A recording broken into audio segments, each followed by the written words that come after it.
So back to Sancheriv. So Sancheriv went ahead and traveled 10 journeys over the course of, or should it made 10 stops over the course of that day. Shnei Amar, because now the Gemara quotes the pasuk from Yeshaya. Bo al ayas avar b'michmash yafkir kelov avru. I'm sorry. Avru ma'abra geva malo manu charda harama giba shol nasa sali kolich bas kalim akshiri laisha ania anasos. So also, see, the Gemara understands over here. And there's one more. Nadra madrima yoshi hagavim heizu. Oda yom benov lamod yet lamod yinofit yodo harabayis givas Yerushalayim. We're going to define each part of this pasuk. But the idea the Gemara takes from here is ultimately there are 10 stops that Sancheriv made on this day. Which Gemara says, we need 10 stops. Hani tuva hadya. There is more than 10 stops mentioned in this pasuk. To which the Gemara says, Sali kolich bas galim navi hu dika'amar le b'knesses Yisrael. So we'll say that last statement ultimately again, Sali kolich bas galim, literally raise your voice. Bat galim, the daughter of the waves, is a message that the Navi is saying to Klal Yisrael. Sali kolich bat galim, bito shel Avram Yitzchak Yaakov, she'asu mitzvos kegali hayam. This is actually quite beautiful. That the Navi was saying, listen, you bat galim, daughter of the waves, is a reference to Klal Yisrael. Why is Klal Yisrael called bat galim, the daughter of the waves? So daughter of the ones who did mitzvos in voluminous amount, like waves. They did waves and waves of mitzvos. Avram Yitzchak and Yaakov, who did waves, abundant amount of mitzvos. Hakshi, so the Gemara says, Hakshiva. Laisha, nehailo tistafi, ela istafi, minevuchanetza harasha, the mislik, the muscle ka'arye. So, and the Navi tells Klal Yisrael, do not be afraid of Sancheriv, who is like the lion cub, but instead be afraid of Nebuchadnezzar, who is like the roaring lion. Shnei Amar, Allah Aryeh Misocha. We'll say top of Tzadik Hamad Aleph, my Aniya Anasos. What does it mean? Literally, Aniya Anasos, let answer Anasos. So the Gemara says, Asid Yirmiyah ben Chilkiah, Asid Yirmiyah ben Chilkiah, Umisnavi Allah me Anasos. So we'll say Yirmiyah ben Chilkiah, who's the Navi Yirmiyah, is ultimately going to come along and prophesy from the city of Anatot. You can go to Anatot today. Anatot is right outside of Yerushalayim, right past Piskat Zev. It's actually there's a beautiful place called Ein Prat, which is a beautiful natural spring in there. So right in the city of Anatot, that is where it's Moshav of Anatot. No, that's where the Navi Yirmiyahu prophesies. So Yirmiyahu prophesies from Anatot. Divrei Yirmiyahu ben Chilkiah me'akohanim Hashem Anasos be'eretz Binyamin. So the Gemara says, "Midami Hasam Ari Hacha Lion." How can you compare it? The one pasuk it says lion, and the other pasuk it says lion cub. Amar Rabbi Yochanan Shisha Shemos Teishlari. A lion is known by 6 different names. Elohim, these are the names: Ari, Kfir, Lavi, Lai, Shachal, Shachatz. Iachi, Basru. If that's the case again, then ultimately again we're still are more than 10 locations mentioned in the pasuk. So there are more than 10 locations ultimately mentioned by the stops of Sancheriv, to which the Gemara says, Avru ma'abra tartininu. Excuse me, there are less than 10, Avru ma'abra tartininu. To which the Gemara says, Avru ma'abra are actually 2 different places. Okay. My Od Hayom Benov Lamo. So we'll say, what does the pasuk mean when it says, Od Hayom Benov Lamo? It is still day to stand in Nov, or it is still the day in which Nov stands. What does that refer to? Amar Afunam, Osayom, we'll say that day when Sancheriv marched on Yerushalayim, Nishtayer me'avona shal Nov. We'll say the sin of Nov was still in existence. Now, what's the sin of Nov? Remember, again, this goes back to the episode of David and Shaul. David is coronated as king. Shaul has effectively deposed as monarch, but he refuses to relinquish the throne and admit his mistake with Amalek. So what happens? He pursues David. David chooses to run away. He is not going to fight. He's not going to fight his father-in-law. He's not going to fight fellow members of Klal Yisrael. So he runs. But he can't tell anyone about what is happening. So what does he goes to the city of Nov, which was known as an Ir Kohanim, a city of Kohanim. The Mishkan was there. And what happens? He sets down on a secret mission from the king. I need food and I need weapons. They give him food. They give him weapons. In fact, the only weapons they had was the sword and shield of Goliath, that David had kept in the Mishkan. David takes it. Who sees all of this happening? And we'll discuss all this. A man by the name of Doeg Hadomi, who was one of the trusted servants of Shaul. And he comes back and he tells Shaul that the city of Nov has sided with the rebellion of David. The Kohanim of Nov have absolutely no idea that there's any rebellion. They think that they're helping the king's son-in-law on a secret mission.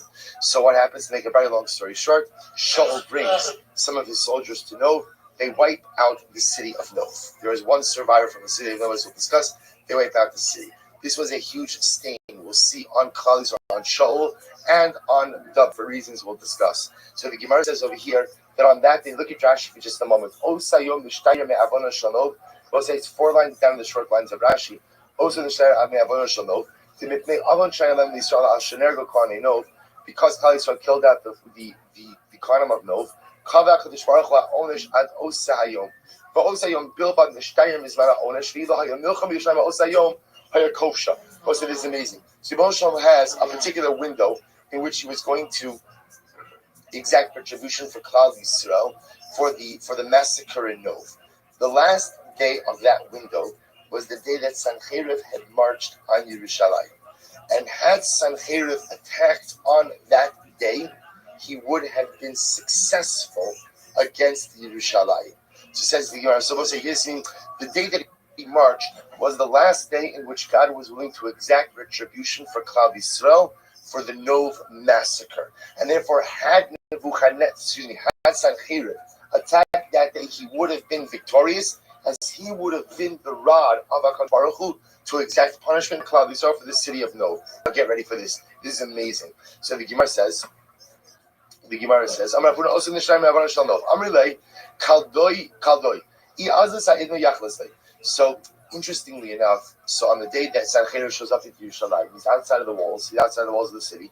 His astrologers tell him, King, if we march now, we will be successful. So what happens? But ultimately, again, if we wait till tomorrow, we will not be successful. So Sancheriv responds, Orcha de boy the saguye ba'asari yoma. So the Gemara says, I'm sorry, Lo yachlisla. Orcha de boy the saguye ba'asari yoma, saga b'chad yoma. Furthermore, when coming to Yerushalayim, Sancheriv had what we call kfitzas haderech. The journey was shortened. The journey that would normally take 10 days took 1 day. Kimat Yerushalayim. So also the idea over here is that there's the perfect storm. The recipe is perfect for Sancheriv to conquer Yerushalayim. He makes incredible time getting there. And number 2, this is the last day of Nov retribution. Kimat Yerushalayim. When he came to Yerushalayim, Shadule bistarki ad the salak v'yasiv meilu yeshura ad the chazio l'kolei Yerushalayim. So also what happens? So Sancheriv shows up in Yerushalayim. What he does is he keeps piling rugs, one on top of the other, until it's high enough that he can see over the walls of Yerushalayim. Get ready for this. He looks over the walls. Essentially, when he goes there and he sees the city, he says, it looks tiny in his eyes. Amar, halo do, hikarta Yerushalayim. He says, is this it? Is this it? Is this the mighty Jerusalem? Is this Yerushalayim? Allah argishes kol mesharsi, that for this I went ahead and I moved my whole army. The Allah kavshes kol medinta, and for this I went ahead and I conquered all of the countries until now. Halo hiziira v'chalosha mikol karchi amamaya the kavshes b'takov yodi. So he says ultimately again, this is the weakest city out of all the cities that I've conquered. So he says, Allah become umani bereshe mobil umay sibiyade al tur beis hamikdash kedetzion. So what happens? He waves his hand dismissively across Yerushalayim Harabais. So Sancheriv is exceptionally unimpressed. I will say, now you have to understand something. It's just an aside. I have no time for this. But I'll tell you it anyway. So Rav Kook's excited the bracha tried very hard to attract wealthy businessmen from Europe to relocate their businesses to Eretz Yisrael. So it's a story that's told that one time there was a particular Gvir from Poland who had come to Eretz Yisrael to check it out, to see the land. And so he goes on his whole tour. He's about to leave. He meets with Rav Kook. Rav Kook says, says, Sanu, what did you think about Eretz Yisrael? So the man says, can I be honest with the Rav? So, whenever somebody says, can I be honest with the Rav, you know it's coming. Can I be honest with the Rav? So he says, of course. He says, the truth is, it's not so beautiful. It's not so beautiful. It's garbage on the streets. There's that. It's not so beautiful. So Cook says, you have to understand something. The ability to see beauty in Eretz Yisrael is directly proportional to the amount of personal spiritual beauty you possess. If you possess much spiritual beauty, you'll see the beauty in the land. If you don't possess spiritual beauty, you'll see garbage in the streets. And that is actually the nature of Eretz Yisrael. You have to see Eretz Yisrael with Kedushatic eyes. If you don't see Eretz Yisrael with Kedushatic eyes, is it the most beautiful land? Maybe it is, maybe it's not. But when you see Eretz Yisrael with not your eyes but with your neshama, there's nothing more magnificent than it in the entire universe. So Nebuchadnezzar sees it. Excuse me, I keep saying Nebuchadnezzar. Sancheriv sees it, but he sees it, excuse me, with Gentile eyes. He sees it with Gentile eyes. So Gentile eyes see it, and Gentile eyes say, that's it. And the guy, he's waging this whole campaign. His soldiers have been on the road for who knows how long. And this is it. It's like one shawarma store. This is the whole thing. So he says there's a huge. By the way, couple this with the fact that he was also a ridiculous Balgaiva. He was ridiculously arrogant. So he says this is ridiculous. This is what I marched for. So he goes on, he says the following. Amri, Mishtei Beyada Ha'ibna. So Moshe says, you have to understand something.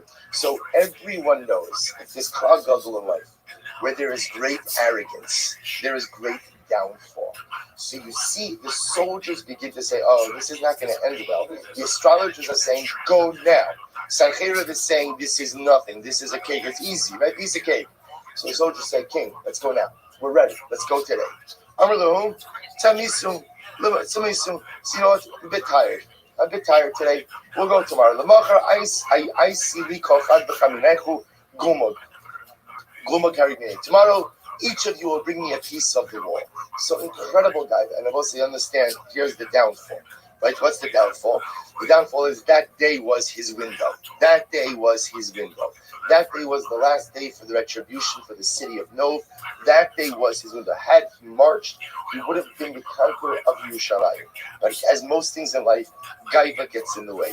Miyad, so let's remember again. So what happens? He says, you know what? Let's rest tonight. We'll relax tonight. Tomorrow. What happens that night? We already learned yesterday. That night is when the Malach comes along and kills 185,000 sleeping soldiers. Miyad. That night they're all sleeping comfortably, confident of their victory the next day. The Malach comes out and kills 185,000. They wake up in the morning when there were a few survivors, as we'll discuss, and they find 185,000 corpses. Papa says, this gives us a very important lesson. Bastina, Bataldina, which I will say literally means towards the end of the short line. Bastina, Bataldina, Kevan, Shaman, Dina, Batalarib. Sometimes when you don't pass judgment, the fight goes away. You go back to which is sleep. another way of You need saying, your beauty rest. I will say, when you procrastinate, you lose your window of opportunity. When you procrastinate, you lose your window of opportunity. Opportunity waits for no man, even for Sancheriv. He missed his opportunity today. Again, we're not crying over that, but at the end of the day, it's dramatic how the Rebbe Shalom gives him Kvitzas Hadera, the Rebbe Shalom gives him the opportunity to come to Yerushalayim, and he squanders it.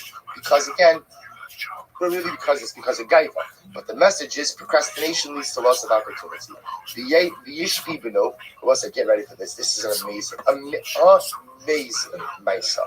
The Yishpi Beno, Asher Bilidi Harpa, who supposed to say now, the Novi over here, this is in Shmuel Beis, speaks about a man of Yishbi Nov, who was of the descendants of Arpa. Harpa is Arpa.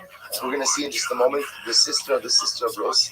Who Mishka Kino Shlosh Meos, Mishka Mechoshes, who Chagar Chadasha, Vayamar Lahako says David. So it says we're going to see Yishbi was the brother of Goliath, the brother of Goliath. After David kills Goliath, so Yishbi has, what do they call it, like a blood feud. Right? Blood feud with David. He's a big man himself. Knew his armor, stark spear, everything. And he says he's going to kill David. So the Gemara says, "My V'yishvi Benov." What does that mean? V'yishvi Benov. So the Gemara says, "Amar Rabbi Yehuda, Amar Rav Ish Sheba Al Iski Nov." We'll say, "Get ready for this Gemara." Rashi said he was a man who came to David HaMelech because of the episode in Nov. Now, what does David HaMelech have to do with Nov? Get ready for this. Amar Yechon Baruch Hu David. Ad Mosai Yiyeh Inyan Zeh Tamun B'Yadecha. He says, David says, David, how long are you going to hide this sin of Nov? Al Yodcha Nerga Nov Ira Kohan. Wow. Through you, the city of Nov was wiped out. Va'al Yodcha, and because of you, Nitrat Doeg HaAdomi. Doeg HaAdomi died. Now remember again, Doeg HaAdomi ultimately dies because he massacred the city of Nov. Va'al Yodcha Nergu Shaul Shlosh Banav. And because of you, Shaul and his 3 sons died. Remember again, how do Shaul and his 3 sons die? They die in the war against the Plishtim. Like they're fighting against Plishtim, they die in the war against Plishtim. So Hashmal is responsible for all of this stuff. So I say, so what does this mean? So the Ben Yoda says something amazing. He says, a tzaddik is responsible for negative things that happen as a result of his actions, even if his actions were not ill-intended. So at the end of the day, David's actions set off a chain reaction of events that result in the massacre at Nov. Now, David HaMelech was trying to do his best, ultimately, to shield the people of Nov. He was doing his best to try to operate under there, but at the end of the day, it was his actions that caused their death. So we'll say this is a dramatic idea because the Ben Yoda says that you have to understand something. Sometimes in life, we go ahead and I do something, and as there's a negative repercussion. Now, that wasn't my intention. And again, I acted in good faith, I did. But understand that if as a result of my action, someone else encounters pain, someone else suffers, even though, again, that was not my intention, and I acted in an appropriate way. It just happens to be a byproduct of my action. If someone else is being suffering, there's a schedus for that. There's responsibility for that. Now, obviously, by tzaddik, that's amplified tenfold. So the Rebbe Shalom says, David, your actions set off a chain reaction of different events that ultimately results in the massacre of Nov, the death of Doeg, and ultimately the death of Shaul and his sons. Remember again, the Klal Yisrael loses the war against the Plishtim. But Klal Yisrael loses the war against the Plishtim. Why? Why did Klal Yisrael lose the war against the Plishtim? Remember from your extensive Navi studies, right? Why did Klal Yisrael lose the war against the Plishtim? Because Shaul diverted all of the resources of Klal Yisrael to pursuing David, because he was reckless and irresponsible with his military resources. They're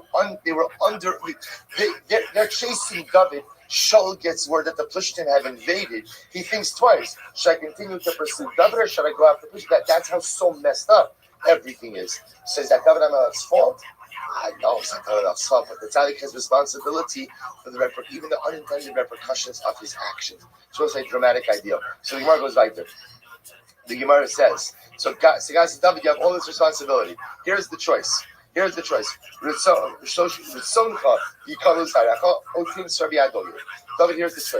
to this. Listen to this choice. I can either wipe out all of your descendants, or you could suffer. Which one is it? Are your children going to suffer, or ultimately again, are you going to suffer? Which one is it? So the Gemara says, Mutav Emsor Biyad Oyevelo Yikala Zari. So David HaMelech says, I would rather suffer than Chas V'Shalom have my descendants wiped out. Let's get ready for this. Yom Echad, one day, Nafak Liskar Bazori. So one day David HaMelech went out hunting. Let's say again. So he went. Rashi says, Sachar Bizoy Loshon Parsi Krita Kaf Safai. He went out to hunt, and again hunting for food, not hunting for sport. Asa Satan v'itmi leketavia. So what happened? So the Satan came along and appeared to David HaMelech as a deer. Pasak begira, v'lo. So what happens? David HaMelech shot an arrow, but he missed the deer. So the Gemara says, v'lo mati mashchei had the amtia le'eretz plishtim. So what happens? David HaMelech goes running after the deer, and without realizing it, he wanders into Philistine territory. So David HaMelech wanders into Philistine territory all by himself, without an army, and Bipashtas not really armed enough. So, and who does he happen to run into? So what happens? Oh, who does he run into? Yishbi. Goliath's brother, is the first guy he happens to run into in Philistine territory. Amar, so Yishbi sees him, and he says, Hainu hai bekatle Goliath achi. This is the guy who killed Goliath, my brother. What does he do? Kafse, he grabs David, ties him up. Oh, it's interesting thing that he did. He ties David up, and he puts him in between the two stones of an olive press. Now, what does he plan to do? He's going to sit on him. So Yishbi's a big guy. He's going to sit on the olive press, and essentially he's going to crush David HaMelech. It's Avidle Nisa, Makale Aramituse. So a miracle occurred, and what happened? The ground underneath the bottom stone of the press became soft. So when Yishbi sat, the press sunk instead of crushing David HaMelech. So the Gemara says, Hainu Tichsid, Tarichiv Sadi Tachtoim, Velamadu Karsular. Hahu Yama. So what's this? David HaMelech. So either way. So Yishbi says, okay, he leaves him for later. He's tied up in between the grass. Hahu Yama. Atani Demalish Shasaba. So it's like that day. That day was Erev Shabbat. Avishai ben Sruya, Havakam Reishei B'Dalet Gad. So we'll say David HaMelech's generals, a man by the name of Avishai ben Sruya, so was going ahead and washing his hair. So Skaranteli, the Gemara says he used Dalet Gad B'Damaya, 4 barrels of water. Okay? Chazinu Kasme Dama. He saw drops of blood in the water. And he understood that was meaning he saw it wasn't, so something's going on. Others say that a dove landed in front of him and started like flapping its wings in a violent manner. Amar Knesset Israel Leona Shneimar Kanfe Yonech Yasef Shmaming al David Malko Yisov Tzara Shari. So once he saw what happens, he sees the blood, he sees the dove flapping around. He realizes Klal Yisrael is compared to a dove. It must mean Klal Yisrael is in trouble. Now, Klal Yisrael is just fine. So who must it refer to? It must refer to the king. The king is in trouble. Also, listen to this. Also, they say, well, Ashker goes to the palace. The king's house. King's not home. And it's Erev Shabbos already. So, Amar, Sinan, in Rochtan al Suso, then Yoshua Kiso, then Mishtamshin Bisharbito. Bishas HaSakramah. Also, the halacha is, you cannot use the king's horse, you cannot sit on the king's throne, and you cannot use the king's scepter. So part of the covenant of Malchus is you can't use the king's stuff. B'shas sakramai. What about when the king is in danger? If the king is in danger, so what Abishai ben Shriya is, the king had the fastest horse, which is the fastest mule. So can I ride the king's horse or not? That was the shayla. So I'll say what happens. Asa shal ben midrashim.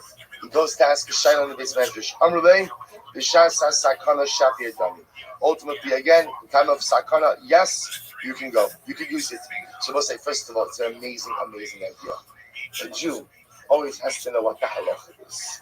Always has to know what the halacha is. You have to ask the shayla. Aisha sakana this, of course, there are times where I have to be crossed the fashos, react first and ask later. But everything in our lives is governed by halacha. Everything in our lives is governed by Torah. So a person, when they make a dramatic decision in life, has to ask themselves, not what do I want to do? What does the Torah HaKadosh say about this? What's the Ratzon HaBorei in this? So sure enough, he gets the psak, he gets on Nachte, the parday. In the morning with the shofar. He goes ahead and he jumps on the mule. Come ba'azil kaf tzalei. Listen to this. Come ba'azil kaf tzalei aro. So we'll say he has an incredible miracle. He gets to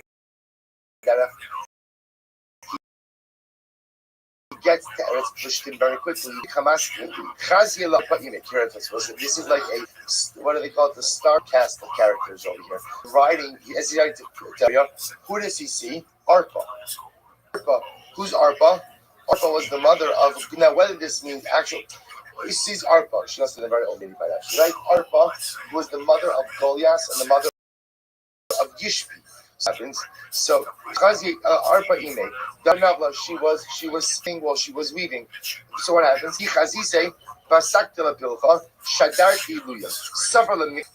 So what happens? As Arpa sees Abishai ben Shri, so Arpa must have known that Yishbi had captured David.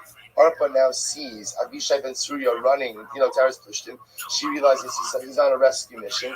She takes her spindle and she throws it at Abishai in an effort to kill him. So she misses him. After she misses him, she pretends like she had no ill will.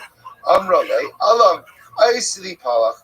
says, excuse me, young man, I dropped my spindle. Would you mind getting it for me? So what happens? So he sure does. Haski bereish mocha b'katle. He brings it back to her, throws it at her head, and kills her. Fine, Arpa's out. So says the Gemara, Kad chazye yishbi bino. So the Gemara goes like this. So we'll say what happens. So now David HaMelech shows up ultimately again. Now we'll say, remember, now we understand also the pasuk calls him yishbi bino, because this is part of David HaMelech's punishment for that which occurred in Nov. So the Gemara says, what happens? He's Yishbi Nov, Amar Hashta, Havu Beitrain, Bekatlini. So what happens? Now Yishbi realizes when he sees Abishai coming that he's going to be outnumbered. David and Yishbi together is a bit too much to handle, So what happens? He goes there, he says, now I'm going to be outnumbered. So what is supposed to get ready for this? So Paskin David Leilei. So he wants to kind of get out of here now. So what does he do? He throws David up in the air, which was an incredible display of strength, puts his spear down in the ground, obviously with the tip facing up, and figured David is just going to land on the spear and we're done. So what happens? Who shows up just in time? Amar Avishai. Avishai comes right as David is midair. He says the Shema first, the Shema Hashem. So ultimately, again, he says the Shema Mefurash and suspends David HaMelech mid-air. Suspends David HaMelech mid-air. We'll say, get ready for this. Get ready for this. Says the Gemara. So why didn't David just say the Shema Mefurash? David HaMelech also knew the sacred name of God. So again, why didn't David say the name in order to suspend himself? To which the Gemara will say, profound yisod. Because the incarcerated individual cannot extricate himself from jail. Was an incredibly important yisod, which again, generally we take the mean that sometimes, again, we spoke about this on Shabbos, sometimes in the situation you can't see trees from the farm. We spoke about this in the Mishkah Basei L'Charav, how again, Rav doesn't have to mean a Rebbe or Rebbe. Like Rav could just mean someone whose advice you rely on, someone who could see your life and see you outside of you. David HaMelech is in this. He cannot act clearly, and therefore, even though he knows the same Shem Mefurash, Abishai artisan. Supposed to get ready for this. My Basacha. The first thing Abishai says, that is, what are you doing here? I mean, what are you doing here? So he tells, see, what David HaMelech, you would have thought David HaMelech was going to say, listen, I was a deer, and I just ended up here. David HaMelech realized that this was Hashkah. So he tells Abishai the whole story. What's the whole story? The whole story is God told me I'm going to be punished. He asked me, do I want to get the punishment to my kids? So I said, I'd rather get the punishment than have my kids wiped out. So Abishai says to David, change around your tefillah. Ask HaKadosh Baruch Hu to punish your children and not you. So listen to this. He says, Bar Berech Lizbon Ba'at Lo Titzdar. Says, people say, better for my grandson to sell wax, but I should not suffer. So I say, so what does that mean? You know, it's a natural rahmanas on parents to have rahmanas on their children. So what's the pshat? We'll say, so think the pshat is like this. What Avisha ben Tzriya says is, listen, all you can plan for is the presence. Right now, the HaKadosh Baruch Hu is giving you the opportunity for Sheket, Shalom, and Shalom in your presence, so take it. A lot could change between now and the future. You have plenty of time. Even if Baruch Hu is going to visit the punishment on your children, you have plenty of time to script and to write your future. If HaKadosh Baruch Hu is giving you the opportunity for tranquility now, you grab it, you take it, use it to change your circumstances going forward. So swap your tefillah around, switch it around. Amalei, so the Gemara says, Saya Bahadon. Abishai and Sriya. So we'll say ultimately, David says, I'll daven, but Abishai, can you help me daven? And this is what the pasuk says, that Abishai and Sriya helped him. Amar Yehuda, Amar Sha'azu B'tfilah. Abishai davened together with David to have the Gzera reversed. Amar Abishai, so Amar Abishai, Amar Abishai, Ba'ach say, Havakaradit Basrayim. So we'll say, so what happens? So Abishai and David now run away. So Yishbi is running after them. Kimata Kubi, when they come to the city of Kubi, Amar Kumbe, they say, I had to thought for a second, let's just turn around and fight. Kimata, Amar betrayed Gurion Katwala Aryeh. So they said, then they had a second thought, they kept running. And then when they got to Beit Trade, they said, you know what, 2 lion cubs cannot defeat the mighty lion. There was, they were 2. and Yishbi was one who was much stronger than them. Gemara says, Amrle, Zeal. So what happens? So then they realized, however, at some point in time, they couldn't keep running from him. So listen to the plan they did. Amrle, so they turned around and they said to him, Zil ishtachach la'arpa imech b'kivra. Why don't you go visit the grave of Arpa, your mother? Now what they just told him was what? Right? We killed your mother. We killed your mother. So listen to this. When they mentioned the name of his mother, the fact she was dead, it weakened his strength, and they were able to overtake him. Isn't that amazing? You know, sometimes, even the hardest of people, right? Even the hardest of people, everybody has a soft spot for something. So for Yishbi, he was a mama's boy. He might have been a big warrior, but he was a mama's boy. When he heard that his mother Nebuch was killed, it hurt him. And at the end of the day, they were able to overtake him, and they killed him. So listen to this. This is the meaning of the pasuk. As nishpu'u anshe David lemor lo teitzi od yitron lemelchama lo sichbes ner Yisrael. So listen to this. So they said to David, after this event, they swore. The men of David said, you are not going out anymore. You're not going to battle anymore. And ultimately, again, the light of Israel should not be extinguished. So we'll see after this episode, essentially what they did is, the king of Israel is grounded. King of Israel is grounded. His soldiers say to him, you're not going hunting anymore, you're not going to war anymore. Rabbi saved us all this time, but you're not traveling without a detail anymore. So they told Tarabana, it was an amazing Maisa. Amazing Maisa. It was like, it's worth a 7.5-year learning commitment. Just to go ahead and see a dramatic Maisa like that. Because A, the story is overwhelming, and because so many incredible lessons just from one little story. There are 3 Taras. There are 3 people who had the miracle of Tzitza Sadara, who had the miracle of having a long journey shortened. Who were they? Eliezer Eved Avram,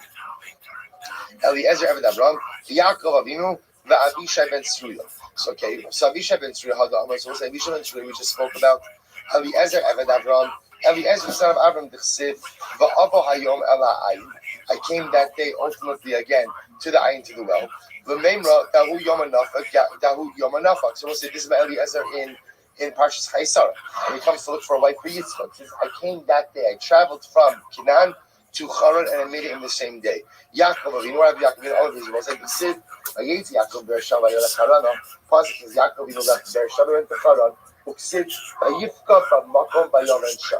it says ultimately again, he stayed in that place and he slept there. Because sunset.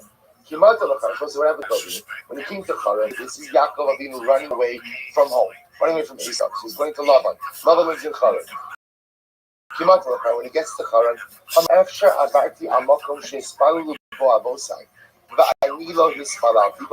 is it possible that I passed by the place that my forefathers died? This is a reference to Harabais. Passed through Shana, passed by Harabais, the place where my forefathers died, and I didn't even stop to daven there. So he decided to go back to Harabais.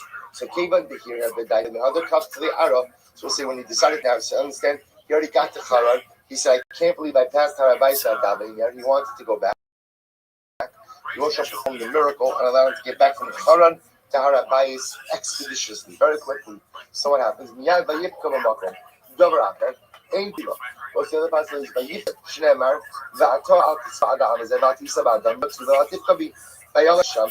Kiba Hashem. She slept there because the sun set. Basar tzali b'ayim. So we'll say after Yitzchak Sederek back from Haran to Harabais, he wanted to go back to Haran. Amar HaKadosh Baruch Hu. Tzadik said, "Bala base the bias Maloni." He talked about, so we'll say, Rothschild says, "Could it be that the Tzadik came to my home, came to my inn, so to speak? The Harabais is the Ribono Shalom's home. Could it be that the Tzadik came to my home? I'm not going to have him sleep over. Miyad ba'ashemesh. Miraculously, the sun set. I need to sit by Yizrach ba'ashemesh." So both sides later on, the pasuk says, after the fight with the Ma'isa, Pasuk says that he rose. The sun rose. He rise for him.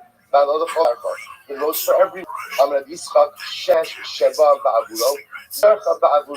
Ultimately, again, the same sun that had set earlier for him Also, that's a reference when Yaakov went back to Harabais. The Baruch caused the sun to set early, so that he would be forced to sleep by Harabais. Also, after the episode with the Malach of Esau, rose early. Yaakov Avinu has two miracles with the sun. One time it set early for him in order to get him to sleep on Harabais.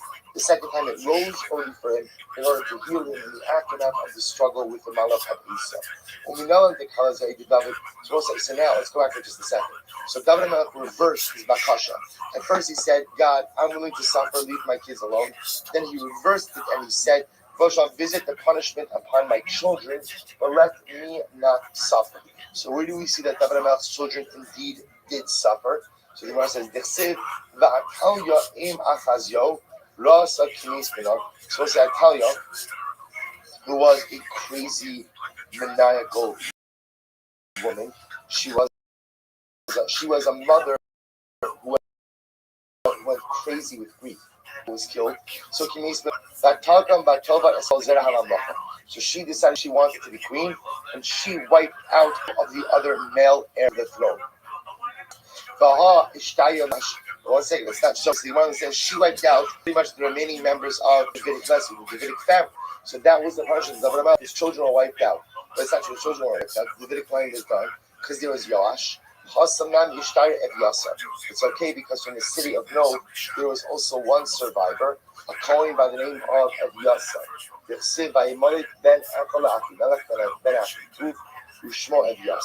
Suffice to say, just like there was one survivor from Nob, there was one survivor ultimately from the family of David HaMelech as well. Amar Rabbi Yehuda, Amar Rabbi, Amalo Nishtair Eviasa Nachinach Benachituf Lo Nishtair Mizar Shal David Saru Pavik. And therefore, again, the Gemara says, were it not that there were one survivor from Nob, right?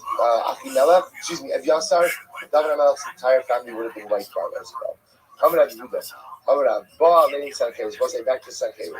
Baal Lenin Sancheres. Get ready for this. Baal Lenin Sancheres Harasha Ba'arba B'chamisha Elavish. The name of Lachim. Yoshi B'Kar Shalzal. So we'll say how the Gemara describes Sancheres' army with which he marched on Yerushalayim. So he comes with 45,000 officers who are sitting in golden chariots. Liman Shaglonos Vizonos. Now the officers brought with them their princesses and their harlots. Now, what does that mean? You don't bring princesses and harlots to the battlefield. They were so confident about their ability to be victorious of Yerushalayim that they brought their women with them. No one ever brings their women to the battlefield. They were so confident. They brought their women with them. And again, they had another 80,000 strong soldiers wearing coats of iron. And another 60,000 infantrymen. And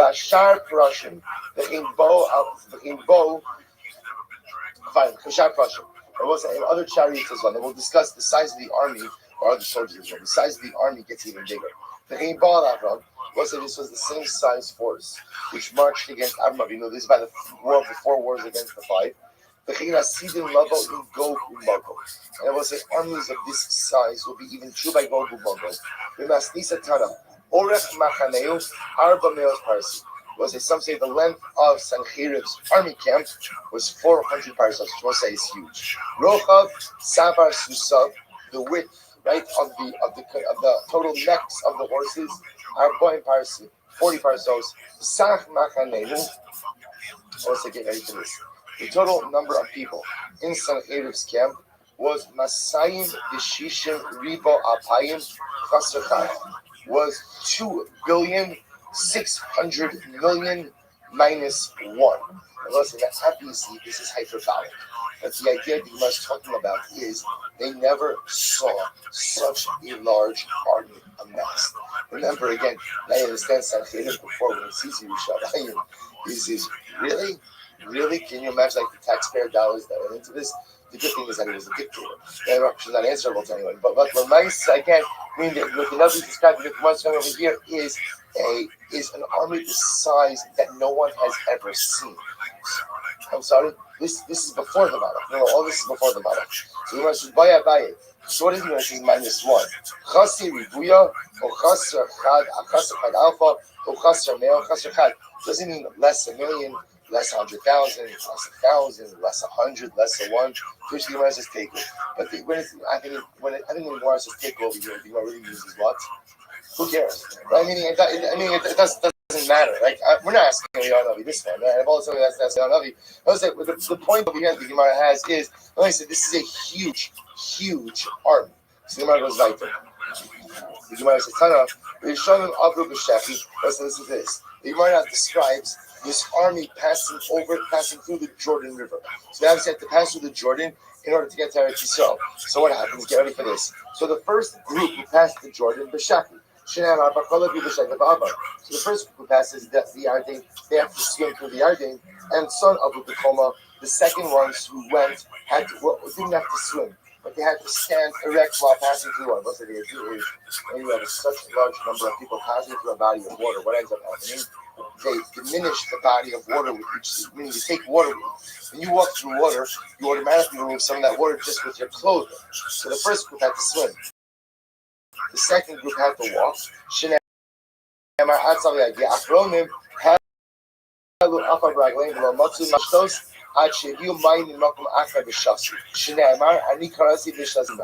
listen to this. Who came?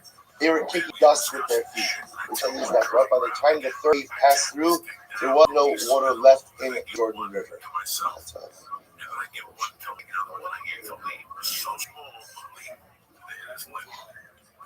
what so they had to bring water from elsewhere to be able to give the army.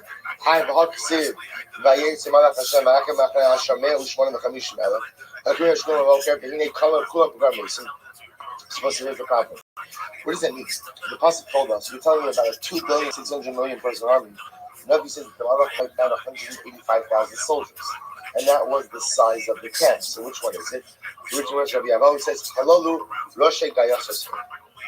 Those 185,000, those were the commanding officers. So what the Malach did was, the Malach wiped out the leadership of the army. Once you wipe out the leadership of the army, then what? Everyone else is going home. That's why the passage Mishmanav zone. Literally, again, you gave the fat to the skinny.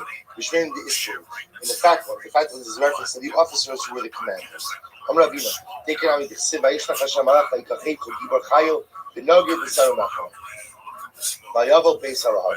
had say Shami Pilu Bechel. Shmamina, the Mahi, so most of the Gemara goes back and says, what did the Malach kill the soldiers with? So the Gemara says, Rabbi Ezra says the Malach killed the 185,000 officers with his hand. Shneimar, Yari Yisrael Yad Hagola Shasido Lipan Misancheir. Klal Yisrael saw the great hand that ultimately would take retribution from Sancheir. Rabbi Shora expert Shora says the Malach killed the army with his finger. Shneimar, Ayomar Khartoumim Al Paro Etzpa Elokim. The cartoons at the power, this is the finger of God. This is the finger which will ultimately get you from Sancheir.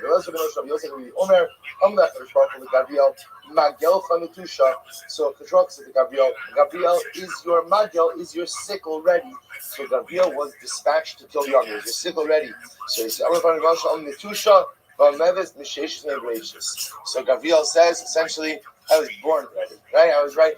My sickle's been ready since the 6 days of creation.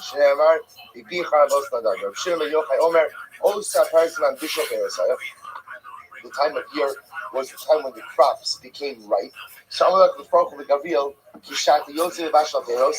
Gabriel apparently is the Malach who's in charge of agriculture as well.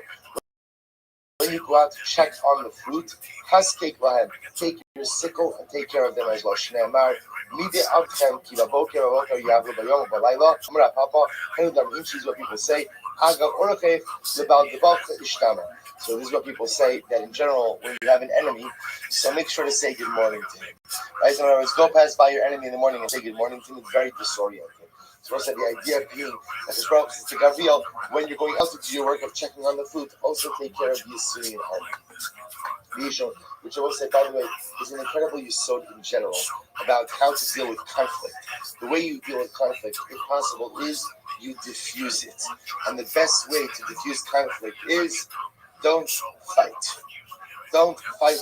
You have an enemy, you say good morning, you say shalom aleichem, You say, how are you? I'm not entering into conflict with you. I'm choosing not to fight with you. And it's disorienting for the other individual, especially if their mom is roaring for a fight. Others say that Gabriel breathed into the nose of the soldiers, and that's how they were killed.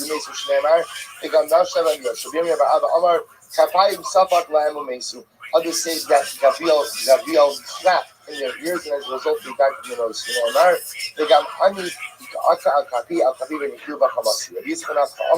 As 9 Gil so Yisrael said, he allowed them to hear. What did he allow them to hear? The Shamushem Pichayos Unesu. They heard the song of the angels of the Chayos, and as a result, they Deshin Emar, Mimamascha Nafsu Goyim, become in the Steinman. We'll say, how many soldiers were left? So at the end of the day, so the Malach wipes out the majority of the army. How many soldiers leave behind that? Rav Amar Asara. Rav says 10 soldiers. Shnei Amar, Usha'ar Eitzaru Misparu, Benar Yichtin, Kamanar, Yachal Lichtov, Asara. Fine. What's the real time for Joshua? That's the answer. Shmuel Amar Tisha. Shmuel says 9. Where do we get 9 from? Binishabo Olalos Kinokev Zayis. Shnayim Shlosha Gargarim Berosh Amir Arba Bechamisha B'Sifri. So that is Arba Chamisha 4 and 5 is 9. That's many soldiers left. Usually, and then the Omer Arba Asfred 14. Shnei Mar Shnayim Shlosha Arba Bechamisha. Let's say if you add up all the numbers mentioned in the passage, it comes to 14. Rabbi Yochanan Amar Chamisha. Rabbi Yochanan says 5. Who are the 5? Rabbi saying Sencherib was spared. Shnei Banach, his 2 sons, were spared. Nebuchadnezzar or Nebuchadnezzar. What's like? Can you imagine this? These are the 5 people who are spared. Sencherib, his 2 sons, Nebuchadnezzar and Nebuchadnezzar. Nebuchadnezzar. So the words must say not. Nebuchadnezzar and Gemara. So how do you know these are the 5? So we have a tradition. Nebuchadnezzar is a Gemara. What's a Gemara means a tradition. We have Masor that Nebuchadnezzar was spared. Nebuchadnezzar the Chsev. The Rava, the Revi, Dama, Lebara, Levin. So what's that? Because remember, we recorded this passage before. After Hanani, Mishael, and Azariah thrown into the Kivshan, so Nebuchadnezzar says, I see 4 people, and one of them looks like an angel. How does Nebuchadnezzar know what an angel looks like? If he did not, how does he know what an angel looks like, Abosai? Because Nebuchadnezzar saw the angel that night when everyone else was wiped out, and he was spared. Sencherib and his 2 sons, Tzid, Vayu Mishtachava, Beis Nisroch, Elohav, Va'adar Melech, Vishar Atzar, Benav, Mikol, Becheret. So we'll say ultimately again, because we see Sencherib and his 2 sons, we see that Sencherib and his 2 sons are alive later on, because ultimately again his 2 sons kill him. So we'll say, so the fact that his 2 sons assassinated, which takes place after this event, tells us that Sencherib and his 2 sons were spared from the wipeout of the entire Syrian army. Right, so we'll stop over here. Apologies, that's why I was a little bit fast, and so we'll pick up here tomorrow.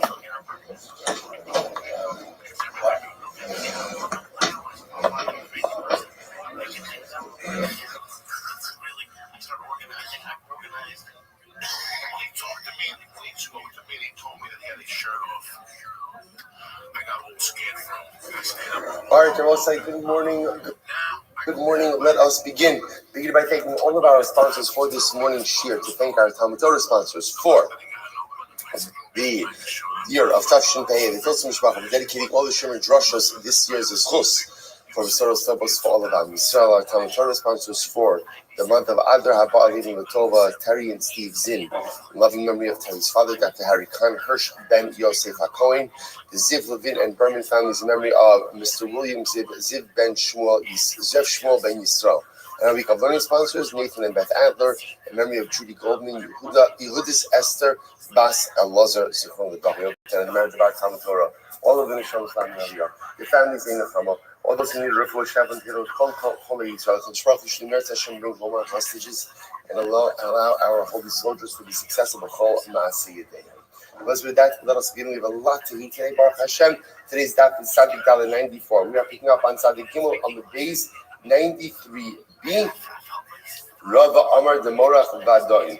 It is about 10 lines up from before it gets wise. Rava Amar Demorach Vadoin. So the Rava says this is quite fascinating. So Rava says, who has the ability?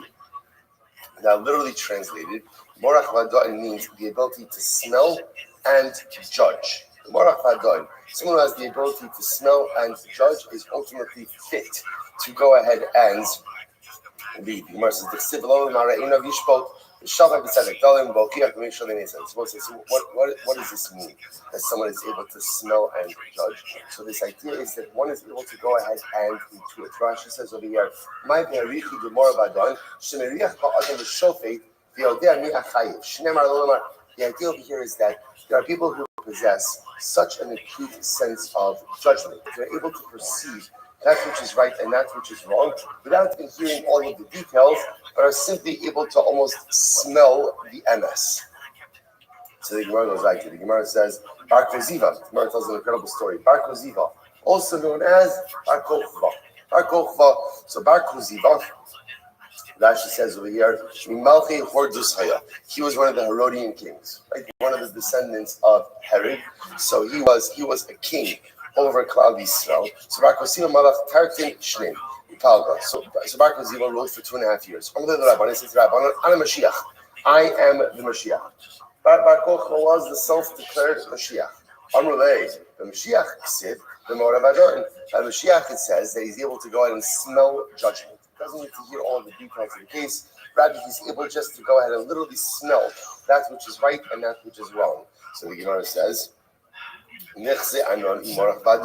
so Bar Kochva, if you think that you're Mashiach, let's see, can you smell justice? Once they saw that he was unable to smell justice, so they saw that he was a false Messiah. I will say this is interesting, right? Because there's some level of historical debate exactly what happened with Bar Kochva. Here the Gemara seems to indicate that Bar Kochva was killed by the Jews. Other accounts have it that Bar Kochva was killed by the Romans. So okay, so interesting. Either way, Bar Kochva ultimately again leads the failed revolt. Just to point out, remember again, Rabbi Akiva thought that Bar Kochva was Mashiach. So Bar Kochva had a tremendous amount of support, not just as a leader of Klal Yisrael, but as a potential messianic figure as well. Okay, the Gemara goes right there.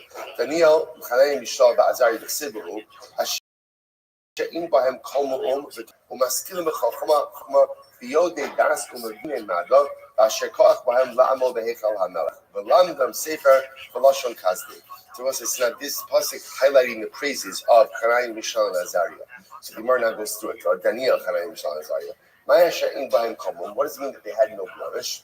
Rabbi Chama Bar Chanina Amar Afilu Kirifta to Kuslisa Lo Hababu.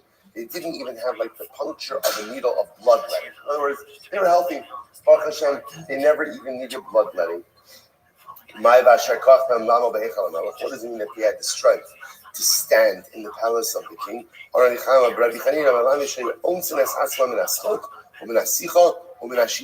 It means that when they were before the king, they would refrain from any type of laughter, from any type of frivolous chatter, from sleep. And they would abstain from going to the bathroom. They would hold back their knees because of the reverence for the monarchy. So as you ask yourself, so like, what's the pshat? Like, what does it matter? Like, okay, it's interesting information, but so what does it matter for us? So say on a very simple level, perhaps the idea is teaching us like this: that Daniel, Chanei, Mishal, and Azariah were able to abstain from frivolous laughter, frivolous chatter, sleep, and were even able to restrain their bodily needs because they were in the presence of the king. If they could do all of those things in the presence of a human king, then Allah has kama v'kama, the ability that we have to exercise self-restraint, and the ability that we have in order not to engage in frivolous activity because we too stand before the king at all times. Incredible. Rabbi Lazar, kulam ne'Yehudim. So Rabbi Lazar says that all of them, Daniel, Chanei, Mishal, and Azariah, were all some Shevet Yehuda. So the Gemara says, Rabbi Shmuel Bar Nachmani Amar, Daniel ben Yehuda, Chanei, Mishal, Azariah, Mishar Shvatim. No, so disagreement. So again, so Rabbi Shmuel Bar Nachmani, Daniel was from Yehuda, but everyone else was from others. So the pasuk says, from your sons that will come from you, the king will take them as srisim.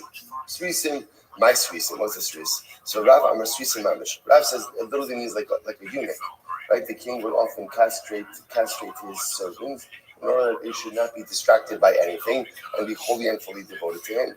And no, what it means is that Avodah Zarah was like cut off. Avodah Zarah was castrated during their days. In other words, like they had a successful ability to remove Avodah Zarah. According to the opinion that says that Avodah Zarah was, so to speak, castrated during their days.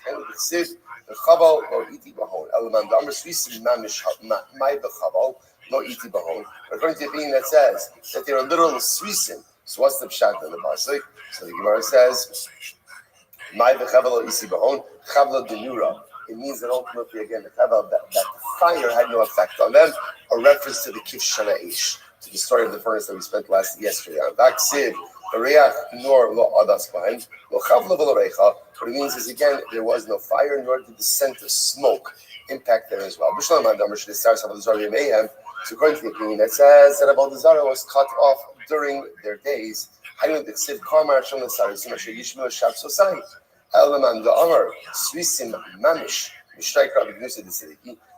opinion that says that there are mamish svisim. So ultimately, again, with the pasuk that Hashem make reference of this level of degradation, first the verse says, it could be that it was both. That literally the king castrated them, but also they were able to cut off Avodah Zarah during their days. Incredible. The Gemara goes weiter. Good. According to me, it says that there are mamish svisim. So the pasuk says that they see sayad vashem tov mibanim umibanos. The pasuk says that the name that they established for themselves was even greater than potential physical offspring. So it makes sense they had no physical offspring. Elman da'amish nistar Avodah Zarah b'yemeihem my tov mibanim umibanos. It's better, and it apparently could very well be that before they were made srisim by the king, they had children, and unfortunately, again, those children predeceased them. What does it mean that we're giving them eternal name? They will not be cut off. That's called Sefer Daniel, because ultimately, again, Sefer Daniel is named, obviously, again, by or for Daniel. Michtes, Gemara asks a general question. It's not that I know that Sefer Daniel was named for Daniel. Gemara asks an interesting question. Michtes, Kalmili de Ezra Nechemia, ben Chachatz, Kalmili de Ezra, Nechemia ben Chachaya Amidu. So interesting enough, the Gemara says pretty much all of the words, also I want to point out, Rashi points this out, in our Tanakh, right, we have Sfarim, Ezra, and Nechemia. In reality, there's really only one Sefer called Ezra. It was divided out later on. So the Gemara says something very interesting. Most of Sefer Ezra was actually prophesied by Nehemiah, said by Nehemiah. So if that's the case, why is it called Ezra, not Nehemiah? To which the Gemara says, "My Tamilo Ikri Sefer al Shmei." Why was it not called Sefer Nehemiah?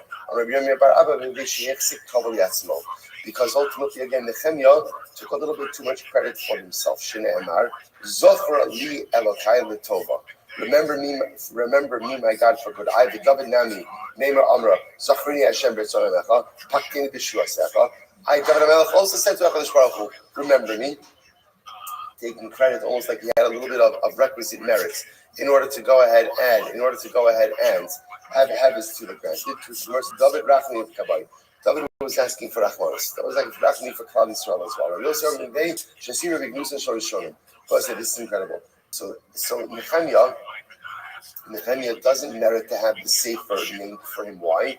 Because he spoke disparagingly about the earlier ones. So what does this mean? Shneimar va'apachos harishonim asher lefanai echbidu ala'am vayikchu mehem belechem v'yayim v'achar kesef shkalim arba'in. So I will say this is incredible that Ezra disparaged Nehemiah disparaged the leaders that came before him, and ultimately accused them of exploiting their position for personal gain. Now, what's fascinating about that is, even though he may have been right, it might have been that what he said was factual, you can't malign other Jews. You can't malign other Jews. Listen, we saw this in yesterday's daf, the opinion that says that Hananiah, Mishael, and Azariah drowned in saliva, right? They drowned in spit. We saw it to Marshall, who said that what does that mean? That they caused the nations of the world to speak negatively about Klal Yisrael for their non-belief. You can't speak negatively about Jews. You just can't. Even if what you're saying is true, and even if a point has to be made, a point has to somehow be made, always holding up the sanctity of the Jew, never deconstructing the other. So therefore, again, because Nehemiah perhaps truthfully, but nevertheless negatively spoke about Klal Yisrael. Therefore, he lost out having a sefer name in him. Gemara said furthermore, he even spoke negatively about Daniel. And we know on to Gadol Mimenu. Now, by the way, how do we know that Gadol Mimenu? How do we know that he was greater than him? So the Gemara says. Good, all right, so there's a lot of Rashi here, but okay, we'll do it a different time. Next cycle. You know, I'm the Ksiv, but I see any Daniel Levadi as Hamara, Vanoshim Asher Hayu Imi Lo Ro as Hamara, about Harada Gidol Nafla Aleim, Vayivluchu Bechabe, Vanashim Asher Yolo. So good. So the Gemara says, so how do we know that Daniel was greater than these other people? Because the Pasuk records an episode where there was a dramatic vision. Daniel had the vision, and no one else saw it. No one else saw it but Daniel. So the fact that Daniel saw it, no one else saw it, indicates that Daniel is greater. And the Gemara says, who were these other people who were with Daniel but didn't see the vision? The other prophets, Chagai, Zechariah, Malachi. So they were there with Daniel. They did not see the vision. Daniel saw it. Tzadik Daled Medalef 94a. Anyway, so as I say, interestingly enough, in certain respects, Chagai, Zechariah, and Malachi were greater than Daniel, and in other respects, Daniel was greater than them. How so? So the Gemara says, Inhu Adifimine, so ultimately again, Chagai, Zechariah, and Malachi were greater than Daniel, the Inhu Navi, the Ihu Lo Navi, the Ihu Lav Navi. So as I say, interestingly enough, so Chagai, Zechariah, and Malachi were considered to be bona fide Naviim. Daniel apparently was a lower grade Navi. The Ihu Adif Minahu, the Ihu Chaza, the Inhu Lo Chazu. But Daniel was greater than them because Daniel had this vision and they did not have this vision. So the Gemara says, V'chine Achad Lo Chazu Mai Taima. It is, well, again, here's the problem. If they didn't have the vision that Daniel had, then why were they frightened? Why were they frightened? What caused the fright? So I said, this is very interesting. I'm sorry. Hafagab the inu lo chazu midi mazlai. Sorry. Hafagab the inu lo chazu midi mazlai chazi. Even though they didn't see anything, their mazel saw. I was saying, what does this mean? What does it mean? Mazel saw. So often mazel refers to like astrological signs. In this context, I think what it means is as follows.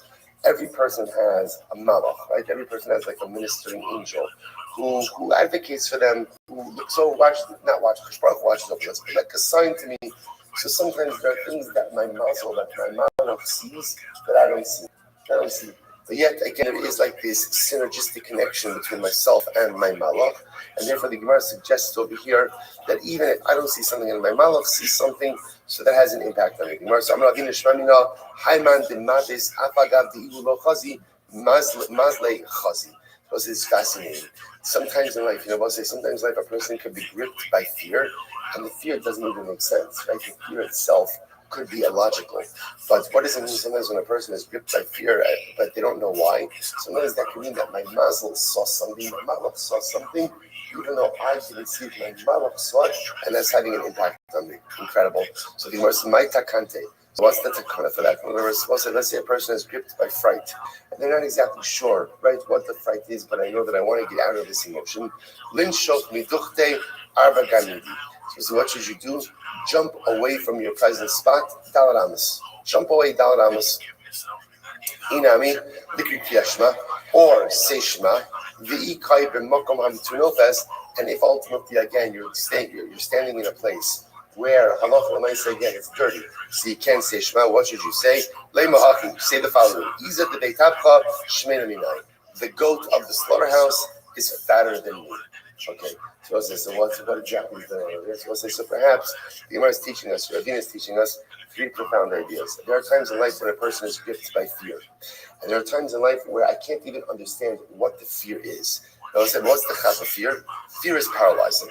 That's why fear is a very scary thing, because fear has the ability to literally paralyze me and keep me in place. What do you do in life when you are seized by fear? So there's three possibilities. Number one, jump dalaramas, which means move yourself forward.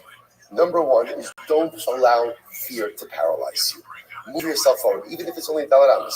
Whatever you do, don't remain in place. Because one thing is clear is if you remain in place, what's going to happen?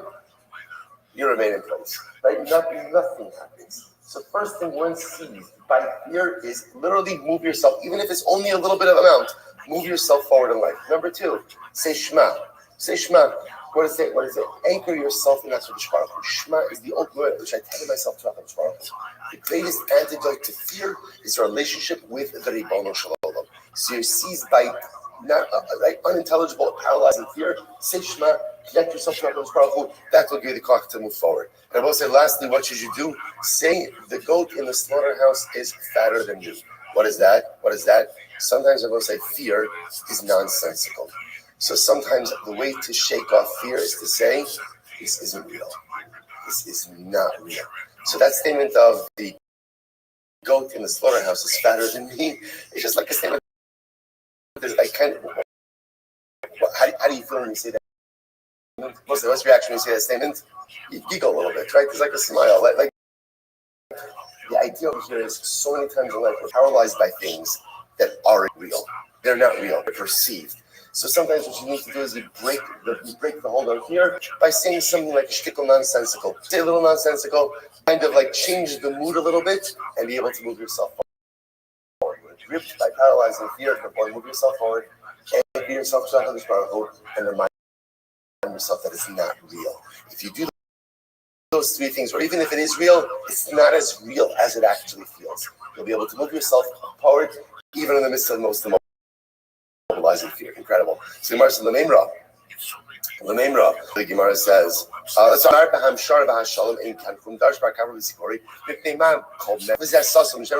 federal of men in the middle of a right is open, and only the memra is closed. So it's incredible. So this passage is by Chizkiyo, the king of Yehuda. So Hakadosh Baruch Hu wanted to make Chizkiyo Mashiach. The Sancheriv go Magog. Remember again, Sancheriv, who comes out to do battle with Chizkiyo. Hashem wanted to make him Gog Magog. Remember again, there's this war of Gog Magog, which is this ultimate showdown between good and evil, which precedes the Messianic era. So Hashem wanted to make Chizkiyo Mashiach and Sancheriv. Gog Magog. I want to meet this. I didn't think I was trying to Shalom. Umat David Melech Yisrael Shomer Kamashiyos Shvachos Lefanecha Lo Asisa Mashiach. So the Midas Hadin, the attribute of strict justice, comes to the Baruch Shalom. It's almost like there's like a system of checks and balances, like Lahadla Baruch Hu. Baruch Shalom is ready to go to make Chizkiyo Melech. Midas Hadin says, what? David was greater than Chizkiyo, and you didn't make David Mashiach. So the Gemara says, V'lo Asisa Mashiach Chizkiyo Shasis L'Kol Nisim. Right, so Chizkiyo she'asa kol nisim alalu, v'lo amar shir lefanecha ta'aseh Mashiach. So again, Chizkiyo ultimately again he did so many miracles for, and yet unfortunately he didn't sing Shira. David sang so much Shira, Tefer Tehillim.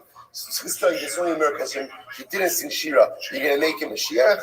L'kach nistatim. Therefore the mem, right? The mem which represents Mashiach. The mem was closed. It was closed. Hashem wanted to make Chizkiyo Mashiach, and then the mem was closed because the Midas Hadin shut it down, preventing Chizkiyo from coming Mashiach. I will say, what do you see from here? What prevented Chizkiyo from becoming Mashiach? His lack of Shira. You see from here the power of gratitude to the Ribono Shel Olam, and the ability, the greatness of David HaMelech was not only Shira, but it was Shira at all times. Shira in times of good, Shira in times of challenge, Shira in times of happiness, in times of tragedy, the avoda of the Yidden, that is the Kiyach. The ability to sit to HaKadosh Baruch Hu no matter what's happening in life. The Gemara goes like, Miyad, Pascha Aretz V'Amel L'Fanav Ribono Shel Olam. It's such a beautiful Gemara. The earth says Hashem, Ani Omer Stefanecha Shira Tachas Tzadik Zeh V'Aso Mashiach. Wow.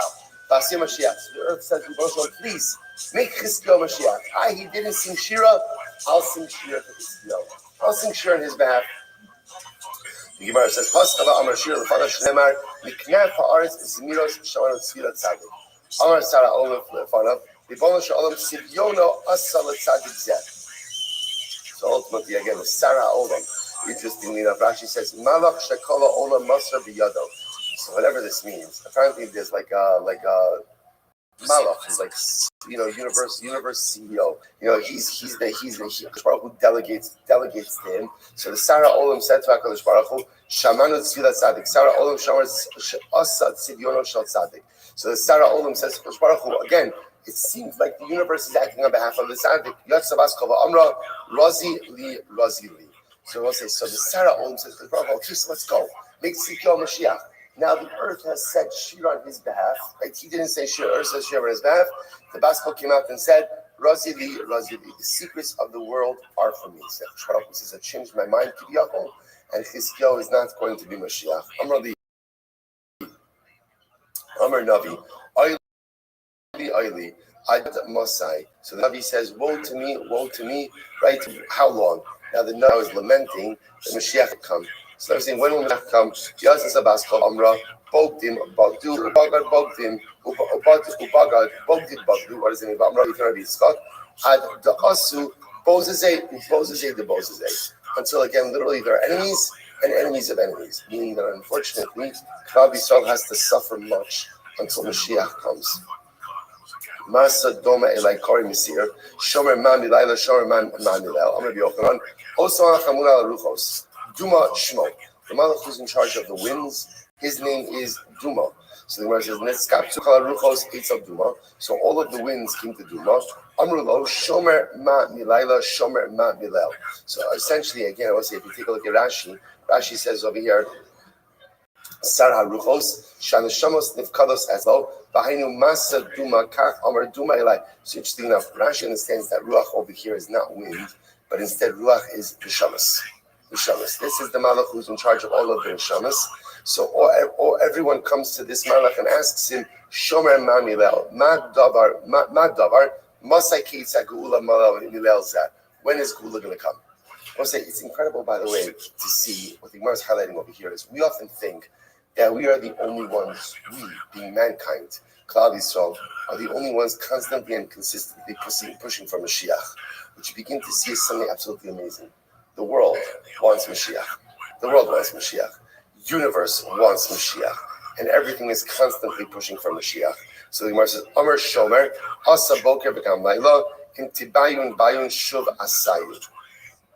So what does this mean? So the Shomer says, Asa Boker V'Gam Laila, Intibayun Bayun. So ultimately, again, there's going to be, the Boker will come, the dawn will come, but at the end of the day, only after a great light. Rashi says, Asa Boker V'Tmiya, this from the Lokasa B'Hu V'Nachman Amar Sar Kach Amar Shomer HaKadosh Baruch Hu, Asa Boker Gula Tavo V'Gam Laila, Avam Etchila Tia Galus Habe. Morning will come, but before morning there will be a great night.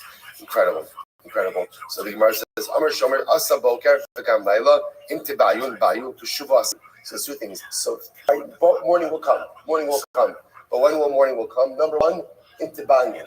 If you yearn for it, you have to yearn for it. The Baruch was not going to give us anything if we don't yearn for it. And number two, Shuvasayu. Ultimately, again, we have to do tshuva. So I'll say two elements. It's interesting. There's using many elements to Geula. But here, the Malach who's in charge of the Shema says, what is Kosh Baruch waiting for? Number one, he needs us to want it. If we don't want it badly enough, he's not going to give it us. And number two, become Bali Tshuva. If we can have these two elements, at the end of the day, Mashiach will come. Incredible. Tarmishur, Rabbi Pappas. Ginai hu Chizkiyahu, Jake, can you hear me? Rabbi, why do you sit in the middle of it? Why not, baby? I do it for world peace. Do it for world peace? Yeah, dog. I stream my life 24 hours a day. But dude, it's some kind of stuff. No, not at all. I mean, tons of people.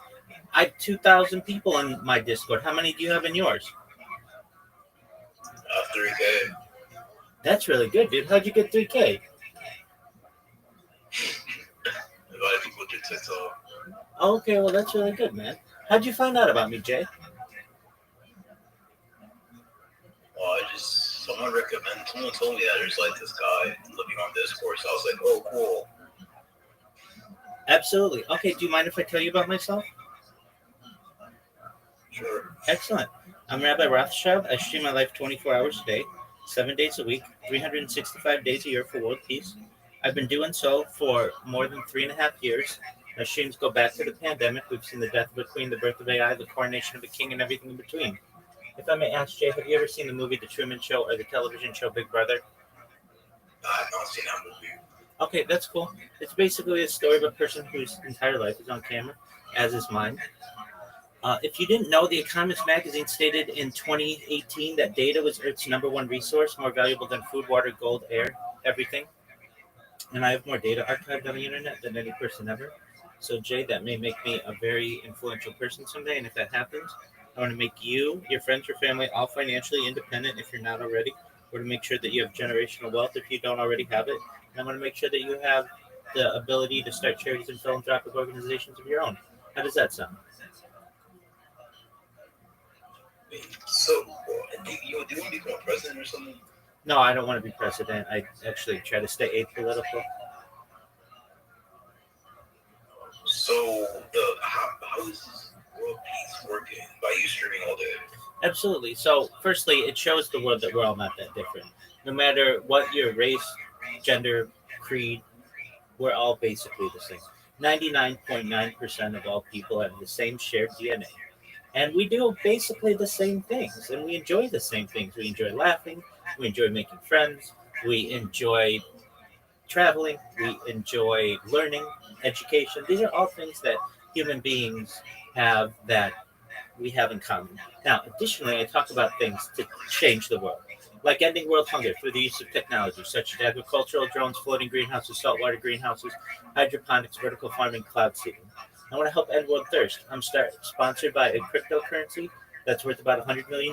And one of the things that we do is we build wells in developing nations like Nigeria to help the less fortunate. I'm an advocate for the LifeStrap program, and most importantly, I'm an advocate for desalination technology, pumping earth seawater onto land to make it drinkable. All of these ideas will change the world when people find out about them. Dude, but so how is this cannot end world hunger though? Like I don't think this is really. It doesn't make sense. Okay, well, we've already built wells in developing nations, so that's something that we've done to actually help end world thirst. But what is the point of you streaming though? How is that ending? That's not ending world hunger though. I just you streaming. Well, the types of technology that I just mentioned, most of them you probably haven't heard of, and most of them the world hasn't heard of. But there are opportunities for the world to be able to utilize technology to solve its own problems. I talk about other things that are very interesting to people, things like anti gravity, antimatter, faster than light travel, faster than light communication. All right, Jay, peace out, Girl Scout.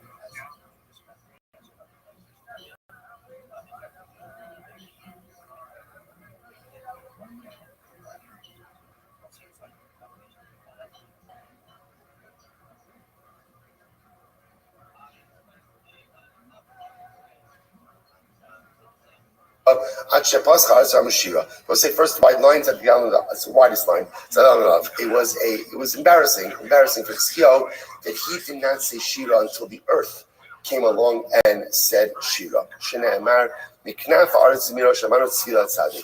Keltzer whatever ata omer. Vayomer Yisro. So we'll say other examples of situations where Klal Yisrael did not say Shira until someone else reminded us to do it. Yisro, Baruch Hashem Yisro says, "Blessed is God who saved you, Klal Yisrael." Rabbi Papis, Moshe b'Shishim Rivo, Shelo Amru Baruch Sheba Yisro v'Amar Baruch Hashem. It was embarrassing for Moshe and Klal Yisrael.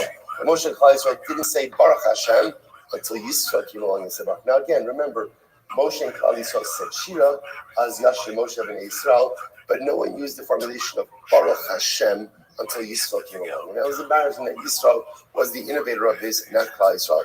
Vayichad Yisro. So we'll say, interestingly enough, Vayichad, what does that mean? Rav Amar, Shehevir Cherev Chada al Besaro. He circumcised himself. Yisro was so impressed with all my Klal Yisrael. He wanted to join the race of Klal Yisrael. He gave himself bris milah. Shmuel says, Shenase Chadudim Kol Besari. He got goosebumps. Why? So the Gemara says, Amarav. So we'll say it's interesting that the goosebumps are understood to mean that Yisro was overwhelmed by what happened to Mitzrayim. And again, as much as he was awed by what Hakadosh Baruch Hu did, he was a member of the Umos Olam. He was a member of the nations of the world, and he was very overwhelmed by what he saw happen to the Gentile nations of Egypt. So the Gemara says, Amarav. We see from Yohan Gami Inshi, Kiyura Adasara Dario Tivza Aramai Kalei. You see a very important yisod that in front of a convert, do not disparage Gentiles for up to 10 generations. So listen, this is just such a fascinating idea. And on one hand, when someone converts, what do we say? Gershin is guy, dummy. You're a new person. You're a new person. It's true that he's a new person. I would say, which is fascinating. Just because I'm a new person doesn't mean I don't have a past. Doesn't mean I don't have a past, which is sounds a little bit contradictory, but only Jews can live in this world of contradictions. So the Gemara says, be sensitive to the fact about what you say about Gentiles in front of converts. Because at the end of the day, a person came from that world. So if you're disparaging of that world, that person is going to feel that thing. So Yisro, remember again, Yisro left everything in order to come to Klal Yisrael. He's a Gerek, he circumcised all these things. But at the end of the day, that's the world he came from. And because of that, there was a sensitivity there. The Gemara says, be cognizant of that sensitivity. Fascinating.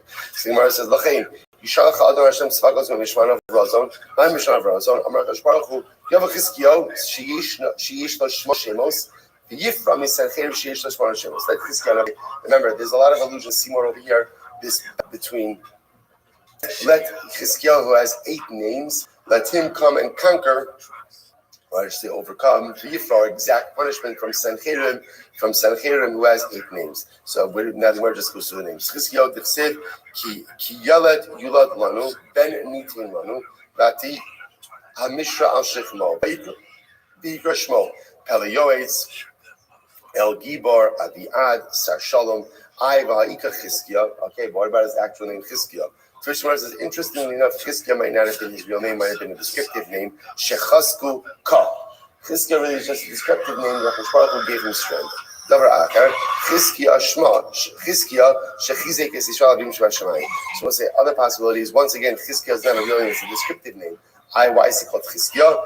Ultimately, because he strengthened the bond between Klal Yisrael and the Kadosh Baruch Hu. We'll see more about that in just a little bit. Sancheirav, what are Sancheirav? All Sancheira's names. Tzivbei, Tiglas, Pileser, Planeser, Shalmaneser, Pool, Sargon, Asanpar, Rava, V'Yakira. Okay, I Ve'ika Sancheirav. What about Sancheirav? Right? In other words, that they forgot about that name. Which the Gemara says, no. Also, that's descriptive. The Gemara says, Shesichaso Riv. He was very quarrelsome in the way that he spoke. Right? Sancheirav, we're going to see spoken in quarrelsome fashion. Shesach V'Nicher Dvarim Klapei Mala. That literally, again, he spoke and he was defiant with his words to HaKadosh Baruch Hu. All right, incredible. So Rabbi Yochanan also Asanparava V'Yakira. So says, here's what's interesting. So Sancheirav, if you look at some of these names, Sancheirav was actually given some pretty significant titles. This Asanpar Rava V'Yakira. So leaving aside Asanpar for just a moment, Rava V'Yakira means great and precious. How was Sancheirav given these names? This is wild. Because Sancheirav, right now, remember Sancheirav, who caused much destruction, but yet he never spoke disparagingly about Eretz Yisrael. Shneimar, Ad bo'i v'lakachti eschem el eretz ka'artzechem. So I'll say this is incredible. Sancheirav, when he was exiling Jews, what did he say to the Jews? I'm going to take you to a land that is like your land. He doesn't say a land better than your land. Rather, he says a land like your land. He was careful about how he spoke about Eretz Yisrael. So Rabbi Shmuel both said, so Chadamar Melech Pikei Chaya, Chadamar Melech Tipei Shaya. One says that Sancheirav was very wise, and one says Sancheirav was very foolish. How so? The Mandar Melech Pikei Chaya, according to the one who said that he was a smart king, Yihav Amina Lahu Adifa Me'araychu, Amru Kamashakris. So I'll say, so ultimately the one who says he was a smart king is because, so Sancheirav knew, if he would tell the Jews, I'm taking you to a better land, there's nothing better than Eretz Yisrael. And they would dismiss his words as just being foolish. Right? Mandar Melech Tipei Shaya. So therefore he purposely said, I'll take you to a land like your land. Mandar Melech Tipei Shaya, the opinion that says that he was a foolish king. I'm sorry, Mandar Melech Tipei Shaya, Imkain Mai Labuse. The owner says that he was foolish is apparently Sancheirav is trying to get the buy-in of the Jews for relocation. So if you're going to get their buy-in for relocation to tell them that they're being moved to a similar type of land, why would they buy into that? He should have told them it's better, and they would have more readily bought into it. Okay, because the Gemara says, Lahecha Adlilu, where did he supposed to say? So find out how incredible this is. Right? So Sancheriv is held in higher esteem by HaKadosh Baruch Hu. Why? Because he did not speak negatively about Eretz Yisrael. He killed Jews, he exiled Jews, he tripped them, but he never spoke negatively about them. Such an incredible idea. So the Gemara is like, Lahecha Adlilu, by the way, where did Sancheriv exile the Jews to? So the Gemara says, La Afriki. So Afriki, Lahari Sulug. Yo, can you hear me? Lahari Sulug. Find different places where exile them. How are you? Yisrael Sipru.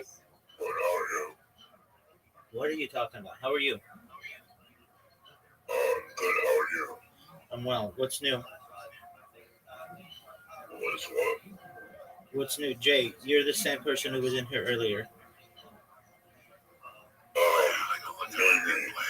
Okay, cool, man.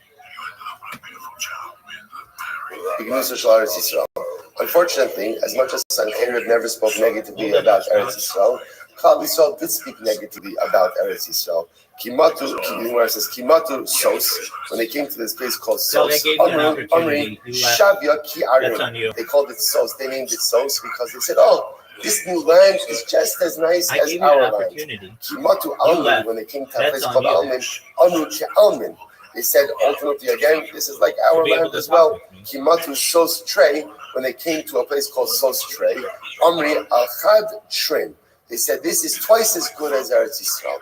So unfortunately, I will say, this has unfortunately been sometimes the downfall of Klal Yisrael throughout the ages, where we find ourselves in new lands, and we deceive ourselves into thinking that where we are is actually better than Eretz Yisrael. Now, not that it's okay, not that it's maybe just as nice, but to think that even Chas v'Shalom somehow it's even better than Eretz Yisrael. So again, something to be learned from everyone, even a Sancheriv. So he was always careful about how he spoke about the sanctity, or how he spoke just about the land itself. Incredible. So the Gemara says as follows. Good. The Gemara says, good. Good. V'sachas kivodo yikod ki yikod eish. Rabbi Yochanan. Tachas kivodo v'lo kivodo mamish. Rashi says over here, Tachas kufa mamish shaguf kain u'neshama nesrachas. So we'll say, this is talking about, again, when Sancheriv's army was defeated. So how was it defeated? So the Gemara says, Tachas kivodo v'lo kivodo mamish. Sancheriv's army, we're going to see, their bodies remained intact. They were killed by having their neshamas incinerated. So the Gemara says, Kihad Rabbi Yochanan, Karilei lamani nechuda mach bedusai. Like Rabbi Yochanan called his clothing those things that give me honor. So this is actually very reminiscent of the Gemara that we saw yesterday, that even in this time of sakana, a person should make sure to keep himself intact. Right? The Gemara says, like even when they're thrown into the furnace, they made sure that they're wearing proper clothing. Your clothing is called the thing that gives you honor. How you dress says a lot about the person you are, and how you dress for certain things ultimately telegraphs a message about the importance that you ascribe to that particular event. So as I say, therefore, your clothes, interesting, your clothing is what gives you honor. So the Moshe Rabbeinu Matachas Kvodo Mamish Kisveifas Bnei Aaron Malalon Sveifas Neshama V'Guf Kayim Avkan Sveifas Neshama V'Guf Kayim. So we'll say, just like by the death of Aaron's sons, so remember again, the fire came in, incinerated their neshamas, but their bodies were intact. So too, when Sancheriv's army was killed, their neshamas were incinerated, but their bodies remained intact. So the Gemara says, Paro Sheba Atzmo Nifra Kadosh Baruch Hu B'Atzmo. This is incredible. Paro, who literally again blasphemed Hashem himself, like this. Paro says, Mi Hashem Asher Eshma B'Kolo. So Paro himself, who blasphemed, his punishment comes directly from HaKadosh Baruch Hu. Sancheriv, Shechiriv, both say Amud Beis. Sancheriv, Shechiriv, Ayidei Shaliach.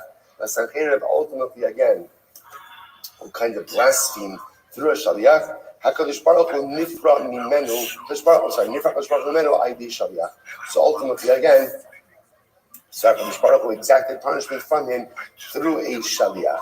Okay, so what's going on over here? So the Gemara says, Paro B'Sidei, Mi Hashem Asher Eshma B'Kolo. So Paro says, who is Hashem? So Paro directly blasphemes. Who is Hashem that I should listen to him? Nifra Kadosh Baruch Hu B'Navi Atzmo. Baruch Hu exacts punishment from him himself. B'Sid, Vayinar Hashem Es Mitzrayim B'Soch Hayam.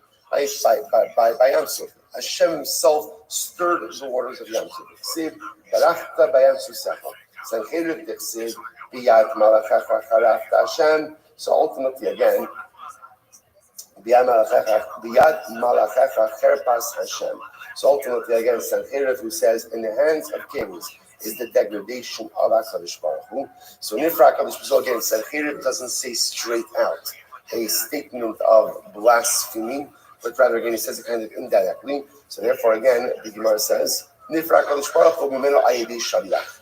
The Baruch Hu exactly punishment from him through shaliach as well. B'chsiv, vayetze malach Hashem, vayach b'machane ashur mea v'shmonin v'chamishim elef. So it says, remember again, this was the, just, this is like the incredible story where Chizkiyahu essentially said, like, Baruch Hu, there was no way for Klal Yisrael to defeat the army of Sancheriv. So this is the famous story where Chizkiyahu goes to sleep at night. He says, Baruch Hu, I'm going to go to sleep, and you do you. You work your magic. And miraculously, that night, 185,000 soldiers died in the just died. So that, if you notice, the letters, Vayetze Malach, it wasn't that Kadosh Baruch Hu, he did it himself, but ultimately again, right, like you see on Pesach, Ani v'lo Malach, this was Malach v'lo Ani. Kadosh Baruch Hu sent the Malach. Why indirect? Why indirect? Sancheriv blasphemed indirectly. Therefore, Kadosh Baruch Hu exactly punished indirectly. Chanina bar Papa Rami Ksiv, Morom Kitzo, Ksiv Morom Kitzo. Shabbos says this is very interesting. So the Gemara says Marom Kitzo, which literally means again the heavens. The heavens are his abode, and then it says Malon Kitzo. Malon literally means like a domicile, a dwelling. Right? Rashi says over here, Marom Kitzo b'Yishaya, Malon Kitzo b'Malachim. Marom Kitzo mashma dira shamata. So one talks about the dwelling of HaKadosh Baruch Hu on high, when on earth. Amar also Rasha. Betchila achre dira shamata, yachakach achre dira shamata. So you can see the unholy aspirations of Sancheriv. And Sancheriv says, first, I will destroy the house of God in this world. And then afterwards, again, I'll destroy the house of God in the celestial sphere.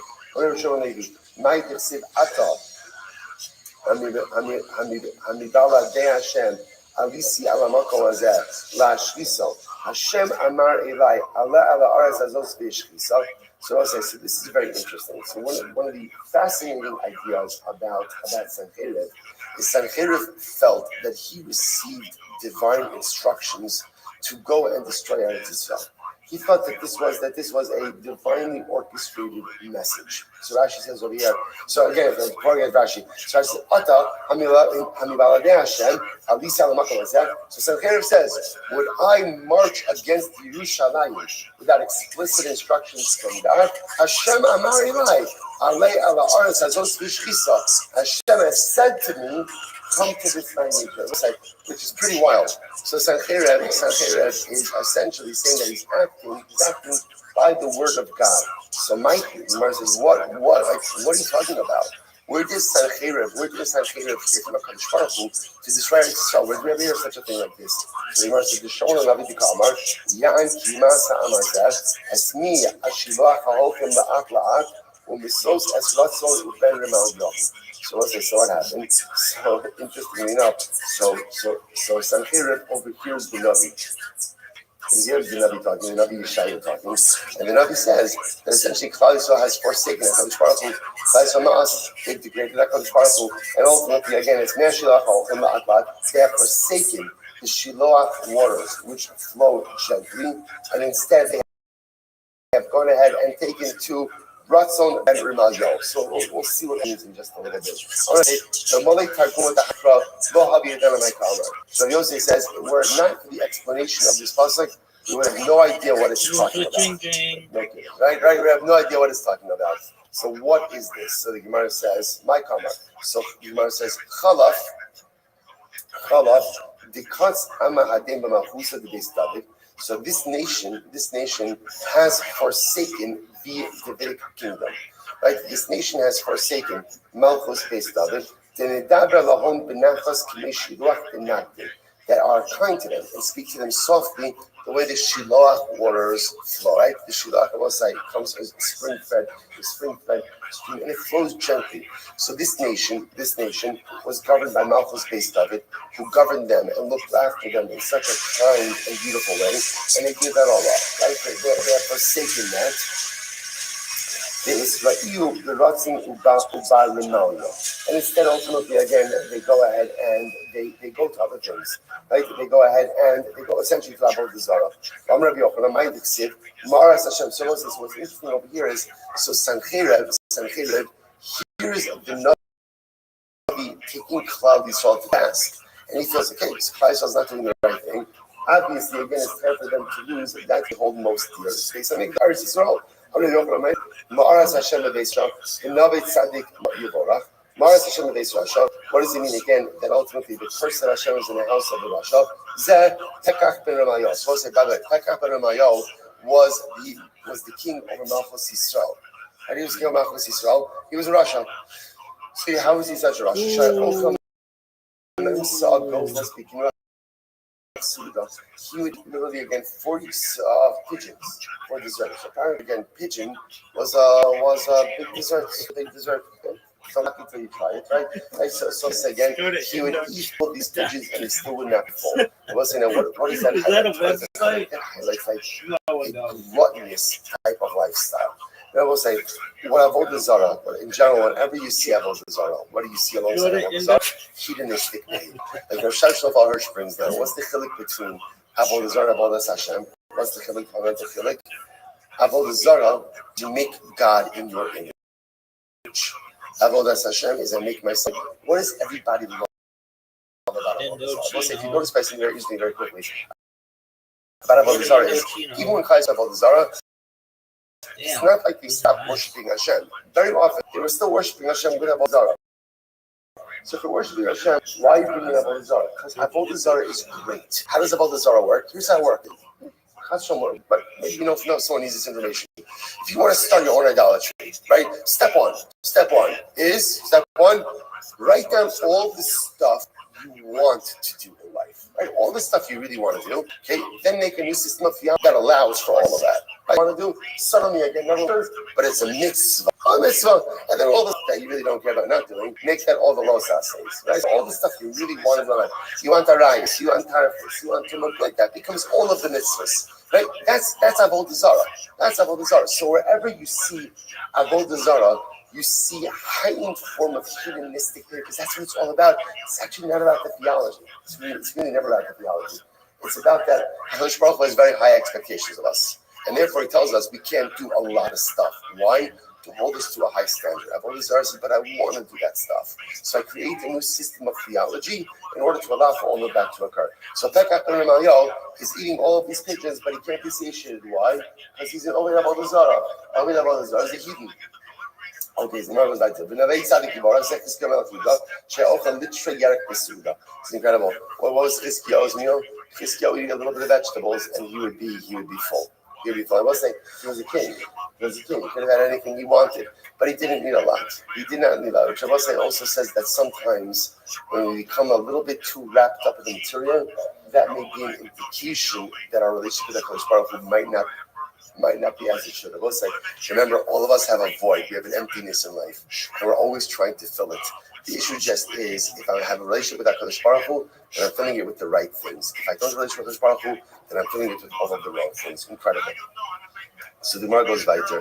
The Gemara says, "V'lachein, hinei Hashem ala alei esmei hanar ha'atzum ba'alam mesmelach Ashur."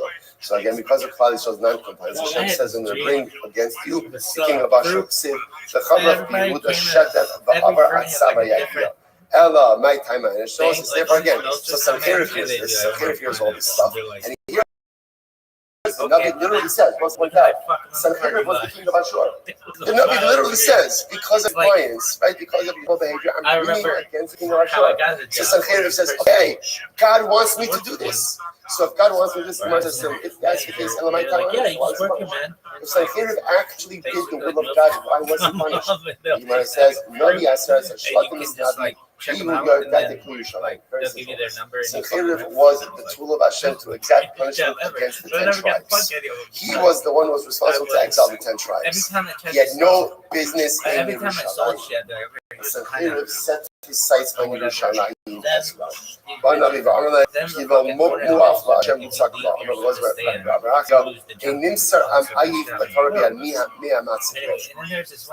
ultimately, again, so the Navi tells Sancheriv, you overstepped. You overstepped. Your avodah was to exact punishment from the 10 tribes. You set your sights on Yerushalayim so that you don't have any power on. Right? Ultimately, again, literally, you cannot go ahead. The Am Ha'ayef, so the tired nation. They'll say, who's the tired nation? It's interesting. It's Klal Yisrael. We're the tired nation.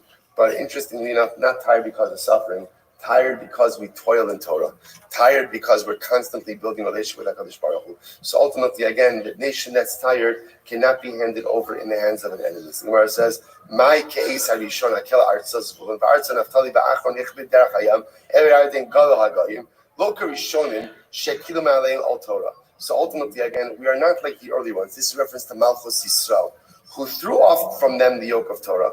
Aval achronim Malchus Yehuda shekilu alein al Torah. So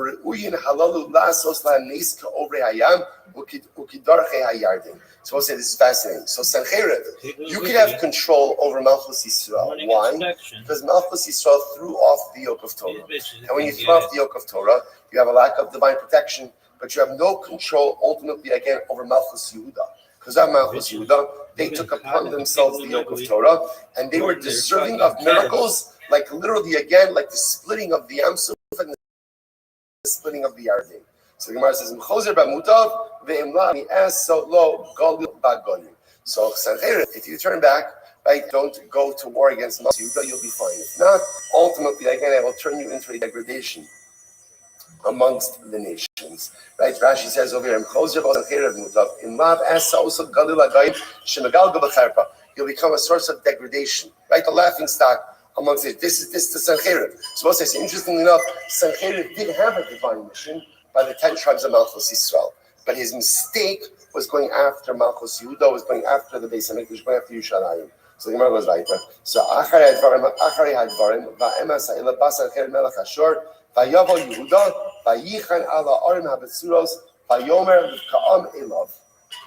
So ultimately, against that, Sancheriv makes the mistake, and he goes ahead and he marches on Yerushalayim.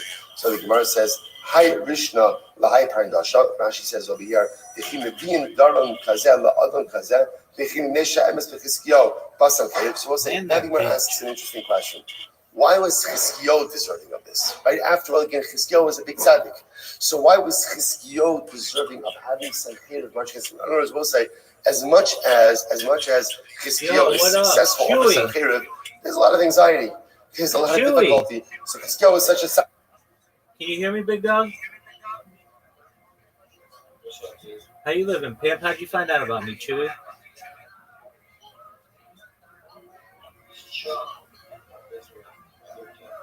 Yeah, I figured that. I think I remember you. But how did you find out about me? Oh, okay. Oh, okay. Very well. All right. What's new with those servers?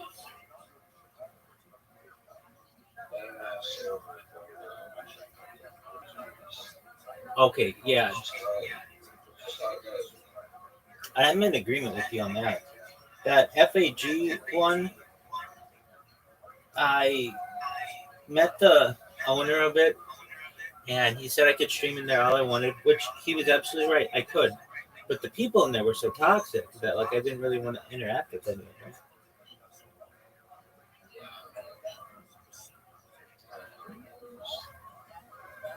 Yeah, I did my best to be as nice to them as possible, and I did talk with them. All right, well, should we go pound sand, dog? That's just how it goes, baby.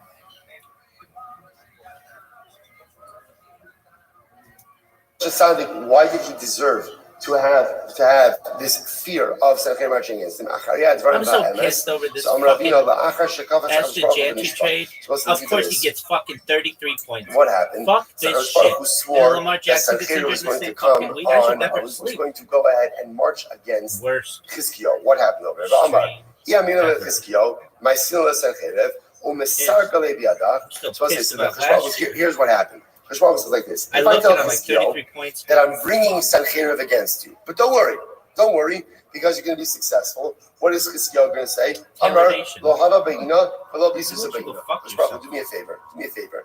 I appreciate what you're trying to do. Remember again, by bringing Sancheir against Chizkiyahu, and then by delivering a stunning victory to Chizkiyahu. Chizkiyahu didn't do anything. Hashbal wiped out the entire army of Sancheir. There was a massive Kiddush Hashem. It was a massive, wave of emunah. But Chizkiyahu would have said, you know what, God, it's okay. Let's call it even, right? I honestly don't bring Sancheir and don't bring Islamic, right? There's too much anxiety, too much fear that it's going to cause. Just leave it alone. Miyad kavetz Hashbaruch v'nishba d'maisina lei. Hashbaruch therefore swore. He said, no, I'm bringing Sancheir. Shnei amar nishba Hashem tzavakos lemar imo kasher dinisi kein haisa v'kasher ya'atzti hi takum. L'shpor ashur ba'artzi v'al har avusenu v'sar me'alem olu v'savalo me'al shet lo yasir. Shamar Chodesh Baruch Hu B'Shalom said, Yavos Sancheir v'siyaito v'yasa avus l'Chizkiyahu v'siyaito. I'm going to bring Sancheir, but Sancheir and his chevra, they're going to become like a trough. They're like a trough for Chizkiyahu and his kingdom. So I want to point out what a profound Gemara this is, right? Sometimes, right, we'll say, we have this basketball that I got there. Sefer Siduro Shal Legendary. He brings this down by Yaakov. That after Yaakov found out, that Yosef was alive. So they're doing the So thing. you got metal arts in there. What, that was better than Michael Jordan, maybe. And I'm so happy. I'm like, oh, Dad, can I get a basketball? Everything worked out well. Why? Because we never, but I have a really ever got shit. Instead of everything working out well, why don't you instead what? And I'm like, leave it alone. And these motherfuckers are spinning the ball. Leave it alone. And you can spare me ultimately again 20 plus years of being something. That's why the Pasuk says, he offered up Karbanos Le'elokei Yitzchak. I don't know. Yaakov offered up Karbanos to the God of his father. What was Yitzchak? Yitzchak was Midas Hadin, strict justice. Sometimes strict justice says we don't understand why Kodesh Baruch Hu does things. So it's interesting because over here, Kodesh Baruch Hu knew that had he divulged his plan to Chizkiyahu Melech Yehuda, Chizkiyahu would have said, God, sounds great, but don't do it. Don't do it. If everything's going to end happily ever after, just leave things alone. And I will say so many times in life, we have this fundamental question. Yeah, things work out.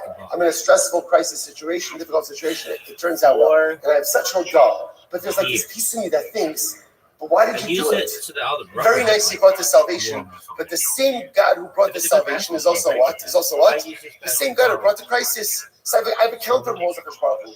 Don't bring the crisis, and you won't need the salvation. So that's the Hashbaruch of Hashbaruch. That's where the emotion runs the world. Somehow the crisis was necessary. It's not just the resolution that's necessary. The crisis itself was necessary. Sometimes those are things that we just will never understand. Let's go a little bit weiter. Says the Gemara, Yasser Sifo me'al shechmecha, va'olom me'al lecha tzavrecha, v'choveh ol mipnei shmai. So Hashbaruch Hu tells Chizkiyahu, don't worry, everything's going to be okay, and the yoke of Sancheir will be lifted upon you, mipnei shaman. Shman. The word say shman literally means the oil. What's the oil? This is beautiful. Chovel olsha Sancheir mipnei shman shel Chizkiyahu. Literally, again, the yoke of Sancheir was lifted upon from Klal Yisrael because of the oil of Chizkiyahu. What's the oil of Chizkiyahu? This is beautiful.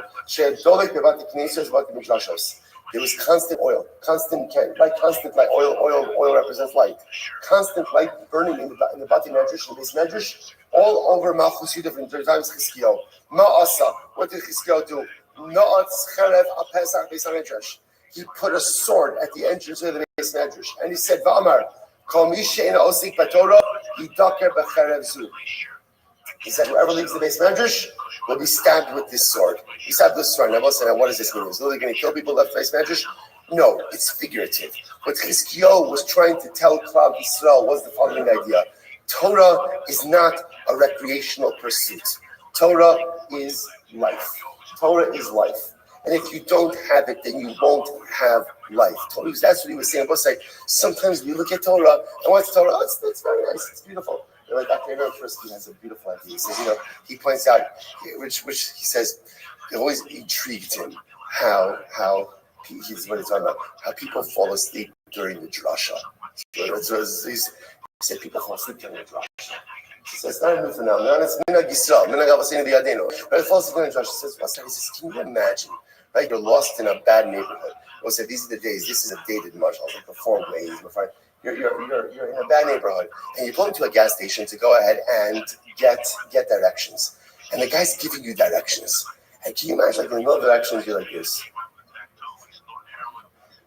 right? He says no one's nodding off in the middle. Why? Because that's going to save your life. He says if we realized that words of Torah literally are life-saving, that words of Torah are life-saving, hey, then we would never nod off. Sometimes the rabbi speaks too long. God, right? Or whatever. So, and it's not everybody is an orator. Okay, fair.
Look at this, entonces.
I saw Demi fuck around with Superman one day, and she ran out of that hole and smacked Demi in that foot. Demi didn't know what had happened. He just ran away. She went right back to the hole like nothing fucking happened.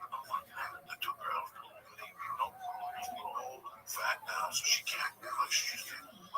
But those two girls, they go fucking beat my knee until this day. I don't put my face by you. Yeah, I don't put my face by you. The only way I'll put my face by you is if she's looking that way. I'm bitten from behind. I kiss her in the head. If you get neatly wound up, don't move your hair real quick. That hand is history.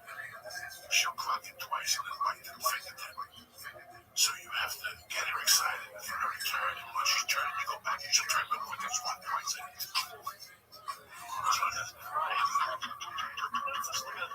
Crazy thing you have to know.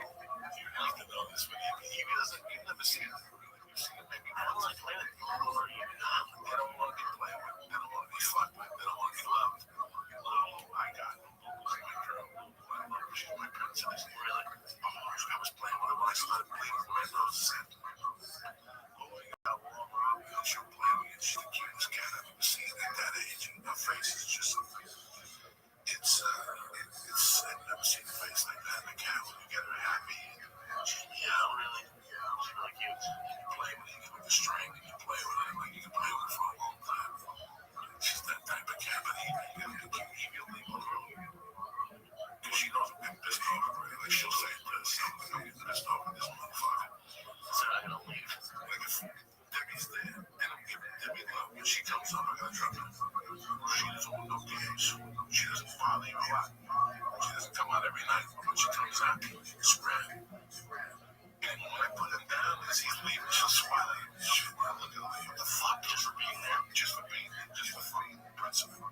Jesus Christ. She'll come over and she'll let me pet her head, rub her head, call her beautiful, and I pick her up along the day. And on her own, she'll just take off. That's it. I think this is why cats like get a bad name. Because this is like why I don't have a cat. Look, besides the allergies, this is my only experience with cats. Either they hate or they don't eat.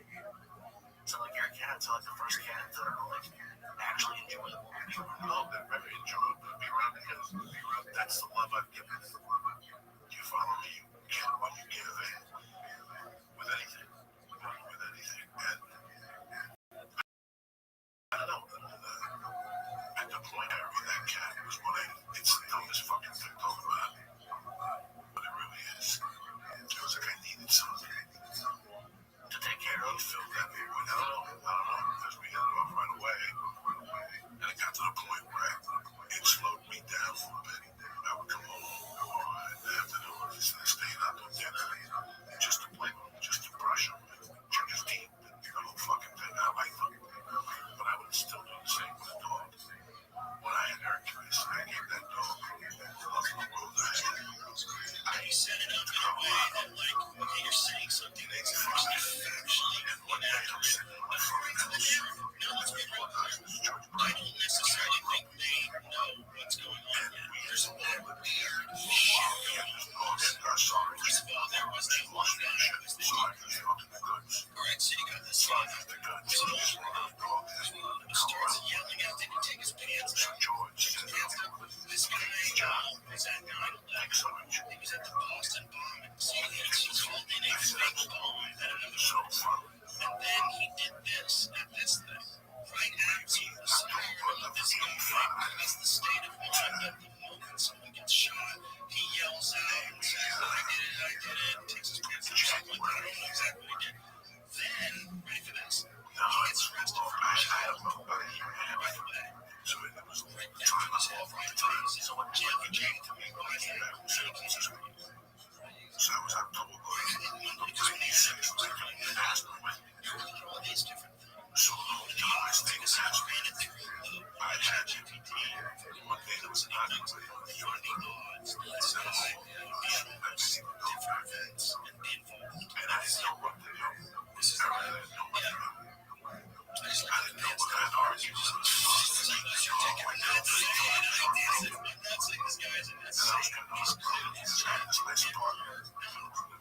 He's professional. He has a backyard. I enjoyed my time with fucking Sarge. So I came, joined back Sarge. This guy George, inside this Greek,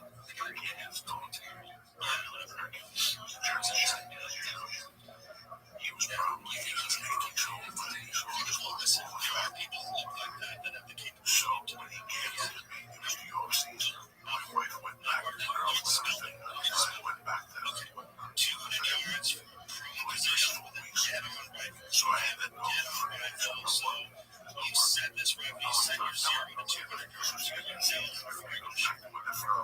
Is that you can shoot the family now? You can do it tomorrow. If you're from you are experienced, if it's someone that's never shot, you can do it 100%. No, I think never shot.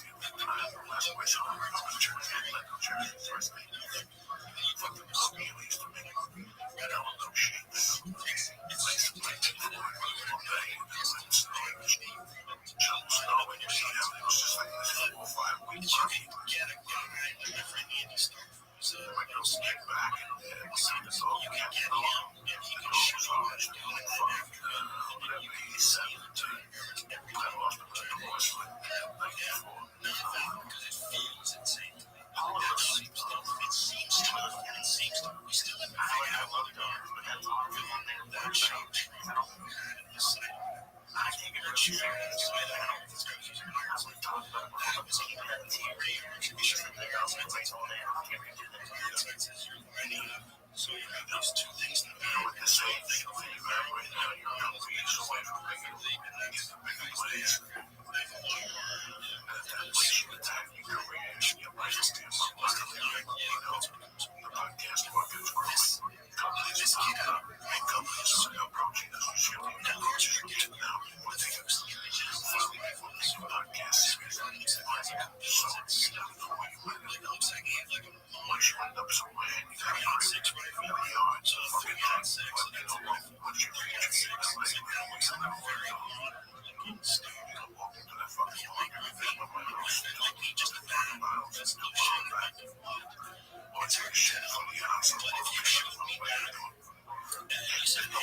This is my cousin's rifle. Is this in it?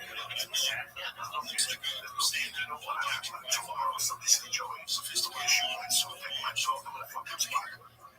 narrative is this is his grandfather's rifle.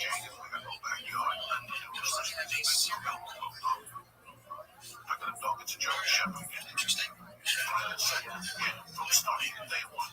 Pick him up when he's 8, get him sent over to the Nazi Germany. That's kind of crazy. Fuck it. Give him Is it possible that a watch him, bro. be that accurate? Just watch him, bro. My mom used to tell me about the feet. You're a really good gunsmith, and you said if you're like a nostalgia person, like kind of Fuck, you can't control him like they problem. It's crazy. so you had a good gunsmith, and you It's crazy how action is true. it really is. How they know. They know You can see from the shoe they all have a lot of years. White children, white children, way out. Especially because all the stuff like the trigger and the action and all that different stuff is that was also just That's this night. It's made of shit. But by now, technology has changed now. Those are back together. Something to shot they can give them a shit. Something like that. There's a lot of people take to do that if you're highly skilled out there. To disassemble rifles if you can get in by the 7th grade, would it fit? Not gonna fit. And then somehow once you get to know it, in front of me is like, I don't know. Like my mom, that's how she does that. And then you're supposed to get in that stupid fucking back. I don't think he literally makes no sense. It's still a little weird. It's like, and so this is just a narrative, right? Once you got a check, and then they supposedly fund trouble. So if you get out of line, it's the audience that's yelling, I shot him, now shoot me, I shot him, now shoot me. And then that guy gets arrested for child abuse. And then you find this rifle and they say, let's assemble it. You reassemble it, like, fuck it. You might let five kids credit on it. This store or something that they don't know last month. This thing makes sense. You're telling me this kid was actually a creature. This guy, first of all, that was the call like that. I think it was like there's actually a sandwich where he's sitting and those are live. That's the second company. So many of those he shoots and chunks from the roof. He jumps down 14 feet. So there's no reason I broke that right there. So there's no way to jump off. So this guy, whoever it is, jumps off the roof and lands on the ground. He's even the guy who shot him. Maybe he thought he was going to shoot him. Maybe he's a I talked about many things. I came up with your moms. No matter how horrific it is, for some people, take a long things. But she tricked out by it. I think so. My wife and I were having a conversation. The fucking alley really misses feels. My wife said, I don't just die. She changed as soon as we got done. She got really sad because we brought Allie in. She was fucking kids. And she fucking said, "Tell my kids." Sometimes even cat kids don't little cat though. She found me tell that thing. And she done that one time. And the fact was like, she was gonna kill me. Like, he was like a farm. She tried to be wacky shit that doesn't make any sense. So damn it out there at the same time. Just believe you. Didn't know what you fucking man. Nothing to it. He was like 20 fucking pounds. She's like, you can't say I'm sad and I work at it. But she follows him now anyway. So she's a fairy. She's you know, that is weird. That is something with my his boyfriend's definitely a guy. And I can't work maybe 4 weeks or years ago. I think I do sex. I think the same for games. Excuse me. She used to watch football with me for the last fucking 15 years. You know? It's like a kid, but I'd rather have love. Yeah, that's where still as strong as they've ever been. The thing, I love my animals. I fucking love them. I love my cats. It's really, I love coming home at night. The feeling coming home and bobbing. Or some fucking asshole says something in the store. Just get in your car. Drive up your gig. There's no fucking make a right and stop at 7-Eleven and get some nicotine gum. I walk in and go to one of them. There's a white space. He's parking the car. They love me. The rest of his career, this was the scam. They let me slow down a couple minutes and come out here. Wait 5 minutes. And that's what they go away. They jacket or fix the house. Whatever. Mr. Steve, I take a right back in the way. And I put the TV down. You know, it's a mix of a few things. And they disappear. I think it's sometimes they stay all night. Sometimes they hang for fucking midnight. You can see what it's something. I think you can describe it, whether it's a cat or a parrot to fascinate how you see me back. It's really difficult. You know, make fun of that. Because sometimes I don't understand this, but I do understand the service page. The second thing is just I just don't understand what I'm going to start playing something with my world. But I do understand the concept and how to use it and vice versa. It's like you understand. I've seen it. I believe in it. And I know it's times you say I'm living around day. And when I didn't know it, they jump on me and I'm on the phone and somebody wants me to yell. It's just because I don't about to push the cat over the wall. This motherfucker sounds like a shooter today. Yeah, I feel like it's beautiful. It's not me from past time. It's not me cursing out a motherfucker. You know, they really do. They're confident. There's tests. There's some research. And I didn't use it. What people think about it. There's research. There's things that go with it. I don't know what that's 3 years or dogs or 7 years or dogs. I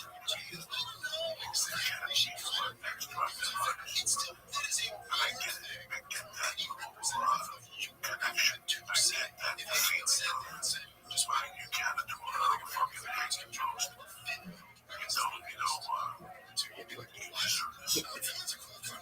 I come in, whatever, sometimes you cook and make a little fucking world. That's the relationship. They're like, you know what, when I'm leaving this room, don't get a piece of it. So you better fucking get your head together. And once you know that, you're like, okay, let's just get a fucking relationship. It's from this is it. Whatever fuck I'm like, this is free. You know, right? Whatever the fuck there is, we're all motherfuckers. And once you fucking answer what I got, I was going through the old man for Rothschild videos, and we had some where you were giving ham.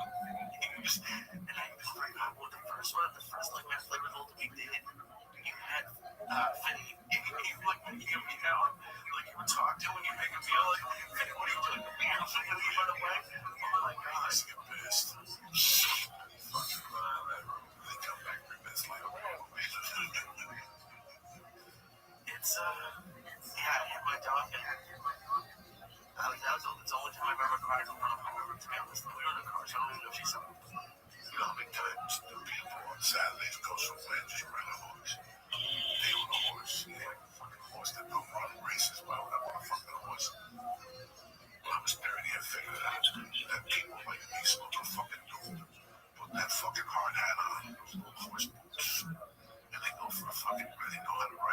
professionally, not professionally, like doing shows or whatever. But they know exactly where to go and they take a fucking 3 or 4 hour horse ride. Can you imagine what that feels like? On your horse, while you shit, he stops, he jumps up and does that fucking long range thing. Horse people take a lot of pride because they go in there and clean up clothes. This is all It's a about big thing. when you look at those guys on pay for that fucking walking brush his horse, you should hire somebody. No, you don't hire nobody for that. You can't hire somebody for that. You lose the fucking blah. If you hire somebody, it's when you brush them. You know how much I love brushing my cats. You do it like every day now. Yeah, I have to. I brush every day. They have a system, so I don't do their mind because they get overstimulated. Yeah. They fucking. So there's a way you brush, and then you pat them with your hand, and then both. You know, they get love with their hand to control. I get the brush, and again with their hand, and both. You know, it's really interesting. I didn't read this. I fucking learned it by doing. By seeing what it did, how it calmed them down. It made them feel more whatever. At ease, yeah. At ease. So these little things you just fucking learn by seeing. I'm a fucking cat bro, just because I watch my wife. And I watch that when I watch, you know, and V's growing up. I was a dog bro. I had dogs. And my mom fucking bro. I had a fucking dog. I started with Champion, and then I died with fucking Kristen. Who I would break into Nina's house from time to time into the yard and go in the doghouse when Kristen after my mother died. That was the saddest thing ever. I think about that fucking dog all the time and how bad I felt in the life that dog lived. That dog died like me. He went from fucking living in a house with an air conditioner, people giving me love to live in a fucking yard with Nina. And I couldn't take the dog. There was nothing I could do with the fucking dog. That's terrible. I was living in somebody's house. You can't walk up with the dog. So no, I've had my horrible experiences with dogs and cat heartbreaks, and I've had to justify it. So this is why I have this, because it's a completely different universe. And sometimes you fuck up in that universe when you get a cat or a dog and make it right this time. To give that dog, and I can always give my animals tons of love. That's the, I've never microfic my dogs or cat animals. I always give them tons of fucking love. That's why those cats act the way they do. Always. You know, you feed them personally, you see them, and they watch. They appreciate all those things also. It's really fucking interesting, you know. Do you think you're misunderstood? I don't know. No, because I was thinking of cats, but I had the negative connotation. And sometimes when people, it's I've been thinking about you and your special, just because I got to go to Oz, that was great. And I was like, because you have this reputation, but then you go and you want to, like, you want the podcast with the song that Gay Black Rock, and we're talking how much you love your cats. And I feel like sometimes some people's first impression of you might not be that you love that stuff. And maybe I'm wrong, maybe you don't feel that, but Look, that's the beauty of it. You know, you look deeper. You know, that's the beauty that we all have to do that fuck up. That's why I did the best latest world.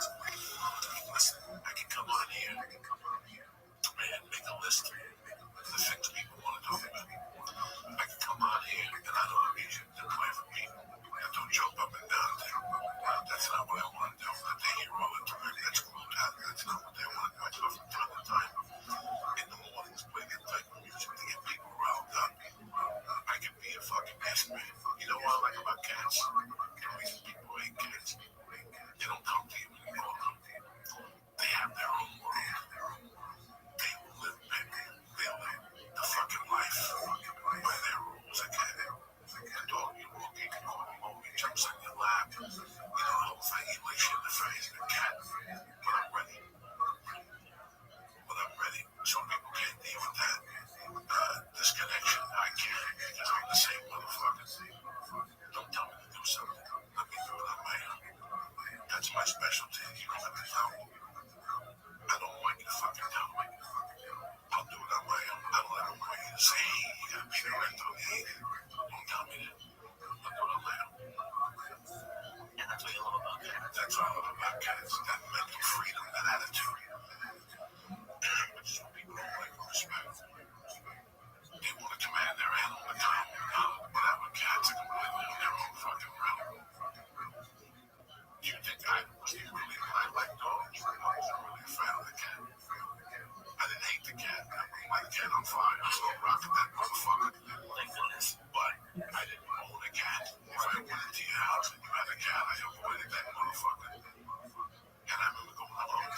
those cats would jump on it, they do it so bad. And Harry do that. I had to be scared to death. They would go, no, that means he likes you. And I would go, what the fuck kind of animal likes you by putting his claws in your fucking leg? Fuck that fucking rat, that fucking legs.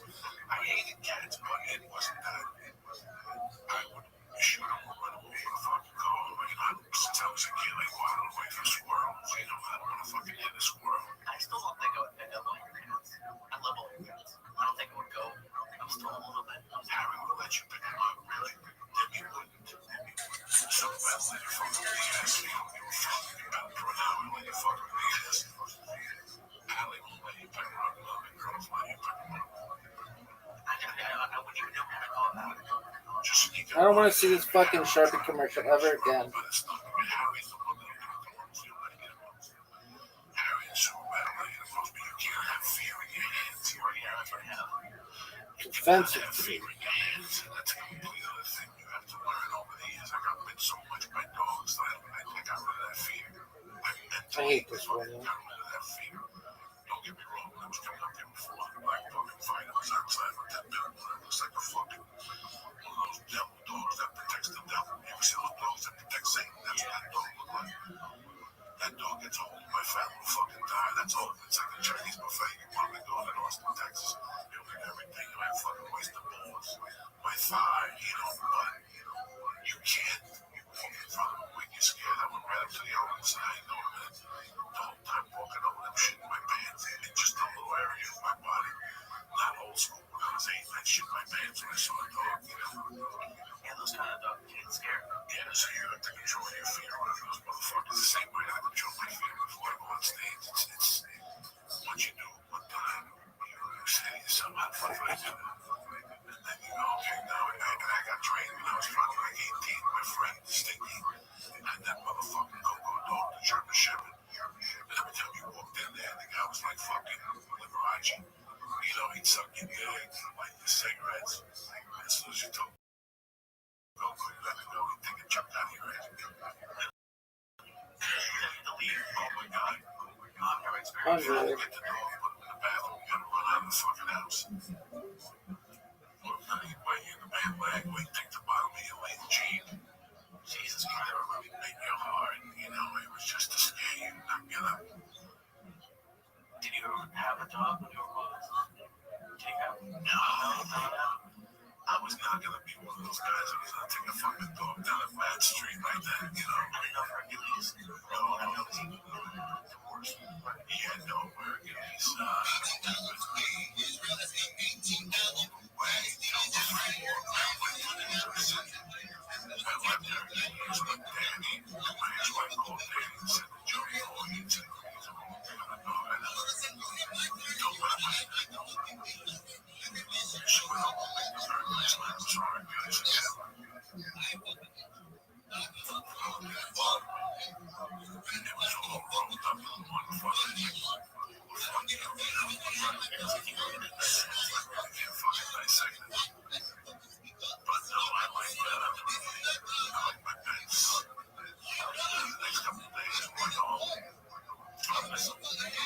I miss him so much. I can swear I just saw him. Oh, no, it's always In the hotel room, late night, like 12, watching TV and relaxing. I got glasses on. I could feel one. I could see one. I walked by, like, what the fuck? I think I don't know. I know you never wanted this with your cats, but you had a cat that wasn't attached. Just running down the road. Because I don't want to go away. I think that's probably happens. Right? What the fuck is playing? Don't look at that. That fucking brain. If I find 2 hours with a cat, what I hear and what that cat hears is 2 different noises. He can see the whole fucking time.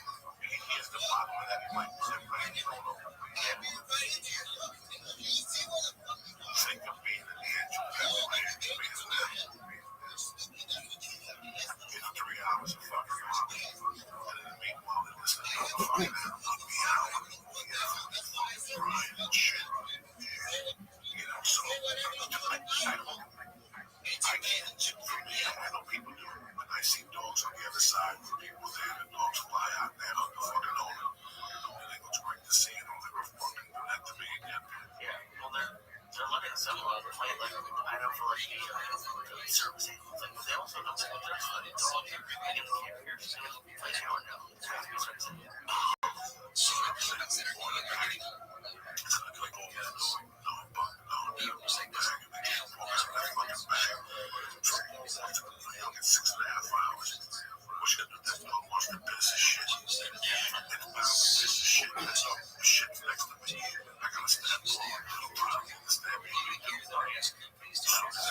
That shit's gonna stink. That's why they put those planes down.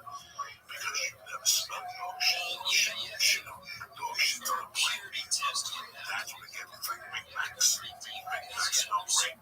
Why bring that motherfucker on a plane? Open up that Big Mac. You wanna puke?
Dallas is a good city also.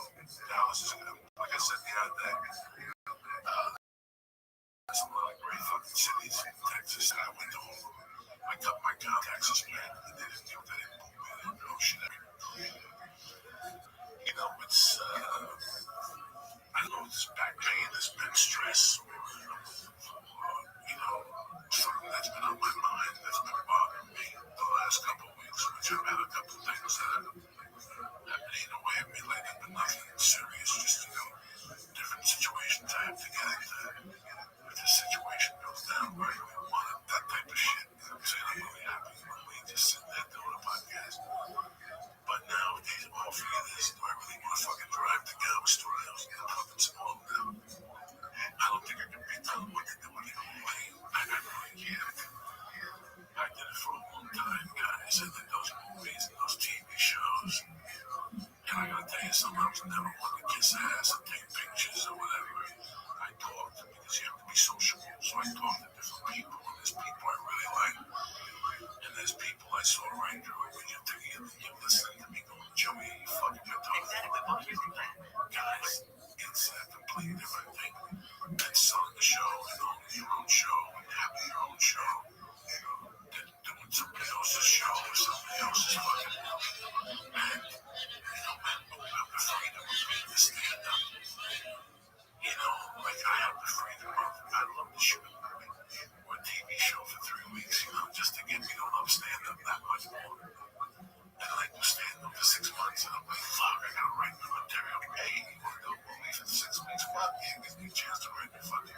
days, I want to shoot myself in the mouth. That's what I'm going to get. To be honest with you.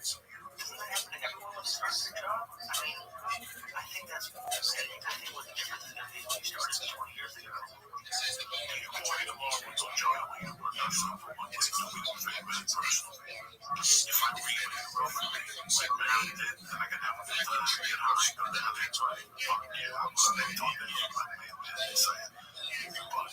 Like, you know, obvious stuff. I mean, son, you know, I'm the boss. I can't read that. I can't read the fucking. I'm a butcher. I can't read none of that shit. That's what I'm trying to say to you. The last 3 fucking television experiences beside Mary and I had, but I believe so. So, what's that reality? People are trying to define the shit to the business. You don't want to be somewhere. That's horrible. Okay? Okay? When I first got here, I got booked on like a show on NBC that I didn't know what I was doing at all. You ever walk into something, you don't know what the fuck you're doing.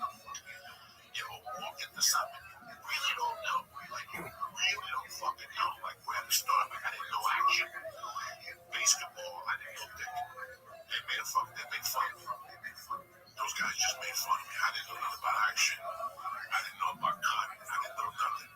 I went to acting class and I got, what was that? We just talking about the show on NBC. I was a plumber for 4 episodes. And I gotta tell you something, guys. I didn't know dick about dick. They were telling me to get the wet work. I didn't know what Some rabbits and be like, do it. Be like, what is that from? Do it. Oh, it's from fucking Cosby Show. Fuck Sharpie. I can't believe Ashton Gentry just. I don't want to talk. I don't want to talk about it. Okay, so what are we doing? They were so nice. They thought I was just playing like a goof. I wasn't playing a goof. I really didn't know what the fuck was going on. And once I got nailed there, I went back to acting class and I kind of fucking picked it up a little bit. And then you go along the way. And all those experiences were good. Right? Tina Turner. While I was shooting, but it didn't matter. It was something I wanted to do. It was something I thought would take me to the next level. The longest shot, I was happy as shit. What is it? But the longest shot, I pissed off a lot of people because I took matters in my own hands. I just went straight to Adam. Tell the story. I didn't fuck around with the rest of the mafia. I just went straight to the fucking downfall. There was this fucking. Messenger. Why am I ever fucking with all these messages? Rabbi, tell the story. Alright, there was this fucking episode of Fresh Prince of Bel-Air where they were singing those song. I think you could still say slave. Anyway. And this is a really like powerful episode. Let me see if I can find it even. It's really powerful. Because obviously I didn't have one and stuff like that. But if I would have thought that the night before, I would have showed up with a job the next day. But I wasn't that good at that time. My mind didn't think that way. I thought about it while I was there. I saw the locker. Yeah, here it is. I didn't see it. So the mom on the show, who is the superior mom of the show, no offense to that other lady, she's like teaching class, and she teaches. Listen, as a stand-up, I can't go up there and fuck around. What do they call these things? When I got serious about this, it was because I became dangerous. They were called back in my day Negro spirituals, but I guess like African American spirituals. But what I mean by dangerous is having no And bounds. To be good she talks about in this realm of what we do, you have to really have no bounds. You and I have discussed it like, about the thing about people well, one of them was Wade in the Water, keeping your day job. and I'd never heard this song, but and the show wasn't like a show about this kind of topic, but anyway, she teaches them this song, and apparently the song, I don't know, it's like basically the dogs that would try to find them would not be able to find them as well when they were hiding in the water. So here we go. What is this bullshit?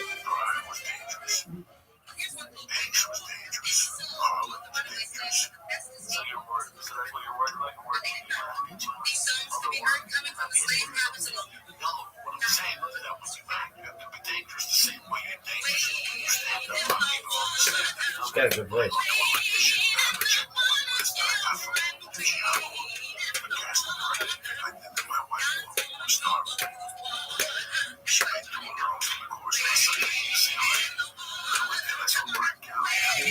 In the water, children, in the water, God's gonna trouble the water.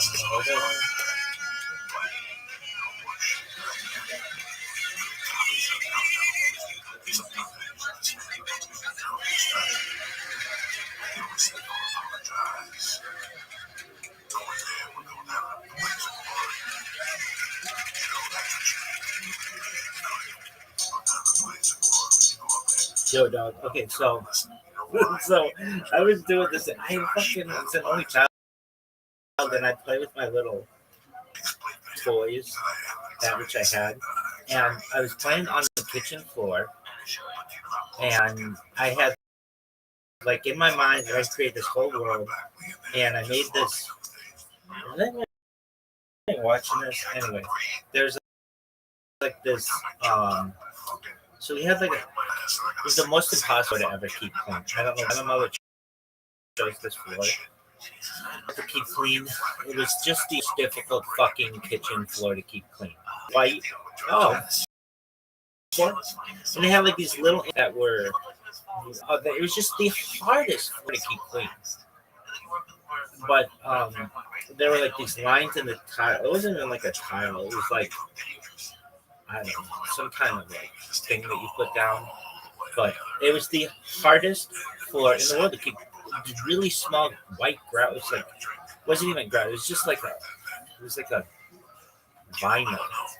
Worst floor ever. If you're gonna get it in the future, black and white tile. That's the way to go for your kitchen. But this one was the fucking tile in the world. I don't know why. Anyway, so a white fucking floor is so hard to keep clean. Anyway. So my thing was I was sitting on the floor. What the fuck happened there? Got a crash. Cool. And I remember fuck, they like went out at the same time. I don't want to hear about fucking NFL. It sucks. There were like these tiles. They weren't even tiles, but like I guess they were like laminate tiles or something. Anyway, most difficult fucking floor to ever keep clean. So I was pretending that my guys were like on a boat on a river, and and they were just like I don't know. I was thinking they were like on like the Mississippi River, and they were just like very much like Huck Finn in it. I don't know, just like living their lives. And I would like have them like get off on the side and they jump back on the boat. Like I would remember like I was pretending like two of these tiles were the river, and then there was the riverbank. And I'm doing my thing. I don't know how old I am, but I'm just playing with my little army men and like wrestling guys and everything. And my mom is not watching me. She's watching television. And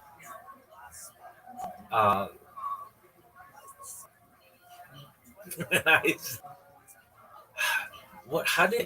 like the phrasing, because I told a little bit of a lie. Maybe not because I'm perfect, but it was like I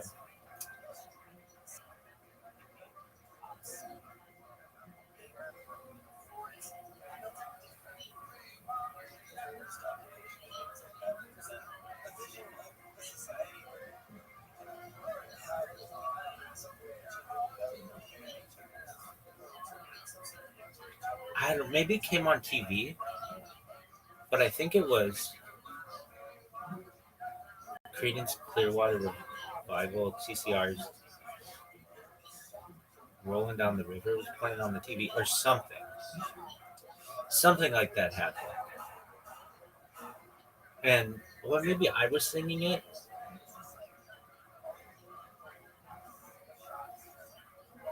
And sometimes I would just make shit up, like just as a little kid because it was boring. And I say to my mother, "Did you know that that's a Negro spiritual?" My mother, what? And I said, "But that's a Negro spiritual." And she's like, "No, it's not." It's clear on her Bible. Sang that song in the 60s. And I was like, "Wade in the water?" And she's like, "Wait, what?" And I was like, "Wade in the water. It's a Negro spiritual." And she's like, "Oh, I thought you were saying rolling down the river." And I remember being like, "No, Wade in the water. I saw it on The Fresh Prince of Bel-Air. There was a Negro spiritual." My mom's like, "Oh, okay, maybe that is, but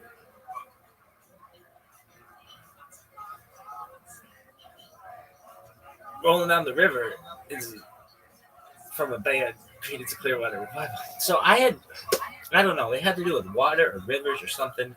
And I just kind of was like, well, Tina Turner, when she sang it, she kind of sounded like she's just. Anyway.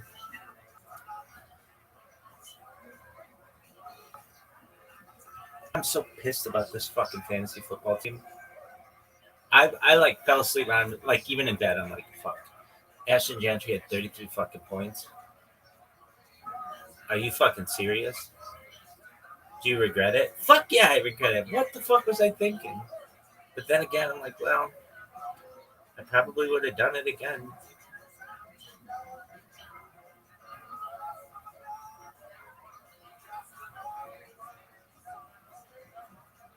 This motherfucker had 3 touchdowns and they still lost.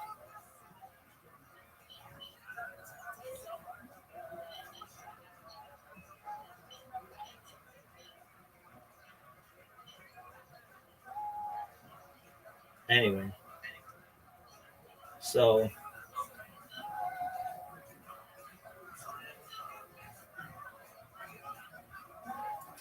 then earlier on this stream, the back pages or whatever you want to call them,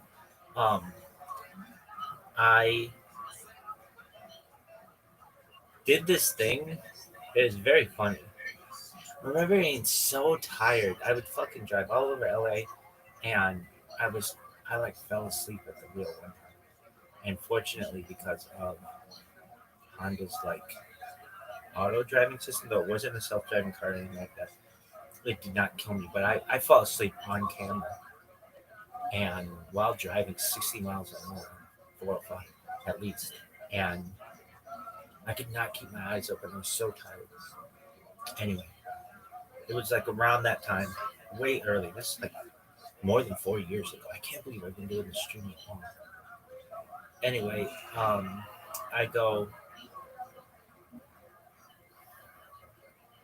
I would always try to start the song. I would be like, Israel, the Rebetza, listen to me. If anybody asked you what it was like watching Rabbi's live stream, first you have to know it's a worst stream. But then you have to ask them, have you ever heard Tina Turner sing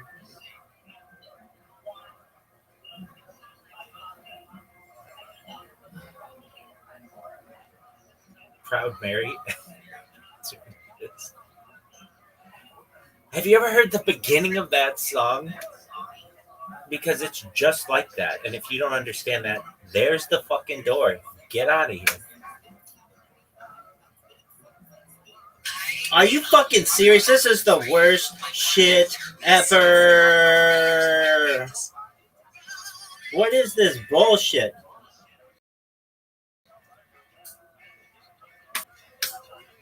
You know? Every now and then, we can hear something for us. Nice, easy. Nope, this isn't it. This isn't it. There's like a certain version that they would play on the radio that would be like, oh yeah, that's it. But that ain't it, baby.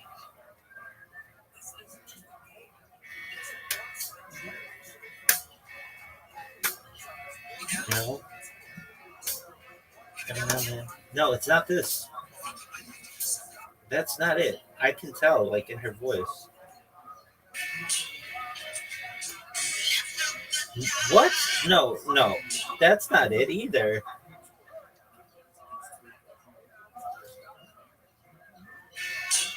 That's not it. Dog, there is one fucking version of this song. No, that's the one that I fucking would say that's like.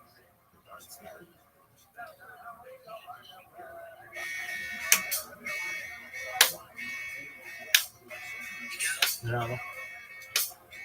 Every now and then, you might like to hear something from us. Nice and easy. But there's the thing. You see, we never ever do nothing nice and easy. Boys do it nice and rough. So we're gonna take the beginning of the song and do it easy. But then we're gonna finish rough. This is what we do. Proud Mary. Rolling, rolling, rolling on the river. This is the story. I left a good job in the city, working for the man every night and day. Never lost 1 minute of sleep. Then I was worrying about the way things might have been.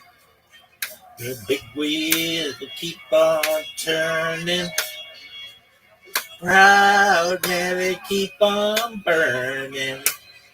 And we're rolling, rolling, yeah, rolling on the river.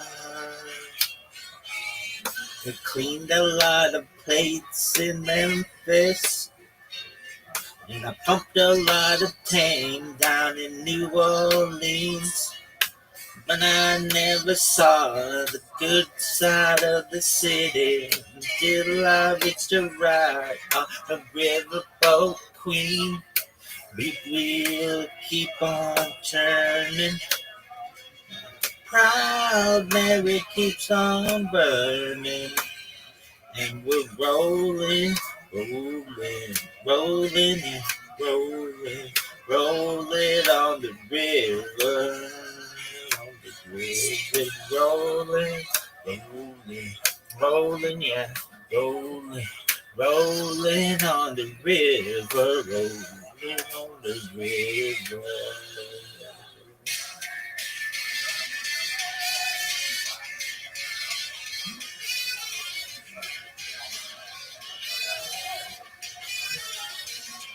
I left a good job in the city, working for the man every night and day. But I never lost 1 minute of sleep, never worried about the way the things might have been. Big wheel keep on turning, oh, better keep on burning. And we're rolling, rolling, rolling, rolling, rolling on the river. We're rolling, rolling, rolling, rolling on the river. Do do do do do do do do do do do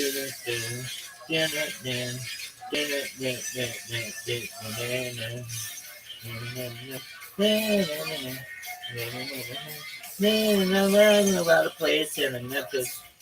Pumped a lot of tame down in New Orleans.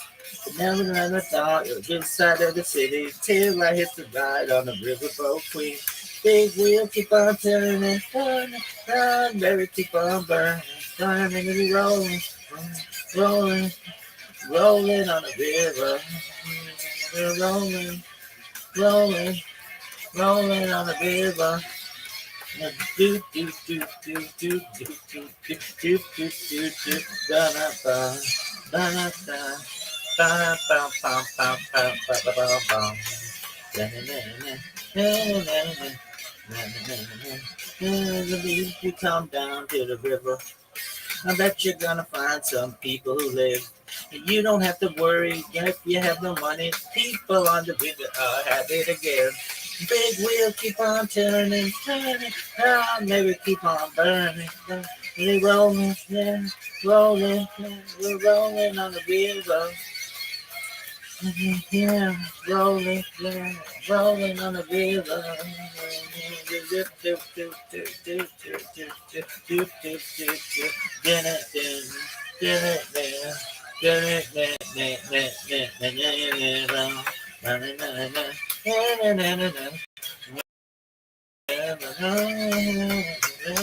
Rolling, yeah, rolling on the river. Rolling, rolling. Rolling on the river, rolling, rolling, rolling on the river.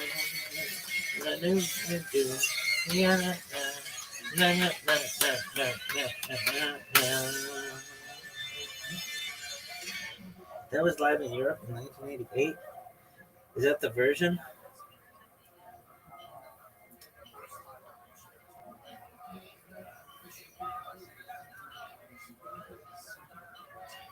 I really think it's a little different. I mean, maybe.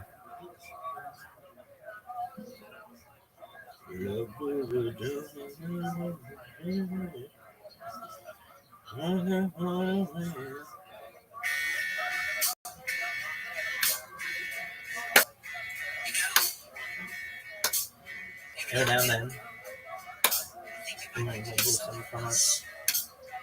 nice, easy, again.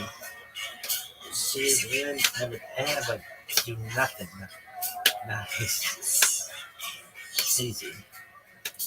We always do it. Nice. Yeah. And if you get on this song and do it easy, but then we're gonna finish it. That's what we do. Proud mirror. We're rolling, rolling, rolling on the river. We left a good job in the city, working for the man every night and day. Never lost a minute of sleep, and I was worrying about the way I think might have been. I know the big wheel will keep on turning. Proud Mary keep on burning. And we're rolling, rolling, rolling, yeah, rolling, rolling on the river, rolling on the river.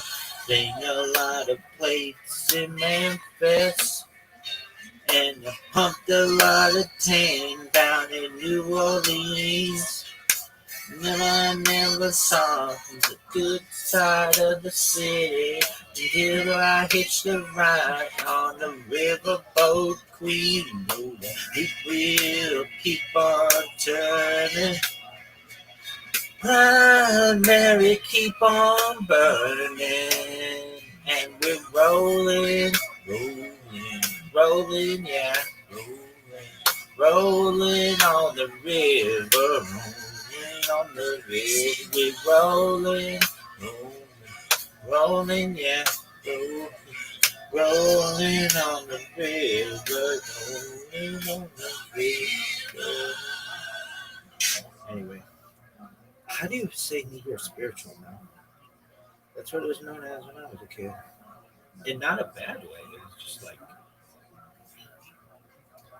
spirituals, also known as Negro spirituals, African American spirituals, Black spirituals, or spiritual music. Okay, so it's known about as that. It's still known as that. It's not seen pejoratively.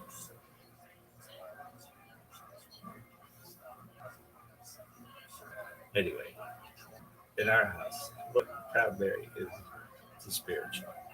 Is it? Not traditionally. Raiding the water.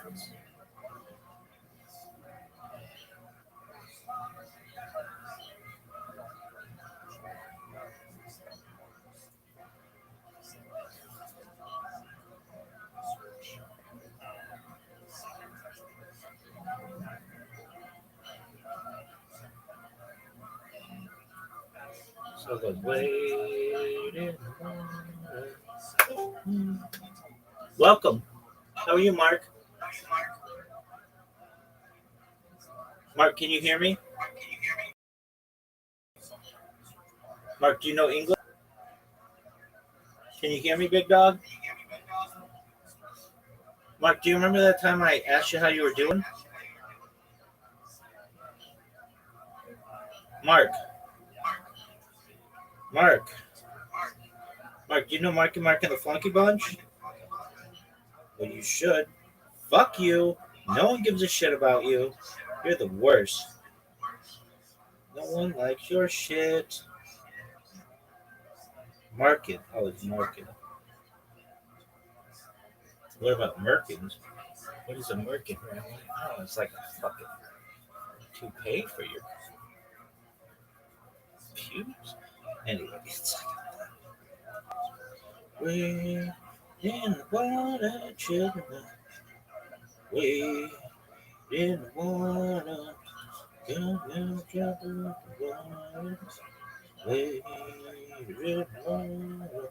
Hey, we in the water, children. We in the water. Got the trouble, water. It's got the trouble, water. Way in the water. Way in the water, children. Way in the water. Got the trouble, water. No, it's water. Way in the water. Way in the water, children. Way in the water. God's gonna trouble the water. Water. Way in water. Way in water, children. Way in water. God's gonna trouble the water. No, it's water. Way in the water. Wade in the water, children. Wade in the water. God's gonna trouble the water. No, it's water. God's gonna trouble the water. Wade in the water. Wade in the water, children. Wade in the water. God's gonna trouble the water. It's water. Waiting water, waiting water, children. Waiting water, God come trouble the water. Now, why do you end it so awkwardly? Waiting water, waiting water, children. Waiting water, God come trouble the water. In water, in water,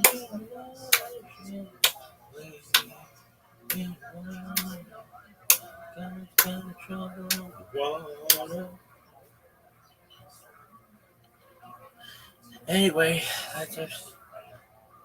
it was very much like what is that Disney cartoon, The Adventure or some shit? That lady with the pink hat that's a mouse. And 50 goes west, that's the thing. Mouse squirts.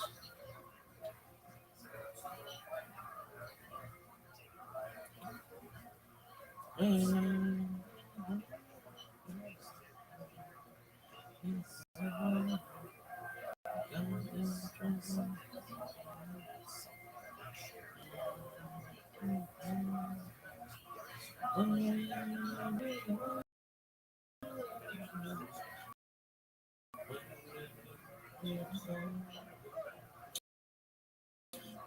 gonna trouble.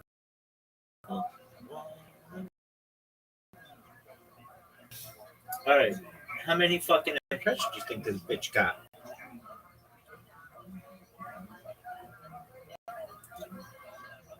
100. If I have more than 120, 148. Shit.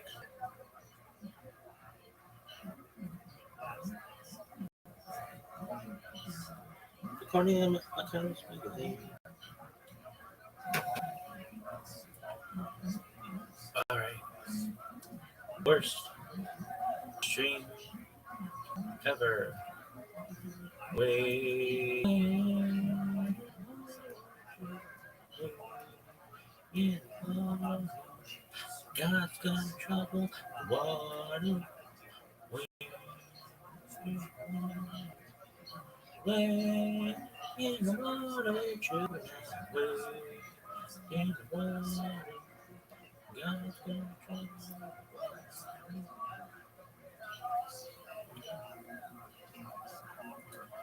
Anyway.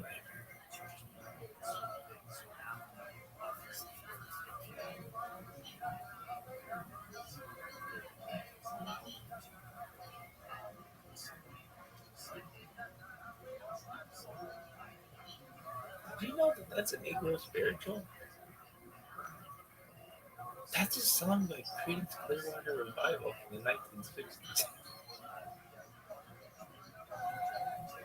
No, I mean, Way to the Water. Oh, well, that might be. Proud Mary was the 1960s. You know that big wheel keep on turning. Keep on burning. And we rolling, rolling, yeah, rolling down the river, and we're rolling, yeah, rolling down the river, rolling down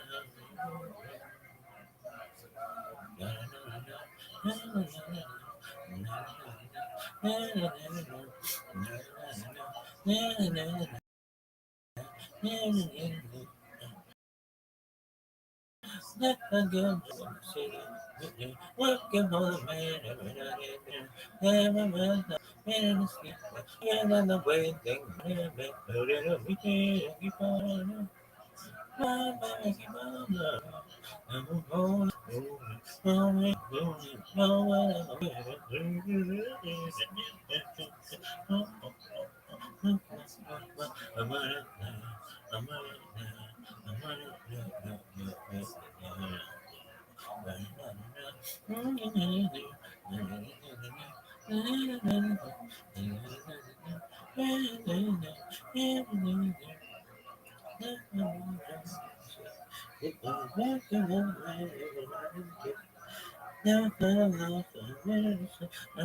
Another way I think about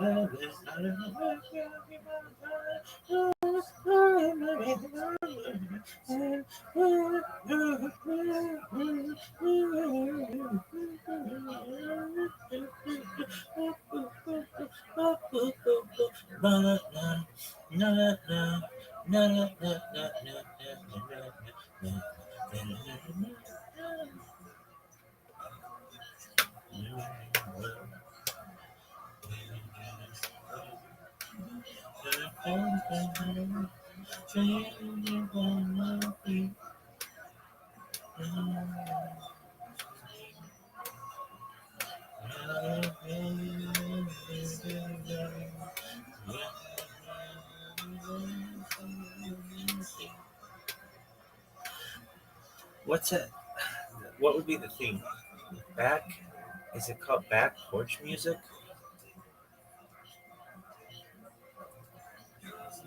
What's that one song? Let's see if we can get ChatGPT to find this up. If we'll find it. Yo, what's that song? It's from like the 1970s about there's a lyric in it where it's like a father telling the boyfriend of his daughter, like, don't catch me finding you around my back porch. It was very popular.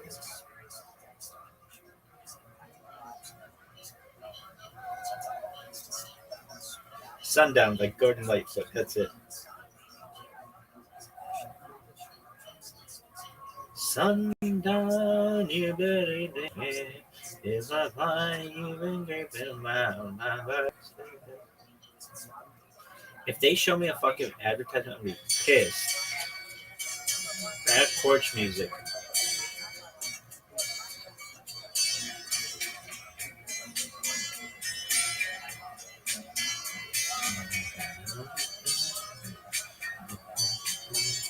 I can see you lying back in your satin dress in a room where you do what you don't confess. Sundown, you better take care if I find you've been creeping round my back stairs. Sundown, you better take care if I find you've been creeping round my back stairs. She's been looking like a queen in a sailor's dream, and she don't always say what she really means. Sometimes I think it's a shame when I get feeling better when I'm feeling no pain. Sometimes I think it's a shame when I get feeling better when I'm feeling no pain.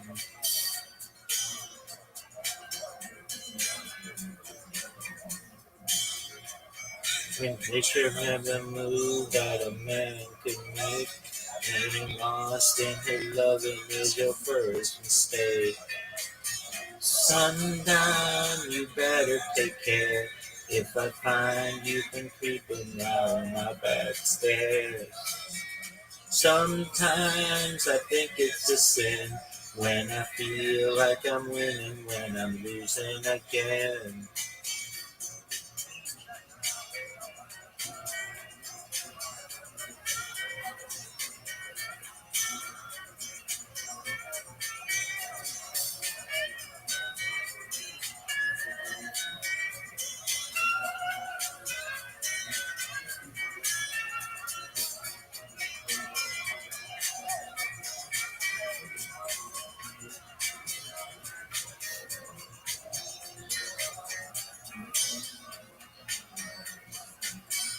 I can see her looking fast in her faded jeans. She's a hard loving woman, got me feeling mean.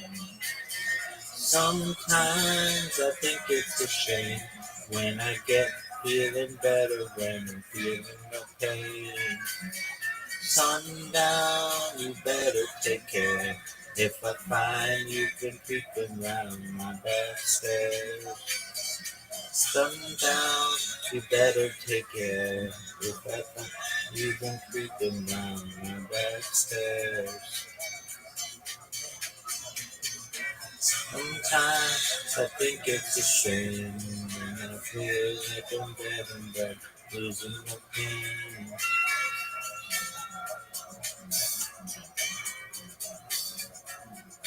Nice, except the lyrics are incorrect at the end. Yeah, that's right, guys. Get that shit right. Fix it.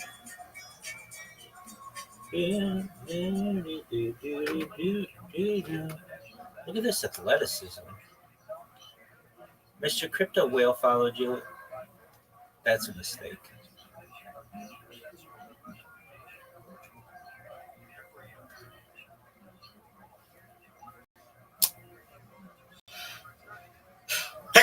Look at that athleticism. Did you see anybody? Have you ever seen anybody sneeze like that?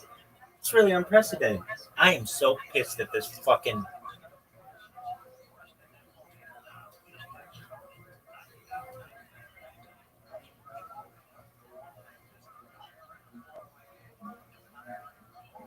Fantasy football team. I'm so pissed.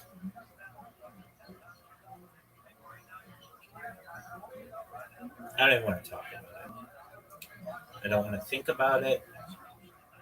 It's terrible.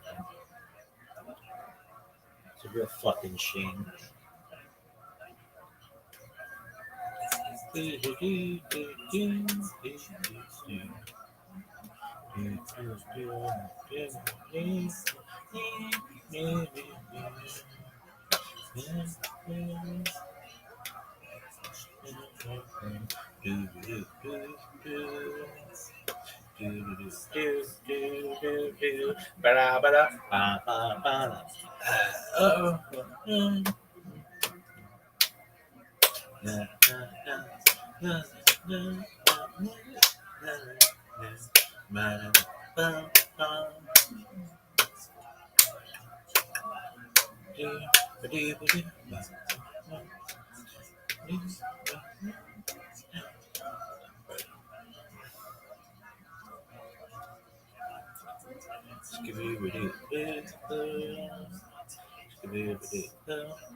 We got a Bridget Wilson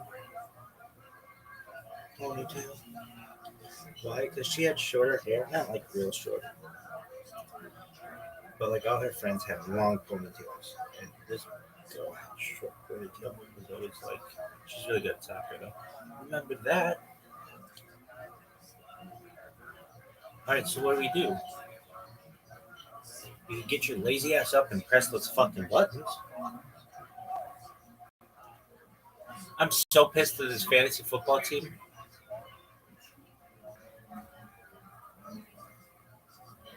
They can't even get 100 fucking points.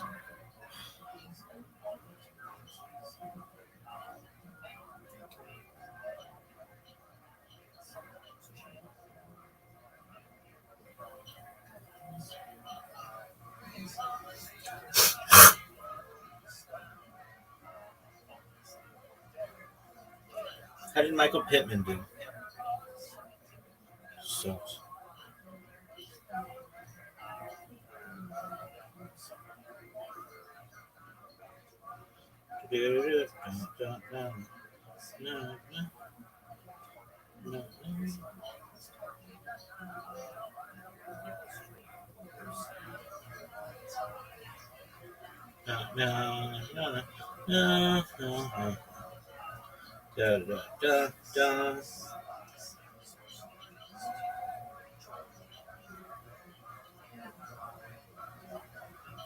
Pittman did well.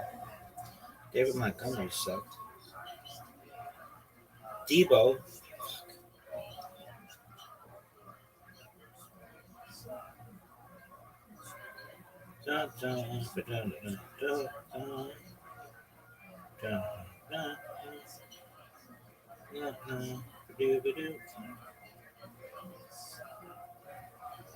Dude, if I would have made two moves, kept Ashton Gentry and played David Montgomery last week, I'd be undefeated. Sucks.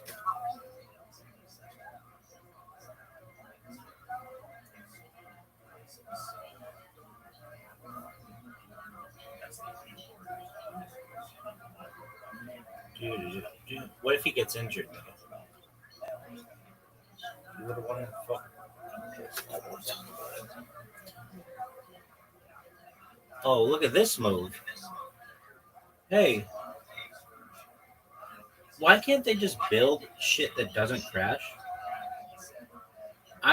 My fetish is bimble milfs and software that doesn't crash. Those are my fetishes. Anybody wants to know how to get to me, maybe through my stomach, but also that. And chachanis, that's my thing. So brought to you by MeUndies.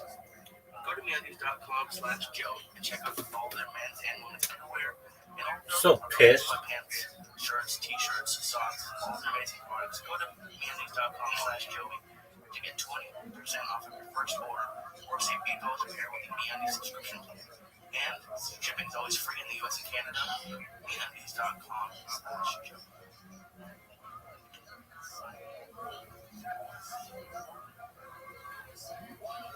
I'm slipping.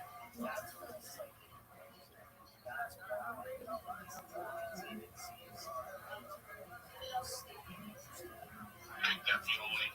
I'm taking it deeper than murky waters. Of three fucking white gay guys that sing these songs. I love the that. Here we go, cocksucker. If you ever saw them from DMX, this is the closing fucking chant. Just a fuck about movies. Got the church of what's happening now. Lisa Ed. Uncle Joe. Oh shit. WUNC, WUNC. Oh shit. You haven't heard this in years, have you? I've never heard it. Doc. Look at this athleticism. Look at this footwork. Look at this move. Look at this move. Sundown, you better take care. If you find me, sometimes I think it's the same. Yeah, I get feeling better when I'm losing my fear. Sometimes I think it's the same. When I'm losing again. Sometimes I think it's the same. When I get feeling better when I'm losing again. Yo, dog, you know you've been doing this for 4 fucking years, and you have 0 motherfuckers who watch you? Sometimes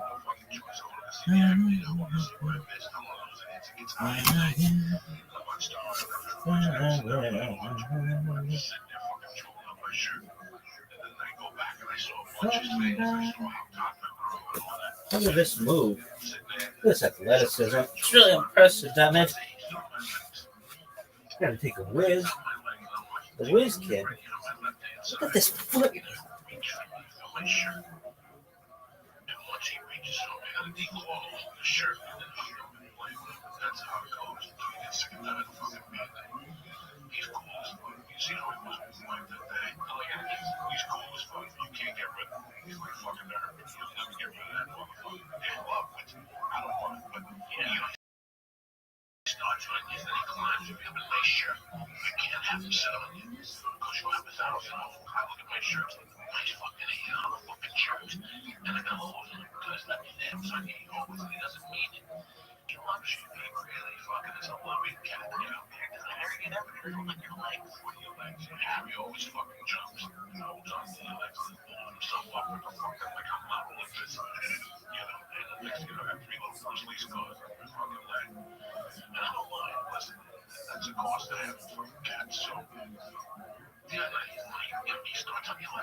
That's why I gave that name, because I wasn't with him. He lived outside. When they were fucking kids, when he was buck wild, their mom was on one side of the fence, and they were tiny babies on the other. And they went, they would go out and spread out. First, like, stay 3 feet from the mom, or 6 feet from the mom, then 9 feet from the mom. And as they got older, I'd leave at 6 in the morning, they'd be sleeping with the moms. Like, coupled up, it was coupled out that way, it was that time of the year to be coupled up with the mom. They had that. I worried about that. That was the only real living back then. I got to see from A to Z. For a while there, it was just cats pumping. And this was like after a long stretch of no kidding. This was the last winter. And then she had those 4 cats. After she had had my fucking 6 living back there. And the females that were growing up, they were having kittens back there. No one was going away fucking kittens. People coming to get the kittens. And every morning you wake up and get the kitten when they were young. He would kill them before. The samurai would kill them so he could fucking get the mom and give her a stab. So for some reason, I used to go out outside a lot of those days. It was 2007. And I was doing Kempo karate with these dudes. And then they would always do forms. And I was up to 380. And they said to me, listen, man, forget about going into this one week. Just stretch out your joints. And get your legs there. And I was doing this Tai Chi thing with these stretches. So I would go outside and then over there. And I'd watch them. And, at one point, there was 6, 8 weeks out of the fucking doctor locked in there. I could see that.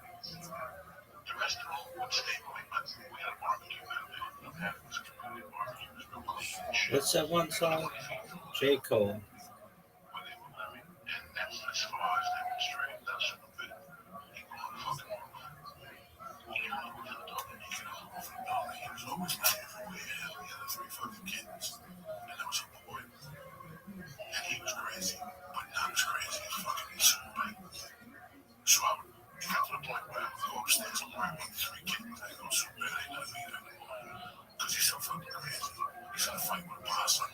No role He's models. gonna fight with a raccoon. I scooped them raccoons back I love this fucking.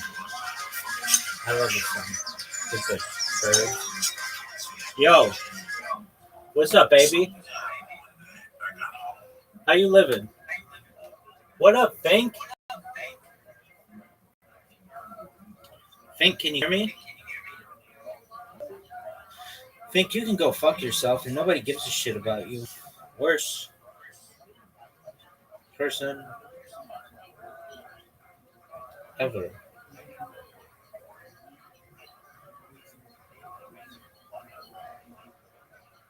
First things first. Rest in peace, Uncle Phil. For real. You're the only one I ever knew. Look at this move. Bitcoin cold. Sick.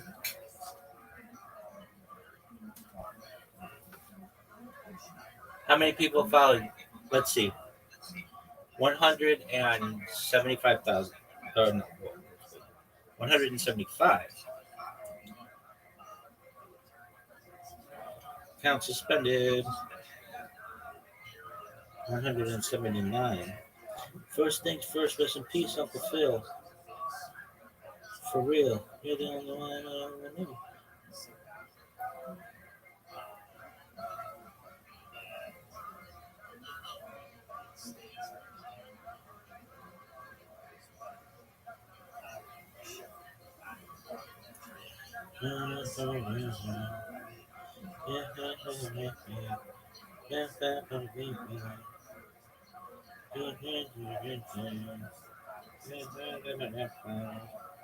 I have 4 followers. Cheesehead Club.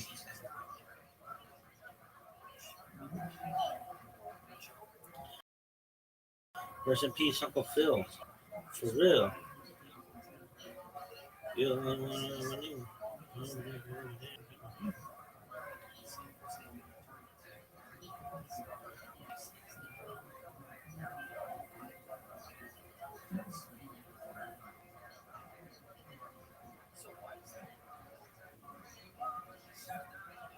Shout out. Damn girl.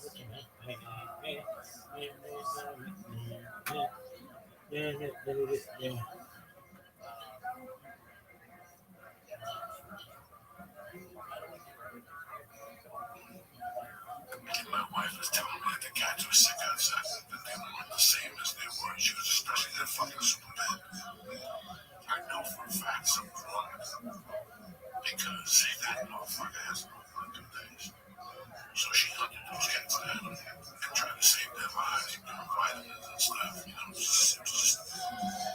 was surreal. The cat she had saved back there was her and a Japanese lady. They were back there every day feeding them. The cats would milk from a bottle. It was just surreal. So then it died down and we had those last 4. And then we brought up the 2 boys and the 1 boy died. And that got super bad. And then we gave the sisters away. Sisters were gone for 3 weeks. And the girl called. She goes, I can't take them. They're going to kill my cat. They were kids, but that blood was in it. The cat was giving them shit. These 2 girls were going really. These funny circle. The cat had a shampoo in the back. Evie's not kosher. Evie moves as fast as a fucking snake. She'll take a chunk out of you. You gotta really watch Evie. That's why Evie don't come out. Evie knows that she's a badass. So I saw Demi fucking around with so bad one day, and she ran out that hole and smacked Demi then 4 times. Demi didn't know what had happened. He just ran away and she ran right back to the hole. What the fucking happened? The 2 girls pulled away. We know her was a little old and fat now, so she can't move like she used to. And those 2 girls could throw fucking beat my Evie. To this day, I don't put my face by Evie. I don't put my face by Evie. The only way I'll put my face by Evie is if she's looking that way and I'm petting her from behind and I kiss her in the head. If you get Evie riled up, I'll move your hair real quick. That hand is history. She'll clock you twice and then wipe your fingertip. So you have to get her excited for her to turn, and once she's turning, you go back and she'll turn real quick and just walk twice. That's a crazy thing you have to know. You have to know this with Evie. You've never seen it. You've seen it maybe once or twice. They don't want to be played with. They don't want to be fucked with. They don't want to be loved. Oh, I got it. I was my girl. She's my princess. Really? I was playing with her when I started bleeding. My nose is empty. Oh, you gotta warm her up and then she'll play with you. She's the cutest cat I've ever seen at that age. Her face is just, I've never seen a face like that in a cat when you get her happy. She's meow, really. She's really cute. And you play with her, you give her a string and you play with her like you've been playing with her for a long time.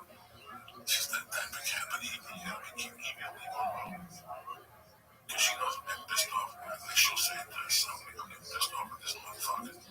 So I gotta leave. Like if Demi's there and I'm giving Demi love, when she comes up, I'm gonna drop her. She doesn't want no games. She doesn't bother you a lot. She doesn't come out every night. When she comes out, Suran. And when I put her down and she's leaving, she'll swat at her and shit. And I'm looking like, what the fuck? Just for being there. Just for being there. Just for fucking the principal. Jesus Christ. She'll come over and she'll let me pat her head and rub her day and call her beautiful. And I pick her up a little bit. And on her own, she'll kick off. And that's it. I think that's why cats like get a bad name. Because this is like what I love cat. Besides the allergies, this is my only experience with cats. They hate for them to be. So like your cats are like the first cats that are like actually enjoyable to be around. Oh, they're very enjoyable to be around because that's the love I've given them. You follow me, you get what you give in with anything. With anything. And I don't know. At the point when I met Terry, that cat is what I needed. It's the dumbest fucking thing to talk about. But it really is. It was like I needed something to take care of, fill that void. I don't know, because we get it off right away. And it got to the point where it slowed me down a little bit. I would come home or in the afternoon to the stay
a German Shepherd.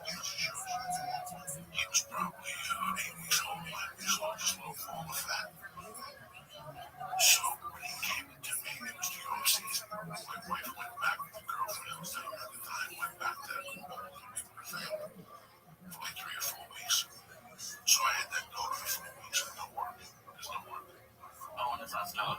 Yeah, this is the end of the season. Everything goes back to where they're from. We're back home and see their family now. The stores are open very limited. Very limited. You didn't want to go back to Jersey? No, I had no life in Jersey at that time. The last place I wanted to go was Jersey. I had nothing in Jersey, so I stayed with this fucking puppy. I used to make vanilla milkshakes. I used to play Pink Floyd with him all day, and then when it was snow, he would shovel snow with me. It was just like this 4 or 5 week bonding. Then my girlfriend came back, and we took the dog. We had the dog. Like fucking, whatever, 87. I lost him in a divorce in 94. Paula really likes dogs. She really looked at him. I love dogs, but that's one thing I'm worried about is I take it really seriously. We've talked about it before, but the pee pads here, people just leave their dogs in crates all day. I don't think I can do that. You know what this age that you have right now, you're a couple of years away from getting a bigger place. At that place you attack, you come your life will be a motherfucker. You know, the podcast market is growing. Companies are popping up. Companies are approaching us with serious approaches. We're getting out. Finally, people taking podcast seriously. So you never know where you might end up. Once you end up somewhere, you got a crate, you got a yard, a fucking thing. But you know what? What's your future? You're not ready to go where you never want to do.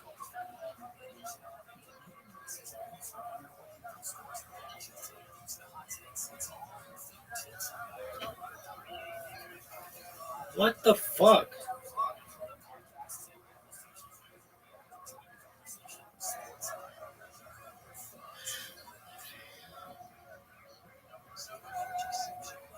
Here's that song again. Go to meandies.com/Joey and check out all their men's and women's underwear. It's gonna get stuck in your head. This is with the elevator company.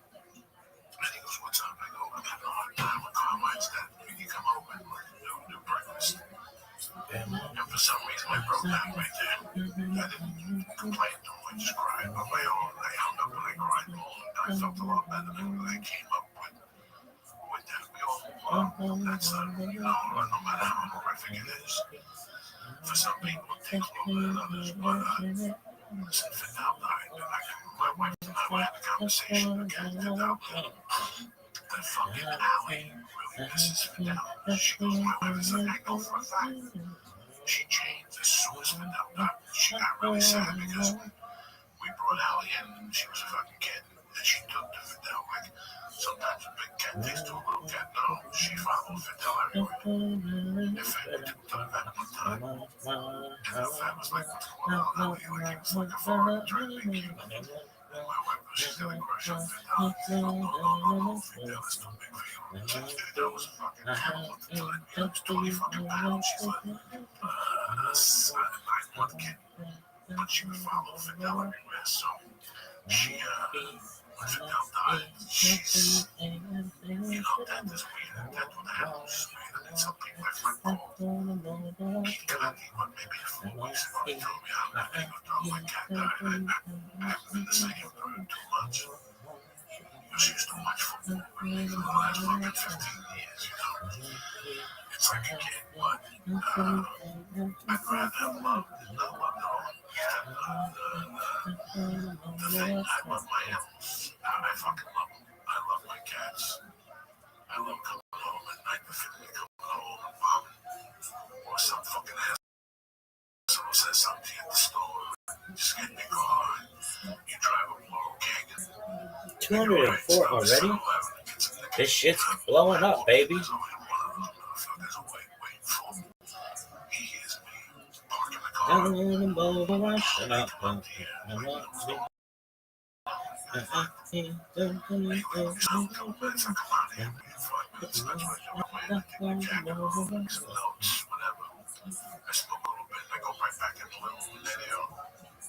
put the TV on now, I guess. And they disappear. Sometimes they hang all night, sometimes they hang for fucking 10 minutes. But it's fucking something that you cannot describe, whether it's a cat, a parrot, a snake, however you look at your pet. You know, I make fun of it because sometimes I don't understand it, but I do understand the service pet industry. I just don't understand where you're going to fuck playing the fucking on my world. But I do understand the comfort that an animal gives a human being, and vice versa. I really understand it. I've seen it. I believe in it. I know there's times with me when I'm with them all day, and without even knowing, they jump on me, and I'm on the phone, and somebody wants me to email them. And as I go to get up, I'm about to push the cat out. I go, whoa, look at this motherfucker. This motherfucker knows what I'm going through today. Haven't they like stopped you from passing out before? They stopped me from passing out. They've stopped me from cursing out a motherfucker. You know, they really do. They're calming. And there's tests. There's some research. And I don't want people to think there's research that states if you own a pet, you live a couple of years longer. I can see it. I don't know what 3 years for dogs or 7 years for dogs and 3 years longer for cats. People who have pets throughout their lives. But I get it. I get that little connection. I get that, the feeling of buying your cat a $200 fucking hanging post and going, you deserve this. When I come in, whatever. Sometimes you cook and they come home and fuck with your world. And you're like, you're not getting none of this. But they're like, you know what? We're not leaving till we get a piece. So you better fucking get your head together. And once you know that, you're like, okay, let me just get a fucking piece of cheese. They'll disappear. Tuna, whatever the fuck I'm making. Whipped cream, rice, whatever the fuck. There's always one of those motherfuckers that wants a fucking action of what I got. I was going through the old Night Flavors old videos, and we had some where you were giving Finny ham. And I forgot what the first like Night Flavors old we did. You had Finny, he was making a meow, like you would talk to when you make a meow, like Finny would go meow, and when he run away. Oh my gosh, That's the best. He fucking out of that room. They come back minutes later. It's yeah, my dog, and like that was the only time I've ever cried in front of her, to be honest. We were in a car, so I don't even know if she saw it. You know how many times people on Saturdays go somewhere and just rent a horse? They own a horse. You like a fucking horse that don't run in races. Why would I want a fucking horse?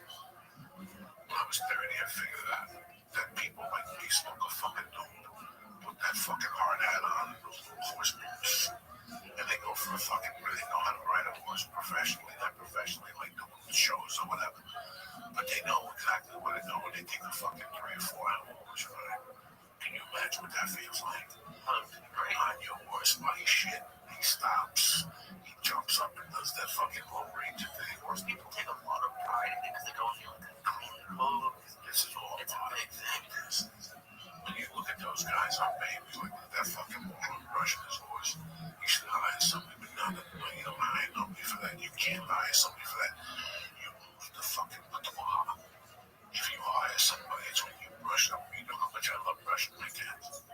You do it though every day, don't you? I have to. I brush every day. Blah, blah, blah. And have a system so they don't lose their mind because they get overstimulated. Yeah, they fucking. So there's a way you brush and then you paddle with your hand and then both. To give love with the hand to control. I give the brush, do it again with the hand and both. It's really interesting. I didn't read this. I fucking learned it by doing. By seeing what it did, how it calmed them down. It made them feel more, whatever. At ease, yeah. At ease. So these little things, they just fucking learn by seeing. I'm a fucking cat pro just because I watch my wife. Yeah, I watch that. I watch, and for years growing up, I was a dog pro. I had dogs all along. To the minute my mom fucking grew up, I had a fucking dog. I started with Champion, and then I died with fucking Crystal. Who I would bring into Nina's house from time to time into the yard, go in the doghouse with Crystal after my mother died. That was the saddest thing ever. I think about that fucking dog all the time and how bad I felt through the life that dog lived. That dog died like me. He went from fucking living in a house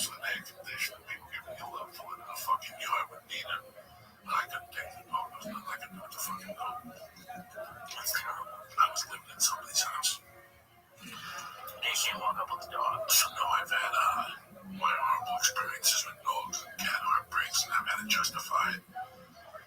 So this is why I have this, because it's a complete different universe. And sometimes you fuck up in that universe, let me get a cat or a dog and make it right this time. And give that dog, and I've always given my animals tons of love. I've never evict my dogs or cats. I've always given them tons of fucking love. That's why those cats act the way they do. Always. And you feed them personally, you see them, they watch, they appreciate all those things also. It's really fucking interesting, you know. Do you think you're misunderstood?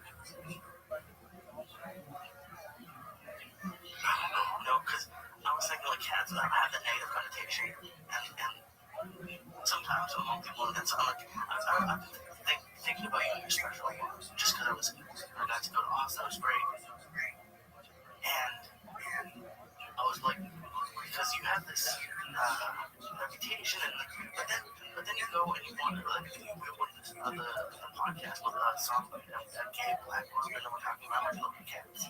And I feel like sometimes some people's first impression of you might not be that you love that stuff. And maybe I'm wrong. Maybe you don't feel that, but No, but that's the beauty of everything else. You know, that's the beauty. We all have people that fuck up. That's why the man flavors world. Listen, I can come on here and make a list with the things people want to talk about. I can come on here and I know the music that play for people that don't jump up and down to. That's not what I want to do. That they hear all the time. That's cool. That's not what they want to play from time to time. In the mornings, play that type of music to get people riled up.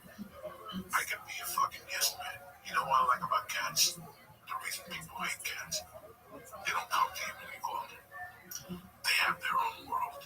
They live the fucking life by their rules. A cat. What's this bullshit? Call him over, he jumps on your lap. You know, the whole thing, he likes you in the face. A cat. Please, Professor, follow me. Sick. So people can't deal with that disconnection. I can, because I'm Maybe I don't follow back though. It's just not. It's not my style. That's my specialty. You don't have to tell me. I don't want you to fucking tell me. I'll do what I am. I don't ever want you to say, hey, you gotta pay the rent on the 8th. Don't tell me that. I'll do it on my own. and that's what you love about cats. That's what I love about cats. That mental freedom, that attitude. Which some people don't like or respect. They want to command their animal to come and whatever. Cats are completely on their own fucking realm. Do you think I wasn't really, I like dogs. I wasn't really a fan of the cat.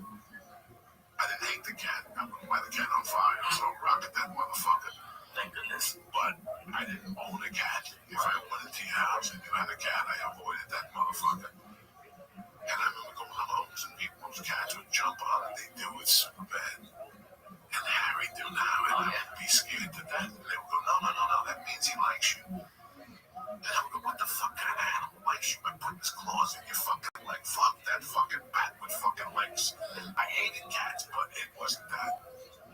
I would shoot him or run him over with a fucking car. Like, since I was a kid, I go out and wait for squirrels. You know, I don't want to fucking hit a squirrel. I still don't think I would pick up one of your cats.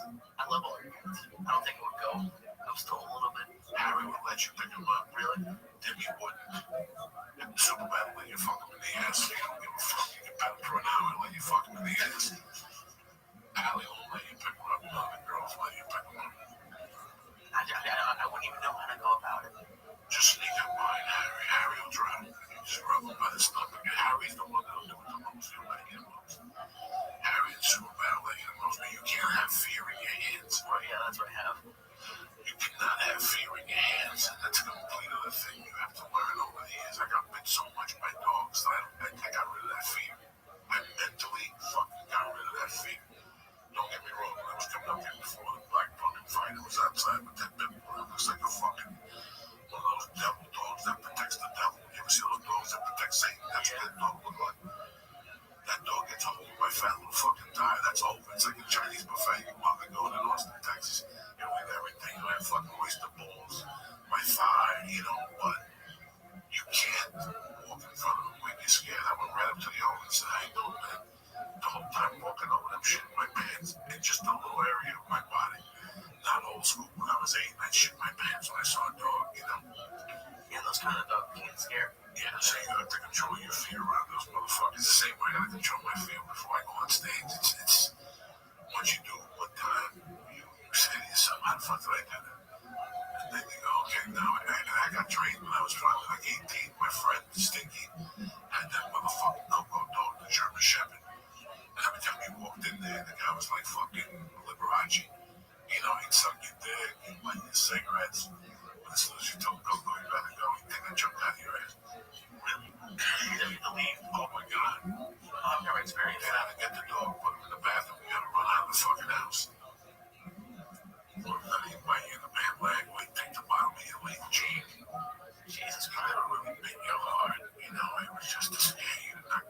dog when you were homeless? Did you have? No. I was not gonna be one of those guys that was gonna take a fucking dog down a bad street like that, you know. I didn't know if Hercules. No, Hercules divorced. Right. he had no Hercules lived with me all the way till before I went to New York City. I left Hercules with Danny, and my ex-wife called Danny and said that Joey called you and said for me to come home and pick up the dog. I never told my wife that. And she went home and picked up Hercules, and I never saw Hercules again. It didn't bother me. It was all rolled up in one fucking big ball of fucking yo-yo. Right. Yeah. So you can't really dissect. I really can't fucking dissect it. But no, I like my pets. The next couple of days when I go home, I'll miss them. I'll miss them so much. Like, I swear I just saw them. Oh, in the hotel room or In the something. hotel room, late night, like 12, watching TV, I'm relaxing, I'm writing, I got glasses on. I can feel one, I can see one. When I walk by, like, what the fuck am I thinking? I'm not home. I know you never wanted this with your cats, but if you had a cat that wasn't like attached to the group, would you bring a cat on the boat if they let you? No. Because I don't want them on a plane. I think that's cruelty to animals to take them onto the fucking plane. They don't recover from that fucking brain trauma. Oh yeah. You know, if I fly 2 hours with a cat, what I hear, what that cat hears is two different noises. He thinks he's going to fucking die. He hears the bottom of that plane saying he's going over. Yeah. Think of being at the edge of that plane and being in hell. It's 3 hours of fucking horror. And in the meanwhile, they're listening to other fucking animals meowing and the elephant and fucking crying and shit. You know, so I hope I can't. For me, I know people do it. And I see dogs on the other side when people are there and the dogs fly out, they hug the fucking owner. And they go, it's great to see you. Don't ever fucking do that to me again. Yeah. Well, they're letting some on the plane, like, I know for like the service animals, but they also don't think they're just letting dogs, like in the carriers, the plane now or no, it has to be a service animal. Service animal or in a bag. It's like Paul this dog. No, Buck, no, in a blue bag, and they can't walk out of that fucking bag. So Paul wants to go to New York in 6.5 hours. What you gonna do? That dog wants to piss his shit. Yeah. It's about to piss his shit. That dog shit's next to me.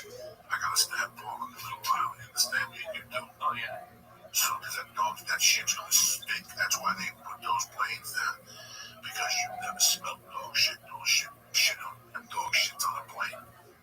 That's what it gets. It's like Big Macs. Big Macs smell great when you walk by. Bring that motherfucker on a plane. Open up that Big Mac. You want to puke. You want to barf. I tried to bring, what is it called? Trail mix on the plane, and I had to close it. It felt bad. And I opened it, it's all gas. So I came back to it. Have you been on a plane that had a dog shit? Yeah. I gotta take it down. I got on a plane one time with a dog shit as we got on the plane. Well, they're Maybe 6 years ago, and they had a plane like we had to go 30 minutes out. We had to walk to another plane. But the whole top was stuck. From the fucking, when you come in, you know, you get the lady the ticket, right? You smelled it right there. And they're like, what's that smell? People are like, oh my God. And then people started walking down. And the dog had gone in, and right where you turn to get on the plane, he goes right fucking there. So the plane smelled that way and that way. Oh no. So they were talking about picking it up, putting it away, but it was dog. It was brutal. It was fucking brutal. You can't blame the dog. It doesn't know what's going Who are you on. gonna blame? The fucking person who brought that fucking dog on a fucking plane. Yeah, really? You're gonna have a nervous breakdown today, cocksucker? When you were outside, you were talking on the phone, jumping up and down, talking about the Yankees. Now you're gonna have a fucking nervous breakdown. That's what pisses me off. You know, really, you gotta pick the fucking thing about it. Like everybody else, I'll give you a star at that. You won't know nothing. You won't have any emotion. The only emotion you have is your heart breathing as you pass out. You're gonna wake up in Philadelphia. Where the fuck you going? You're gonna go, Jesus Christ, Joey. I need those all the time. All these guys that have that fear, they don't take Xanax. You know, they pass out, just go to sleep. I have the same fear, but I can't go to sleep. I fell asleep on a plane from Austin the other day. Really? Oh, you didn't sleep the I'm night? happy you went to Austin. Oh, so much fun. We got to see you. You should go. You got to meet some people, some new fucking people. People know who you Spooky was the most exciting person I've ever seen. Her mom was there, her son was there, her whole family was great. Character I fucking love. Texas. I've been thinking a lot about Texas since we came home. I need to start going to Texas more often. I'm definitely going to Houston. I booked Dallas time. We go to fucking Dallas and go to Chuck and Jive and eat some fucking gumbo and some jumbo high and shit. Fuck yeah, there used to be a record store there too. And you go in there and any record you needed was right there, man. They also had a fucking ice cream place. They got a Japanese steakhouse.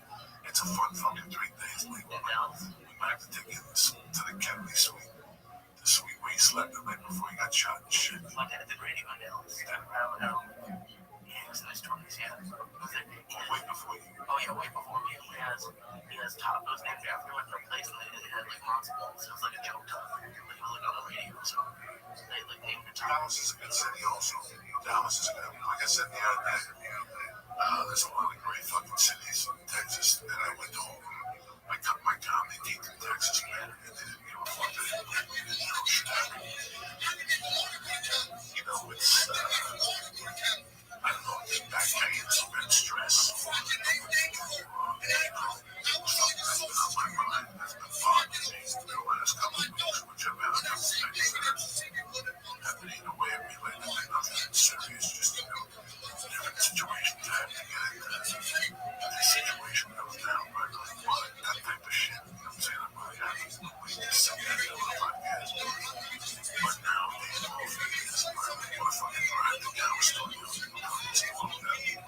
I don't think I can keep up with it. I did it for almost 9 guys and then those movies and those TV shows. And I gotta tell you something else. Never wanted to get ass and get pictures or whatever. I talked because you have to be sociable. So I talked to different people, and there's people I really like. And there's people I saw right through me. You listen to me going, Joey, are you fucking retarded? Exactly. Well, here's the thing. Guys, it's a complete different thing than selling a show and owning your own show and having your own show than doing somebody else's show or somebody else's fucking movie. And, man, when you have the freedom of being a stand-up, like I have the freedom of, I love to shoot a movie or a TV show for 3 weeks, just to get me to love stand-up that much more. And I do stand-up for 6 months, and I'm like, fuck, I gotta write the material. Hey, you wanna do a movie for 6 weeks? Fuck yeah, it gives me a chance to write the fucking material. And not really give a fuck. That's the system I wanted. With all the fucking union things and the insurance and all the differences, it's like, you know what, man? They gotta pay me to be unhappy. Do you know what I'm saying? I mean, it sounds like a fucking whiny thing to say.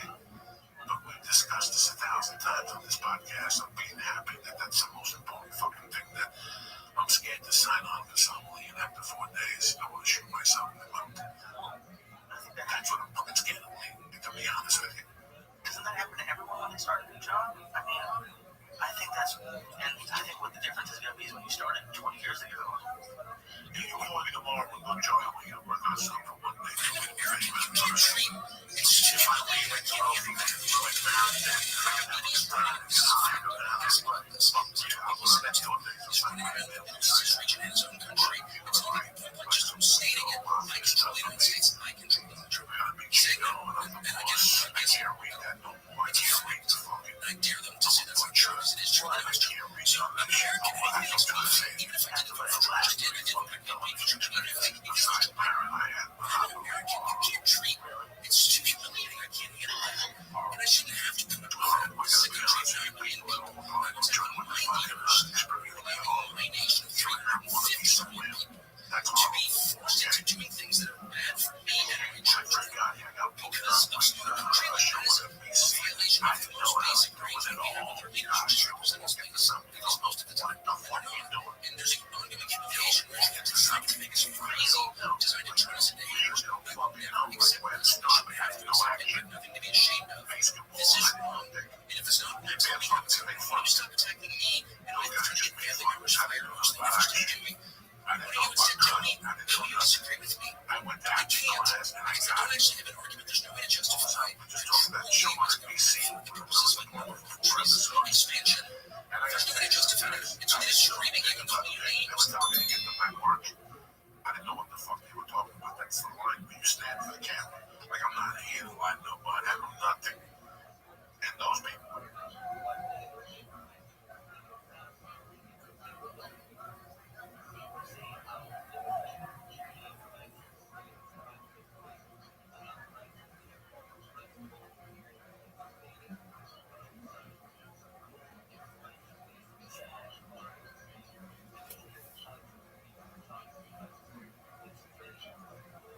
What the fuck?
Folks, look at this athleticism. Look at this footwork. Look at this man.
So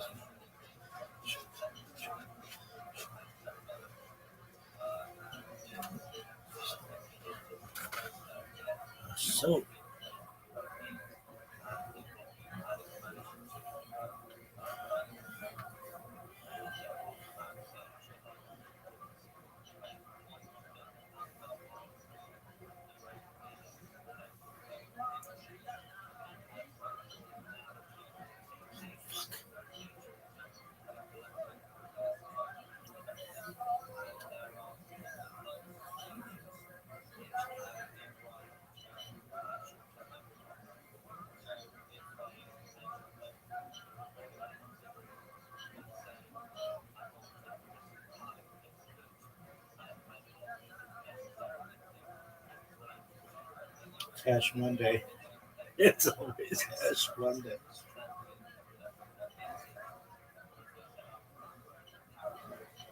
Joe Rogan podcast. Check it out. Check it out. Check it out. A boo.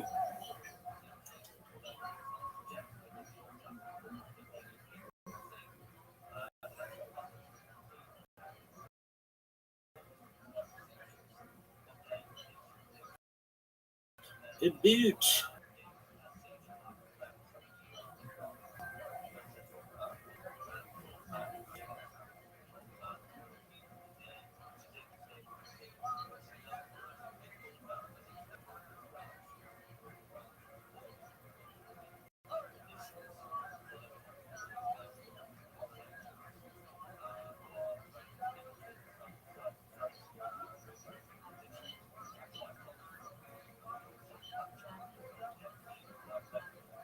Who's that guy? What's his name? Positive.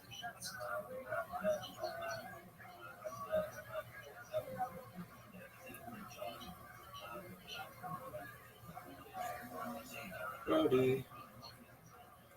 Positive.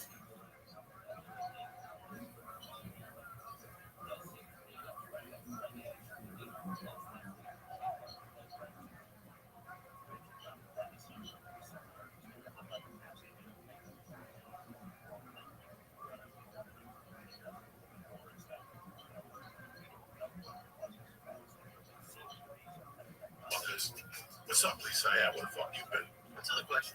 Been in the gym. The little Mexican chick kidnapped you. Fucking always. This will be their good on those chili cheese ones are delicious. I didn't know it's a Christmas thing for Mexican people. So I like our friend brought you some too. So, wow. Yeah, so we're gonna go brought you some too. And the presents. Well, they make 80 of them, probably like 100. Yeah, oh yeah. That's it. I went there. It was Christmas Eve. We had those for dinner, and I had like a couple the next day. I have 4 at my house. You have a nice time. Yeah. Different cultures. They fucking really work. Have you ever seen End of Watch?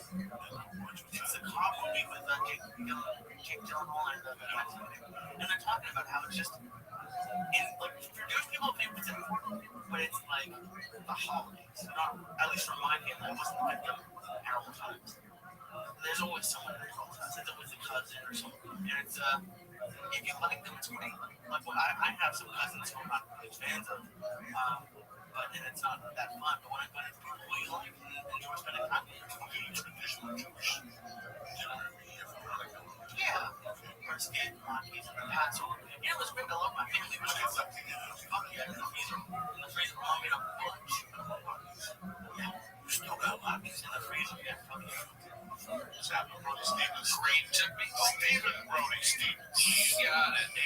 818 representing this month. Till I. Hey, Rabbi, have you ever had 818 number? Fuck yeah, baby.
Look at this athleticism. It's really unprecedented, folks.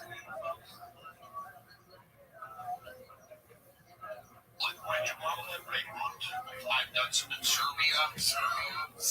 I had a photo shoot with ISIS on Friday. They're in town. Sending portfolios. That's kind of fucked up because a lot of people go and die since like maybe a lot of people want to get that fucking headshot. They'll come crying to me. I want to see a fucking pathetic marriage crying. You know, he was weird. You know, he's like Thomas. You know, that's what you get. I mean, why would you go over there? I mean, I understand that there's health workers and aid workers, but it's just always the guys are getting the head chopped off. They're very, open-minded, which is great, but it's kind of what maybe got them into trouble. Yeah. They're stupid and mind their fucking business.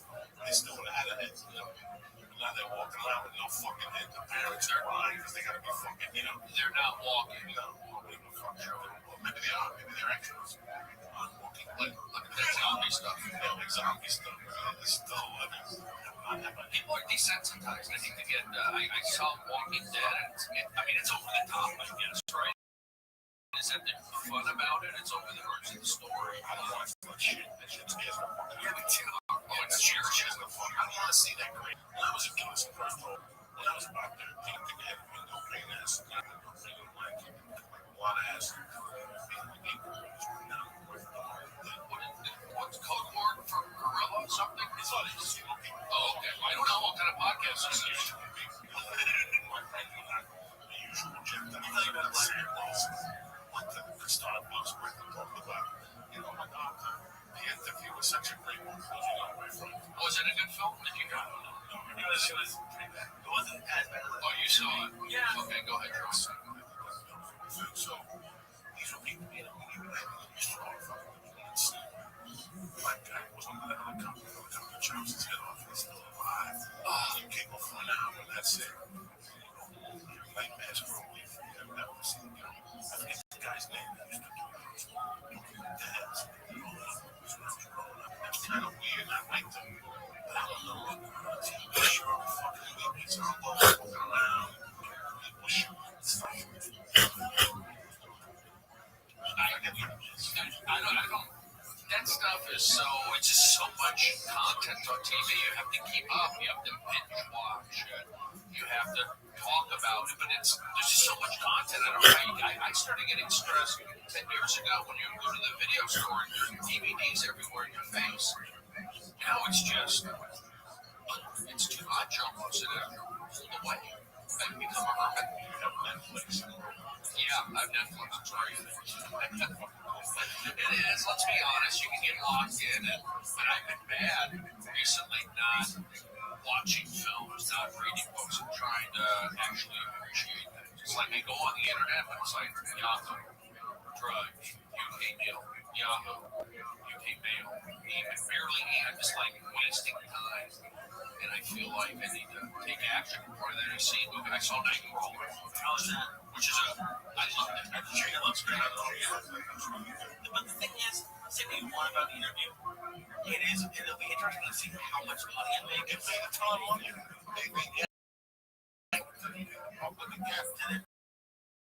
They got Cosby. It's called Get Cosby. You get all of mine. You get all of this. Whether it's the iPhone standing alone, whether it's something you get swirly, or something with a donation that will make up some of the non-existent that they shot him in the room from the ship. Anything?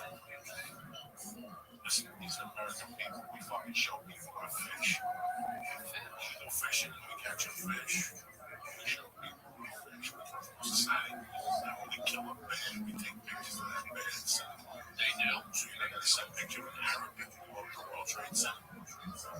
Yeah. I don't know. I don't think they wanted to cause a problem. No. Let's just do it. Get it over. Get the fuck out of here. I never saw that guy. I never saw that guy walking around. I never saw him on the stage. Like Fidel, I saw it in the documentary. This guy, I never saw this fucking guy. This guy could have been made up. Here as far as we know, this guy could have been made the fuck up. This could have been a whole made up fucking thing with some picture of some little Arab guy walking around. He's still alive. And now people come up to him, well, you know what Osama bin Laden. He's like, no, that wasn't me. It's the big fat fucking guy. You know, we shoot a goldfish. We take a picture. We go hunting. We shoot a lion. We take a picture. This guy was the world's biggest lion. Yeah, I take a picture of it. Really? Come on, save that for someday. Save that for that.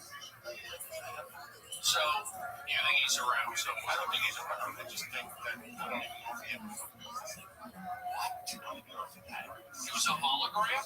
No, we don't know. Think about it. I mean, they have videos on him for a while ago, but videos. Yeah. Maybe he's been there for a while. He didn't have kidney problems. Yeah, I think he's an Uber driver out of there. Maybe. Wait to get that video from him. Yeah, you saw me trying to fight. I mean, it's just, you know, I don't believe what I see. I'm from shopping state. You are? I thought you were from Jersey. Missouri. I'm American. So am I.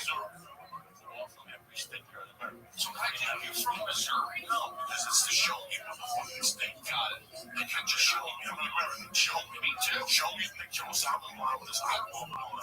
The man who's from Mexican who's killing fucking people when they put their heads off on YouTube. Yeah. Listen, we should listen. I don't think they did because they didn't want to inflame any. You know, they didn't want to inflame the Muslim community or the terrorists. Let's inflame Americans and show these fucking. Let me slip up one of the motherfuckers. I don't think pulling our heads back, or slicing our heads back. What hurts an American more? Seeing these guys in wearing suits on television get humiliated with their parents begging for their lives. This Americans are. Showing America getting his head cut off. Showing a picture of himself alive fucking dying. Well, that would fire people up. They would get excited. You know what? Let me think about it. They showed video. What's it? Whatever his name. Who's the old guy in Iraq? What's his name? Saddam Hussein. Yeah, they showed Hussein. And then they showed that Gaddafi guy being stabbed in the asshole. But that was viral on YouTube. Yeah, that's still one viral. All right. So he could be around. Cosby. Cosby by everything. Cosby by. What does that mean exactly? Put to sleep and fucked in the ass. Whoa! We're getting a lullaby. Put to sleep and fucked in the ass. Society. I agree. No, okay. So, you know, so now you put a body on the couch. You put cameras on the couch. You put cameras on the couch. Didn't we see the film of the black guy putting his hand up saying, I can't breathe? Yeah, we need a camera phone. We already got the proof that they choked him and killed him. Still got let loose. What do you mean he got let loose? You got innocent. They were innocent. That's right. They didn't even get to that part. They said they were going to try. They were going to try. The cops are turning their back on the chair. I don't know what the positive did. I don't do. I do. All I do is read the news. So why I'm talking about like how I'm not going to movies or reading books. I'm addicted to the news. You pay attention to news and comedy. Do someone go get to you. When you pay attention to comedy, what's important to you? When I wake up in the morning at 6 and I throw on they're talking about a family got shot to death in London. That's kind of I feel bad for the families. That's not what I want to wake up to at 6 o'clock. I want to wake up to the first three stories. Car accident with 6 kids in the car. 3 kids got drunk and a mom and grandfather got shot. 2 Mexicans got shot at Harville. Somewhere could be black people. I don't want to hear it. But you said going. All those are great stories. So what we're trying to do is you want to get news that work for you. I want to hear stuff with CNN and tell you all this shit. Again, I don't want to hear it. So all the news outlets are telling me I want to hear 10% of the news, 90% of the shit. Well, you gotta go on the internet for that.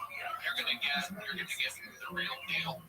I mean, unless not as uncensored, but you know what I'm saying, like the regular news. It's kind of, I'm not saying it's down the middle. It's not down the middle. You know, you have Fox, and then I guess you have everybody else. But you go on the internet, and you get to read the comments. Well, the beautiful thing about the internet is, for years I was in the video control. Now it controls everything. It controls everything from the slide window. I can tell you that news thing. You need to know about that black kid that got shot by a gun. Right.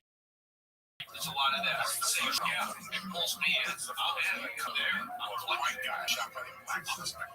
I'm clicking, so it's now you don't hear about school shooting. No more school shootings. This time last year, 2 years ago, school shootings. Black man, fucking idiot, got shot. Black man, yeah. It's so weird when they want me. So you're saying that kind of stuff is still going on? Those kind of shootings? Like a mass shooting? I don't know. I don't think that's like we don't hear about them fast enough. It's like some news is 1960, some news is 2015. They determine what comes up to the top first. You go to, it's good because you have that at your fingertips, but the issue is you don't really know what to believe a lot of times because there are right leaning, there's left leaning, and there's a lot of websites that have fake news stories. Are you serious? Like not even just no, they have me doing things. They have me on your office hysterical. They said they're going to wear a patch full of Pittsburgh victims.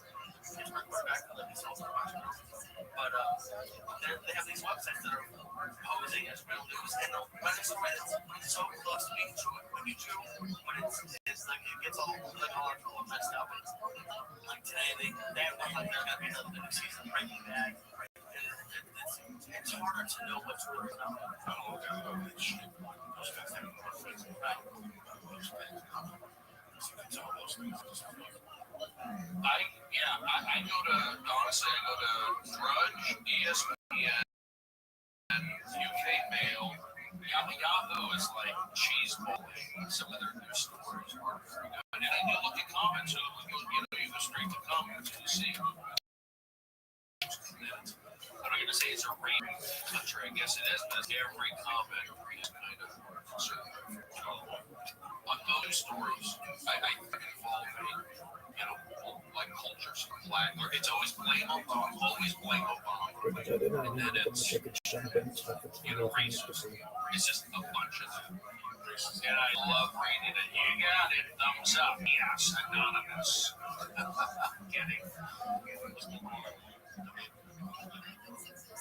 Yeah, I'm good. It's like, I think working's important for me. And you would say that even actors, they go up and down, they always talk about it's good. But I also think being a comedian, kind of make up for those down times, and also podcasting, things have changed. How people always listen to as a comment. I get busy 24 hours a day. I just write. Some days you get something, some days you write. Shema Yisrael, Adonai Elohim, Adonai Echad. Shema Yisrael, Adonai Elohim, Adonai Echad.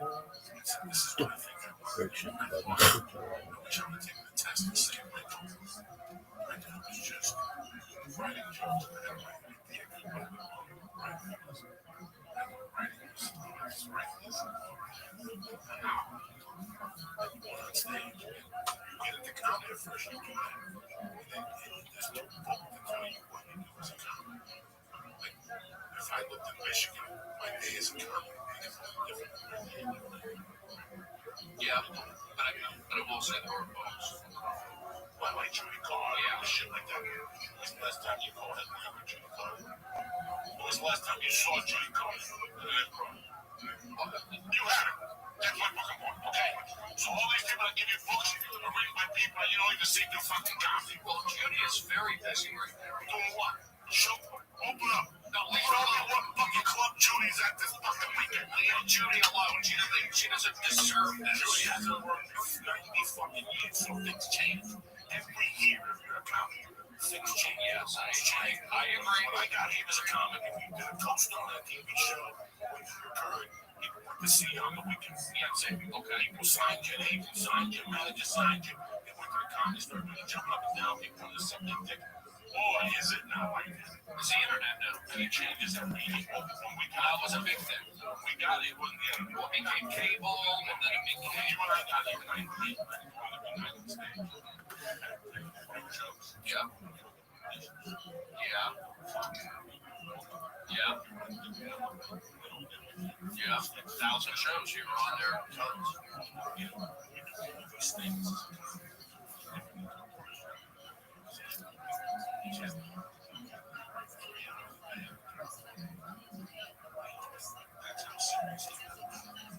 Yeah, I mean, like Kobe Bryant. I mean, there's so many different aspects that to it. On video.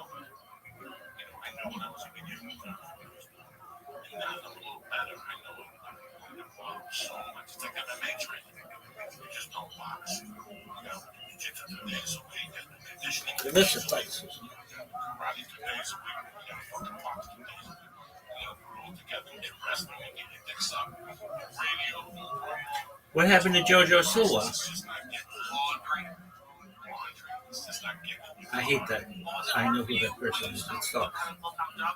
Hate it. When I first started, I was still not great at it. I've gotten better. But now that I work a full-time job, full-time at 16 now, and I went to school.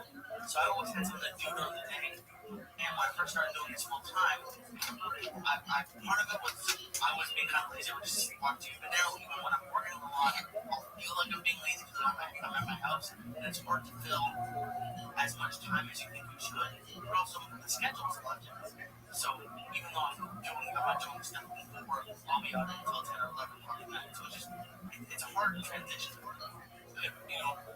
years I just wrote jokes. It's funny how we never write jokes with things. There's no goals to have conversations.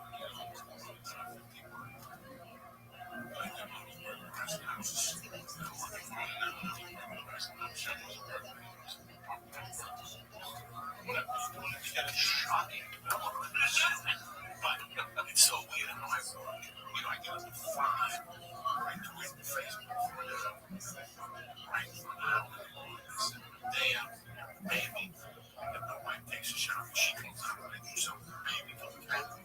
I do something for an hour. She comes back, I have the baby, and this writing involved, this email involved, this fucking pages involved. There's just so much in a day. And I mean, it's just very simple.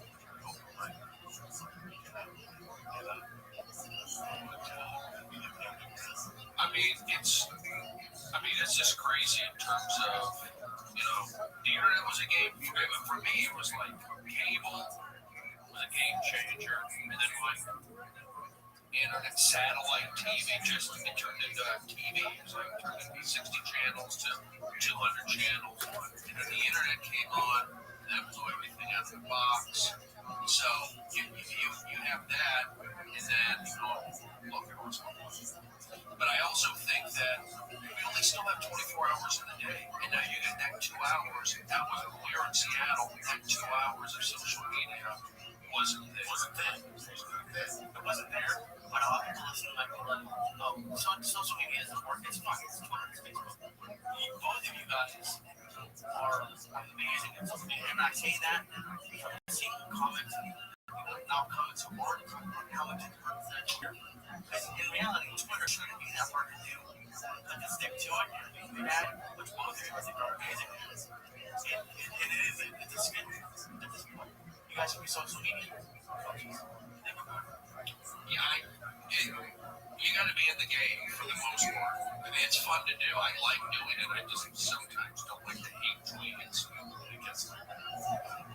I think Twitter's great because podcasting, that was another game changer. Which is, I don't think there's any negative in podcasting. It's probably better for a comedian. I mean, what comedian doesn't like talking shit, right? I'm working on this. You guys sit down and really talk.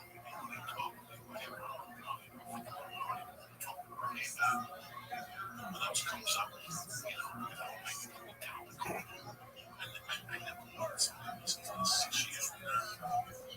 It's just 12 years old. I told them about today, their lives, this affects them. That's why they want to talk.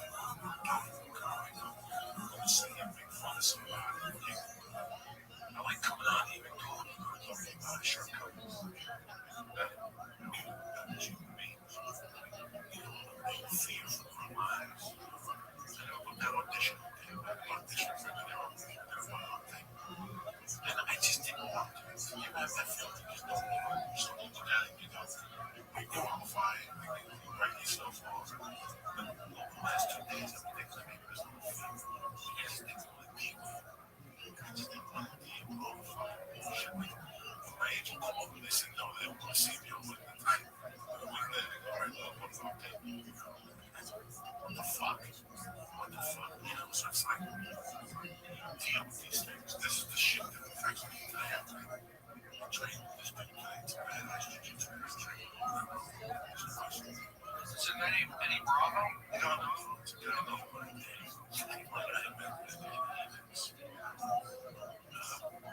When I first started going back to talking about jiu-jitsu races, I had gone to other places and I didn't come up with shit that it's very easy to see that this was the bridge. So today we're doing something I don't even have practicing these because let me see. When I started doing this jiu-jitsu, it was like Joe.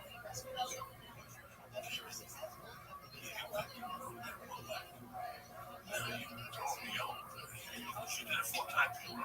This isn't luck. You're doing this. I asked him, why do you do this? I saw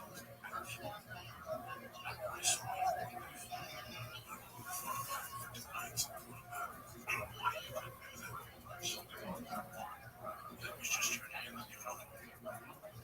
You know, because I learned watching you break it down. You and I have had discussions about comments on Twitter. That they've spoken in conversations with you. You said it, and I said to you, if they just watch what I do, this would be easy. I don't do it all day. I refuse to do it. I got better shit to do. I'll give you those 2 hours. I'll give you those for free. I'll do it all day, but I can't do it. Every time I go to a restaurant, I'll stop and take a picture. That's what I'm on Instagram. I can't. I just can't. My day is my day. I live my fucking life. I can't be on there all day doing cheeseburgers and fucking grilled cheese sandwiches and pictures of my beef, handcuffs, and I can't do that shit. Whatever the fuck, you know what I'm saying? I'm not making fun of nobody. I'm just saying it. That I don't have time for that. What's on my mind in the morning? What eliminates my fear? What I'm thinking. You know. I think social media is very important. But again, I always ask myself, Richard, before I go to the store, Probably not. it's 2015. You understand me? You have to. You think so? You have to. We got a guest on the show. A friend of mine. He's become a friend of a big friend of mine. He's a big friend of mine. It's my friend. I say, guys, TV is changing. I'm watching my kids. They watch shit on demand when they watch Netflix and all this shit. People are missing the boat. I kept saying, hey, get the boat. Let's face it. 5 years ago, the same boat, we didn't have much going on. Well, we were all waiting for the next week. The bag opened and successful. I want to ask you something. I'm not going to ask for a thing. Nobody knew the next no, these things can podcast. You leave here and go south. 3 blocks. I had a definitely self-confidence. To the family 5 years ago, maybe 6 months after we got that decision. The decision was I found him. Down in town. All my friends were we rolled. When I was done with him,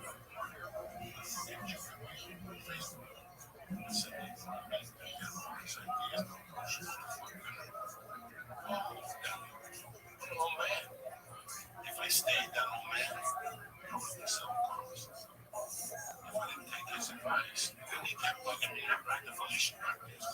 Do the Felicia podcast. But you gotta do something in the morning. You do it, then you got these fucking people on there listening to music and saying to suck my dick. God's gonna help me tell you what the fuck.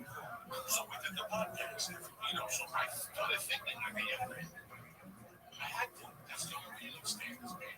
When you got to the school, there was a bunch of working girls.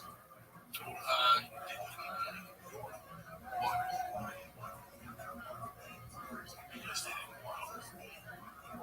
They didn't. They followed through. Comedies involved me. I wasn't making fun of Julie Brown. I love Julie Brown. He was in my fucking house. Julie Brown was down. Was on my Julie Carter with the fucking tag. That's how long I had. By the time I walked in Julie Carter, 5 or 6 times. I've got that book. Got him. Gene Perot must have had 16 fucking work. I think I did 3. I would get pissed off at Gene Perot. If I'm looking at those work books today, I was at Gene Perot on Facebook. That's a bad thing. Commissary, I can do these exercises. I can figure out who used to write for Volvo. Oh, yeah. I'm telling you, Gene Perot workshops. Well, it's just back then. Books were the way people found out. So you bought books. Now there's probably a guy doing a comedy podcast. How to do a comedy podcast, or how to do comedy. It's just the way it is. It is that way. But you get these guys, you know, stand up is about doing it. Now, I don't want to compete against the YouTubers, but I feel like comedy's the real deal. On YouTube, same thing. YouTube, listen, Comedy Central never gonna give me a one. HBO's never gonna give me a one. Right. So I got a couple options about that. No, Even Netflix gives me a 1 hour. I gotta shoot my 1 hour. Apple, Amazon, me and Lane shoot 10 minutes a month. Post it every 2 weeks. I got my own special on YouTube, which will get more hits than you get on Comedy Central because Comedy Central will play your special on Friday nights. And that's it. Friday, Saturday, Sunday, that's it. And they go for DVDs and sales. So if I don't DVR it or whatever, your thing is fucking gone forever. I can publicize 10 minutes every day. And it's your Brody Stevens YouTube page. You edit it. You edit Brody Stevens YouTube page. And every 60 days, listen to 10 minutes by Brody Stevens. Put me in. Look, I don't have any problem disagreeing with that. But also the other problem is warm up. It's energy. You're putting out that crazy energy. And then you also have to go, you know what? I'm on a little roll right now because if you ask me, I like the internet, but I'm also old school. You get a kick out of getting to be on MLB Network or the NFL Network or Fox Sports and those shows. I'm old school. I like that. I know that Funnier Guy and like I said, those internets, they're more, but there's just something about TV. I feel like it's more official. describe this for 12 during the week and having it on leave. I'm high tech. I can Spider-Man too. Shot. Somebody wants to do something. Sometimes you don't think you get it.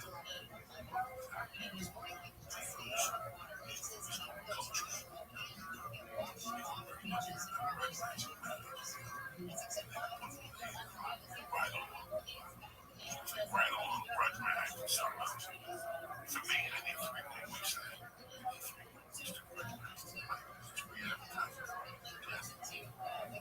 Oh, that's what I was getting at. So I was doing one sense. But you get as big as the biggest movie was selling 200 million. Okay, I had some decent ones early on, and once in a while I get it, but it's part of my act. It does feel good with a little bit of validation, or just kind of absolutely. It's a cool little absolute crush. It's not even crush, but something that we saw in Spider-Man. It was fucking cool. 1 month, even I felt cool. I can't lie, I do shit all the time. I don't feel cool as a Spider-Man. I felt fucking cool. It was cool. Come to me, I'll tell you 10 times the same thing. It was cool. My question, shut the head. Back in the time,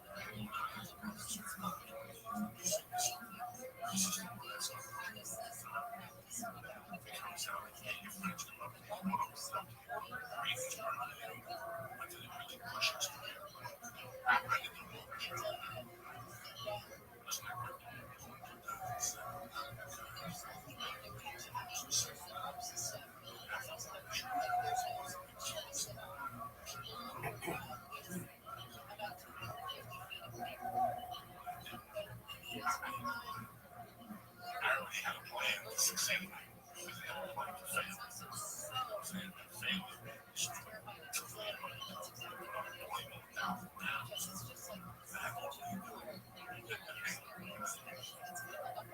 For me, it was just all bonus. It was all like house money because I never ever thought I would be in a movie.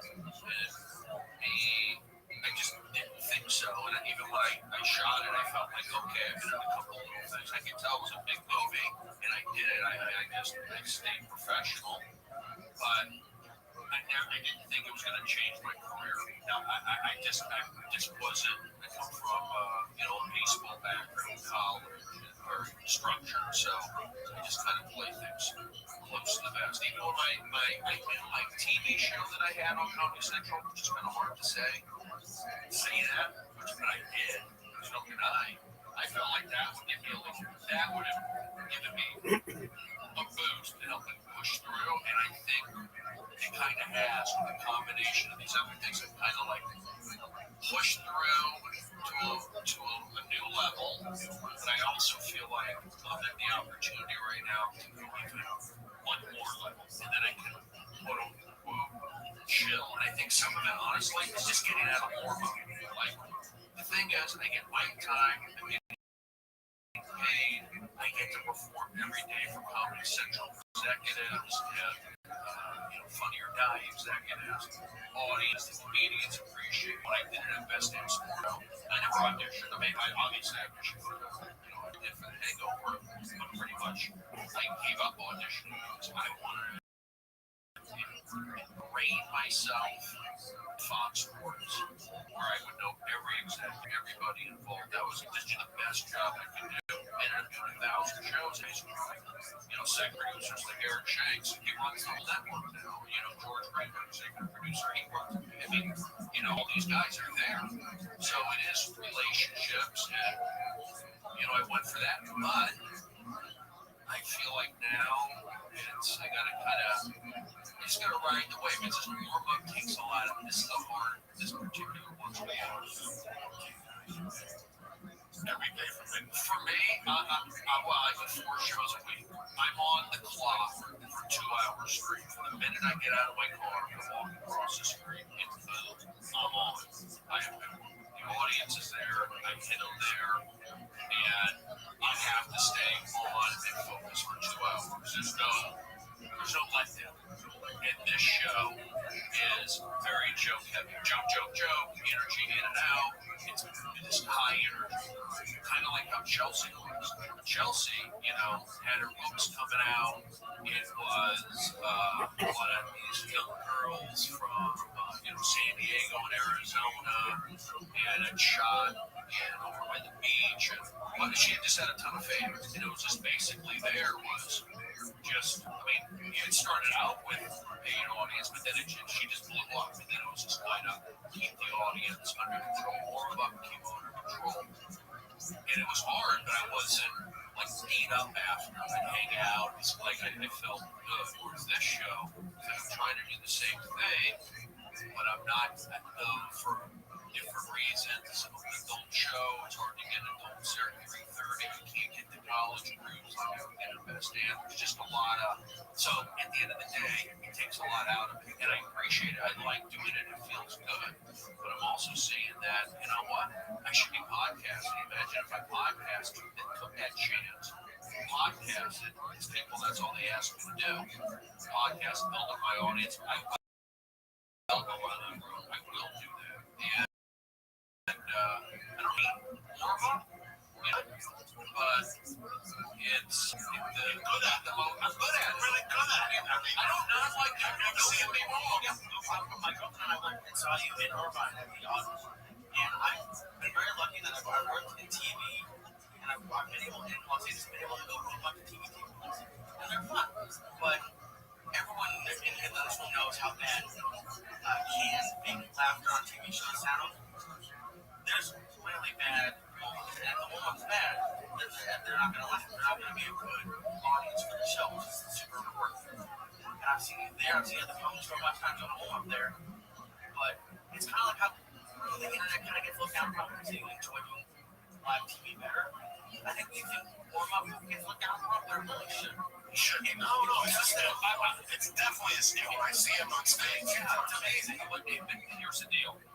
It's kind of like maybe I think I've talked about this before. Yeah, you do the warm up. You're in front of 115 people.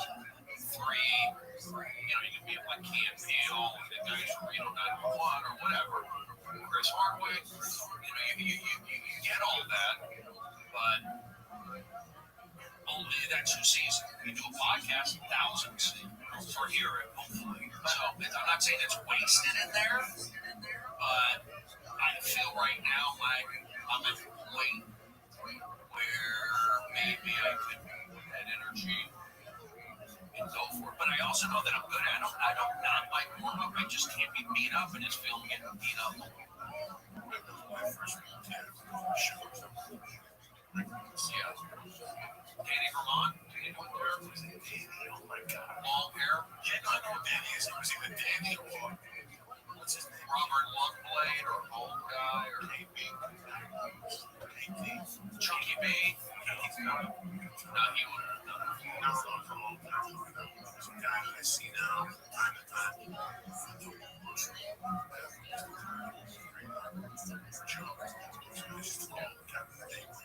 Oh, does he look like a big right now?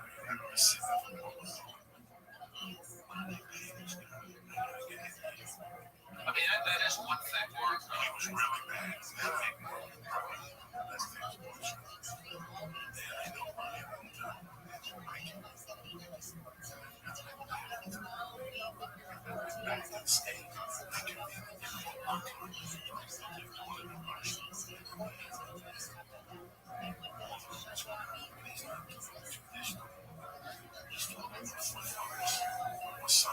Fucking howling because they're looking down like, what are you doing? And he's just going off. He's not even looking. He's got a football jersey and a whistle around his neck. He's talking about football. This is the girl and the makeup on the mic, whatever. It's fucking amazing. And I can see that I've been to 1,000 tables. They don't even let you go out in that type of market. Let you go out. Oh, they let him. Not saying fucking clean. No, keep it clean. Just very clean. Just talking something that's enough. They were so, like, giving a 3 actors from The Godfather. Like, they were doing quizzes, you know. It's the biggest in this industry is there's very few practices jobs. You got jobs, and you've got a bunch of jobs. Well, you know. So, what are you talking about? A bunch of jobs because people ask. So that's the best kind of job. You know, people are asking you to do jobs. Yeah, what was your first one? Was it a sex or travel? Yeah, second. I did. Well, yeah, I did Zach show. I got fired. The guy thought that I worked like half the shows. I thought I scared the audience, and it was like Fred Graver show. When he said I scared the audience, it was the whole audience. It was the same audience from my same sports show. You know what I mean? It was like them sitting there. So what upset me was I didn't get the note. It just got fired. It's like I'm working with the same guys. I know the audience. How can I scare an audience that knows me? So you could have just given me a note. So then Zach, like, this is long ago, Zach. It was a long time ago. Zach did, they're trying to get me back, and I did come back. And then I worked some of the shows. The show got canceled. Sorry. Best damn sports show. I got in trouble a couple of times ever for road sport. I stayed with it. 1,000 shows. Chelsea. 400 shows. They left me alone. 7-year run. Ridiculousness leaves me. It was like, leave me alone. Wanda Sykes. They got rid of me. They got rid of her. So, the Wanda Sykes show. Yeah, I did like 10 shows. Here's the deal. I take care of comedians. It's like I'm focused on taking my butt at Chelsea on and take care of these comedians. And at the end of the day, what does it do for you? It's like, but I know that Kevin Hart knows me. I know that Jeff Dunn from Best Damn Sports Show knows me. I know that if I really need something, I took care of these guys. You know, and I know Whitney Cummings. This is before they had everything. So I didn't do it for that, but that's what drives me. And that's why I feel like I like having respect for the comedians. But I just feel when the crowd isn't good, it just boils my blood. And it's like not healthy sometimes. Like a coach, like, let's go. I just, it's not easy. But you have to, like, I'm good at it. But you can't just I mean, I have to prepare my day. I don't audition. You know, everything I have to lead. It's like preparation. Get up, do the same stuff. That's how hard the warm-up is. And then I'm done. And I'm just like wiped out after. Not wiped out, I'm kind of grinded out for this particular show. I'm that good. I'm like creating something. So I'm not hating on warm-up, don't get me wrong, but I definitely need to be podcasting more. And I know that would be a big difference, and I think I should have a YouTube channel. And that's it. But here's the other thing. Back in my mind, I'm doing other stuff. I mean, I did do MLB Network. I was on a Fox Sports, fantasy football show all year. So it's not like those things weren't happening. So I kind of put my energy into that warm-up and TV. I went from doing a warm-up in the road. I did everything on my show, and then warm-up came, and then warm-up, and then do the road for my show. And with the road stuff, still doing warm-up, then I focused on, the Fox Sports and doing the NFL stuff, and then getting a cartoon, put my energy into that. But I think that for 2015, I just need to be, I'd like to figure some things out. There's just, I don't want to get too great behind the scenes, but I'm just not. I know I can be, because I've done the show. I was on a TV show, so I know what it's like to feel good, to work half of the time, to put in half of the stress, and make twice as much, and be seen by thousands. That's what I'm saying. Like, probably 115 receiving, get steady paycheck. But I get on the other side where it's like, wow, they're taking a dressing room, and they're doing makeup for me. I feel acceptance, like I can do this. And so I put my energy into that, and my mind is, doing so many different things. But have you ever got these are good problems? I'm not complaining. Have you ever got somebody at a show saying, I saw you warm up to the show? Have you seen them around the country? You mean like audience members who saw you come up from Minnesota when they saw you anywhere in Minnesota? It happened. Yeah, not so much though. Here in LA, I get kids who come up to me that remember me from high school. Like their high school, like basically every high school came in the best name sports show, every community college. So living here in LA, kids will come up to me and go, best name sports show. Nice. I do. That's the best name.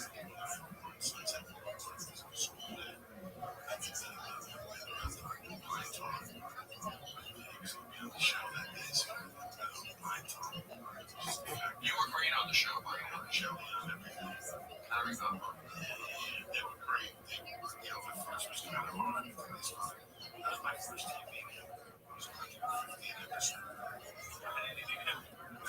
You did a lot. Like, maybe even more, maybe. But you knocked it out. Joey would come in. This is a live to tape.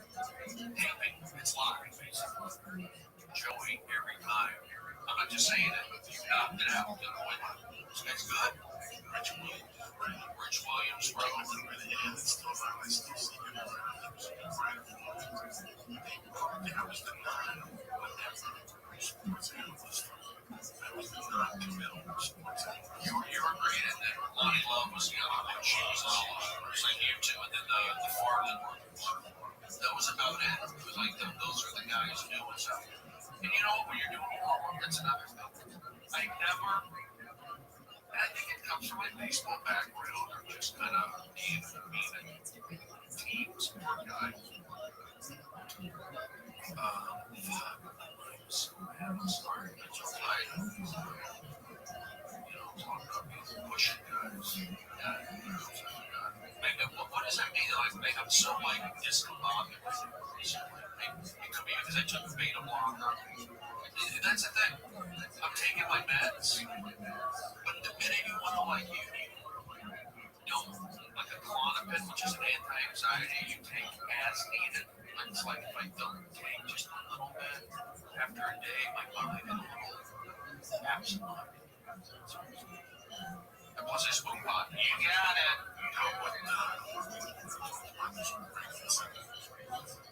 I've had addictions. I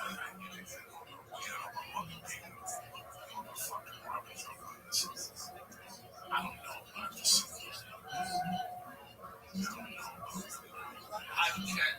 So Judaism, being a Jewish guy, that's what happened.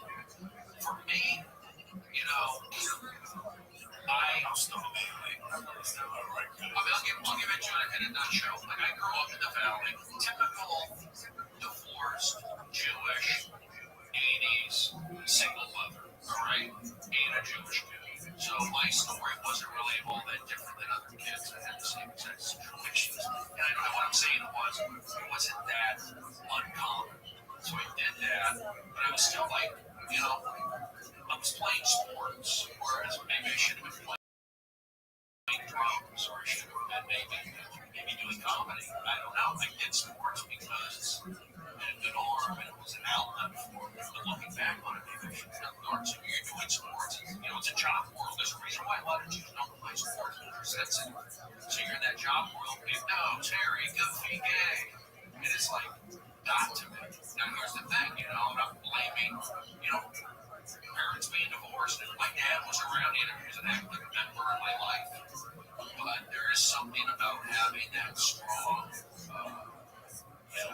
male presence in your life. So again, my mind is wandering. But my life wasn't all that different, but I would fight with my sister. I had a Jewish mother. So all the symptoms that make comedians great comedians, they come from effed up backgrounds.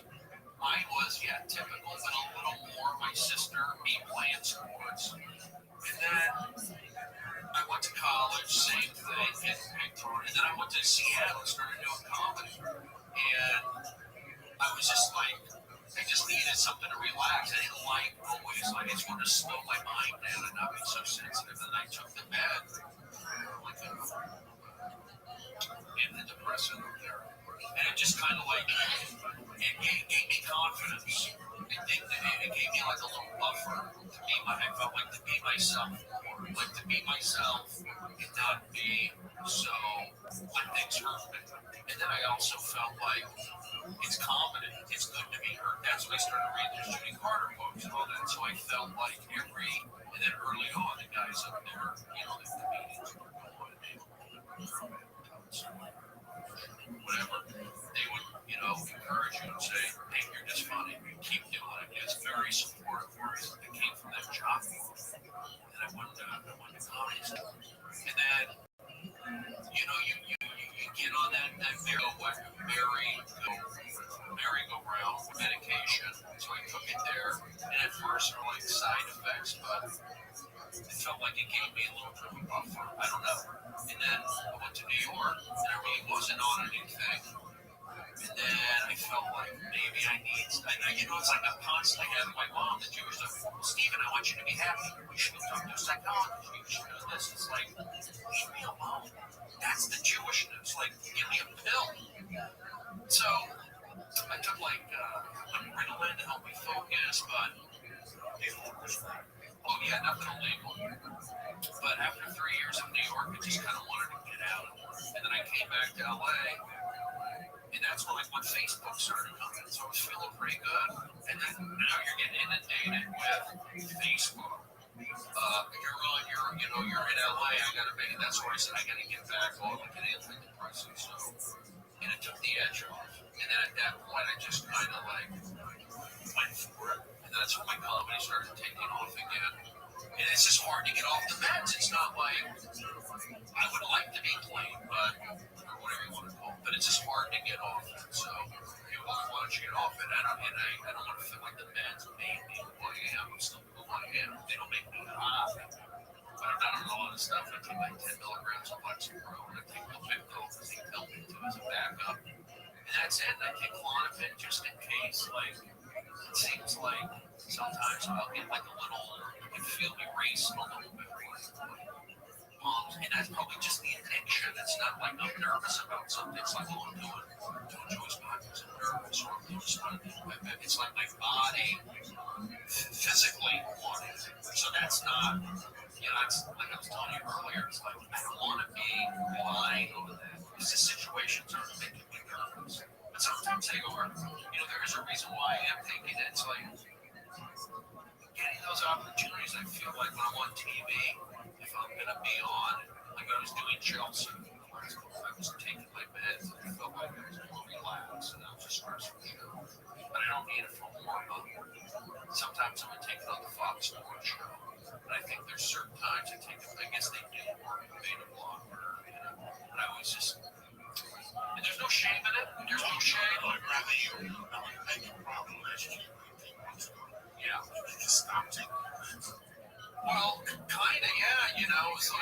I was out of warm up, and I was working at Chelsea, and I left kind of on bad terms. I left on bad terms because everything was so great for a while, and I was just shocked when this moment happened. Like, shocked. I left, but I also know in the back of my mind that I had an opportunity with HBO, and that's me leaving wasn't right, but it wasn't like this is going to make me a million. I knew I had to give it my all. So anyway, when I left, it just it hurt. And I went from like being in to being out right away. So that hurt. Stayed on my meds, and then I started doing the HBO stuff, and it felt like I just wanted. It's like I felt like I couldn't drink, couldn't like enjoy myself. I felt like you drink a beer, you get nauseous. You know, the middle of the night. I didn't want to do that anymore, and I wasn't feeling good. So then I went to Scotland, and I know I've got the HBO show. I've been doing TMZ. I'm over there. I come back. Oh, I crashed my meds a little bit, and I'm feeling fine. Drinking, feeling good. I felt like open, and it just kind of spiraled. And then when I went straight to Montreal, and I got super sick, and they gave me an antibiotic, and I stopped taking my meds. I just couldn't even swallow, but I got the antibiotic. 24 hours, I felt better, and my mind was clear and super open. I was happy, and I remember, people tell me, Brody, celebrate, take a victory lap. You're on you got the show that you got picked up. Aren't you excited? You're getting to host TMZ. You're on the Laugh Factory thing. They love it. So I was hearing all that, take a victory, and I was feeling good. I wasn't feeling bad. I was feeling good. And then I came back, and it was just it just kept spiraling up. I was not taking my meds. But I came back full of confidence because I did Montreal well. I did well over in Scotland. I'd never been to Ireland, never been there. So those are two big things. Hosting TMZ coming up. I'd already been on like every week for the last month. And they asked me to post. Had that, had the HBO stuff happening, telling, you're great, take a victory lap. So I came back and I was like all excited. And I think like Zach or my friends were just not, I was out of character. And I agree, it was out of character. And I was irritable. And I was, but I was also happy. I was having a typical manic episode. All the markings there, check. Delusional, check. Sleeping, check. Person, check. I had it. So I was just, I went on Twitter. That's the whole social media, thing, and I was just going on it. And I was just doing that. And I was out of character. And I was also on an antibiotic, throw that in the mix. It was a perfect storm. And so then I said some silly stuff on Twitter, basically within a 5-day period. There's this world happening. And I knew it wasn't like I could fly. Anybody who was like a jerk to me, in the past, would have like not him, but I did a show and his freaking fans, it's 7 pages of comments ripping me. So F you call yourself a stand-up now. So you're the ball. F you. Yeah, forget it. It was like not going to do one time or whatever. No, that's just a nice sense. He wasn't not cool, but maybe I took it the wrong way. It's always been like, we've known each other for a while, so I kind of latched out at him. Latched at Jeff Ross. I was just on a roll like Charlie Sheen, and the people liked it. I was like saying funny stuff. Again, I wasn't like, I was like wide open. It was like I was on cocaine. And again, it felt good. But I knew I was on a bender. I knew that I needed some kind of intervention or vacation. I was just on a roll. Things were happening, but it was too much. And so I got, took me away.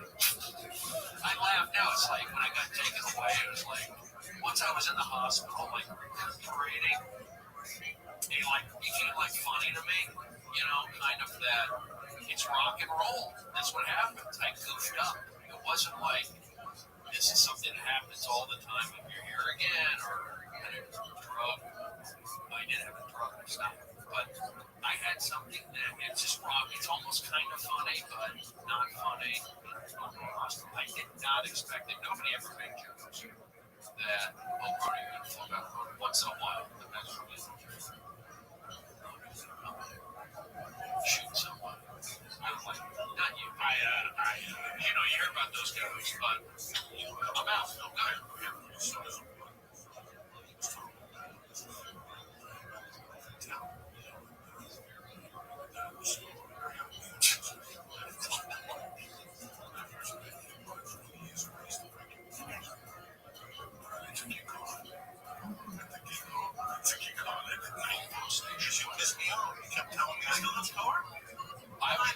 You can't tell me that I can't do something in 2 hours. Oh, I can make it here from San Diego an hour 20 minutes. I'm a slow coat. I can leave San Diego very scared. I get here at one night before the gig hard with the contest. He kept telling me I couldn't get the gig hard for a certain amount of time. So I said, get in the back. Station wagon. Chicken teriyaki. Yeah, number one. Teriyaki next door. Oh, she would cut it with scissors. Oh, yeah. It was great. Chicken teriyaki number one. It's called number one.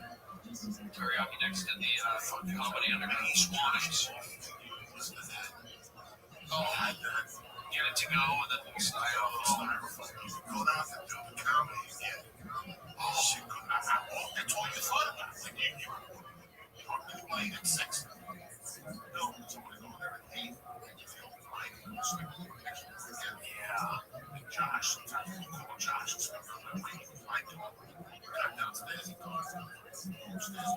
They were good.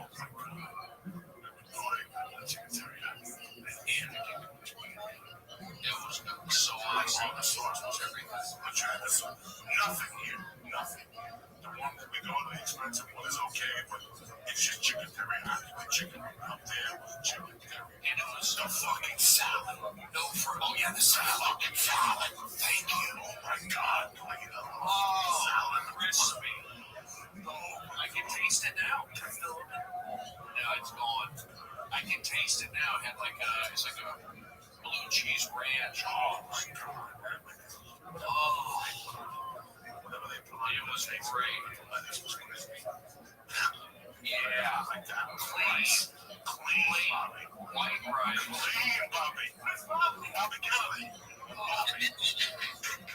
It was good. And she would cut it with scissors. In the back, like actual scissors for all this meat. I put sriracha on that motherfucker. The rice and the chicken. Mix that motherfucker in with that salad. Yeah, there was no frills. It was just it was just table and chair. It was filthy in there. Filthy. Filthy. The chaps were filthy. Some of the best Chinese food I've had is the B-rated. Yeah, I'll play. The best I was at B-rated. And the guys picking his nose off. Playing with a mouse from the mouse trap. The food wasn't all that bad at the Comedy Underground. They had good burgers, nachos were their thing. Lionel was the cook.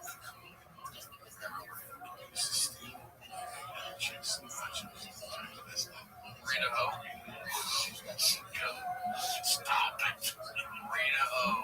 Al Fox. Jazz Abel. Fight Al Fox. Al Fox was a handicap. What? He got mad at me, but he also got mad at you. I have it on the video. Don't talk to me the way I'm giving you the word. He went to war with Al Fox. Like God's days ago. I'm sweating like Al Fox at a disco. Because he couldn't walk.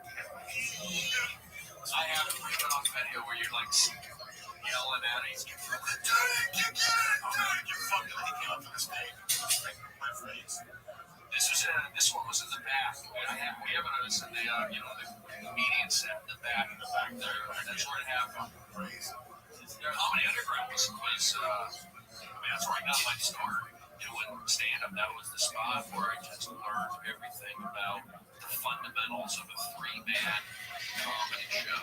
Stand, joke, stage time, right down, not right down the middle, but, good comedians came out. It was as far as a good spot for me, don't you think? No, you're point no here. I cut my teeth. Yeah, no. Get out, man. That's the first place I think.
Wednesdays would be Tacoma and Crossroads. It'll be a contest, and if you won it, you come back and do like Thursday or next Monday, something like that.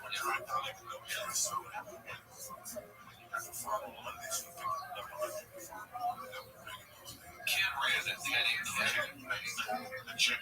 Forget her name, Susan. Susan, she's a big girl. She's my friend on Facebook. And like, see what you're Seattle was great for me. Seattle was great for me. Just coming from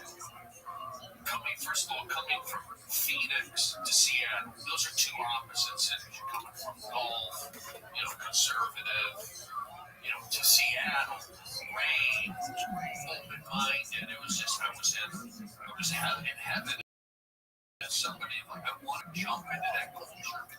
It was great. I had fantastic, vivid back doing shows, hanging out, being in the rain, and the fresh air, and I really enjoyed it. The minute I moved to New York, I never looked back. When I went to New York, it was like, that's it. I never thought about Seattle again. What happened? Maybe I'll go back to Seattle when I can relax. I do like it right now. But you told me, Joey's the one guy who told me, said, Brody, you got to go to New York. He told me he was going to New York. I said, take it for free. Life is it. You're young. You're comfortable. Okay, and then you were already doing the show with Dana. Yeah. You had experience. You went to New York. I remember tennis.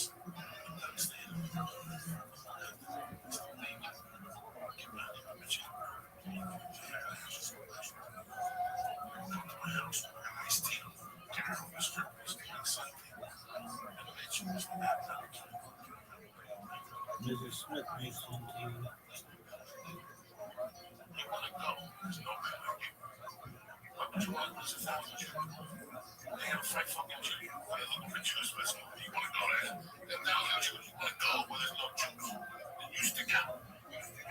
So, you stick out, even though you're Jewish, you're probably was going to stick out.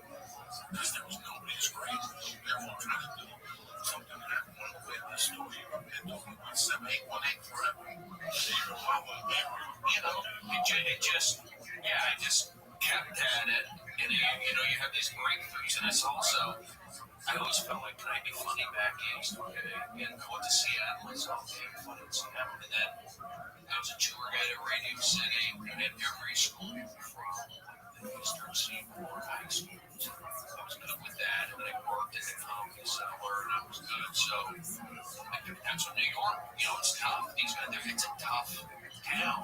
Tough, and I know it's changed now. It's not the same, but I had to go there, and I had to do Lower East Side comedy that went till 2:30 in the morning.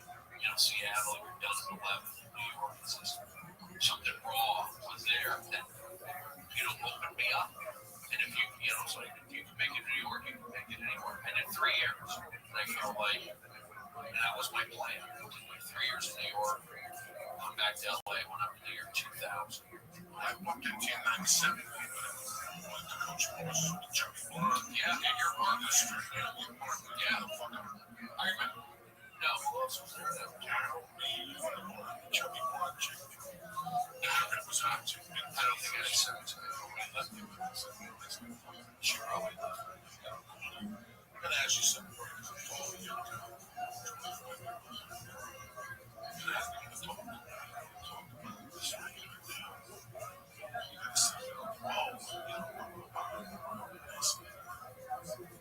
Talking to you makes me feel guilty when I'm talking to you. Podcast makes me feel like I'm 43 plus experience. At 25, we have 3 years. I'm listening. That's a fucking strike.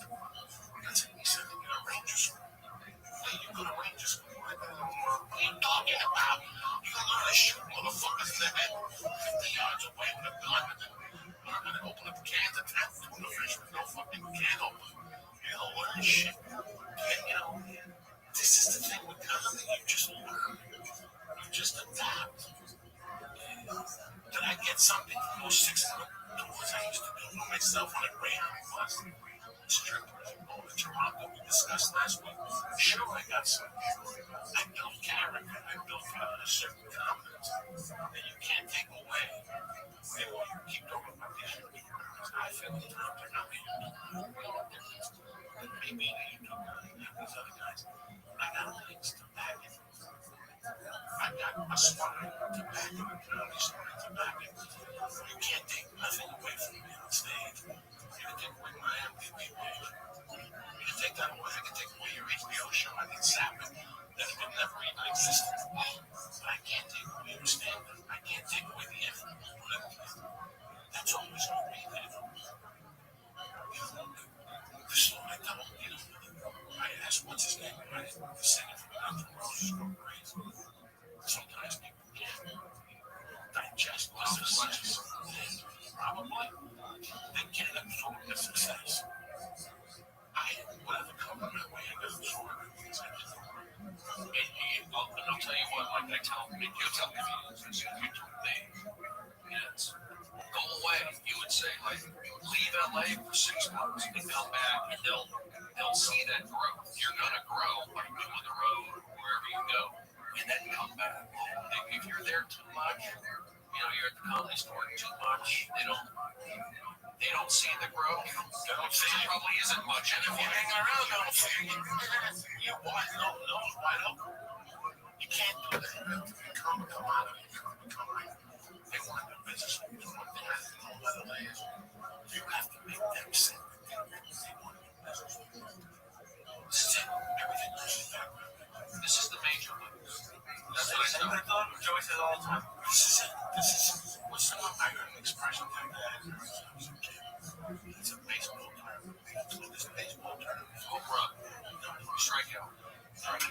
Everything is real in the field. Oh, I haven't heard that. Oh my God.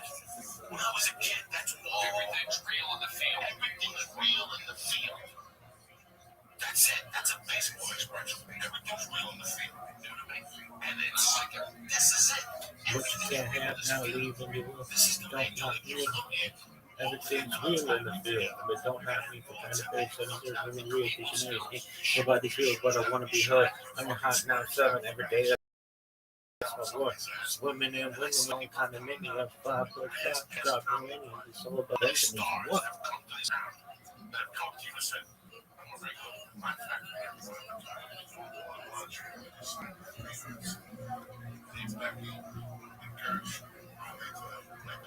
Well, I look at the positives. I mean, this is what I say. I tell these comedians. It's like you see a couple guys like living in the 80s. They come to the comedy store. Nobody knows them. They hang out. They may have done like a couple shows in North Carolina or in Houston, whatever. And then they come to LA. They hang out at the comedy store. And it's like, I understand like going here and checking it out, but don't come to the comedy store until you're invited. I think is a good thing. So that you're like asked to come there, and then. You gotta do the road. You gotta go to Chicago, go to New York. Don't come straight here. I don't think. Not that there isn't exceptions and things have changed. You guys glad you didn't start there? I'm glad that I left.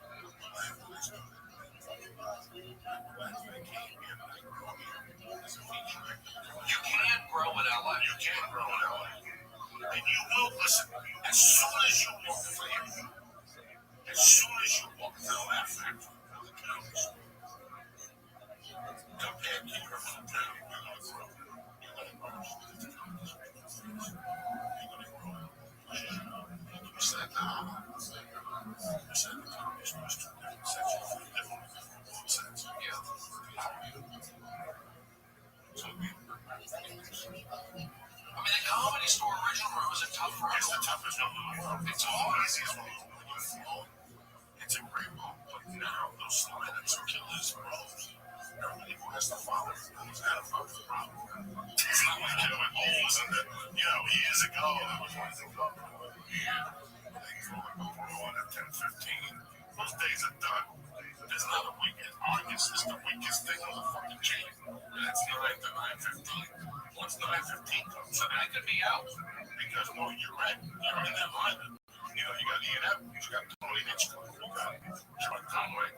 I've seen Rob Schneider. I've seen Sarah Silver and Louis C.K. Louis C.K. There's Rob Dave Chappelle. These fucking lineups and one way in, brother. God, for all that God. Listen, bro, it's 8:30. You said you want to rush. If you want to stay, you always family. be around when it's on. Yeah. Fuck. Let's do a few more minutes. A few more minutes to do it. Because, you know, when I say you can grow here in LA, I got warm. I mean, but maybe I got warm up. You know, I'm different. I'm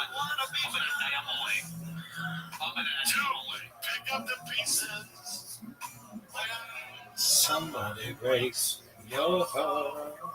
Is this Steve Martin? This is Tony Bennett, cocksucker. Is this a duet with Lady Gaga? Solo. He's him. Yeah, I was a little absent-minded early on, and then I got comfortable. And I'm happy with the podcast. It feels good. This is family. Oh, word. This is not even a podcast. Have a conversation. Well, when I say you can grow, I feel like here in LA, the crowds are pretty good. You know, they might be a little cheese-balling in some places, but for the most part, they're supportive. They're, you know, like they go to New York, yeah, they are tough. You know, you're going to be cranking out jokes, stand-up tight in New York. But you can also out here, you can grow. It's like a spirit. It's a care. I know it sounds corny, but there is something like the energy here, wherever it is, the mountains, the sea, that allows for like, you know, those kind of freedoms that I take on stage and do these little energy things. There is something to it. Like people talk about networking and yoga. There is something to that. And then you tie in a little bit of a baseball sports regimented, you know, spring training, take 500 swings, and everything's just over and over, like Kobe Bryant, over and over, like John Wood, preparation. So you combine the two, you can work on stuff. Like I'm working on a lot of stuff, but that's the thing that I look at 2015, doing a lot of different things, and maybe I can tighten up and be smarter. But you know what? I got a great reputation. I'm happy. It's fun to go out, and I don't mind having 7 nights a week. 4 to 5. 4 to 5. You know what I've been doing? I have been taking it easy. As I said, when I do have a off time, and I haven't much, I've done the road quite a bit in the last year. I'll go down to my mom and I'll help her. And I guess that's often, but it's not really. So, no, it's not. And, you know, when I unplug, I really try to unplug, just nap and get super lazy and just let my battery drain. And that was just to me to grow. Right.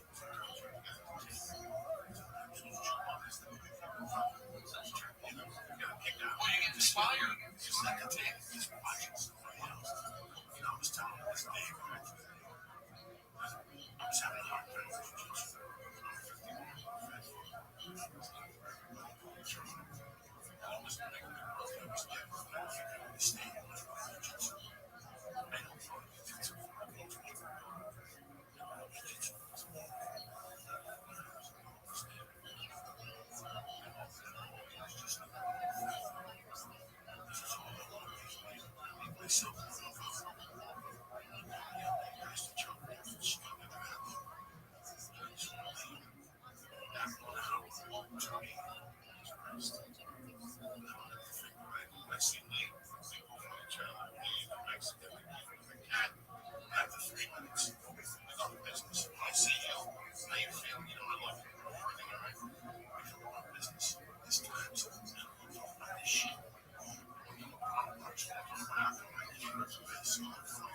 Well, that's what baseball does for me. It's like playing catch and throwing bullpens and shagging, you know, baseball. That's why I like baseball. I'm like, oh, it's boring. And this, you know, maybe it is. But if you have some skill or you know you can be a pitcher, you get a great workout. Throwing batting practice is a great workout. When I go out to the park, my friends, you know, coach with the major leagues. Yeah, you like to go to the dugout and great thing. Oh, yeah. I've had a lot of great opportunities to check out fields. I like one. But there's just nothing like throwing the ball and pop right to the chest and then glove pop and boom. It's like, for me, that's something I really enjoy. And I wish I could do that more. I just need to be proactive. And part of it is like, I am on a right now, and I kind of.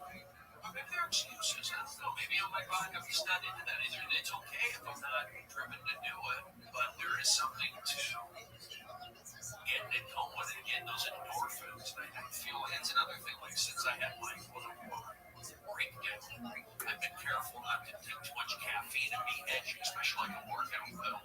You get like road rage at times. I do. No, I can do a coffee or two a day. But anytime when you take a workout pill, it helps you work out. Get the caffeine, the guarana. It's like 20 minutes later, look at your kettlebells, get all that in. You don't take that, you can really push yourself. So, not really. I'm just like slowly getting back into Red Bull or I get the 5-hour energy shot. It does clear my head. Even I'm showing those things. But if I'm working out, I can do it. I can pitch angry. I can lift weights angry. I can't do comedy angry. So sometimes, there's residual effect. And I just got, I just don't want to be edgy. I can use my job screaming at our audience, losing it. But, it's just hard, it's like I stretch. Stretching doesn't take energy. I've been able to long my muscles. And honestly, it does feel good every day.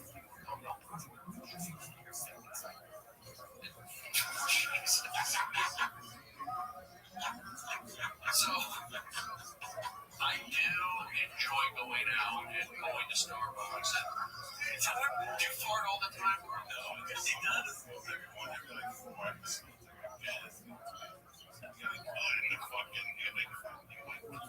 Can you do the mic pick it up? Oh, yeah. Replace that chair, please. You don't smell it. Yes, you do. Don't smell it. I haven't smelled it. No. It's an air fire. I've been in the car with you in the windows. It smells. Did you take fiber? Psyllium muscle? I do every day. Yeah.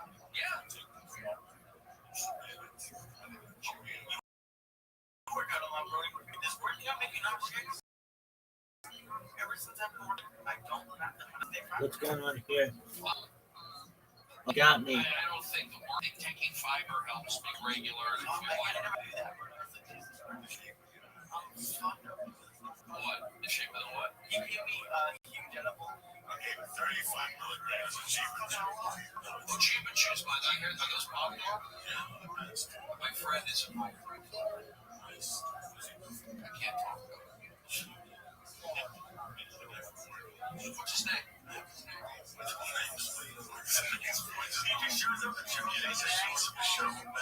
haven't done edibles for a while. Should I do them? Do some people do edibles every day? Like wake up and do a little bit? Every day. I do it for Monica. This fucking goes. Did you get paranoid at all? Sometimes. That's part of the fucking whole program. That's part of it. That's the whole thing. You give it to me. On Christmas Eve, I had to go to my in-laws' house for their children. Yeah, I've only had one experience. I've done edibles, and like only one time I felt like it did something for me. It was a brownie. I don't know what it was. This bitch is still going, baby. I'm afraid to take it. Do I take it on a day off? Do I take it? Take it on a week off. Your life is around. People at this fucking numbers. I'm trying to tell you, ain't worried to go like live your life. Let's go fucking exercise bike and shit. You don't do it. Do you ever go out and like smoke pot and then let's say you take a hit or whatever, and you go out to get coffee or whatever, okay? And you take a hit and then bad things happen. Do you know what I mean? Like, just like a car cutting you off, or I always feel like sometimes when I'm high, it's like a yin yang. It's like, okay, you get to be high, but the drawback is you're going to perform something. I feel like sometimes, but that's what happens. I'll smoke pot and I go, oh, it's negative. I'm not saying because of the pot, but it pulls in some negativity. Like, I don't disagree with that. It's like, that's what you're going to have to put it right a joke, write it out. That was the first one. Yeah. No, but like in bad law, this next company, why am I behind this? They messed up. I did. You're not complaining, but you're like looking for the negative. It's like a negative energy.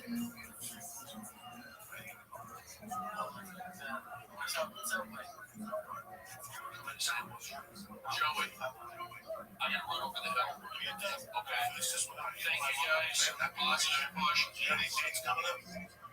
No, I've been single for a while. No, comedy dates.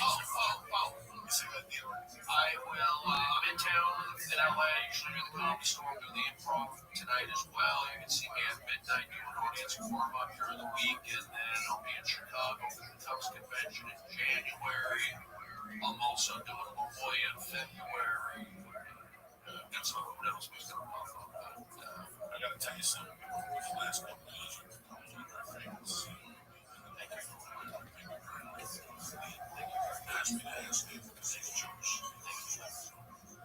thank you very much. I'll see you at the store this weekend.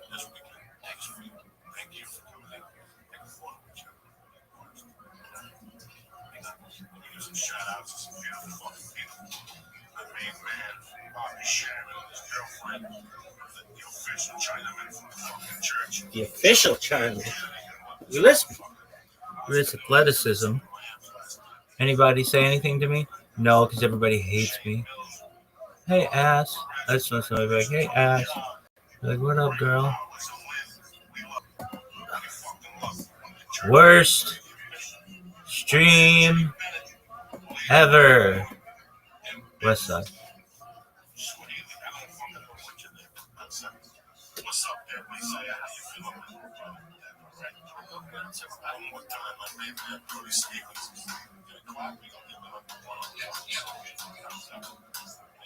Parents died.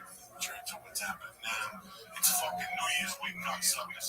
Make your resolutions, set your goals for the new year. And what you want to do is how you do it. A man without a plan is not a fucking man. It all starts this week right now. You should be looking at that number. Go to a fucking CBS plans on one subject notebook. Go back and bring your goals out for the year. What you want, how you gonna get there. That's all we got.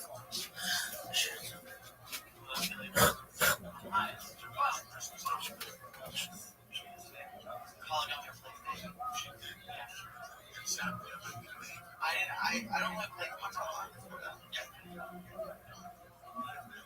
But I use PlayStation.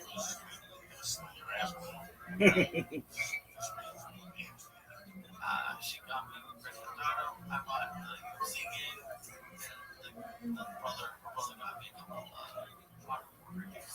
No shit. Yeah. I've only played the Grand Theft Auto. I played for like a week, and then I kind of got bored a little bit.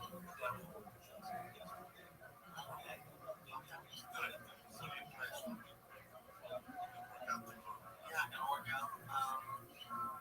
Not much. I don't know. Another one of these Wednesday. Tuesday.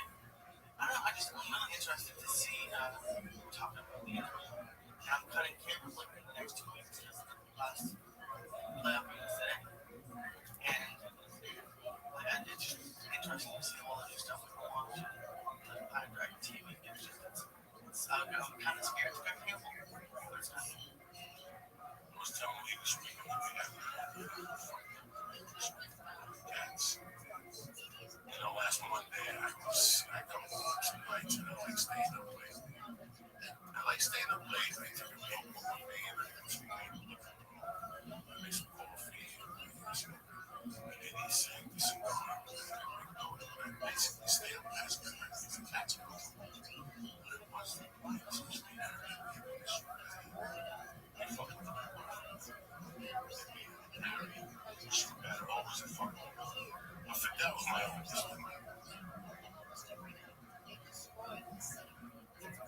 just hit you to stick up for himself. Adele freaked me out one of the first times I hired her house. You went to take a shower, he chased me around the coffee table.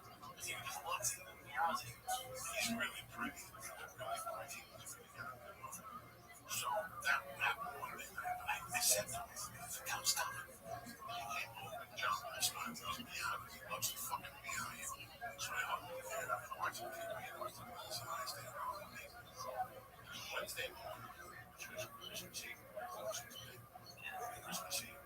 no, I guess you said.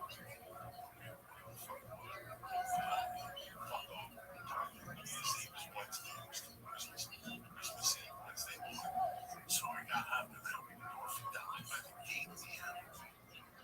Fucking sit down. Because he's gonna fight me. Yeah, I'm out of the gate. So I ran out.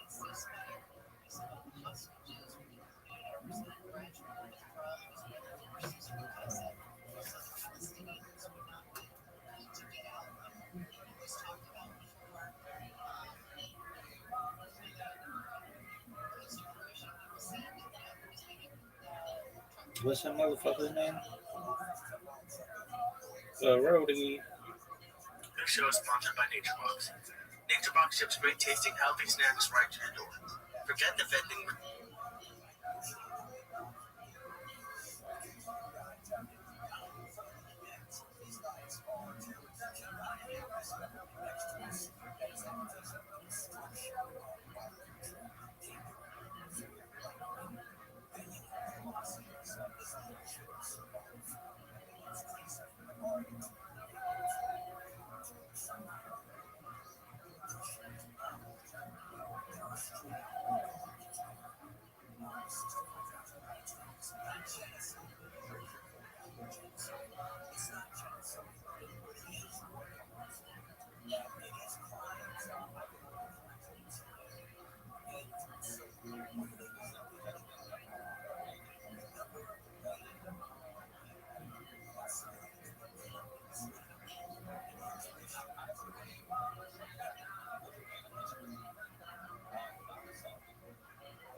This show is brought to you by Blue Apron.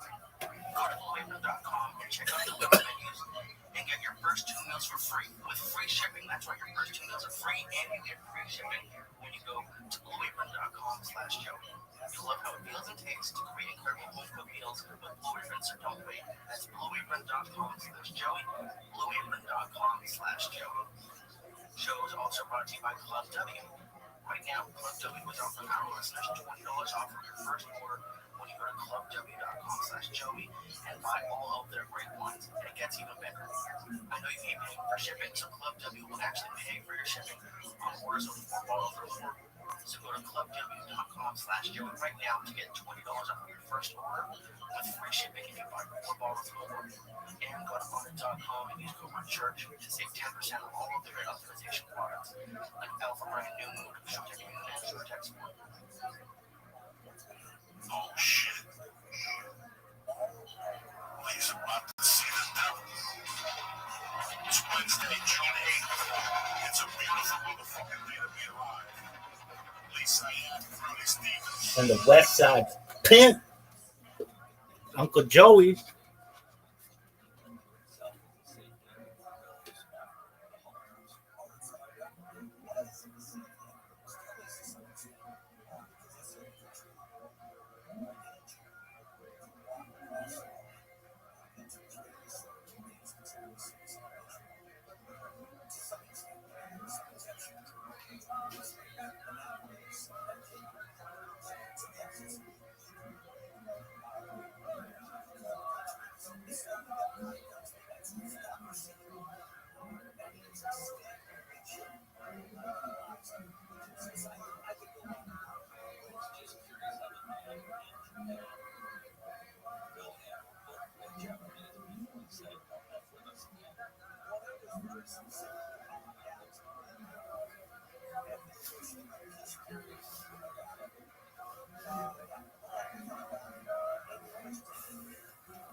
He's in studio.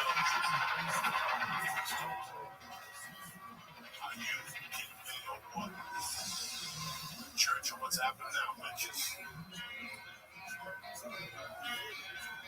Def Leppard for you from 80 fucking 3. People were smoking bazookas to this fucking song right here. I was wrong. Yeah, Rothschild Leppard.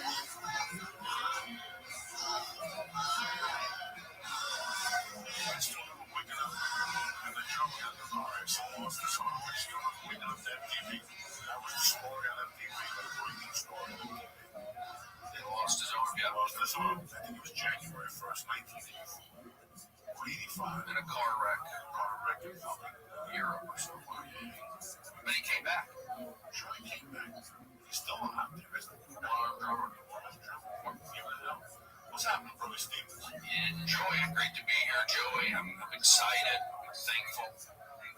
It's in the neighborhood. It's nice. Summer's coming up. I'm exercising. I'm happy. I'm very happy. I'm happy. You're fucking happy. I saw you a few weeks ago. I could see the happiness flowing out of his eyes. Well, it was with Chase. Isaiah, what's going on with you? I'm feeling great. Having a good day. Get some kettlebells this morning. I did 220 this morning. I couldn't believe it. It was crazy. We did 20 swinging. We did 10 swings for 20 minutes. That was on the minute with 24 kilograms. It isn't super heavy, but about 15 total. Wow, that's a lot. It's form matters, correct? It's not about weight. Well, that's what they say. They always say, like the guy said, like, I don't know, like a competitor for myself. So not every class, but I try to go up in weight. But he's the guy I go with. He's really big on. He wants it to be perfect form because you're doing 3,000 shitty form. It doesn't matter. So you're trying to get a number of swings. It's a numbers game. Well, we went to class, so he tells us, like, we don't always do swings. But so, like, for today, we did 5 presses on each side and 5 squats, and we did that 4 times. And then from there, we went to swing, so every class is different.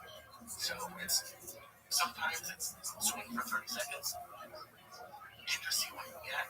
Usually it's everything else, we just like 10 or 15 swings. Yeah, these kettlebell workouts, you know, they get your heart rate up. This high intensity training. And I've been grinding them today also, but I just don't want to get carried away and start feeling good and you overdo it. That's been my problem, but that's why I keep my weights down, just the 25s. Kettlebells are going to be easy. Well, they were just fun to do, and it was good for once I can get that. You know, you get a great cardio workout and flexibility. So it was all for and line up, you know, kettlebells. Once we don't be like them. I played baseball. So I was in college, I played baseball, we worked out, but I was also playing baseball. Then I went to Seattle, and I really wasn't doing much exercise. I don't know that you much. When you exercise? Oh yeah, of course. Those endorphins, sweat, confidence, getting a good stretch in. You know, so I mean, it definitely affects me. But you know, sometimes I'm taking too much caffeine. That's my problem too. You know, it's like 2 or 3 cups a day. When I'll take a 5-hour energy, I need a kick sometimes to get me going, to get a workout. But I'm not saying I have an addictive personality, but that could be my problem. But I do like working out. I like kettlebells because I feel like it's just something outside the sun. You know, I back in the day, I went to my old apartment, I'd go out in the alley and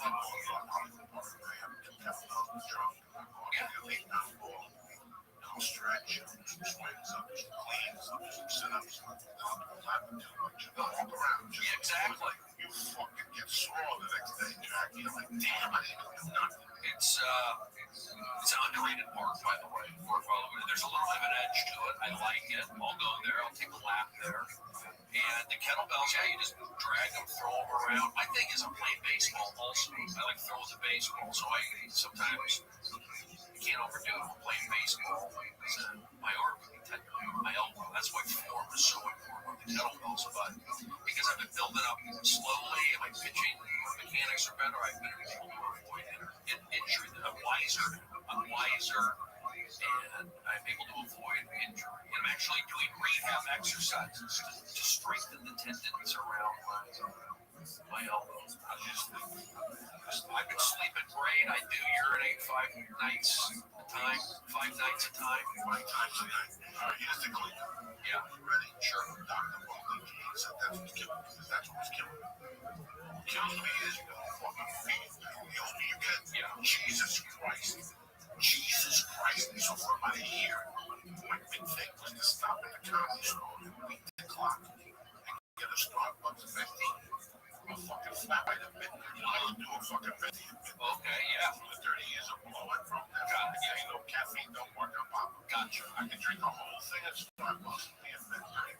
I can do that, yeah. So, what that does to you is, because coffee is a diuretic. Yeah, diuretic. So you drink coffee at night and you're off and running. You're having nightmares about people peeing on you. Yeah. That's how many times you gotta fucking pee. Nightmares about people peeing on you. Yeah. Try to cut that out. Here's the secret.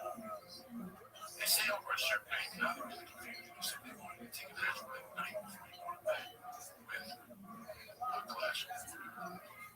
And I'm sitting there going, I drink a glass of water and then so the sleep apnea will come from the window. Because what happens with me, my sleep apnea is basically, let's say I go to bed at 11 o'clock, I'll sleep solid till 5 o'clock. That's 6 hours, that's 5 hours, right? 5 hours, okay. Like the 5 or 6 hour mark, I gotta pee. So as I'm walking to the bathroom, I'm praying to God that this isn't a long fucking day. If it's more than a minute and a half, I'm done. Because it's a minute and a half, whatever fuck. You know, you're standing there, you have to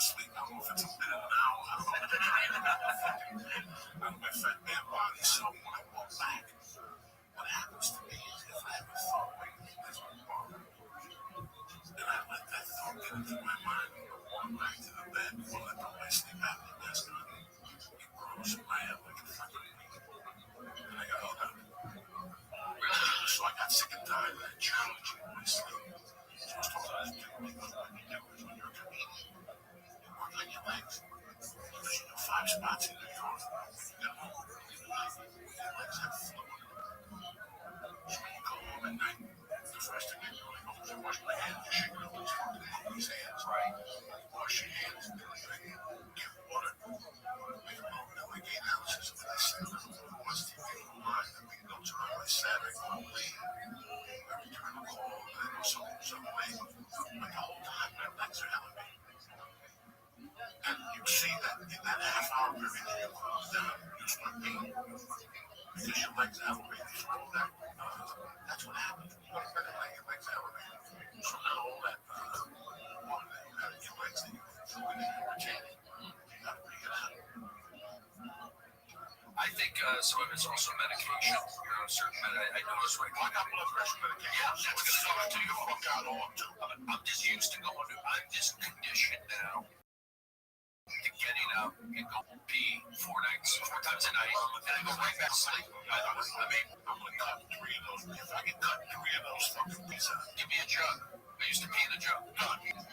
What you're going to do is you're going to put your feet up, fucking down the middle, go to Target, go to the little Target, look up, they got those little feet posts. Squatty potty. $15.99. And you can take it off and hide your notebook in there when you pen, your hide your lighter, your weed, and put the cover over it and sit over it like a fucking zombie.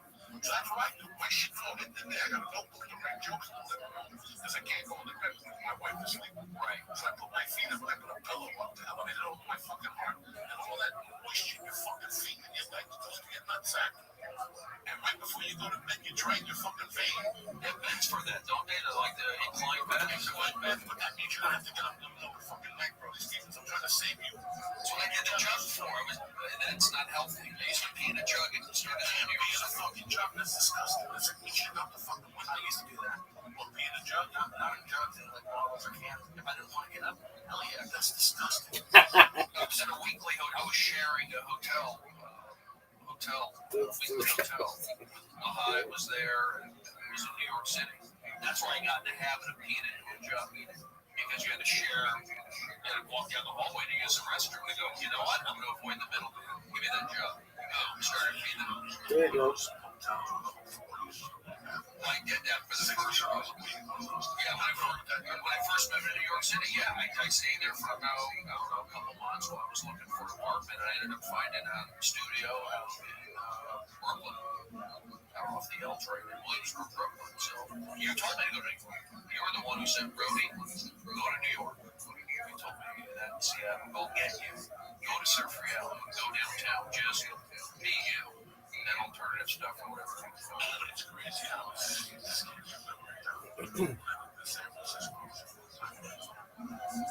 Every one of those hotels where people took the shower in the hallway. So I would rob them in the shower. And we felt it on the shower. I got that people getting robbed in the shower.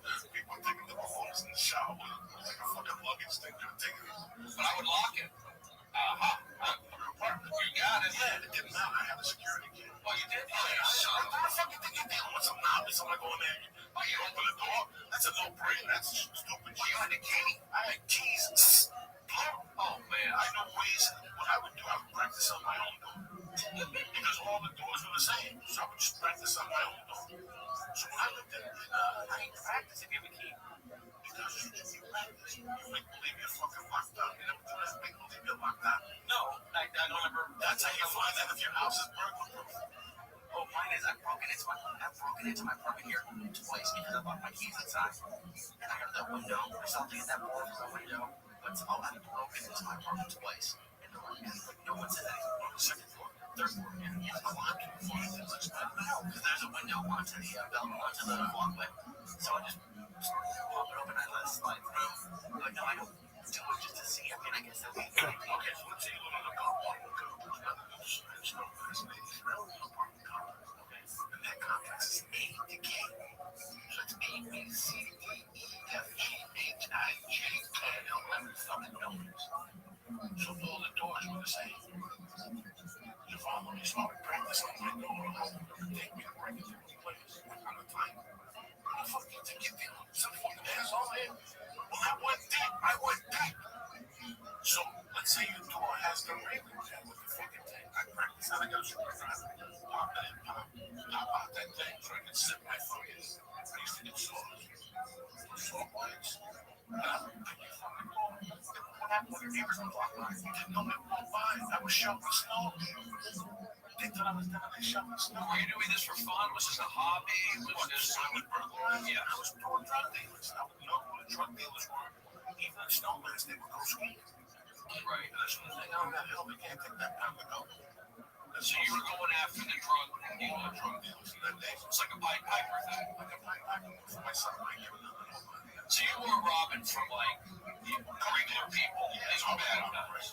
Oh, great. When I lived in a hotel, they were kind of tourists. I would get travelers checks and bring them down to Japan and shit like that. Right, yeah, for tourists, no problem. But they get insurance with travelers checks. Yeah, don't leave home without them. Don't leave home without them. So I never felt guilty about travelers checks. So yeah, drug deal, that's good. That's good. Breaking in there. You had a rush over there, right? The other night I was watching Ed Norton and Robin stealing the fucking wall. It's one of the worst ones all the way to a massive what's his name? Ed Norton. Zoot. Zoot. Yeah. How did stand-up comedy go? Yeah. I bombed it really hard. Okay, that happens. What did you say? No, I didn't bomb hard. I actually did film it. What happened was half the crowd left, and like I wasn't getting a great reaction. Like I was doing okay. I was getting reaction from some bits, but like the crowd reaction wasn't great, so I kind of choked towards the end. Started off strong, but choked towards the end, and then I got scouted. Where this guy came up to me and said, like, if you perform well next time, I'll give you a K gig roll. No fucking way, Zoot. Congratulations.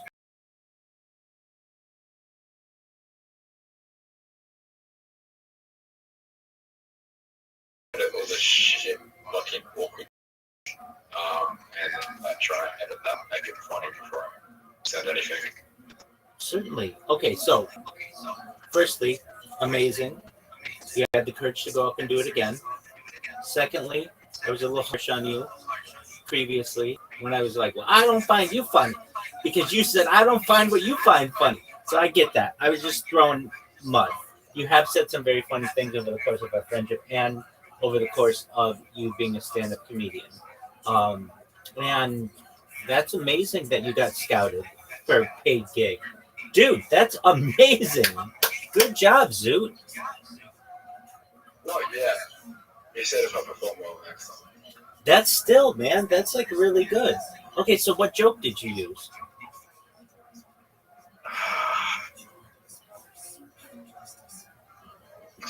Oh, I said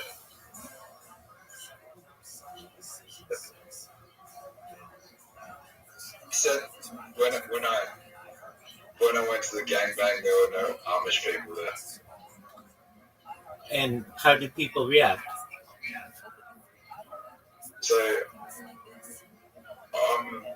I had a lot of people didn't realize that was a Trump reference, so I had to like bring it up again. That Trump said that there were no Amish people. He said that no Amish people had autism. Like people don't realize. Yeah, like, I made the mistake thinking everyone knows that the joke is Amish people have no autism. People know that joke. I made the mistake of thinking everyone already knew. So I had to I fucked up and stumbled there. So I had to be like, oh, Trump said that Amish people have no autism. So I had to be like, oh, by the way, there was no Amish people who gangbang. Okay, that's actually pretty funny. If you said it correctly. like that could be really cute. I'm not even busting balls, man. That's funny. So if you said something like, I don't know if you all heard, but President Trump said that there are no cases of autism in the Amish community. Additionally, there weren't any Amish people at my most recent gangbang. That's very funny. That's very funny. I said I said it. I watched the Bonnie Blue documentary, and there was no Amish people in the documentary. Okay. There's Yeah. one- Did people laugh at that? Not really. Like the crowd wasn't great. All right. Well, you can't win them all. Okay. So you go up there, you film yourself, which amazing confidence to be able to do that. And you, Yeah, I just assumed with the crowd that they would have been more aware of like what Trump was saying about autism recently, his recent comments, and turns out that not many people in the crowd, besides like a woman who was a mental health worker, really knew what was going on Doug, with that. Doug, So there was just like a cultural difference where people aren't paying attention to what's going on in the news. yeah, I mean, you are on American social media basically like maybe 16 hours a day. Not everybody is. I'm telling you, I'm American and I wouldn't have gotten that connection. And I don't think many people would have. So I wouldn't necessarily blame the crowd. If you, like, I think you could do that joke again and get a really good pop out of it if you just said, but what it was. So I don't know if you all heard, but President Trump stated recently that there were no documented cases of autism in the Amish community. And then, give it applause. And then coincidentally, there weren't any Amish people at my most recent game bang either. That's fucking funny. That's a funny fucking joke. that's that's a that's a very funny joke. Like that's something that TikTok would really like. I've never seen an Amish person at a gangbang before. No, Like when I watched the Bonnie Blue film, no. It's about economy of words. So that's too many words. Like there's a certain role to it. Just exactly the words that I said. Coincidentally, I didn't see any Amish people at my most recent gangbang.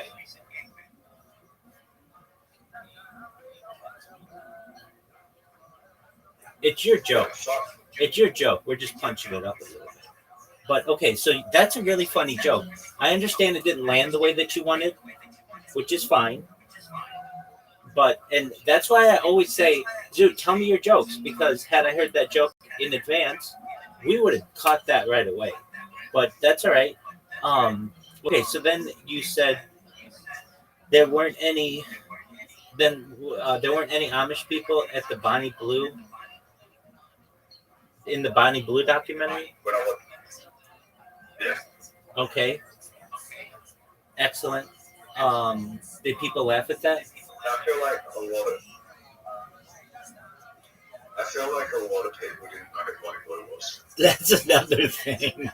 You're like hyper sensual, like hyper focused on porn stars, and like nobody knows who that is if you're not like always on the internet and like obsessed with pornography. Then I said autism is an STI, and the last time I got it before the gangbang was when I fucked Stormy Kid Daniels, and no one got that joke. What is this joke? You say it again. Autism is an autism STI. is an STI, and I called it a gangbang. I called it a gangbang, and then I said I cured it by fucking more people, and it went away, and then I called it again. The first time I got it was when I fucked Stormy Daniels. Again, no one got that. Yeah, no, but not a lot of people are going to know who Stormy Daniels is. It's kind of a dated reference. I feel like everyone should know who Stormy Daniels is, though. Everyone in the US knows who Stormy Daniels is. She's like, that whole story came out like 10 years ago, though. But like, she fucked the president and no one knows her name. Like, he didn't. The fuck? Yeah, no, I get that. Okay, so But everyone knows who. How does More people know who Monica Lewinsky is, but they don't know who Stormy Daniels is. Well, that was giant. Like, who the fucking... That was giant because we only had 4 channels at the time. There was no social media. 24/7 cable really didn't even... It existed, but like Fox News didn't exist then. CNN was the only real one. So everybody was really focused on it. Additionally, the president was impeached because of that. Trump was, I guess, maybe related to that or whatever. It was really had to do, I thought, with his tax disclosures of it, which is related, certainly. But so Zoo, I don't... Zoo, you're really close. You just, with those kinds of things, you need to say what the person's profession is, so it helps. So you would say something like porn star or former porn star, or former porn star Stormy Daniels, something like that, or porn star Stormy Daniels. Okay, well, what? Okay, all right. I mean, dude, you've got your finger on the pulse of pornography, obviously. Like, but you have to understand, some of us in the real world don't know all this shit. So you're gonna have to educate your audience a little bit. But that doesn't mean your first joke is very good. I know it didn't come off that well, but you could do that joke again, and you could do that joke for a long time. It's a very funny joke. But it's about the economy of words. So you have to use the right words, and there's a flow to it. And it's basically right there. I mean, it's a really good joke. I don't know if you all heard, but President Trump recently announced that there are no documented cases of autism within the Amish community. Coincidentally, there were no Amish people at my most recent gangbang either. Like, that's a fucking funny joke, man. But a key word in there is coincidentally, because it twists the joke into the punchline. Like, that's a big fucking word, but it's really good. If you use, so that's like your first joke. That is a really funny joke. Okay, your second joke with Bonnie Blue, we could make this really funny. So you said, okay, so that's your first joke. Then your next joke was basically like, there were no Amish people in the Bonnie Blue documentary. Is that the joke, basically? Yeah. Okay. I mean, it's kind of tagged off the previous joke, but you could punch that up by saying something like, I was watching the most recent Bonnie Blue documentary. I don't know if you all know who Bonnie Blue is, but she's the porn star who had sex with over 1,000 men in 24 hours. Yeah, believe it or not, there weren't any Amish people in that documentary either. Shocking, I know.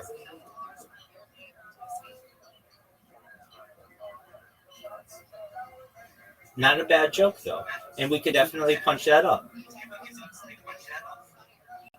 But then you could have a killer joke at the end, which is like, so it led me on this journey to find out where I could find more instances of Amish people in popular culture. And I'm really stuck on whatever. And then you find something where that would be appropriate. But like, then you've got like a nice little set. You'd have setup, punchline, and then closing. I mean, that gives you a solid 2 minutes of material, or maybe 1 minute of material, but that's all you really need. Okay. So your third joke was, what was your third joke? Oh, Stormy Daniels. Okay. So all you have to do is educate the audience a little bit. So you say something like, I don't know if you all know who Stormy Daniels is. She's the porn star who had a tryst with President Trump years ago. Well, believe it or not, I contracted autism from whatever. I mean, like, you can say whatever you want with that. I know you said like something like I contracted autism as an STI recently or something like that, and then I lost it, and then I lost it, and then I got it back. Turns out the cure for my version of it is having sex with former Donald Trump lover, porn star Stormy Daniels. Something along those lines. There's too many words, but you can on it. The first joke is really like I shit on Let you. me something. Go ahead. If autism would be fucking autistic person. Is there like Yeah, but they don't have. no, I don't want fucking autism. That shit is ridiculous. Fuck no. I'd be like a monk.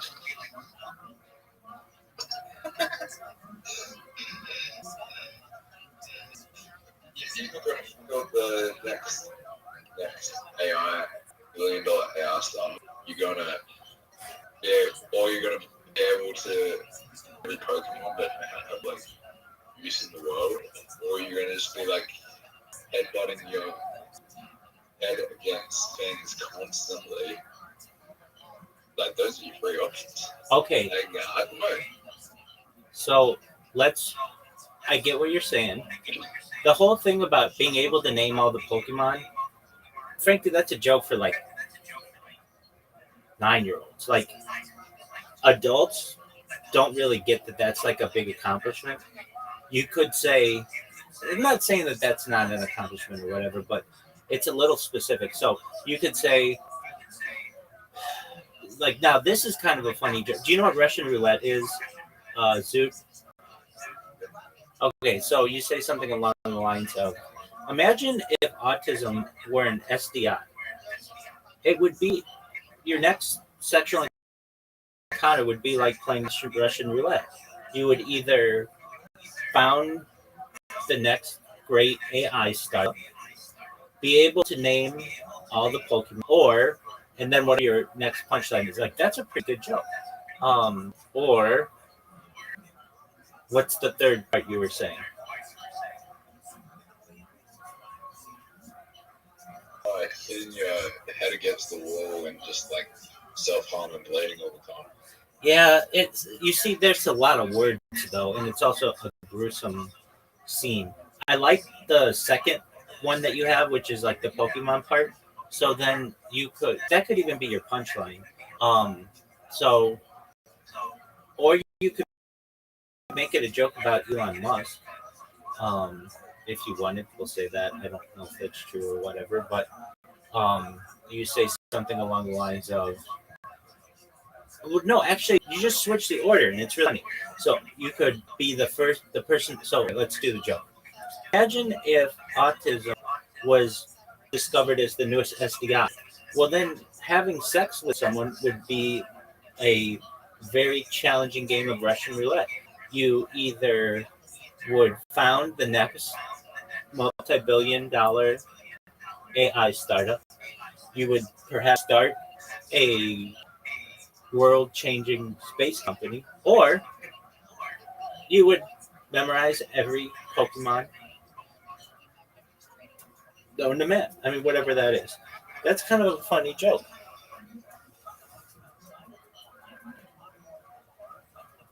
Zoo, I'm telling you, we're going to get you a really good minute, and we're going to be able to use your material, which is your autism material, and we're just going to work on the wording. So the first joke is really good. The second joke we're going to work on. The third joke we're going to work on. The fourth joke is really good, and that's all you need. So the fourth joke that you said is about autism being an SDI. So you say something like, it's a good thing that autism isn't discovered as an SDI or STI, because if it were, having sex would be like a game of Russian roulette. You'd either found the next big AI startup, you would be the CEO of a space company, or you would have memorized every type of Pokemon in the world. That's not a bad joke. We got to work on the Pokemon joke. Or you'll have memorized every Pokemon, and yeah, okay, so that's something. Okay, so you could say you'd either start the world's next big AI startup, you would be CEO of a space company, or you'd be unemployed, having memorized every Pokemon ever invented. Not a bad, not bad. Like the reason why I say the unemployed part is the first one is a good job, the second one's a good job, and then the third one's like, but you don't have to include that. Not a bad joke though. So, okay. First joke though, solid. I would memorize it nearly word for word, which is, um, okay. I don't know if you all saw recently in the headlines, but President Trump has stated that there are no documented cases of autism within the Amish community. Coincidentally, there weren't any Amish people at my most recent gangbang. That's a funny fucking joke. That is really fucking funny. Like if you just bracket that's joke one. And the key word of that joke is coincidentally. That is the key. If you don't use that word, you're fucked. Do you think that there's no autism whatsoever in Amish? I don't know any Amish, so I can't really speak on that matter. Because I feel like autism is more personality trait than anything. Like the neurotype is more of a personality trait. I get that. I get that. Okay, back to your jokes. Joke two. We're working with your material. So it would be, I don't know if you all saw recently the documentary with famed porn star Bonnie Blue. For those of you who don't know who this person is, she's the woman who had sex with 1,000 men within 24 hours. It turns out she didn't have any Amish people in her documentary either. Okay, next joke, not that strong. We'll work on the words. Third joke is something along the lines of I learned recently that I potentially contracted autism as an STI. No need to worry though. I had sex with enough chicks to reverse it, and it turned out the cure was having sex with famed porn star Stormy Daniels. Not super funny, but final joke. You know, it's a good thing that autism is not a real STI because having sex would be like a game of Russian roulette. You either would found an AI startup, start the next big space company, or be unemployed having memorized all of the world's Pokemon. Not a bad joke. Not a bad joke.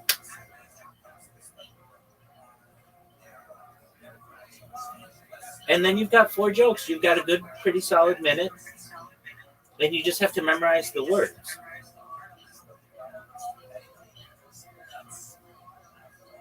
I like it, Zook. I like it. I'm on Reddit right You're on Reddit right now. Okay, now. well, I'm on Reddit right why are you going on Reddit right It's now? very cool. Dude. Okay, Zook, you're obsessed. Like you're beyond obsessed with this. No, that's just possible. Okay. That's fine. But okay, so you did the stand up and a bunch of people walked out. Why did they walk out? Oh no, they walked out before. Oh, okay, so they walked out before you performed. How many people were there while you performed?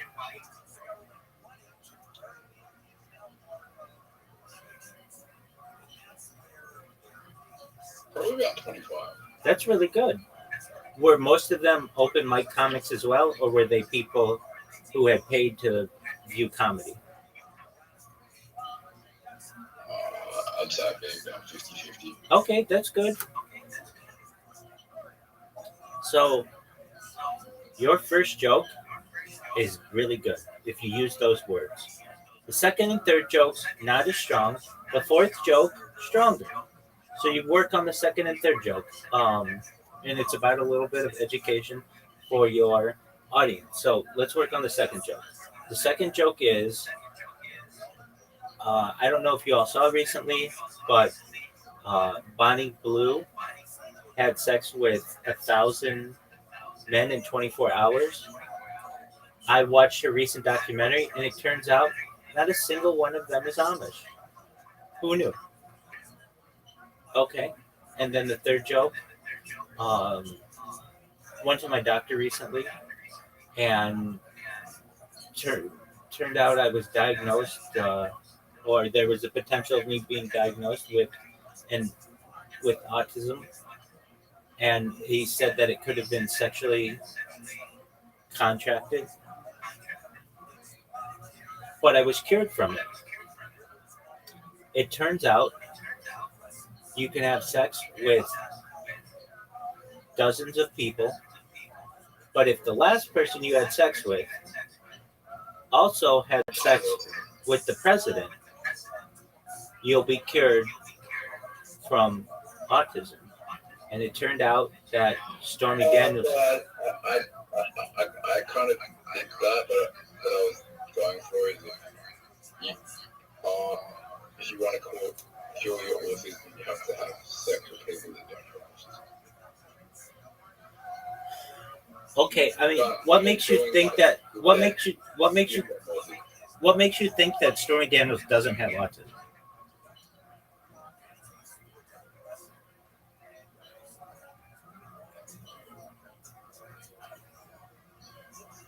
There's no real.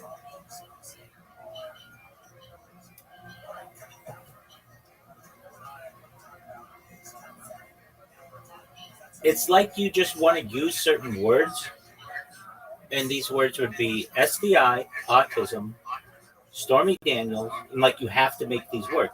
But the joke, firstly, people don't know who that is. I know you do, but you also follow like United States politics far closer than most Australians do.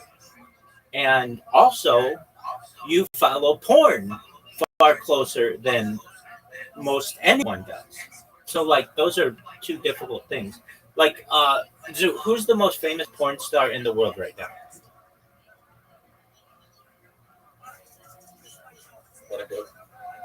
Okay. And people don't know who she is. And if they do, they don't always want to admit to it, even through a laugh. Like, imagine you're on a date with a chick and they make a Bonnie Blue joke and she looks over at you like, who was that? And then you'd be like, oh, well, it's this famous porn star. Like, you don't want to admit to that. Not saying you can't make that joke work. You just have to explain who it is. You just have to explain who it is. Bonnie Blue, like, Bonnie Blue is like famous in like she was. If you watch the documentary in the British newspapers and the British media, it was like she was in she was like one of the top news headlines. She was being talked about all over radio. Okay, but most people most people in Australia did not watch those documentaries. What you have to do is put a quote in there and just explain who she is. So you say famed porn star Bonnie Blue. That's all you have to say. Then people understand it. But you're basically like saying like, you know how I say, hey, dude, do you know who Malcolm Jamal Warner is? And you're like, no, who's that? And I'm like, oh, he died recently. He was on the Cosby Show. Everybody watched the Cosby Show in 1988. Yeah, I mean, but it's like not relevant for today. So if I were to say famed actor from the Cosby Show, Malcolm Jamal Warner died, then people understand what the fuck I'm talking about. And that's all you have to do. You just say famed porn star or infamous porn star, Bonnie Blue, the woman who had sex recently with 1,000 different men. So it's like talking about crypto that's not Bitcoin to someone who does crypto. Exactly, Zoo. That's a perfect analogy. You just have to put a little qualifier in there, because if not, if you don't do that, the chances of people not getting it are too great and can cause the joke to bomb. But if you put in there what the person is or why they're famous, then there's a much higher accuracy rate. So it's just a few words. It's not like anything crazy. So let's make that second joke work. The first joke is solid. I've memorized it. We're on camera. That's great. We'll be able to have you work that one. Second one is, I don't know if any of you happen to see the most recent Bonnie Blue documentary. For those of you who don't know, and like all of we are just explaining it. For those of you who don't know, Bonnie Blue is the infamous porn star who had sex with more than 1,000 men in 24 hours. It turns out in that entire documentary, not one Amish person. Shocking, I know. Now, we're kind of like milking the same joke that you used previously. So it's not like people aren't expecting it, but it's okay. I mean, it's really just a separate joke that you could use. Okay, the third joke about Stormy Daniels doesn't make a lot of sense because Stormy Daniels isn't known for like making people not autistic. So you could, if you want to use that kind of a joke. Oh, here's a fucking funny joke. Wait, is this? Let's see. How would you say it? Okay. So did you see recently in the United States, the president came out on Monday and said that acetaminophen caused autism? Did you see this? He said Tylenol. That's acetaminophen. Okay, so Tylenol. Did you see this? Okay. Yeah. So. We call it paracetamol. Okay. Well, whatever you call it, paracetamol. Paracetamol. Yeah, paracetamol. But it is what you're saying it was. It is that. Okay. Would people in Australia know what Tylenol is? Yeah. Okay, great. Okay, so then you can say, I don't know if anybody has seen in the news recently, but President Trump stated that Tylenol was the cause or the potential cause of autism. And then you can say, like, there's a joke there. I'm sure there are a lot of jokes there, but something along the lines of,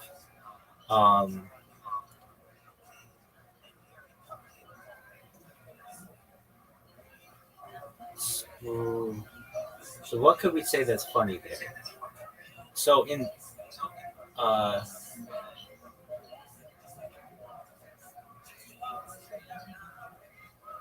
mean, there's like a joke, like a Viagra joke. Like, so instead of, so for those, so the next time you have sex, ensure that you take Viagra instead Tylenol to avoid any undesired results. Something like that. It's not perfect, but it's something. Okay, but that's not your joke. We want your joke. So your joke was Stormy Daniels, which is, again, a dated reference. And for people who don't follow American politics and don't follow porn stars, it's not that well known. Okay. So, but you were using a self-deprecating. I feel like Stormy Daniels. Yeah, that was a shit joke. That's okay. That's okay. That's okay. But and it's just dated too. People don't really, even if they knew who she was, that's a 10-year-old joke. If it was You got before he got re-elected, like when it was all over the news, people would have got that. Exactly. 10 years ago, people would have understood it, but now it's not so big. Okay, so you could use the Tylenol joke. So you say something along the lines of, this was in the news recently. Let me ask you a question. Go for it. Do you think people know who won the vote? I feel like like 75% of people online know who bodybuilders is. That's online. That's not necessarily people. That's not necessarily people who are in your crowd. I would say a lot of people that there is at least 3 or 4 people in the crowd that knew who bodybuilders was. Okay, 3 or 4 out of 25. Those that sucks. So all you have to do is say famed porn actress Bonnie Blue, who had recent sex with 1,000 guys, and that's all you have to say. Then 25 people know. Why only allow 10% to know? Remember, we talked about this. Why make 10% of the crowd laugh when you could make 100% of the crowd laugh? So you just have to explain who she is a little bit. It takes a few words. Like, you're very secretive about it. You're like, well, everybody should know this. They don't. They don't. You're not talking about Queen Elizabeth II. You're talking about. This is why I don't do sports jokes. I can't get who do sports jokes. I'm not really funny because I don't get them.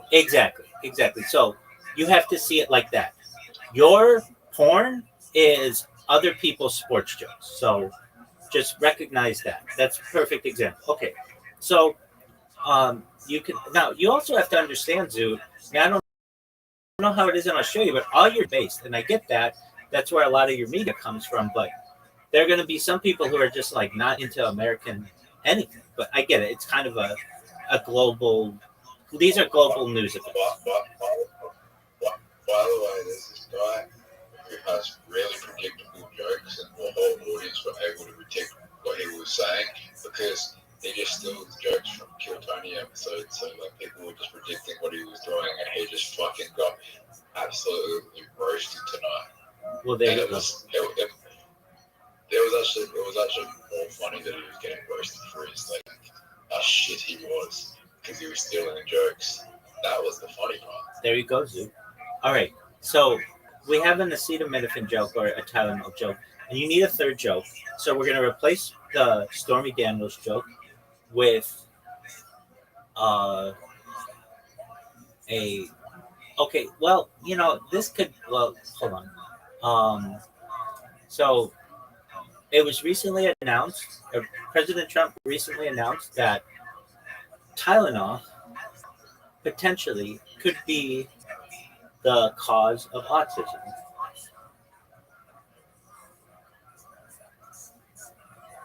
I don't think this is kind of funny though. Hold on.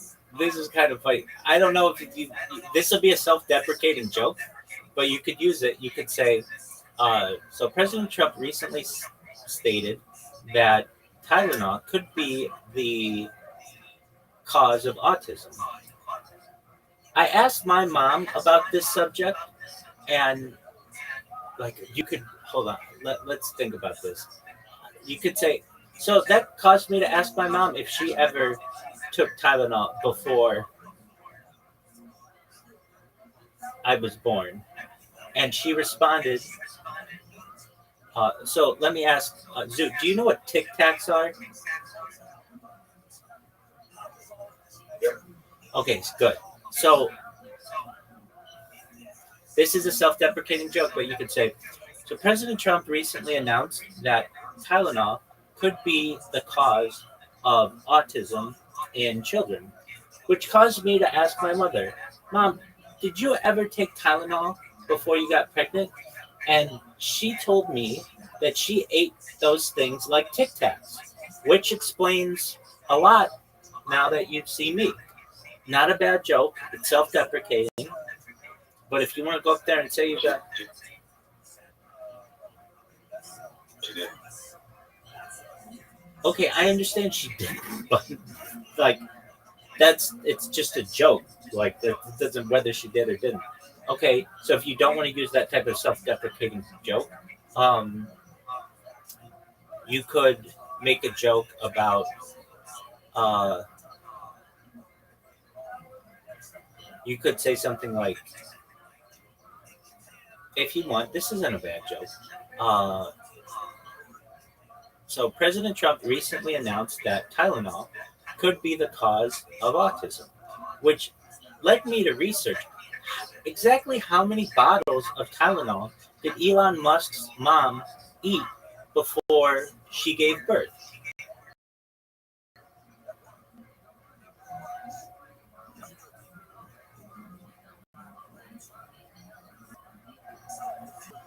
Crickets, but it's a funny joke. Because that's like a thing, like people talk about that. It's difficult because there aren't really any famous people with autism like that have talked. Um, okay, but if it has to be an autistic joke, um, you could say something like, um,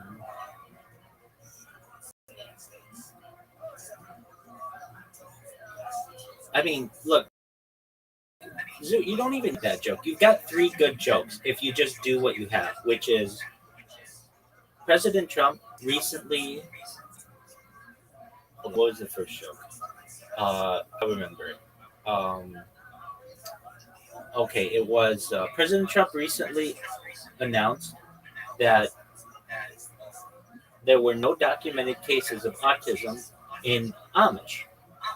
Coincidentally, there were no Amish at my most recent gangbang. Second joke is I don't know if you all saw this recently. Bonnie Blue, for those of you who don't know, she's the infamous porn star who had sex with 1,000 men in 24 hours. Had a documentary. Turns out there were no Amish in that documentary. Third joke.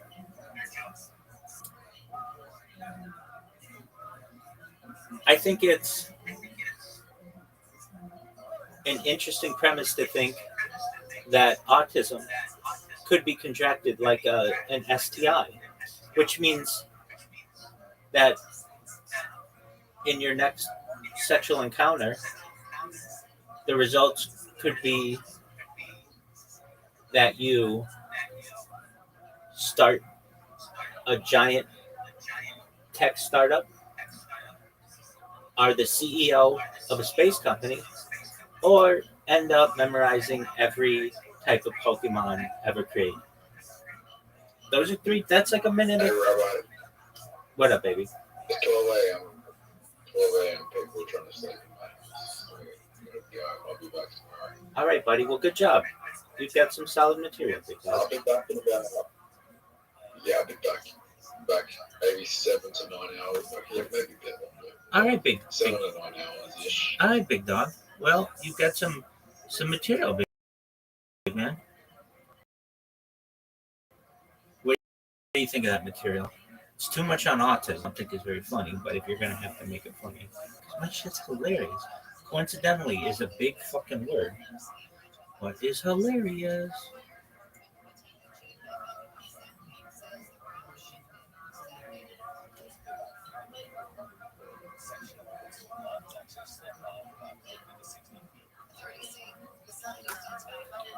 Look at this athleticism.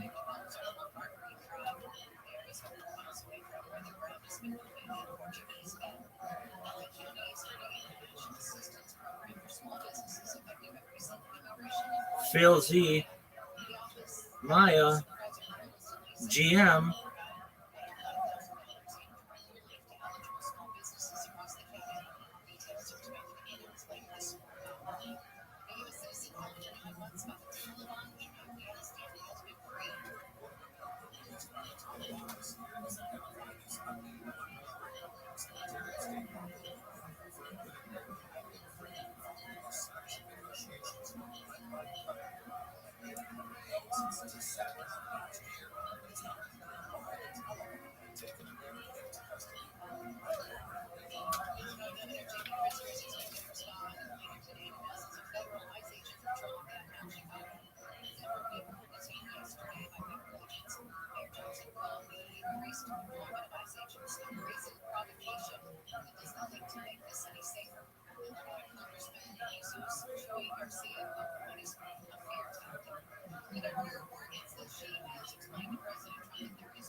That's a complete different question. Fighting is one thing. Fucking is one thing. Some activity, stealing, just anything, trespassing, anything.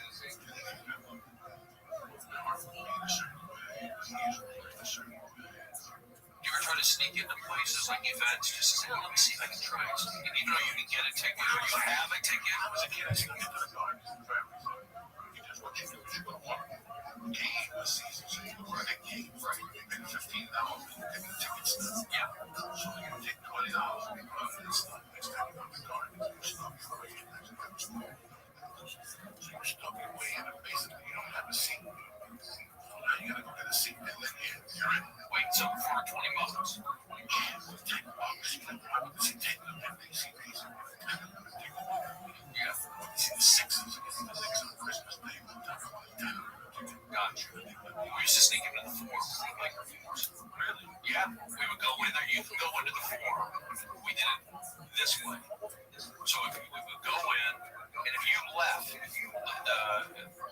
this is what we did. Basically, to make it a long story short, if you left to go smoke or whatever, they like put an X on your ticket.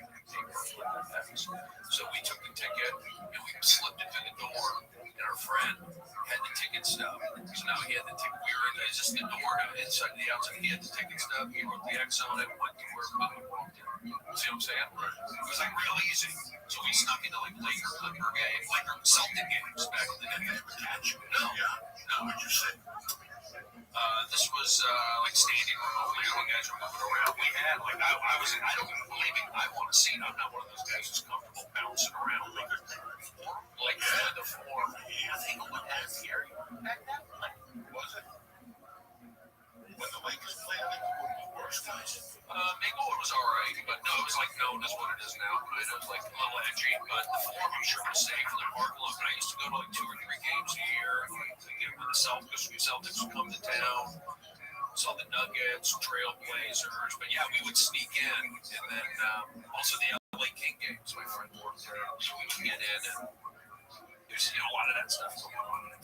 But that was LA back in the day. That was a spot to be in the forum. It was just I was scared. Like they were trying to sneak into our movies, and I still. That's even scary. No, I at least bought one ticket. So I never really. You buy one ticket, you go to 3 fucking movies. Yeah, they don't even give a fuck. Oh, they don't. They know you're doing it. No one gives a fuck with that double face classic. That's 16. I know that kid that wants to be a cop. Fucking 8 years. I've seen him. He's the one that comes up to you and tries to spray you with the article shit. How's that? But even told him, I did not use physical.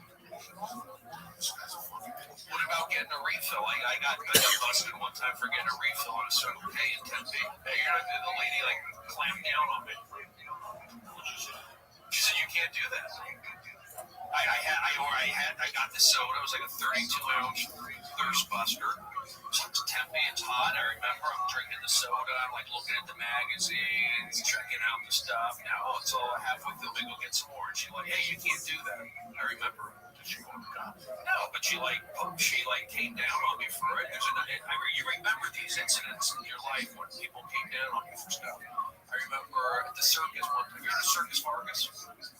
You heard of Circus Vargas is like a local circus, and it was over in Hollywood and Highland. This when I was a kid, and some ladies that I snuck into the big top. I remember she grabbed my collar. I remember so whenever I think of Circus Vargas, it's still around. I see it. I have flashbacks of that lady grabbing me, sneaking in, and I wasn't sneaking in. I'm a good kid.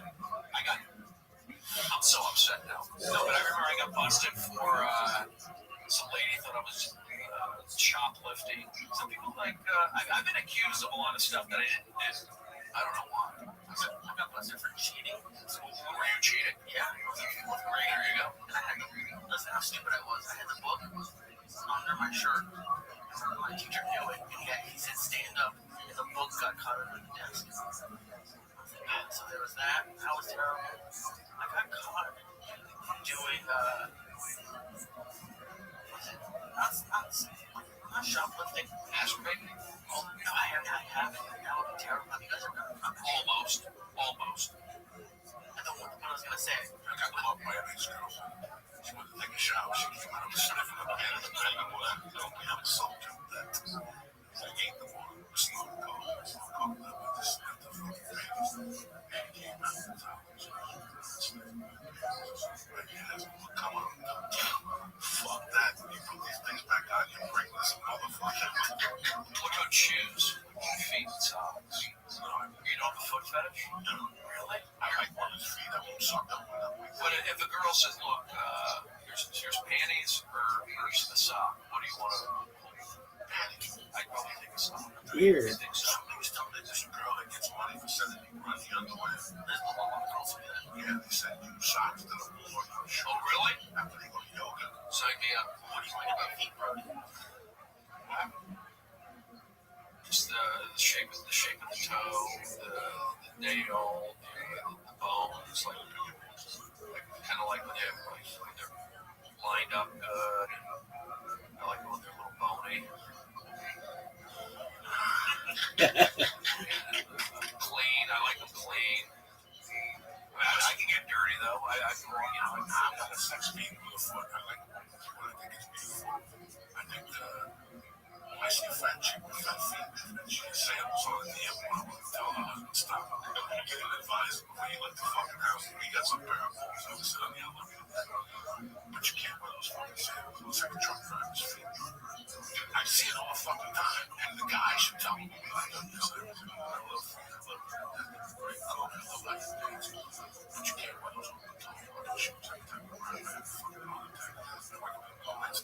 That's what I'm kind of like. Look at the size of your fucking feet. You're a Godzilla, but I love you to death. You're the mother of my children.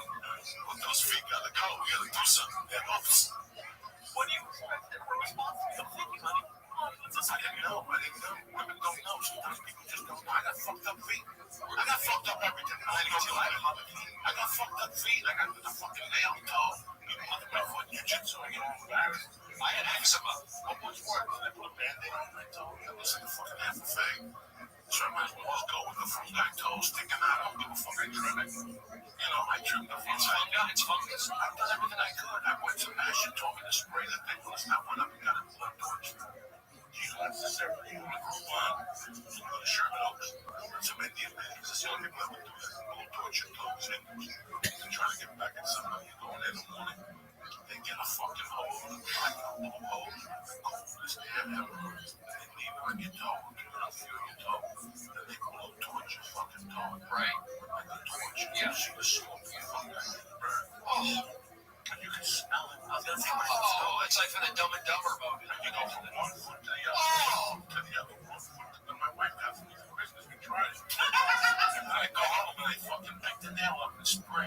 Sebastian said he had a spread on his toe for a year every day.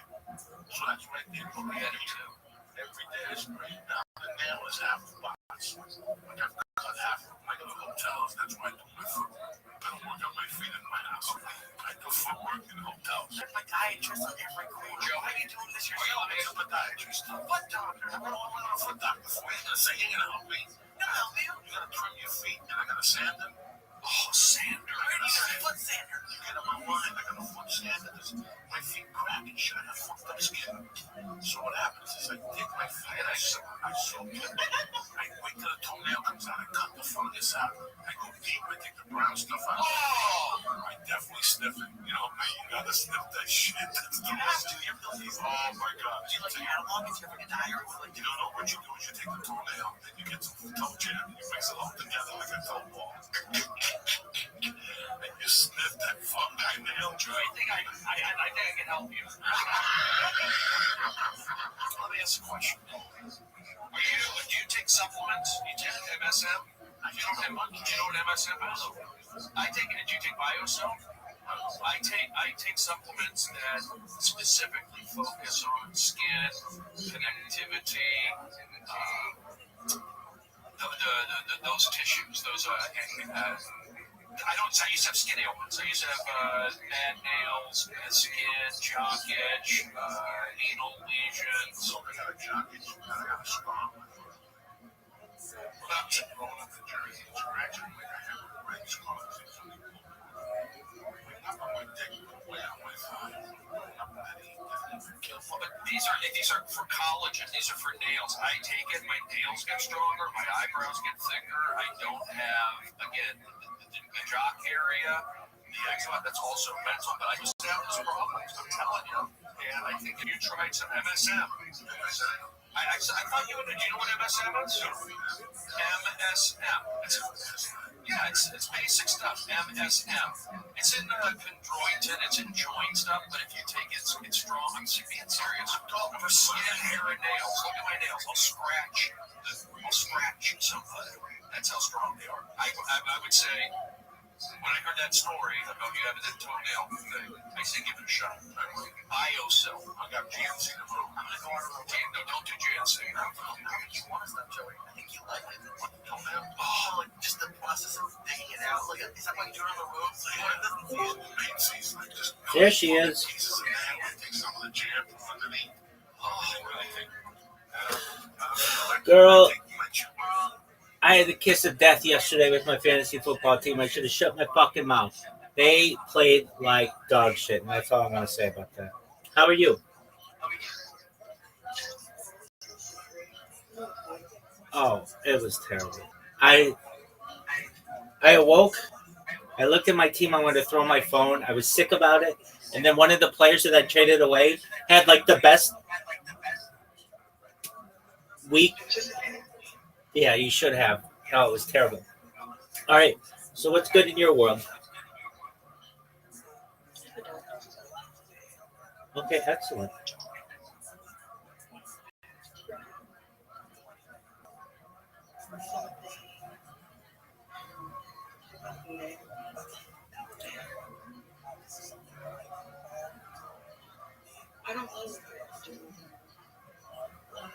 Okay, well, that's kind of a lot of stuff.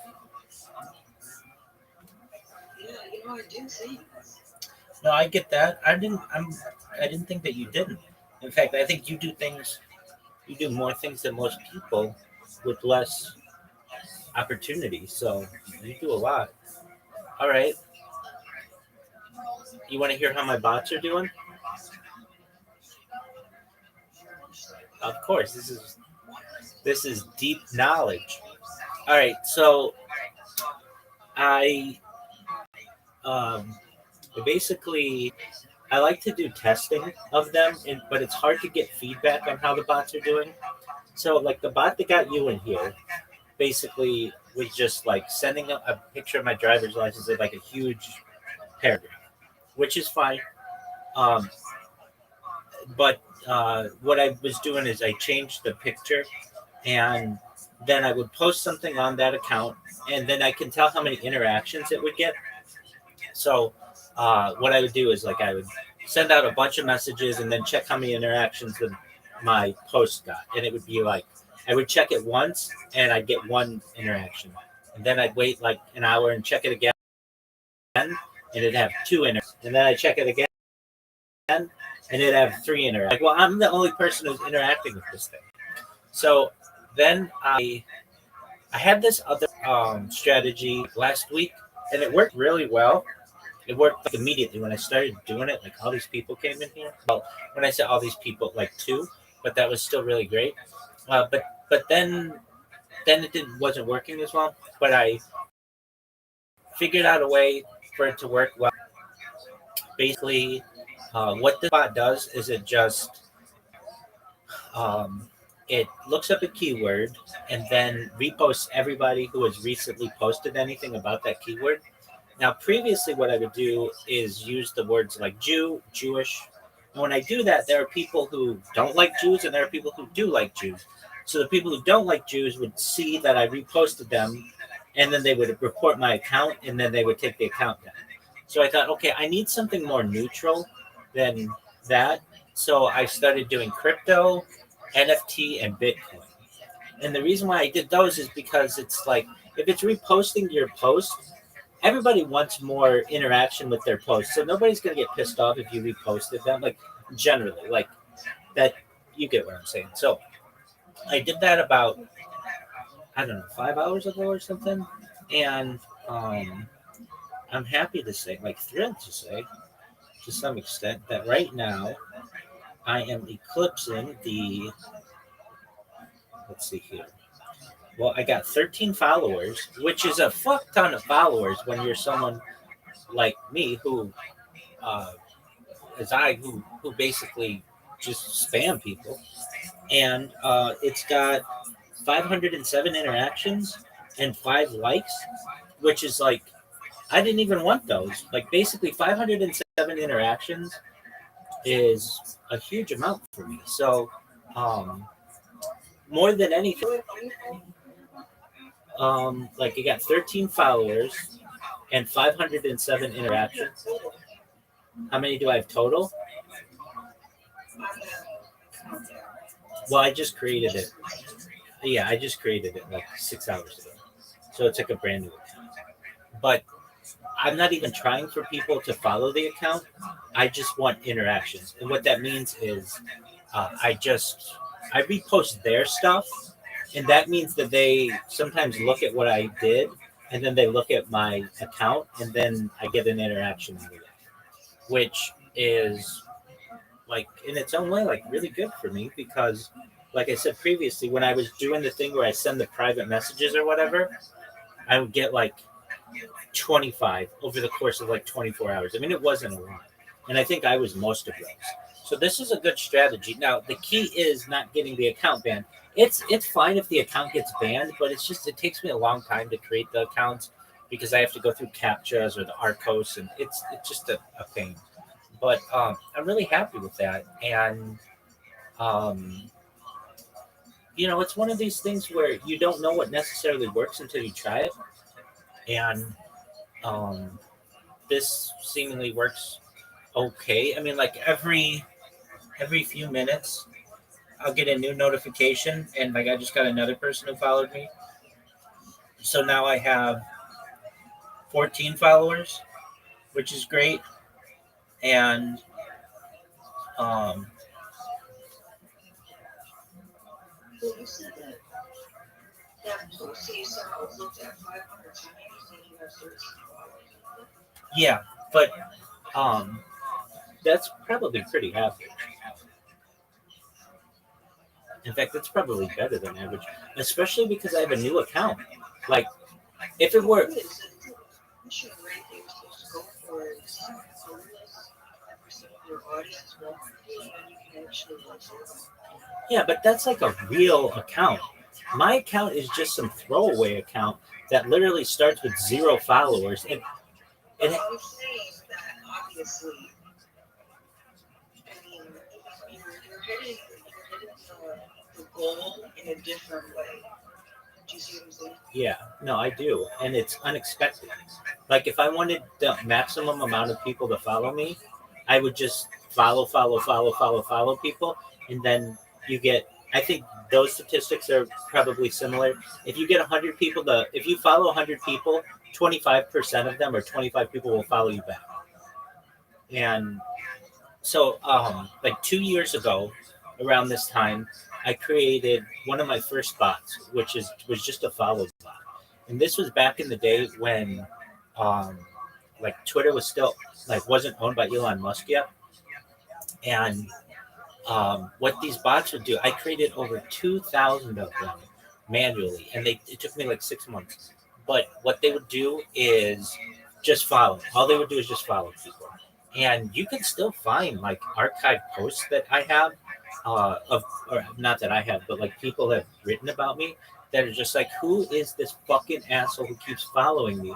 Every single day, I get followed by 45 of this person's accounts. Like, what is their problem? And it was really funny to me that the people who are on the right side of, or like conservative people, thought I was liberal, and the people who were liberal thought I was conservative. When in reality, I think both sides are corrupt. And then they would like make these giant posts about me, and they would at Elon Musk and at Twitter support and all these other people. So I did this bot like 2 years ago, and I did it for 6 months, and then Twitter changed its settings. So before you could follow 400 people a day. Now they changed it. You can still do that, but like if you follow more than like 10 an hour or something like that, they'll ban your account. So it wasn't worth it for me to do that on Twitter anymore. So I kind of have to find the loopholes in the system. And one of the loopholes that I found is the repost loophole. Like if I just, instead of reposting people, I liked them, Twitter limits the amount of likes that you can do. But they don't, as of right now, from what I'm seeing and what I've learned over the course of the past like month, they don't limit the amount of reposts you do. So I just go through and repost everybody's shit, and then that causes them. In an ideal world, Audie, they would get a notification, and then they would see that I reposted them. It doesn't work that well because Twitter has something in their algorithm that basically knows that I'm a bot, and so it does what it calls silences notifications automatically. But the key is that when you look at the post, it shows that somebody has reposted it, and then you can click on that and look at post interactions. You have to do some swiping, but then you see my shit. And it's like, if that's what I have to do, then that's what I'll do. But for me to, like, my goal is for one account to get 1,000 views on this post that I have. If I get 1,000 views, then great. I'll just eventually just throw that account will get banned eventually. But then I just create another one and do the same thing. And that's really great. Now, does that equate to people coming in here and interacting with me? Well, I haven't had anybody do that yet today. But I did this like earlier last week, and I had people come in right away. And actually, one guy really nice. He's from the UK, and he's really into electric bicycles, and we talk about that all the time. And he's just such a sweet person. I really like him. He came in yesterday morning, and it was right about kickoff time for all these games, and I was like, dog, I'd love to talk to you, but I'm really focused on these games. And he's like, no, I understand. I was just coming in to say hi. So we caught up a little bit. Anyway, so I've got another notification. Let's see what this is saying. Another person followed me, so that means I've got 16 followers or so. So that's good. Again, I don't do this for followers. I do this for people to interact with my posts. So let's check out that.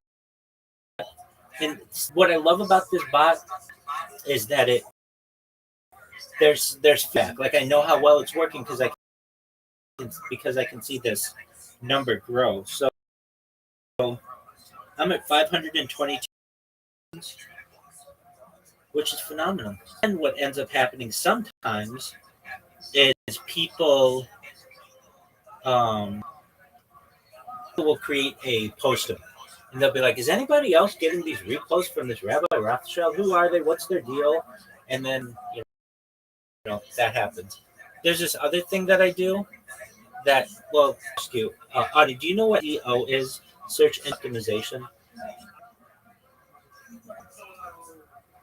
Like I know what those words mean, but I don't know. I get you. I get you. Okay, so say you have a pizza place, like a pizza joint, and you want it when somebody types pizza near me, wherever you are, you want your website to rank highly. What you'll do is you might put something on your website, like a paragraph about pizza in your area and all the good things that you offer. And then what happens is twice a day, Google crawls the internet for content, and basically, if it likes what you've written, it will rank you higher. That's how people get ranked in like highly in the search engine. Does that make sense? Yeah, I didn't know that was how Google determined it. Interesting. It is interesting. And it's a multi-billion, if not trillion-dollar business. It's basically people who game the system to get their website to populate over their competitors' websites. Anyway, so I've never heard anybody refer to this, but there's like a new world of that in large language models. When I say large language models, that's just fancy words for ChatGPT and Google Gemini and all these AI things. So something that I did a long time ago, I basically populated the internet with like all my stuff, like my biography and what I talk about, all this stuff. And over the course of time, large language models have figured out who I am, and they'll write my biography basically like word for word when you ask them about me. Now there are other Rabbi Rothschilds, so sometimes it can get confused. But if you ask any like ChatGPT or Google Gemini or Claude or any other ones, Grok, welcome. How are you? Yay. Yay, you gotta be 18 to be in here, buddy.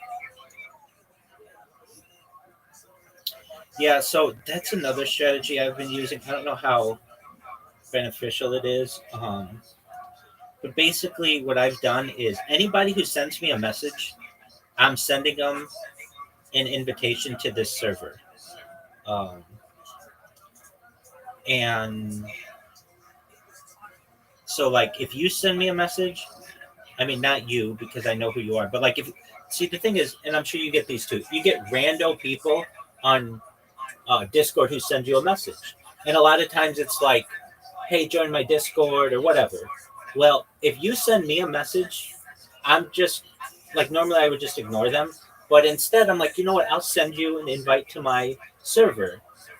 The reason why I do it that way is if you are the responder on Discord to a message, you don't get like in trouble for responding.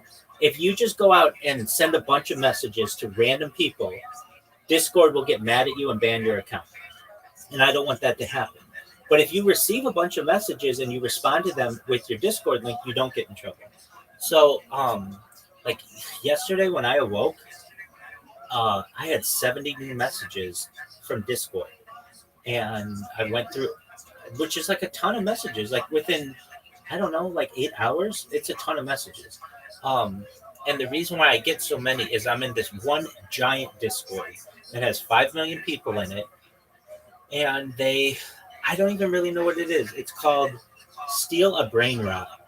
I don't know what that is. I've been in it. It's got almost 6 million people in it. I think it has to do with Roblox. But I don't know. I don't do Roblox. I've never played Roblox. But I know people do trading in Roblox and stuff, and that's big on Discord. So a lot of people ask me to trade on there, and I just send them my Discord link. Well, anyway, I get random people in here. A lot of times, like I'll get people who are like 21, which is cool, but then I'll get people who are like 8. And so it's like, okay, so I have to be super diligent. How old are you? And they'll be like, I'm 11. I'll be like, all right, well, have a good day. And then I'll just ban them. But it has caused this server to grow to some extent. But over the course of the past like 2 or 3 weeks, I've gotten like 75 new people in here, and that's fine. I mean, it's like neither super good or it's better than I normally get. So, go ahead. It's great. Yeah, I mean, it's something. Um, the big thing that I want to happen is people who see me repost their shit on X to come in here. When that happens, like when you came in here, I still think about this all the time. When you came in here and I'm like, hey, how'd you find out about me? You're like, Twitter. I'm like, no fucking way. And I describe our interaction like a message in a bottle. I remember telling you that. It was like I was just on a deserted island and I put a message in a bottle and I threw it in the ocean and you somehow got it on some other beach and read it. And it's really hard to do that though. Like basically you're an exception. Not many people are going to be like you and be like, I'm going to hunt this person down and see what's going on with their Discord and join it and all these other things. Um, but I do get some people who do that. And I think with the strategy that I have currently, it's there's a good chance that it could happen. Um, and when it does, it just makes my fucking day. I mean, I get so happy when someone comes in here and they learn about me from or whatever I'm bought. It tells me that what I'm doing is working. So that's great. So with that being said, um, I have to just continue these bots and like I can even check right now. So like last I spoke, it was 520 interactions on post, and now it's 532. So within the last like I'm maybe getting like one a minute or two a minute or so. So that's really great. That's I'm not doing anything. I have to get people out for that. And the key is that I'm using very neutral terms. So NFT, Bitcoin, crypto. Very few people are going to report you if you repost their stuff with that. But if it's Jew, there are a lot of people who don't like Jews. And so they'll come out and just be like, well, fuck you. I'm going to ban you for reposting my shit. So I think that's a good strategy. And another thing that's important about this strategy is that it's basically like the morning in the United States now. And people like it's the start of a new week. So people go onto Twitter and do their thing. Like Twitter, at least on the weekends, it's not as business oriented as it is during the week. So, people get up and they say GM to each other and they post about their Bitcoin or their cryptocurrency or whatever it is. So um, that's where we're at. And I just I've been using this analogy recently, which I feel is apt. Um, so the Grand Canyon started with a drop of water at some point. Basically, it was rain or snow in the Rocky Mountains that eventually started a little stream that eventually became a river, the Colorado River, and then eventually cut through and made this giant canyon. And it's like each one of the posts is just a drop of water that I'm putting out there. And I recognize that if I just do this enough, that it's eventually going to make some kind of impact. I mean, I know I've done it before. I know that when I would spam people on Kick, it got the biggest people on Kick to find out about me and to interview me and to do podcasts and things like that to the point where I'm friends with a lot of them. It made people on Twitter previously know who I was and to annoy them. It's made people on Discord know who I am. So I know if I just keep doing this, that will have a significant impact. There's also an analogy that I use that I've heard before. But if you just take your finger and you tap your arm like very lightly, if you did that for like 5 days straight, eventually you work your way down to the bone. Basically, just with like a little bit of impact over a consistent amount of time, you will cause a lot of damage, and that's what I'm doing with these bots. And I wish I could say more about them. Well, okay, I'll say this. So the bot is it's really interesting. So it's got a word in the name. I basically say like YouTube. Like there are some people who say Google me. There are some people who say YouTube me. Like this one girl, I'll never forget the first person who told me to Google them. I was oh I I had met this girl and uh she and I like were sitting next to each other at something, and um I forget what we were talking about, but um she's like Google me, and I did, and she turned out to be an actress, and she was in like movies, and I was like, oh wow, like that's pardon me.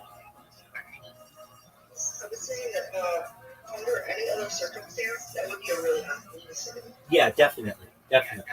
Um, at the time, I had just done something that was like I don't want to say what it is. I mean, it was good. It was like a very positive thing that a lot of people knew about me or knew about what I did, and and and so in the same way, she's like Google me, and I did, and I'm like wow, and like her IMDb pulled up, and she's in movies with like actors that I really like. And I'm like, wow, what was that person like? Like, like that kind of stuff would go on. And so people say Google me, but nobody really says YouTube me. I mean, it's not like that popular of a thing to do, but I do say YouTube me. And then I say, Rabbi Rothschild lives on YouTube and Discord 24/7 for world peace. Rabbi has been live on YouTube 3+ years. Ask me anything in my Discord, and then it has a Discord link. And um, like I have this post, like it gets people's attention, and then I have this thing. I have my driver's license on like my banner, and it tells people there's this part of Twitter that they have where you can view more, and you can write like a really long amount of information. So I write like 50,000 characters in there. So it says, pardon me.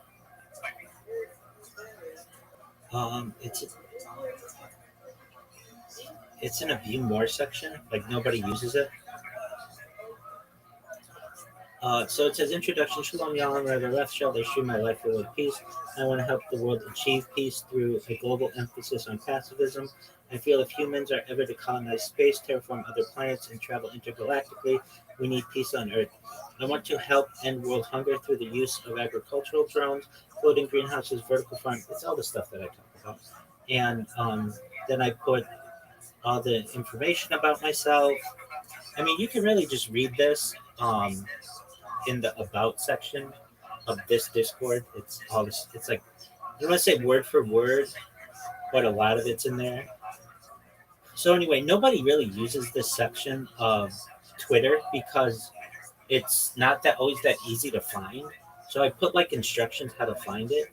And anyway, I'm just someone who is just trying what they can to trying to do what I can to get the world to unite. Yes, ma'am. Do you think that you would stream your life until death?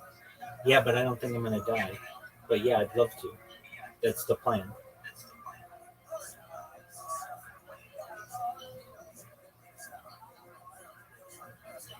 And I know it's very optimistic to say I don't think I'm gonna die, but scientists have already. Just don't know. No. I do want to talk about it. You can talk about it. You can, yeah. I'm just, I'm a little, I'm not as optimistic as you, I get that. but I don't want to break your heart about it.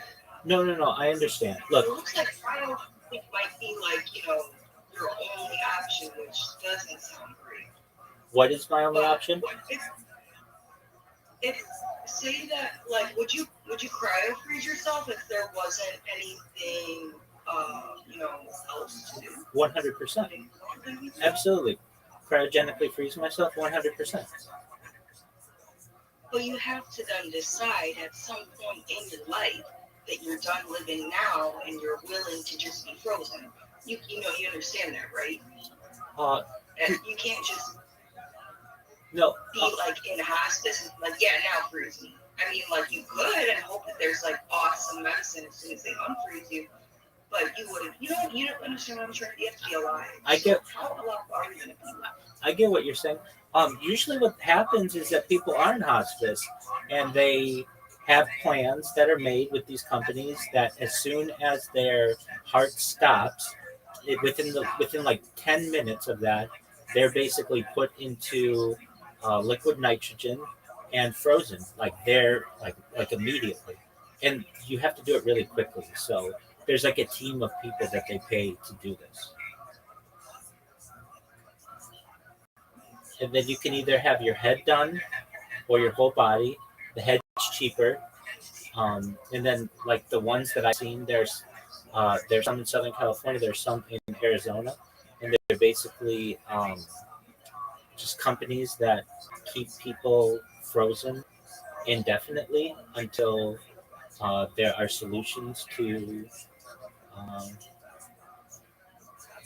cure however they die. And if I'm not one of those people, I want to dedicate my life to unfreezing those people eventually once we have the technology. Like, that's something I want to give awareness about. And I remember in the 1990s, I saw like a 60 Minutes on this, and I was like, oh, wow, I want to help with that. Or that's how I want to die. And but do I fear death? No. Meaning, like, I know that I could die any, like a meteor could kill me or whatever. No, I know that you don't. You just genuinely enjoy life so much. Oh, I absolutely do. Why do I want it to end? Yeah, but um, I also think we're of a generation that scientists estimate the first person to live to be 200 years old is already born. And then I learned about the science of mind uploading. It's very realistic. We're doing it with mice. And when people counter this to say, yeah, but there's a big difference between a mouse. But 20 years ago, we were doing brain-computer interfaces with mice. The first BC brain-computer interface, Neuralink, had already been implanted in a human being used daily. So like that to me is still very advanced technology that's actually in the past.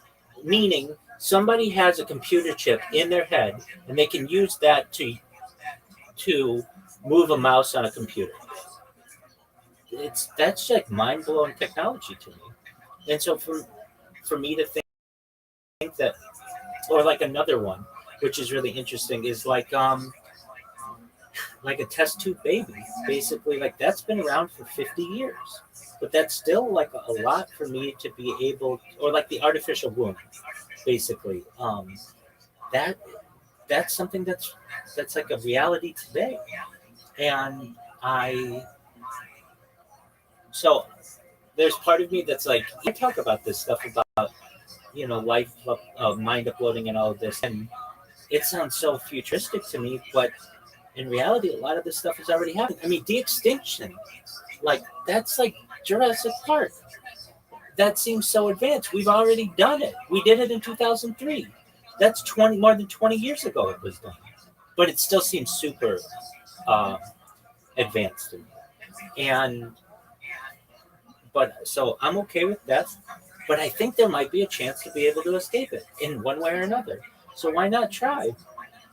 And it's like the ultimate evolutionary adaptation that you can have is to try to escape death. And as a species, I'm doing everything that I can. Now, Um, there are some people who would be like, okay, well, why aren't you like you talk about peptides and oxygen therapy and human growth hormone and stem cells and all that. Oh, that's super expensive. I get that, but I don't have the ability to just become superhuman like that or whatever. Recognize the importance of data and how valuable it is, and that so long as I do the stream, it's going to make me an influential person. And when it comes to fruition, I'm going to be able to pay for all that stuff. So, do I know that? What'd you say? So ridiculous. Yeah, definitely, I was just wondering. absolutely, yeah. I mean, I talk about that in my spiel. I say, we'll be like If the sun was so exactly. We the first. maybe a little bit more like Frankenstein, bro, we would be very nice to all of you. Thank you. Um, yeah, I mean, we cloned mammals in the 1990s. I remember watching the nightly news when they did it, and it was like people were making jokes about it that like Dolly the sheep was the name, was cloned, and like what this could mean, and they pretty quickly thereafter made it illegal to clone humans. But that doesn't mean that it can't be done in other countries. And do I want that necessarily? I mean, look, I had this professor. This is a good idea. Very good. Exactly. I had this professor. This was 15 years ago, and I'll never forget this. This woman, very accomplished lawyer, and her husband's a judge in Southern California. She, on the first day of class, she did a little biography about herself, and she said that she waited later in life, after becoming an attorney and such, to have children, and she had her eggs cryogenically frozen, and that she had her uh, husband. She didn't do test tube. She just had her children, her eggs cryogenically frozen, and they took one egg. What'd you say? You okay? Exactly. No problem. So they took one egg and split it and froze them, and um, they inseminated it with their husband's sperm. And she had like at the time, like a 5-year-old boy. And then 2 years later, they did it to the girl, and they had a 3-year-old girl. And these children were identical twins, but they were 2 years apart. And I just thought that that was so advanced. I mean, I remember raising my hand in class, and I said, "Are you from the future?" And everybody in class laughed. And I remember just being like shocked by that this technology was actually happening. And a full area, and people are doing this type of thing. But that was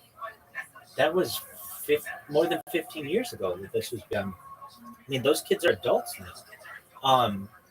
And I still think that kind of technology.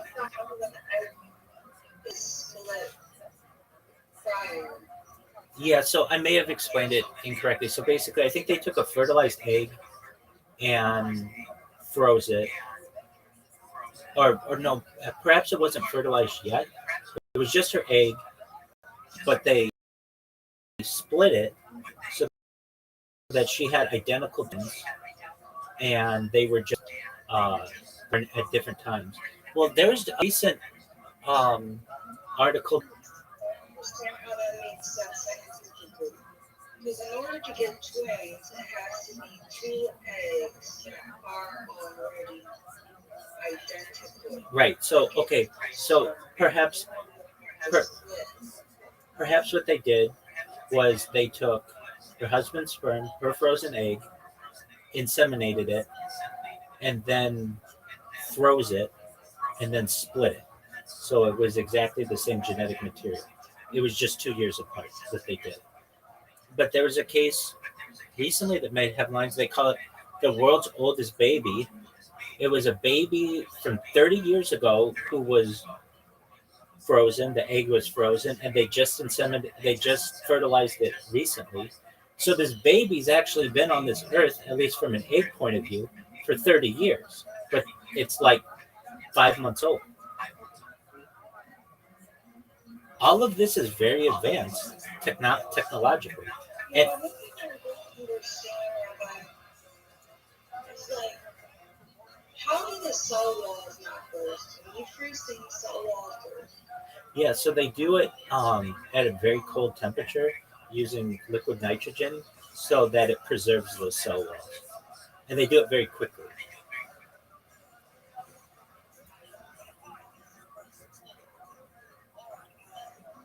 I still don't understand it. I have to see it. However, All right, well, that's how it's done. because if you do stuff with liquid nitrogen really quickly, what happens to you? Yeah, that's how they preserve these people for cryogenic freezing. It preserves your it pres it If pres you dip your soul in liquid nitrogen, you're, you go in and out real quick, nothing happens. You go too long, you die. hold on. If you go in and out, like you can just take a dip in it. No, you just straight up die. It's like Okay, so how the fuck are you gonna be alive after? it just preserves. Wait, it doesn't guarantee that you will be. If it kills a live person, Yeah, how does it not destroy a body that just is? it pres it preserves it. It preserves it. So basically, it ensures that there's no decay of the cells. But you still have to revivify them. And if they're dead, So you still have to revivify them or reanimate them, and that's the complicated part. Preservation isn't that difficult. just it might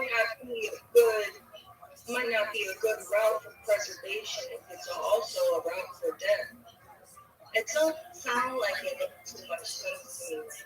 Okay, I'm just saying that's something I'll see with my own eyes and see maybe for what's about and see how I understand it. I But I understand. can't understand it. Do you get what I'm saying right now? I know you understand that, but I know you believe in that. Well, I, I mean, I didn't always until scientists were able to like do this with like small animals and such, um, or like flies. I mean, it's like not even animals. Uh, but it's not a case of you would just you dip somebody in minutes after they die, and then you can pull them out and reanimate them by just warming them to room temperature. It doesn't work that way. Basically, this just preserves them so that when we have some type of cure for however they died or some type of solution, we could perhaps be able to scan their internal structure to be able to either clone them or upload that data into another being. They, yeah, these bodies, I mean, you gotta understand the technology we're using. This is fucking killing them. They're not gonna be able to be thought of. Well, that's how they fucking sell it sometimes. You don't understand me. You need to be alive before you fucking do it. This shit isn't making sense. I can't believe people pay that much money. Well, they're not paying it so that they well, firstly they know that it's uh, not 100% certainty that they'll be able to be reanimated. They know that they're taking a risk, but they have enough money to do it. That's why I believe it costs like $100,000 to do just your head or something like that, and $250,000 to do your the rest of your body. And they also know that there are going to be people with whom we try this, and it's not going to work. So there's going to be some trial and error, but they have the ability to perhaps preserve themselves for potential in the future reanimation, and if they have the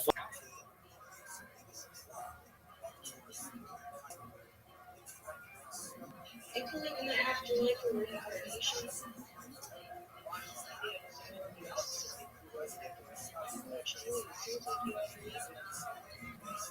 Yeah, I don't think anybody knows.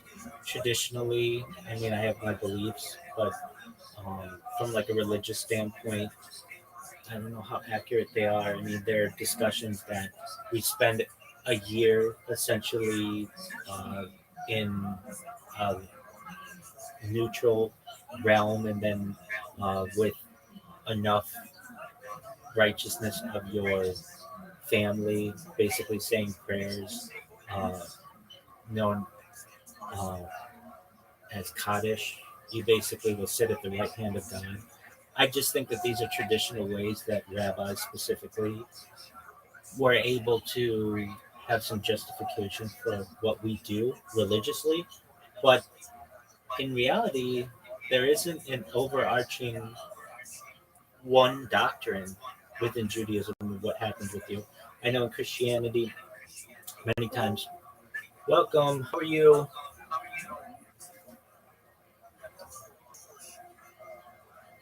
How old are you?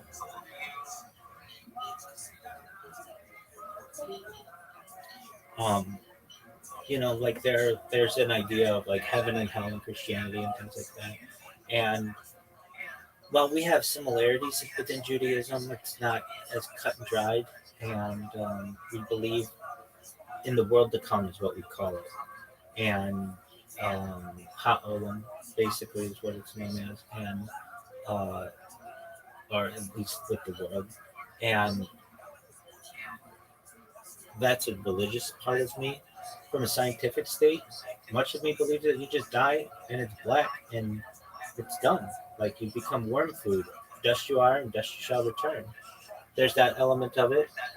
From a reincarnation standpoint, religiously, again, maybe some people's souls are able to transverse the metasphere and we get uh, certain personality characteristics or traits from previous people. Again, that's difficult to prove. Um, Scientifically, I think that when you die, and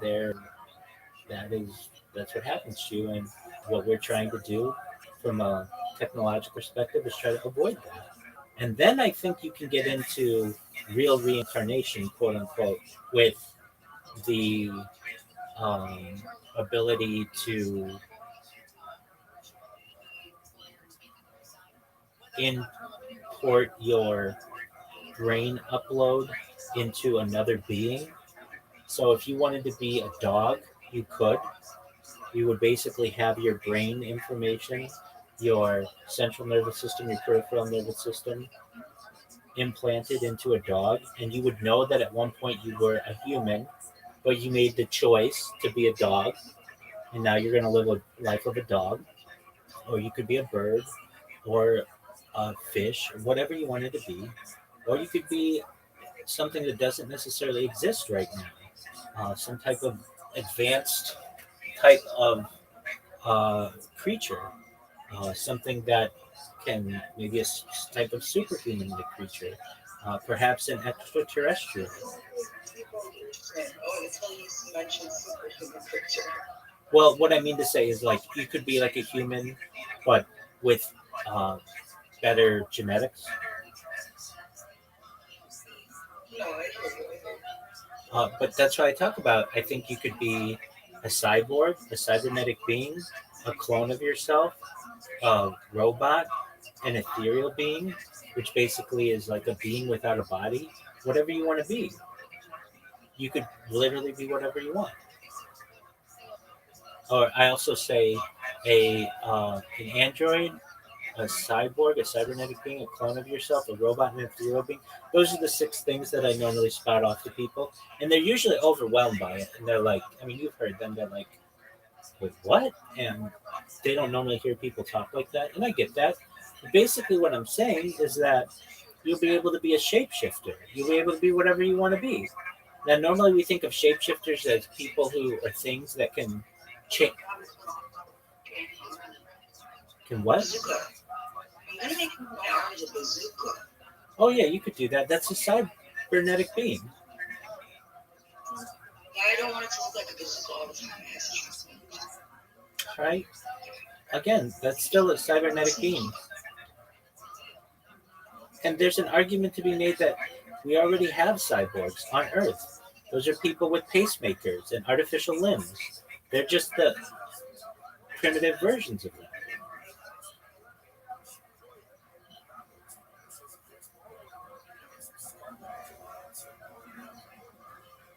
Yeah, of course. Yes, I agree with you there. Excellent. All right. Science is kind of crazy, you know. Oh, I know. I would definitely upload my mind. I feel that, I don't think that we really have a choice in that. Well, that's why I always say. That's how we leave. Well, that's why I always preface it by saying, with your consent, because some people might not consent to this. Well, that's what I'm saying is I don't think that it really operates about consent when we talk about the actual reality that we live in. Rabbi, energy cannot be created or destroyed. And even the heartbeat is something. And the breath in your chest. Okay, the breath doesn't matter anything because it's just air. But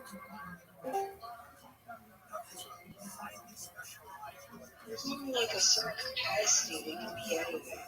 Like a recycle bin.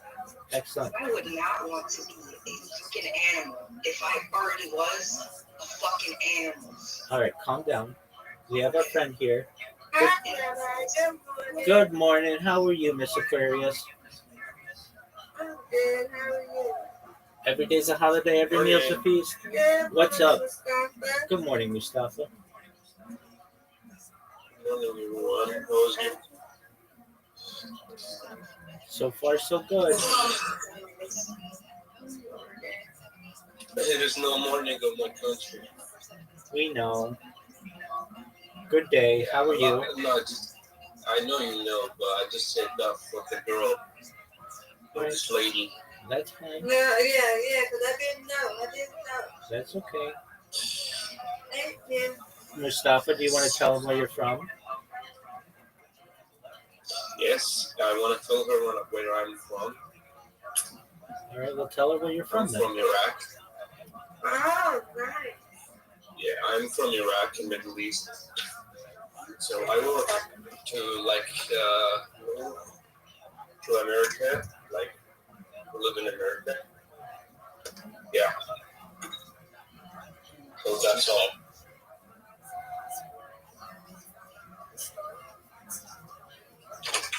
Okay. So you guys, I will be right back. All right, big dog. Okay. You got it. Okay.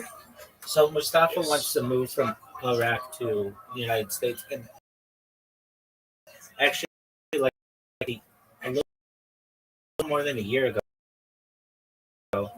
I had somebody with whom I was speaking, and I basically like gave them a game plan of how they could get to the United States, and they came in here. I did what you said to do. I got on I want to say it was a cargo ship, but they got on a cargo ship to Brazil, and then they like made it to Colombia, and they walked all the way from South America to Mexico, and then they just made it around the border, and now they're working as a security guard in California. I was like, no way, you you did it. And he's like, yeah, he didn't. Yeah, exactly. We were talking about. I remember, he was like, there's no hope in my country, and like I explained to him, like I understand, like we were talking about desalination a lot, which is basically like pumping earth seawater onto land to make it drinkable. And we were talking about doing that in the Mediterranean Sea, and I was saying like I think this is really important for Tunis, the capital of Tunisia, and he's like, no, I agree, and I just basically like there's nothing stopping you basically coming here. And what's the worst that's gonna happen? You get deported back to Tunisia, like that's the worst thing. Like that's where you already are. And he's like, yeah, and like it took him a year, a little more than a year, but he's working as a security guard in the United States now, and like he's like basically my neighbor potentially. Like he's like, I know you're live streaming, so I don't want to say exactly where I am, but I just did what you said, and it took me like a year to do and a lot of walking, but I'm here now. I'm like, no flipping way.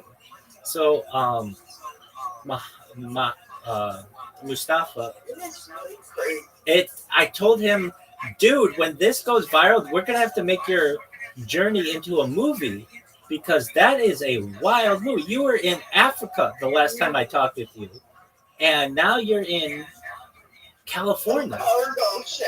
Yeah, exactly, exactly. So it was like he's like, do you remember talking to me? I was from Tunisia, and like I don't remember everyone with him, but I did remember him, and I remember the big thing that we talked about was desalination for Tunisia. That was like a big thing we talked about. And if we talk for a little while, I'll remember you. But a year went by and I didn't hear from him, like a lot of people on here. But then he's like, yeah, I love it. Like, I can't believe, I'm like, I cannot believe you did it. He's like, I just did exactly what you said. Like, it took me a while, but I did it. So Mustafa, um, basically, he works in construction and doesn't make a lot of money. And he's caring for his mom and his sister. And fortunately, his uncle's going to help them so that he can move. And he's trying to figure out a way to do it. And I'm like, well, probably the easiest way is to just buy a plane flight to the United States and then seek asylum. And if they kick you out, okay, you tried.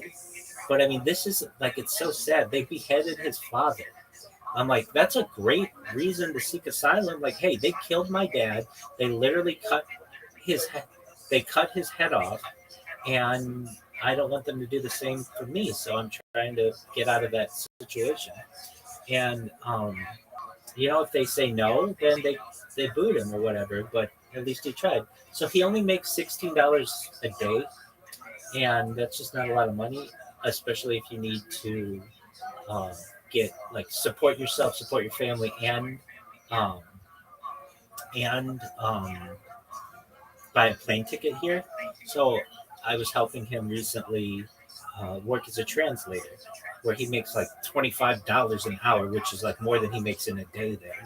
And it's like just translating documents. His English is pretty good, and he speaks Arabic, so like, that's it's like I can already say, look, the guy from Tunisia did it. So basically, anybody I talk to on here, I have them as an example. Like, it can be done. You just have to focus on it. And I explained to them, like, ChatGPT or large language models are your friend when you're asking questions like, hey, what is the citizenship process for someone seeking asylum to the United States? It'll tell you all the stuff that you need. And um, like basically, normally and I said this to him, I want you to go through the right process. I don't want you breaking the law, but basically, like, seeking asylum is a way to do it, and through a legal process. So I explained how that could be done, and he's been researching it. But the big thing that he needs to do is get a job that pays better. I mean, we calculated it, and it would take like if he just was able to save everything that he makes on a daily basis, it would take him like 50 days to save up that money. But um, that's with no food or shelter or anything like that. So, but yeah, he might be the next person who might be a resident of the United States. But I still think about this guy from Tunisia, and it's like the funniest story that I talk to random people on here all the time, and it's like, all right, well, if you want to do it, this is how I would do it. And boom, a year later, here he is.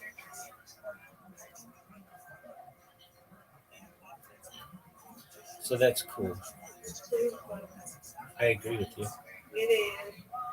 I agree. I want to see that guy's movie. I just think it would be fascinating. Like that, it all starts with just in a random call on Discord. Then a year later, a little more than a year later, you have a job in the United States, and like he likes the job. I mean, the one thing. I mean, he's not making minimum wage here.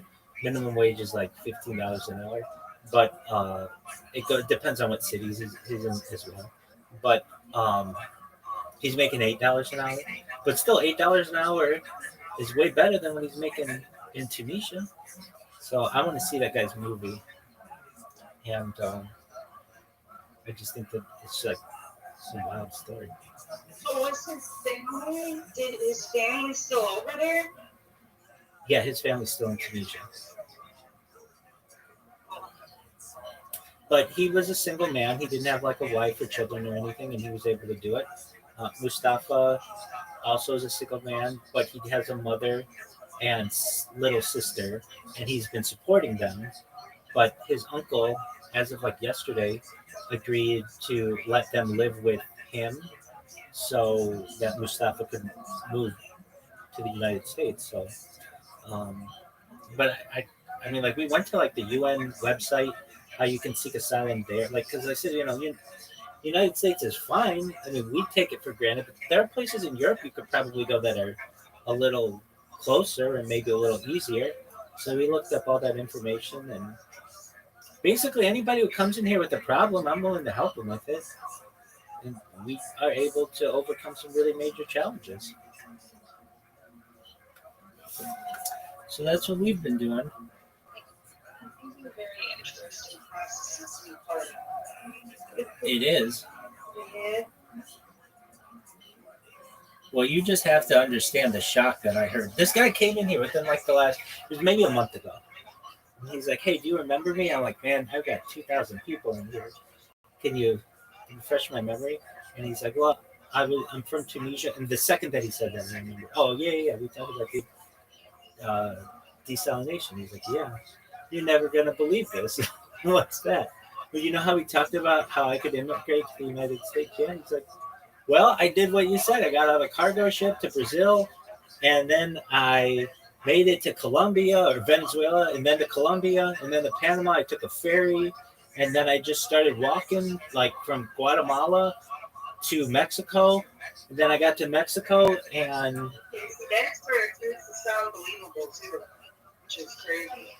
yeah, I mean it was just wild. And then he's like, and then I just made it over the border and moved to where you are, and then basically got a job, and I've been working now. I've been working nights.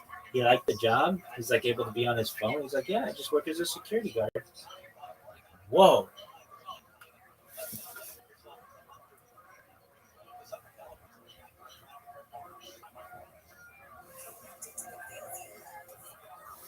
So that's what we've got. All right, Audie, let's get an update of my account. So Miss Aquarius, I create robots, and I figured out how to create one of them that gives me some feedback on how they're doing. So I created this one like 7 hours ago or so, and it's got 16 followers and 609 interactions in like 6 hours. So I'll take it. I'm happy with that. It keeps growing, and if they ban it, which I know eventually they. What'd you say, Audie? I say you're definitely more popular than you. That's There you go. I'm not Oh, I know. All right, I am going back. I'll be back later. All right, Miss Aquarius. Pleasure to speak with you. nice time, guys. Be safe. You too, Addie. Thank you, bro.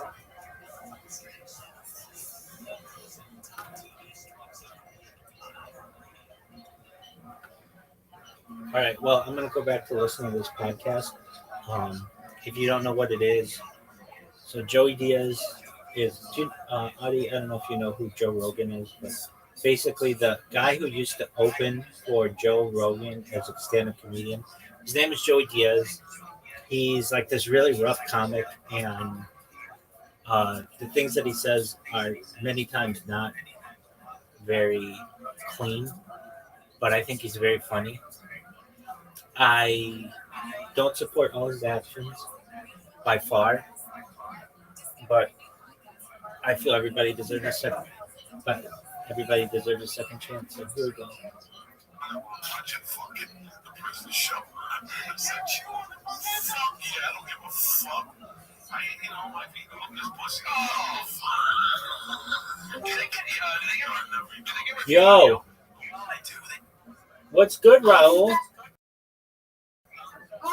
Raul, got to be 18 to be in here, big dog. Take care. So, like, when that happens, I go to my moderation screen and I ban them. I even ban people who are 17. Anybody who is not 18. It's really like so quickly. Can you repeat that, Audie? You determine so quickly whether or not somebody's 18, like whether they lie. Yeah, usually they just have really high voice. So there's a girl from Israel who came in here. Well, I say she's a girl, but maybe she's figuring her way out in life. And she came in, and I'm like, this was like 2 weeks ago, maybe a little longer. She came in, and I'm like, you have to be 18 to be in here. And she's like, I am 18. I'm like, okay, how old are you? I thought she was a boy. She's like, I'm 23. I'm like, oh, okay. I thought she was a boy, so she sounded like a little feminine. Oh, this other girl came in here, and I'm like, you have to be 18 to be in here. And she's like, or I said to her, so I have this way of determining how someone's 18. It's not perfect, but I say to them, how old are you? And she goes, like 18. And I'm like, oh, you're like 18 or are you 18? She's like, I'm 18. I'm like, okay, and what year were you born? And that's a good question to ask someone, because if it takes them a long time to do the math, then I know that they're not 18. But if they're like, I was born in 1982, okay, well then they kind of passed the test. And she says, I was born in 2007. And I'm like, oh, that would make you 18. Were you born at the beginning of the year? She's like, yeah, I was born January 26, 2007. I'm like, okay, well, that makes you 18. So she's a senior in high school, and she's like, she comes in and talks about her. She's in a relationship, and she talks about how she's really happy that she just started this relationship with this person. And we talk about like what she can do for a career. She's at a perfect time to get into IT. So I've been talking to her about that. And but like I'm very aggressive with people. Like, but that's why I have an appeal server. If anybody goes in the appeal server and says, "Hey, you banned me, but I'm really 25 or whatever," I unban them. And I also have a lot of other ways to get a hold of me. Like, you can go, I'm literally live streaming all the time. You go to my YouTube and just type, yo dog, you banned me in Discord, like please unban me. I'll unban you in a second if you're of age. But I am very aggressive with people. And I know recently, especially because I've been getting all of these direct messages from people, and I don't know how old they are, and I just send them my link. I know a lot of them have been not of age. So as soon as somebody starts talking, if they have a high voice, I ask them how old they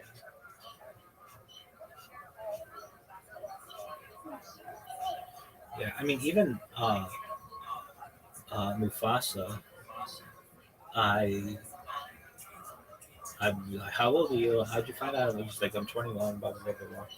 But he was coming in when a bunch of like younger people were coming. I don't even know how Mufasa found me, or is Mustafa Mufasa. But that's how that is. I find it interesting as well. I get people to find out about me from all different types of ways.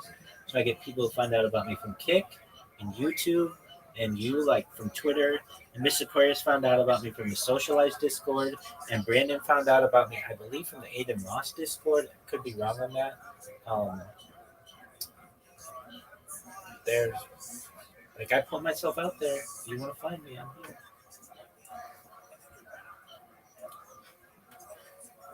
All right, we're doing a check. How many people are following me on Twitter? 18 people.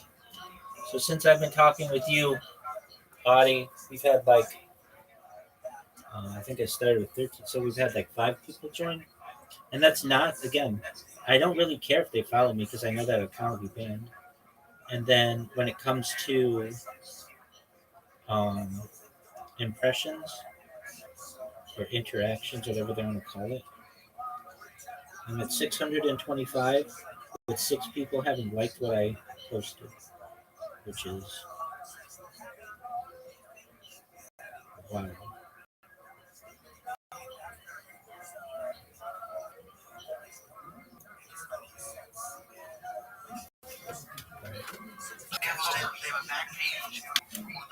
For a second, are you serious? Joey, when you do when you're out there, do you get room service every day, or you don't?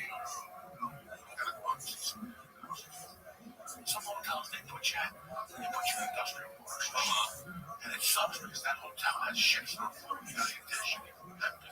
I always try to opt for a hotel with civilization, right? And look at things. Since Vegas is one of the only places that get you. Because it's a fucking right to that. No, I mean cleaning. Like when you have a room service every day, cleaning. That's cleaning. That's what I'm getting at. Okay. So they don't pressure you like, hey, what's going on? They want you to service you. They call sometimes and say, can we get you down? If I need someone, just give this girl $5 and take you down on the show. So I shouldn't feel weirded out or pressured. No, I don't let that go make my fucking. And they don't hotel. I stay that actually call me 3 times. You know, listen to this hotel policy. I said, hey, no, we come to my fucking. She wants to. Rabbi, I'll be back in a little bit. Or later.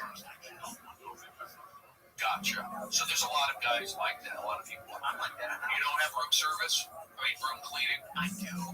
But let me ask you, Joey, if you're on home with your wife, will you? Because if I'm on home, I will, because she likes the bed made, all that shit. I never make my bed. I cover it up, I fix the pillows, and I love them. But for me to do the marine thing and the bed shit, yeah, I can't do that. It's hard. What's your call the water? So you pick it up and they come to the it's got to have reasons. Hospital clothes. However, you gotta have all that shit in the mind of the whole hospital. I fluff out the sheets. I fluff the pillows. I don't like it. It's supposed to be done now. I'm just supposed to get to fluff the fucking pillows. Now it's another half hour before it goes. Yeah, I've been making my bed recently. It feels good. It's a new change in my life. You know, here's the thing. When you're a comedian or you're a go-getter or you're living day to day, it's like you feel different. One day you feel this way, the other day you feel that. Some days I'm inspired to do this, some days I'm not. Sometimes I'm eat here, some days I'm not. It's just hard to stay inside. And doing good stuff, don't get me wrong. Really, you know, you have to be right. Is it? The question, like, I look at my life, I'm healthy. I look at my life, I'm healthy. I have a pet. Here he is. Excellent. How you living, big dog? How are you? You're supposed to. I'm doing good. Excellent. How's you? I'm well, thank God. Have you worked on any of those Have you worked on any of those websites to get a job as a translator? Yeah, I found something about that. Yeah, but like the money is not good, actually. What do you mean? What do you mean the money's not good? The places that we looked at, the money's very good. No, like the work on Baghdad, you know, on Iraq, it's not good for me. Doug, I'm not talking about working. Look, Like, don't. When I want to go to LA, okay, so I have to get $6,000 USD. Okay, why? Because like when I go there, I want to get a home and a car, and You're not going to get any of that stuff right away. Why? Do you know how much a car is in the United States? Well, if we're talking a new car, it's like $40,000. I'm not gonna buy the much expensive car. Okay, even a used car, even a used car, I'm getting no car, a motorcycle. even a used motorcycle is gonna cost you a few $1,000s, maybe like $5,000, and then you need insurance on it. You have to have insurance. You can't ride it without insurance. The insurance is going to cost you maybe $500, probably $1,000 a year. I told you, and you know this, you need to get a translator job from one of those websites we went to that either pays you by the word or by the hour. I'm not talking about getting a job in Baghdad. They're not going to pay you a lot, but a Western country will. Yeah, that's right. So that's what you need to do. You need to go on the internet and search for, just use ChatGPT and say, give me a list of websites that hire people from Iraq to do translation for people in the Western world. And it'll give you a bunch of them, and then you apply for those for the next hour, at least.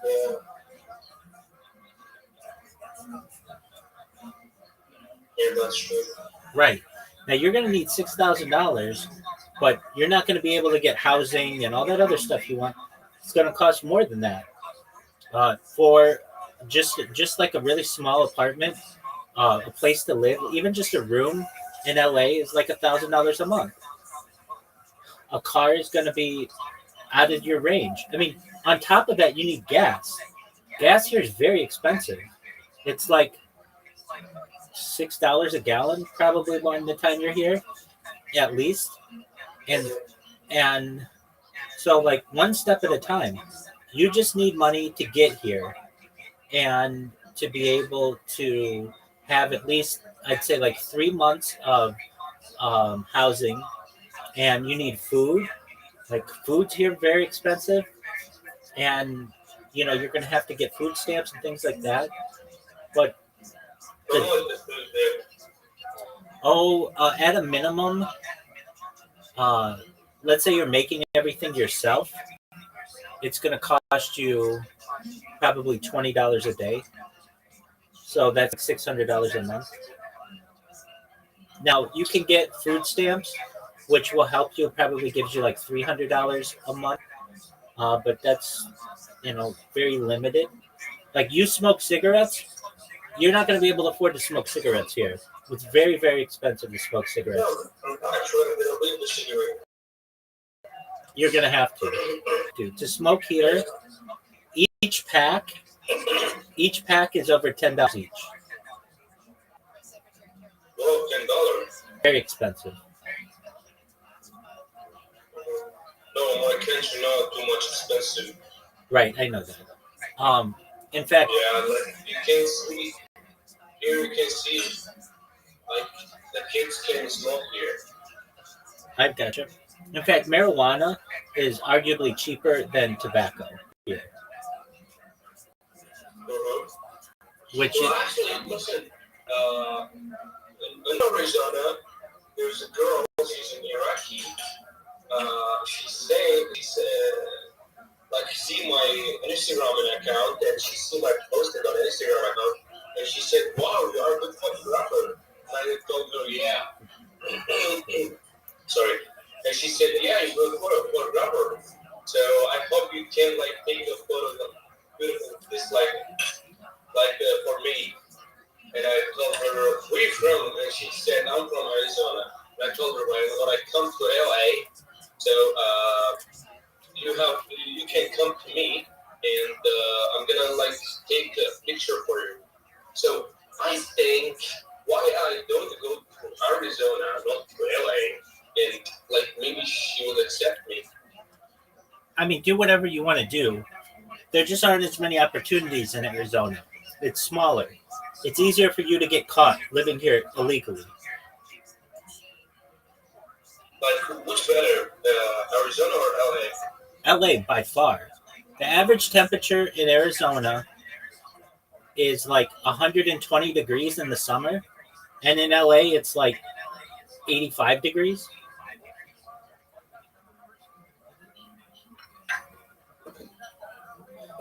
Living in Arizona is as hot as living in Iraq. Living in Los Angeles Yeah, is paradise. it's better than Iraq, actually. What about the winter? Uh, the winter's kind of better. It's more manageable.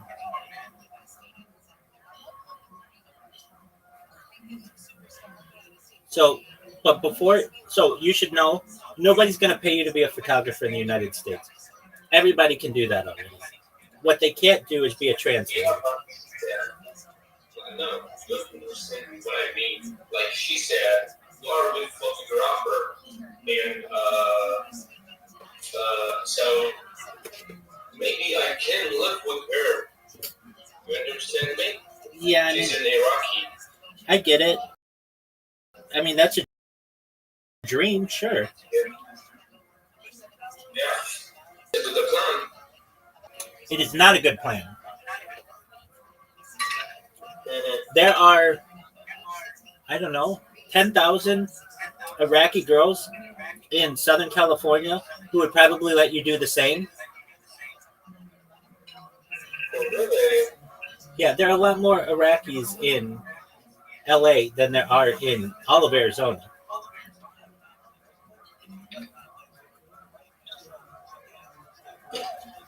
But that's a nice dream to have. What you need is a translation job. Yeah. So you need to work on that. So what you should do is go to those websites and start applying. Don't apply for places in Iraq. That's not what we said to do. Apply for places that need Arab translation in the Western world. And you can do this by the minute, or I'm sorry, you can do this by the word or by the page. Usually they pay like $25 a page. So you need to start working on that. And then you also need to start working on your English if you're going to be a translator. Your English is good, but it can always be better. My English can be better. So, Yeah. you know, you need to improve on that. But that's what your free time needs to be.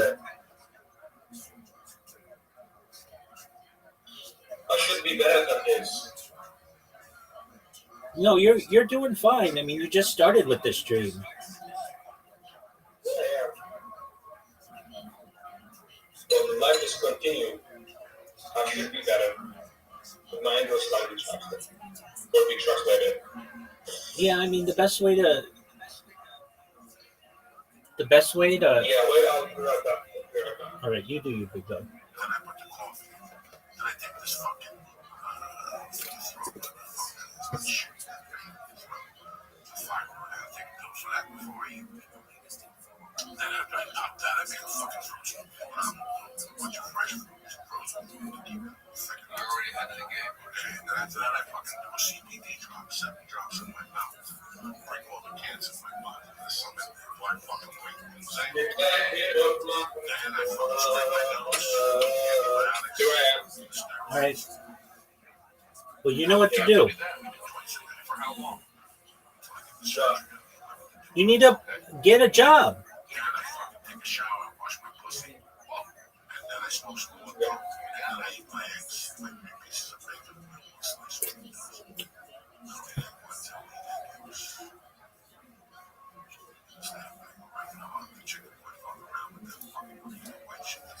If I smell it when it's dry, I get sick. And I can't smell it. So that's your routine right now? Yeah, so far I switched up. I get oatmeal and coconut milk. Better local job. I like that. That's great. My daughter to school. I got a job at 9 o'clock. I'm out there exercising. Maybe half a mile. If I put a mile. Getting exercises. What are you eating? Pasta. Huh? Pasta. And I figured every time I got 25 push-ups, What stuff? times 75 push-ups.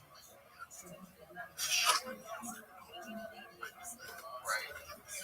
My cardio, my core strong. Okay. I drink a little protein, activity, 26 grams of protein, my electrolytes. Yep.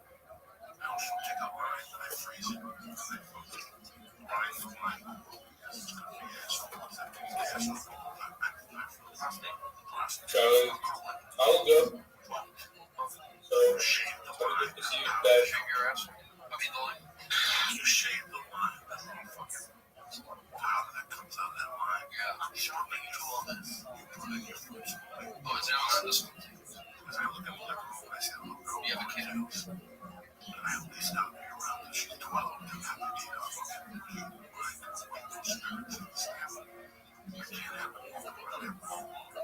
You know, it's a different game. I don't prepare for fucking 2020. I ain't got time to fuck around. So if I can live till she's 12, because if I can walk down the aisle, it's fucking better. If I can see her graduate college, that's better. The way I look at it, it's every little bit helps.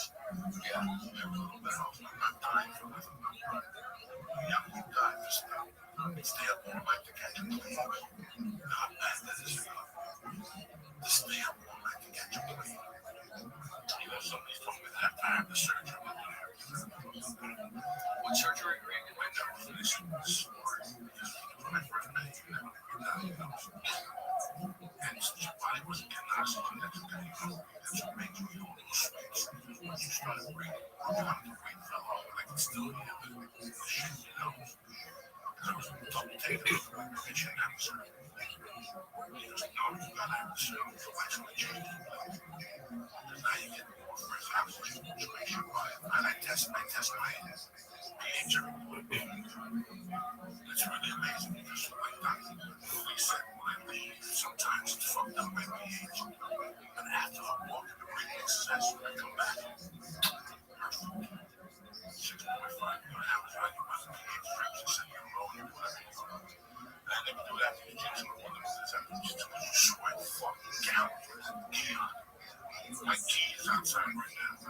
I looked at my fucking pants. Your back, how much is on your back? I'm wearing this strip on your ass. Your asshole sweats. You wash the uniform every day. It's all laundry right now. You have a washer or Every day. I hang it up. I have to leave my knee pads on so I can even cut something. So you don't get that knee pad this way. That's how sweaty you can knee pads. People subcontract profiles. You know, couldn't get that knee pads this fucked up. And I think that's really good. Just the sweat part. gotta break the sweat. That's what Panasonic says. Break the sweat. I can get about it. I would go until I swore the sweat down here. Like I won't go home. I got two listeners on cover with sweat. Gotcha. And I've been seeing electrical machine, punching the bag, whatever I did, all that shit on my own. That was my goal. I want to smell something. Coming through the pores. I want to smell some of this shit. Apple cider vinegar. I cleaned it all out. I can smell it like through my pores. I've been taking that with some orange juice. I take orange juice. Mother of the apple cider vinegar. They say it's good for just detoxing. I mean, everything. So I take that. I do need to drink more water. You were talking earlier about how important baseball is to you. Like, it would have changed if you couldn't pitch. Like, you do that all the time. What about Periscope? You throw, like, Well, that was a one-time deal, actually. That practice. baseball's in my blood. Like, if you couldn't do that, how would that change? I mean, that question's coming from left field. It's not surprising because, like, I think that's what you do a lot to exercise. Like, that's what I was imagining. If I couldn't play baseball, I'd be depressed. I mean, I like throwing the baseball. I did play baseball. Do you ever bounce back in your yard? Just throw bounce back one of those things. I do have a bounce back, but I need to put it together with a spring driver. Sometimes I'd go down, what I would do is go down to the high school, North High School, or Reseda, and I'd throw the ball against the wall. It's hard to get a catcher, like get a guy to catch you. But my friend, who's a coach with the Cubs, he's a Major League Baseball coach, so we would always throw. I played catch with him before spring training, so I always get like a month or 6 weeks in of like a good professional catch with like a guy who knows what he's doing. Because find a comedian to play catch with sometimes it's hard, like they don't know what they're doing. It's not as fun. When you're with a pro, boom, boom, boom, you get a good workout. So for me, I'll go through against the high school, or I'll do the 2B. I train like a pitcher, but I'm not actually pitching in games. This charity game came up, and I've been practicing. I kind of might get thrown open this year outside. I still have it. I didn't think I'd played a game. I didn't think I would play this game. Came out of nowhere. It was a charity game that former Major League Baseball player put on. So at the last minute, he said, "Rudy, you want to go pitch?" I go, "I'll try."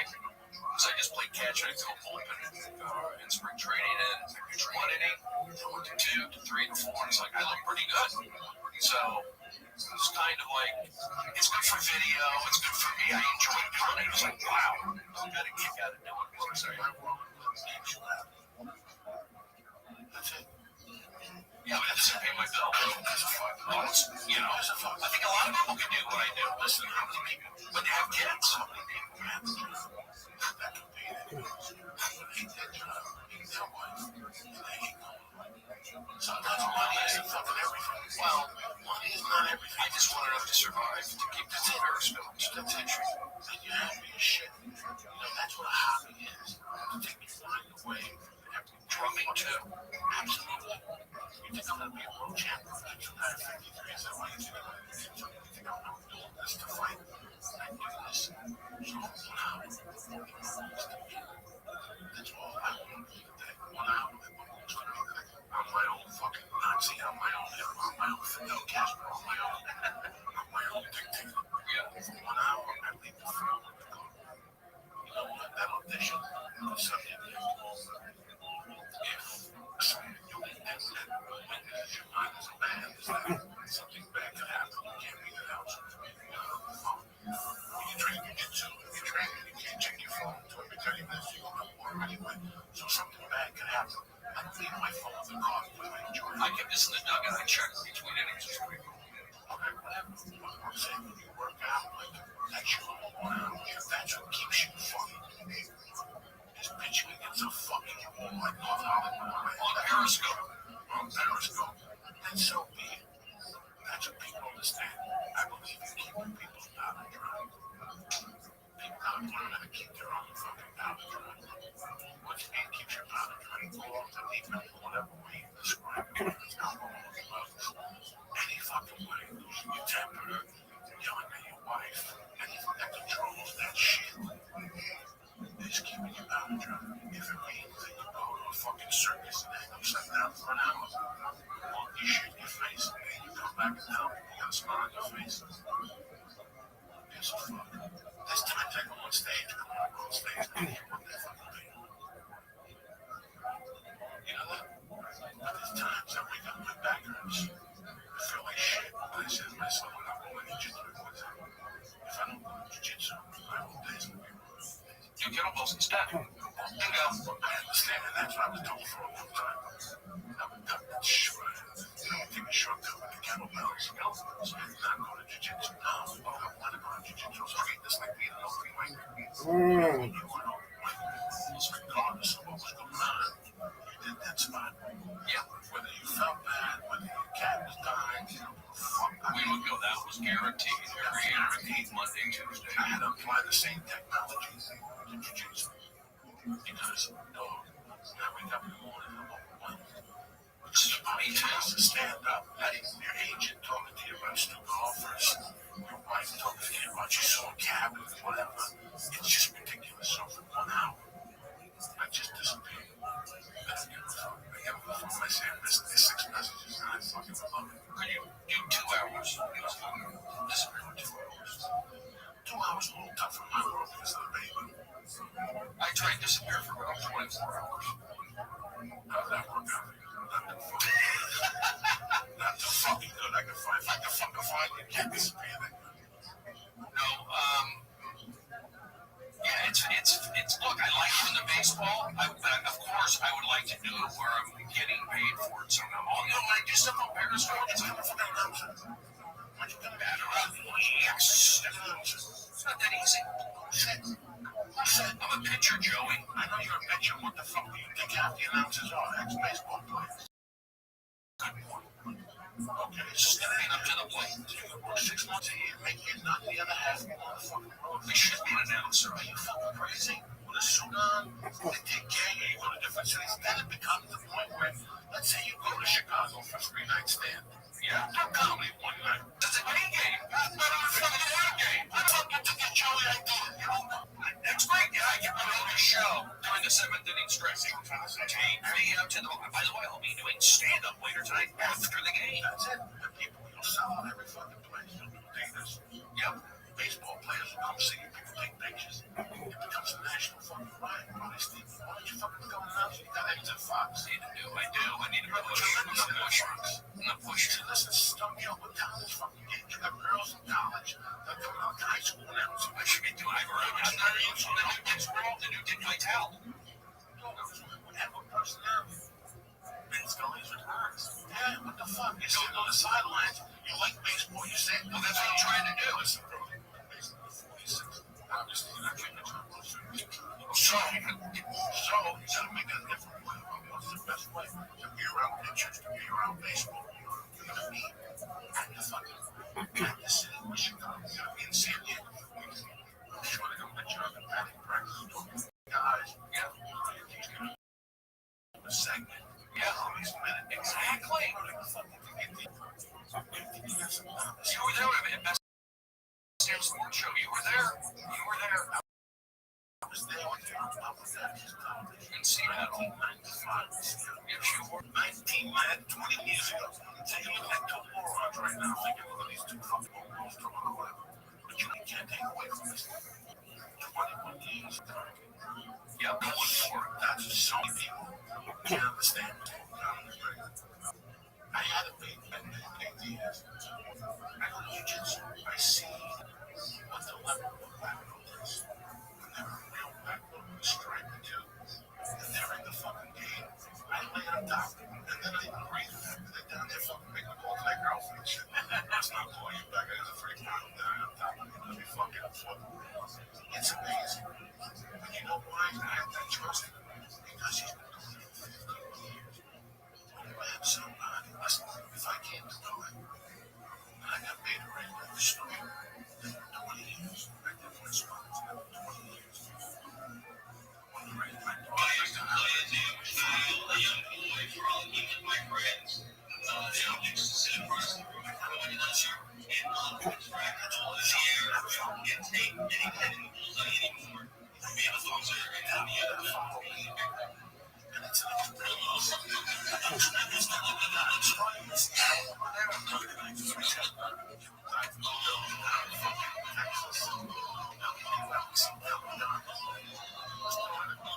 Yeah, you know, people say, oh, well, you should be that type of part. I should be a lot of things. I should be a chicken. I should be that. I should be a land.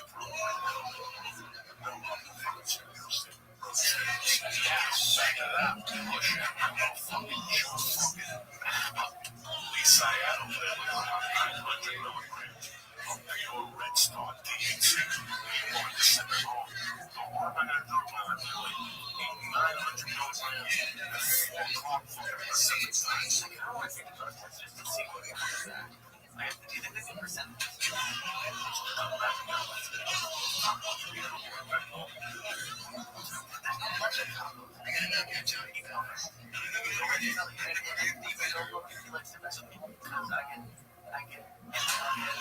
So, I want to go to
guys, they got the devil. You know what I'm saying? You don't want to be involved with that shit. Then you took your father, he got poison.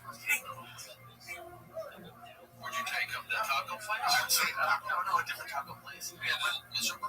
No, he had a couple of tacos. He just wasn't taking them. It's always going on the way down because you're stoned. You know, you ain't listening. You think that weed, you're like, it's just good. So you see, some little taste right.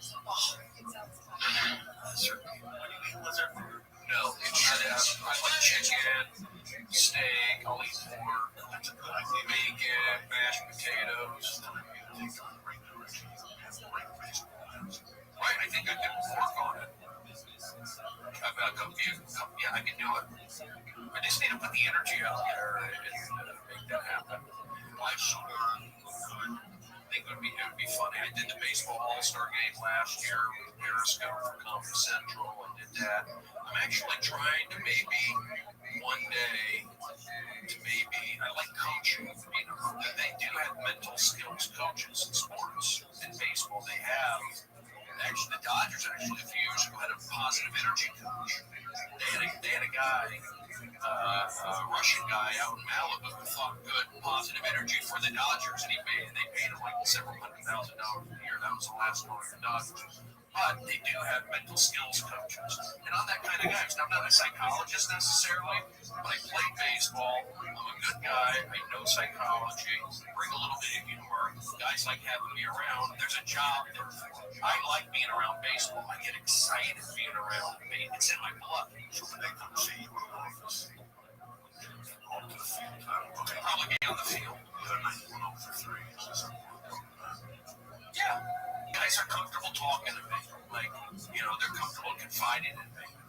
So, and I think there's something to that. I know when I play baseball at Arizona State, we learn all of that psychology, all the base, and that's why I put into being positive energy. Yes, because it does work. It is mathematics in play. It does work. And then also, just being a best damn sports show, applying that, being positive, because when you didn't bring good energy, guys were slouching, show wouldn't be as funny, lights would go off, things would break. When I got those kids on that show to sit up and pay attention, these football guys, it made it for a better show.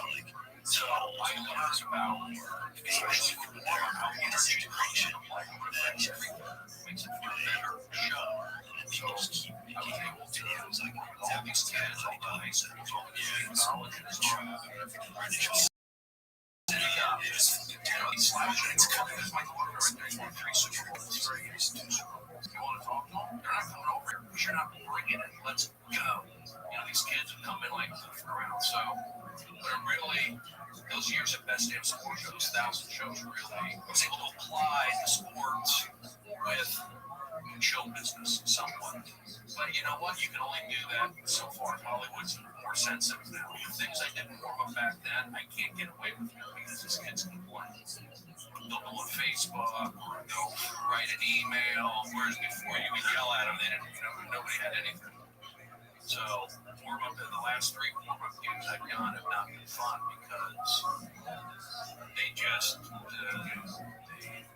they don't want to cause waves. It's like the audiences are bad.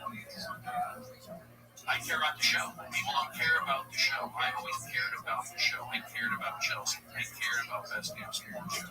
These shows, so these last few shows that I cared about that I'm not at anymore, people don't talk about them. Or I put my buzz and my energy, good things happen. So I stopped doing that warm-up. I started focusing on the Comedy Store. It's a hot club. I started focusing on Periscope. Boom, Prince of Periscope. So it's like when I put my mind to something, I can do it. So at the end of the day, nobody to blame. There's no blame. There's no negativity. But I feel like I'm in a good position. I'm shifting gears, going from being that warm-up guy to being that man. And there's a big momentum shift that takes a year or two to really like get everything going and then push it in that direction. Yeah, Dick Van Dyke has been to my shows. Great guy. That feels good to know that.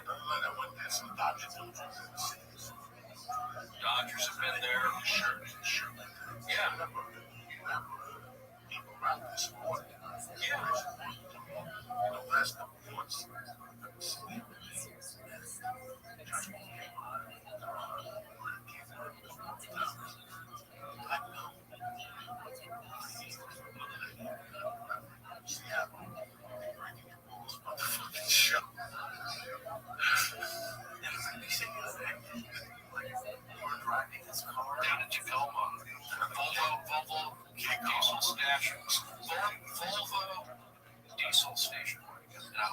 I'm in the back seat eating Chinese food.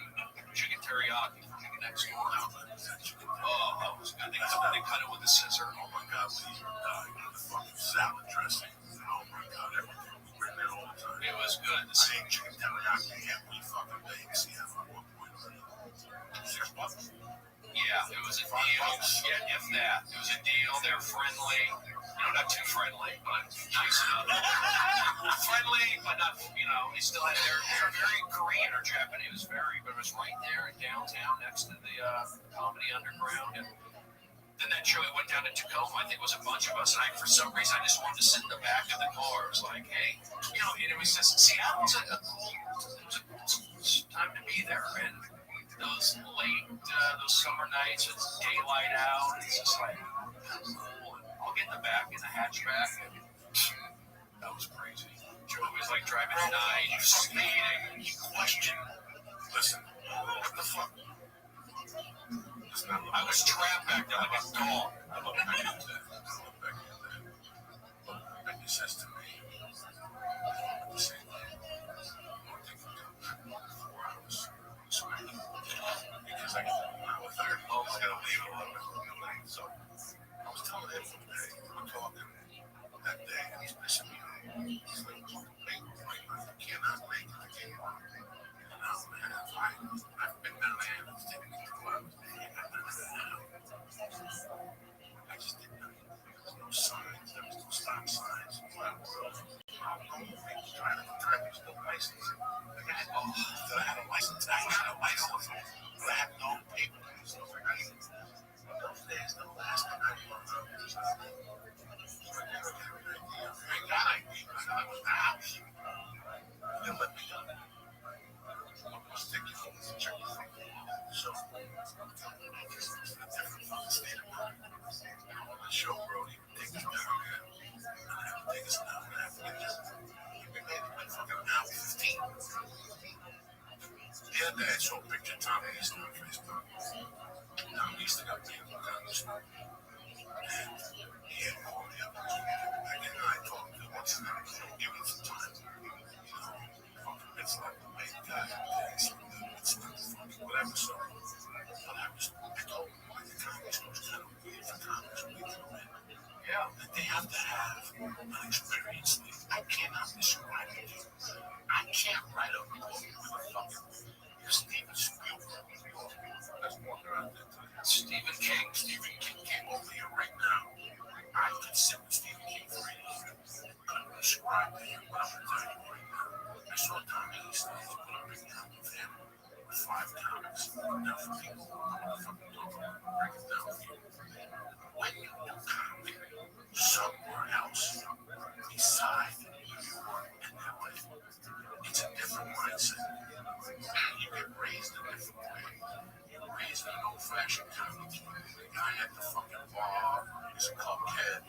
The guy that collects the tickets is an old-school comic that didn't have a heyday. He really ain't shit. But he knows the business, And when you watch the movie Punchline, that's what made me jump on comedy. It was a fucking dirty club in New Jersey.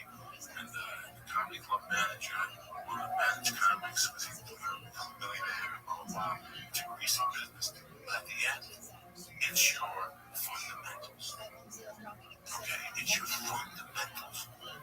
When you move to LA as a comic, or New York as a comic, you do not have fundamentals. This kid in front of me right here, I used to torture him at Monday night sweaters. He had a fucking cable access show 21 fucking years ago. So he questioned Stevie's resume. Randy Comics' resume. Look at this picture. Now right there, there's 6 guys and Herbs, who the fuck they are. There's between the 6 of them, they probably got the 250 on them. Guess what? When they're sitting in their mansion 20 years from now, counting $100 bills, they're gonna miss that time right there. Because there's not a day that I get on stage and I come off that stage at the comedy store and I don't think of a night of nothing. I cut my teeth at the El Paso Club. I cut my teeth in Houston. I started at the Denver Comedy Wars. But where I became a comedian and where I saw the best performance of my life was in the Comedy Underground.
because we learned the fundamentals there. The fundamentals.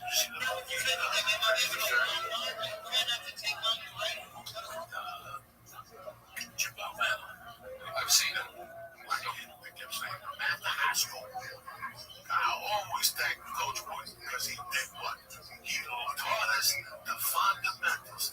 He showed the basketball game championship level. And the guy throws a pass, he goes to free throw. Because they lost the game. Why? Fundamentals. You never catch across the court pass with one hand. You always count. You sit there going, you fucking right.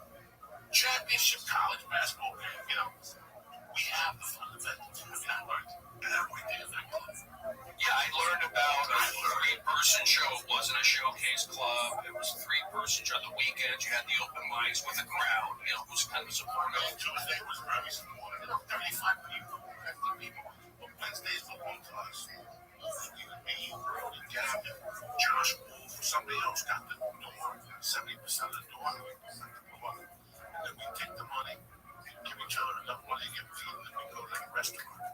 All making schmitz. And get the happy hour from 11 to fucking 2. They would have a hamburger for happy hour for $2. And then we should have cocktail for $2. Seattle was great. It was fucking great. You know, summers in Seattle.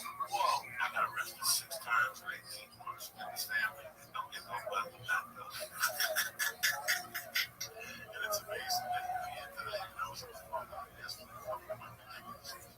Yeah, energies. Put it out. Yeah, and I learned that. I mean, you're the one who also told me, like, because when you start there, you get to a certain point, like, I made it to where, okay, I was getting to do guest spots and maybe host a show. That's about where I leveled off because, you know, you come there, they don't know you. It's like, you make you first impressions, and I was fine with that. And I sold my t-shirts at Seattle Supersonics. I just learned to public speak. That was my goal, just learn to public speak. But after a few years, I felt like I was done with that cable access. I kind of had my voice, but I needed more, but I wasn't ready for LA. You told me, go to New York. And you, Joey was the one to go to Surf Reality. And that, for me, was just like, I didn't look back. I went to New York, like, right away. I felt like, I told people, but because if I go to New York, there's 1,000 people. I'm going up against 1,000 waiters. If I go to Seattle, there's no. There wasn't. In LA, yeah. So, you're a comic and you want to go. Yeah, if you're a fat little Jew, like me, you don't want to fuck go to New York. This is 1,000 Jews, right? Yeah, they'll relate to you. So, I go like downtown. No, you'll get killed. You know, they'll fucking kill you after midnight. You know what I'm saying? Go to Beaumont, tell them I'm Jewish. You're around, they'll stab you at night down there. I'll take it to Orlando. They'll stab you down there until they only want Mickey Mouse. Trust me. But no, you can go to like Michigan. That's part of the fun. That's what we're going to carry. Like in the car with you, things go to that. Then we'll make fun. We've got enough money on the tank of gas. To stop us. How much gas we got? We can stop it in an hour left. Maybe it's something. There was no headshots in the car. There was no agents coming to the show. No, it was just me and Brody. Me and Brody had 18 minutes for the feature. Me and you had 32 minutes and a half. Guess what? I don't fuck everything.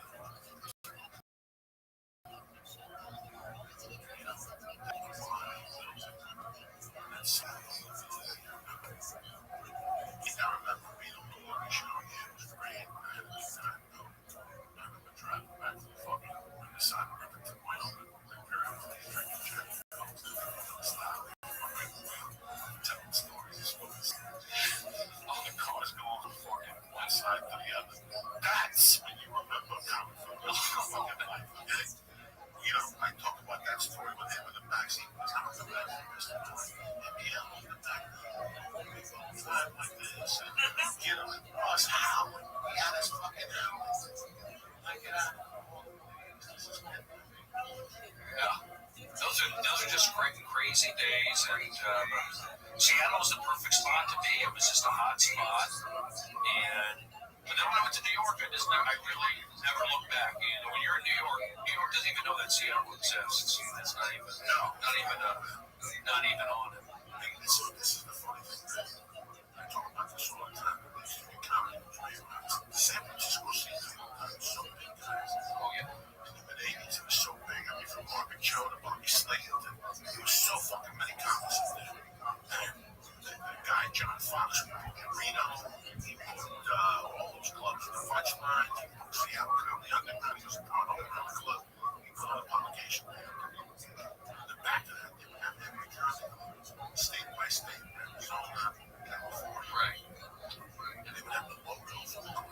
And I remember that sitting there looking at Seattle. And I always had an opinion about Seattle. This was weird, you know, because in 1970 fucking 6 or 7 or 3, the Seattle Supersonics were the fucking Sounders. And they were amazing. They had a basketball. One guy named downtown Freddie Brown, right? Downtown Freddie Brown. This kid blew my mind.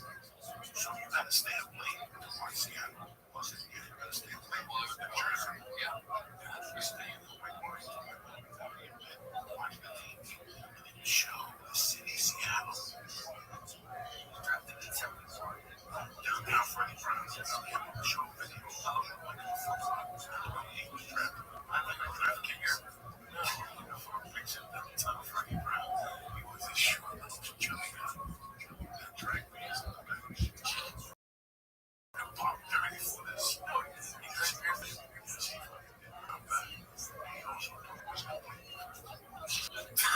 He said, listen, 6, 7 points. So you saw that. I saw this in 77. Whatever the fuck my boy can do. That's right up there. No, I get that because when I was Like, 1979 finals. Okay, for Freddie Brown, 1979 finals. Okay, now, this guy was a fucking savage. Believe it or not, and they're playing the Washington Bullets with Fred on, with Wes Russell, fucking, Earl Warren. I mean, they had a tremendous team. Look at them. Bam! That's all he did. When he shot, he did not miss. See, he would always come in the second quarter. they had Jack Sigma. They had Look at Freddie Bradley. Look at him. That's all he did. He was money. Look at him. That's all he did. He would tell him, listen, I don't want to fuck around. Put me in when you need points. I'll bang out fucking 20 points, and I don't want to play no more. basketball was fun then. It's fun again. You know, I used to stay up. This was a tremendous Washington Bullet fucking team. How old are you, John? 15, 14. I would cry watching these things. But you know what the thing about? Bam! Bam! Like nothing. He don't miss. Look at him, little chubby black dude. He would, you know what? He wouldn't get out of the game. Once they were up 3 points, coach, time out. I'm done, coach. You know when the Lakers and the 76ers and Magic scored 42 points in 1970. What is this one? What is that? Bam! Look at him. He's on fire by himself. That's it. Now he calls a timeout. What I tell you? Seattle, first lead of the game. He's out. That's it. He's going to coach. I had enough. I got to smoke a cigarette and shit. But the Lakers 76ers, that game where Magic scored 42 points to clinch it, that was on tape delay. That wasn't live. That's where basketball was. That was on at like 11:30 p.m. on Channel 2 here in LA. It was not live. That's where basketball was. Wow. So this game, I'm sure it wasn't live. You're watching a tape delay or something. But yeah, it's going on late at night. Look at Freddie Brown on the floor. That's it, coach. He put that back. He popped it. They knocked him down. Look at him. Watch this fucking shot. Louis LeBron.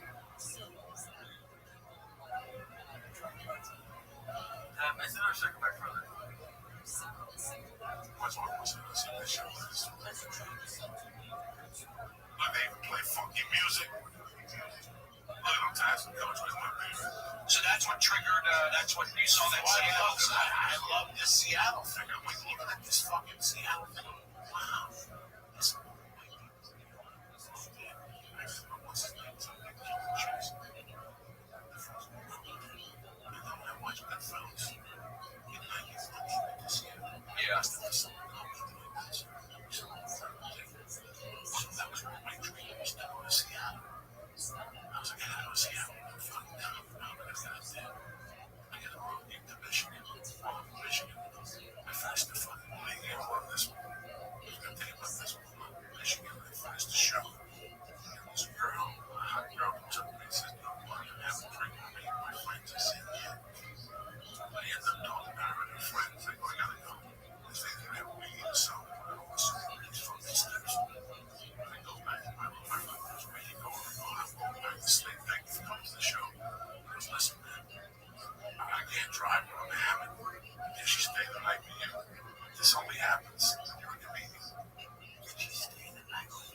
Yeah. And I go with them. She's like, yeah, I know you got 2 things. We go, I stay the night. They screwed it on wheels. I go, oh, this is gonna be a long fucking night. We go back to the room and watch a movie. She stays on her side of the bed. I stay on my side of the bed. Whatever.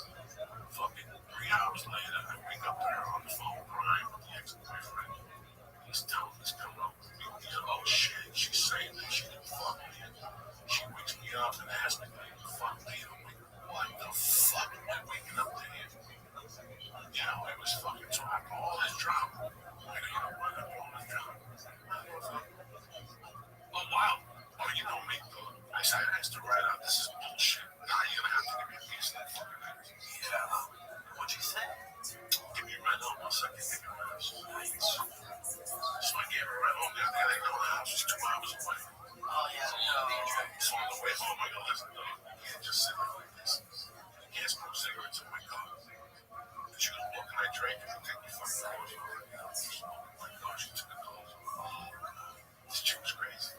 I had been single. I love crazy women. Like, I had to take a ride.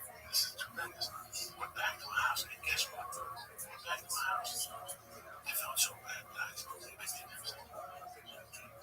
I had such a good time with her. She took me out of my phone. Sometimes I love to fuck. And you just bump into someone. And at that time, I didn't go to her.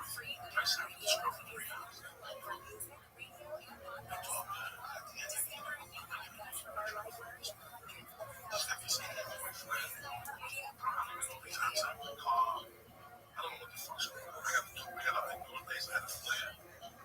I had nothing like a fucking baby. I had nothing. I had no weapon, no protection. I dropped her off. I gave them my number, guys. Come on, this hot girl's not gonna fucking call me back. I just tried to finger her on the drive. She's not gonna fucking call me back. Guess what? She called me back. She gave me the she drove her. She stayed home for 2 weeks in that basement. We go on a camp. We had a fucking great time. And she says, I'm going to have my friend to see her. I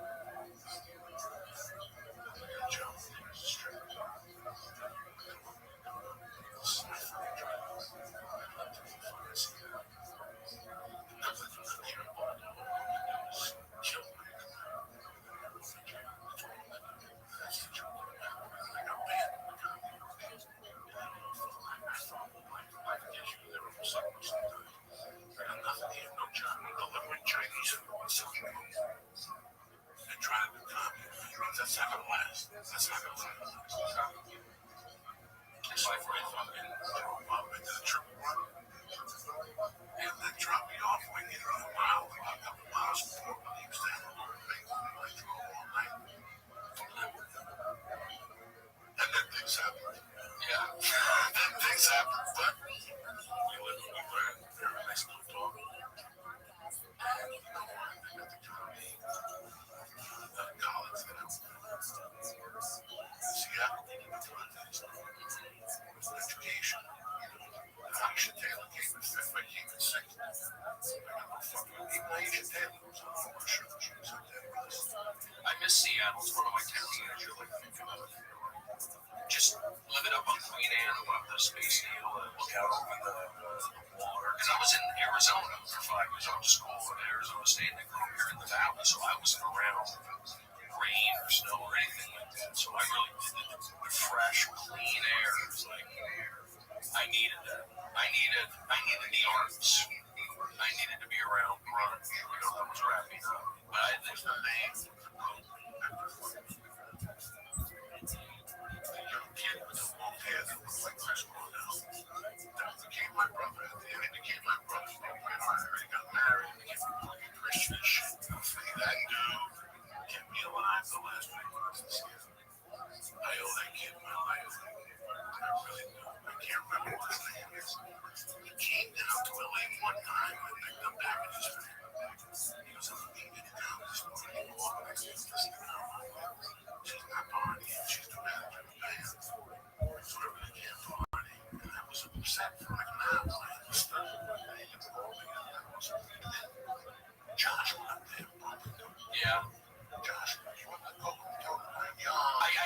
fat Mexican kid. It just It was the He's Filipino. not friendly though. The fat. Oh, the fat Mexican kid was a scumbag. Once in a while, he gave us free nachos and shit. And then with the Filipino bartender upstairs, was a dick to us. Anthony was a bartender. I was saying, as a Filipino guy, he died after we left. We had, and at this bar, bro, Bill was downstairs. Bill was downstairs. We would be coke with the Asian. That was his girlfriend. I remember going down on Monday night with the Asian waitress. Bill's girlfriend and Bill had gone down. Carol, the old Blake star, the fucking waitresses are like this. They're fucking nodding. And I had to get the dog guy on Facebook now. The old guy with the little hair with the glasses. Carl? No, but the Clay just hit me up on Facebook. Yeah, about a month ago. He's living somewhere fucking Bangladesh. Good guy, Clay. Clay's like, you gotta wake up. He came to me, Clay. Fucking heroin before. This is how crazy this was. Then we used to go to Club Lake Gigs and do a big thing. Terry. No, Terry Taylor or Olympian. The guy before? The guy before I called him a Vietnam vet. Yeah, I didn't really know him, but once he would always like comment on everybody's app. Right, but he would comment on it about me cleaning. Complaints that I'm saying something fucking dirty, but that guy who was cursing on stage. And he went after the track guy one day. Right up to Oh, that is fucking hilarious.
Seattle comedy was, you know, all the It's in the 20s.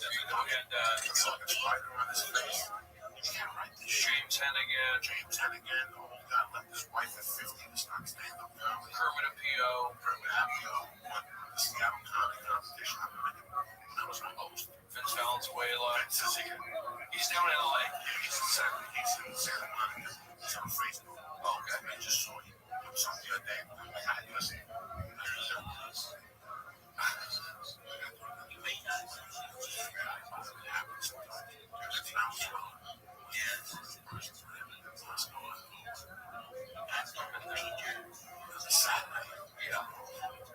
So he was supposed to keep the shots. Very farts. The Tabasco. Yeah. Fucking holy. Was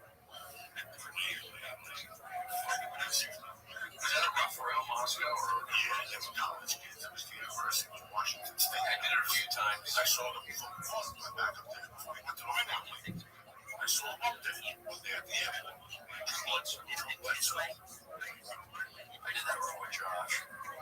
Yeah, like Todd Sawyer and Sawyer's down here. Olson. Todd Sawyer's down here. He's a writer for some agency. I think he's overseas. I think he's like in Thailand now.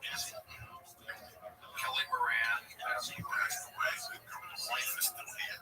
Val Myers. Myers is still in LA. Alpha. Yeah, Alpha. I don't know what Alpha is. Yoshi texted me today. I know that fucking black kid still doing comedy. Floyd. No, Count Hopkins the third. Count Hopkins the third, yeah. I know he's still doing it. It's just amazing. Chaz Ablin. He was friends with Mitch Hedberg. I remember Chaz now. Okay.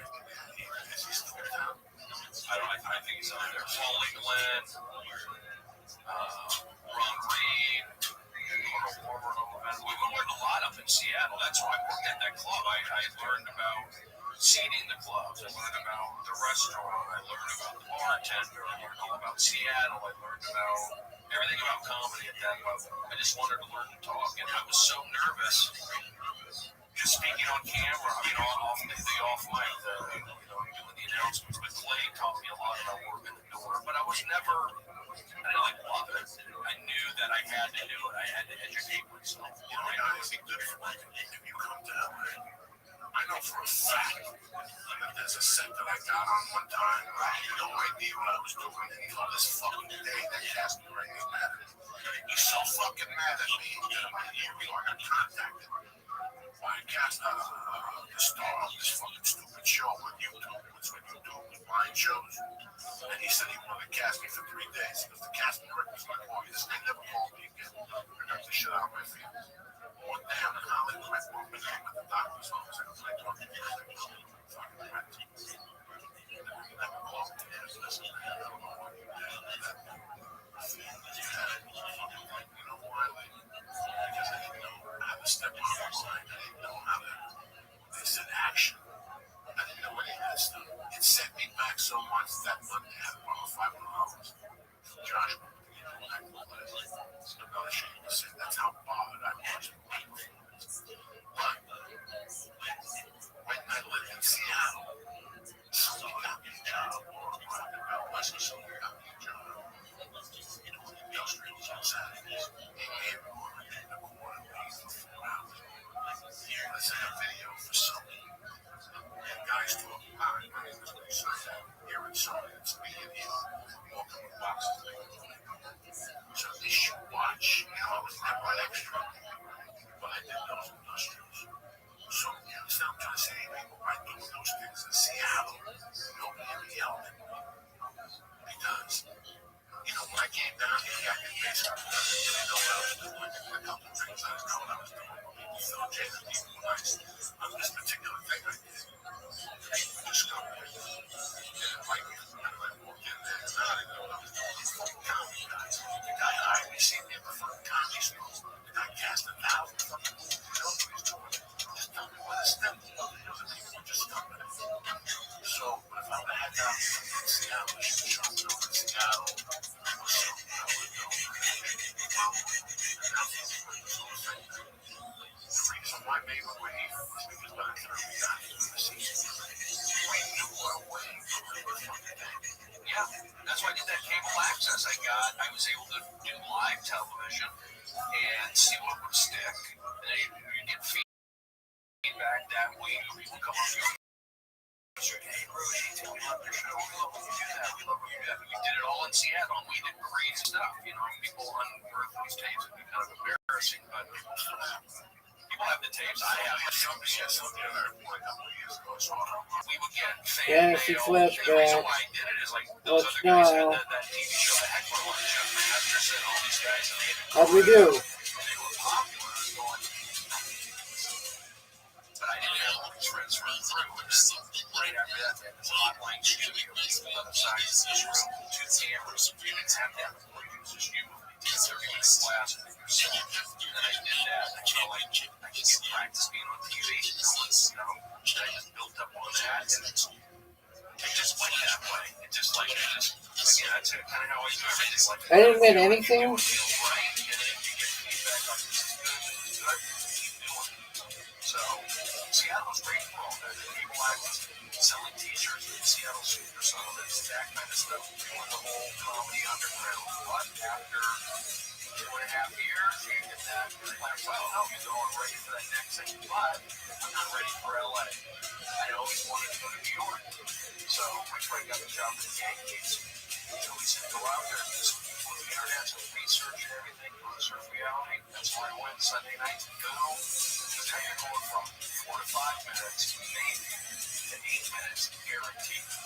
You're right there, and I would just do that. I would do Sundays and Wednesdays, and I became a tour guide at a Radio City Music Hall, and I just got off the interview in New York and was worked on being myself. They wasn't intimidated by a guy with, wow, it was like normal. So, then I was there in New York for 3 years, and at that point I felt I was ready to come back to LA. You gotta go away. See, I see these guys and I go, Yo, go on the road, go away somewhere, and come back when you're wanted. You get a little buzz. My second year, I disappeared. I basically lived on boxes. My son clothes were all in. So these are all the right. It was fucking crazy. I had a system now. how do we do? Monday, Tuesday, Wednesday, 3 or 4 hours. And I would book the years now. I live on 4 months during the week. I watch All right, here we go. Michigan. There was like 6 guys across the country now. Well, no, no. Hey, man, this is what we're operating. Two and And people would fucking call me back by Wednesday and go, drive up to, three and all. I don't even fucking know. 3 and 1. It's crazy. Four Roger and Bell one. had a lot of gigs. We did 5 and So, 1. you know, he got me a gig. 5 and 2, 3. 6 and 3. 6 and 6. The ropes. What 6 happens and is 7. if you don't 7 and have 7. that 8 and 7. 8 and 8. 9 and 8. 10 and 8. 10 and 9. 11 and 9. 11 and 10. 11 and 11. 12 and 11. 13 and 11. 13 and 12. because they assume you know these things. They assume you know these things. Listen, I don't fucking hate acting class, but you gotta hit acting class for 60 days just to get the ropes. So, did we win anything?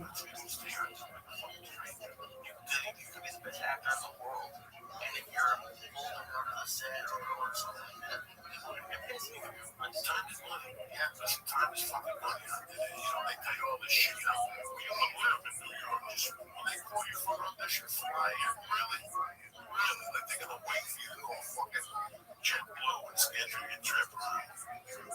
It's, I'm just really happy to see How about this one? I need to take acting classes. Well, right now, there's not that many fucking auditions. The best thing you can do is get together 4 guys, 4 comics, and they'll listen. 7:30 at night, Tuesdays from 7:30 to 8. Each gonna do a fucking scene. That's it, and it's all up to you guys. The first guy What will show happened? up, that's it. I'll come back and get another guy. That's how you do it. For you guys to pay some These money guys won. at this point, listen, man, you're at the store every night. Champion. That's the best fucking. That's good training right there. Fuck yeah, that's the Damn. best. That's why Harrison Ford don't like Yeah, I won. because our timing is not much fucking better. Corey Mack, I love you, cocksucker. Ray Ascension, that's what. FUMC. Okay, here we go. Shane Chevrolet. Okay, hold on. Chet Rogers. Tal Yaffe. And Bob Lolingus, always a great fucking honor as long as he's working. Okay. Missed 1, missed 2, missed 3, missed 4. 1 championship. DFL done 1. She sounds like a mother. You got this weekend. This going on, I think I might be going 600 girl in our mind. Third.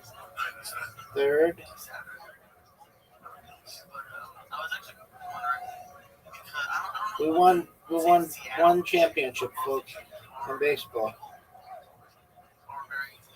lot of times when you go to the store or the Laugh Factory, comics will come blend together. But you'll always remember, Joey, like, is that from Seattle? Or like, where does that come from? Because not everyone has it. Maybe, I don't know. Seattle probably had something. Brody, my broken cars, tickets to the show are on the Oswald tour. Those are, in theory, the best comedians in the world. And you were running the side show, and then you hosted a main show. Yeah. And my girlfriend, at the end of the night, and we still talk about you because you always talk about Periscope. You were like, you were the highlight of the night out of the A-list comics. Yeah, that was one of my better shows. Thank you. Yeah, it was, you know, a lot of it, you have to put out energy. I think we had some really good people back in the day, some fun comedians. It was a good creative scene. And, like I said, cable access for me, and just pushing each other. Maybe, I don't know, maybe after the city, everyone had their little scene, but I think Seattle was different. It was probably right up there with like a San Francisco to Boston.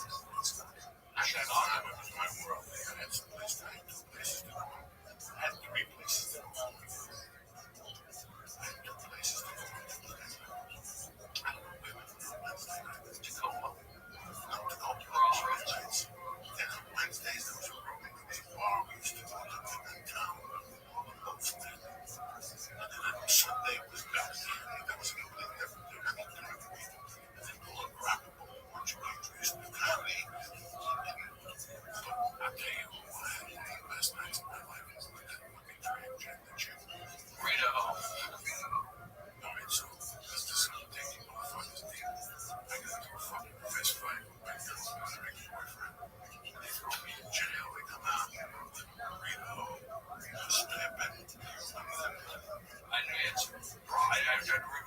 specific living order. I had like spent 3 weeks with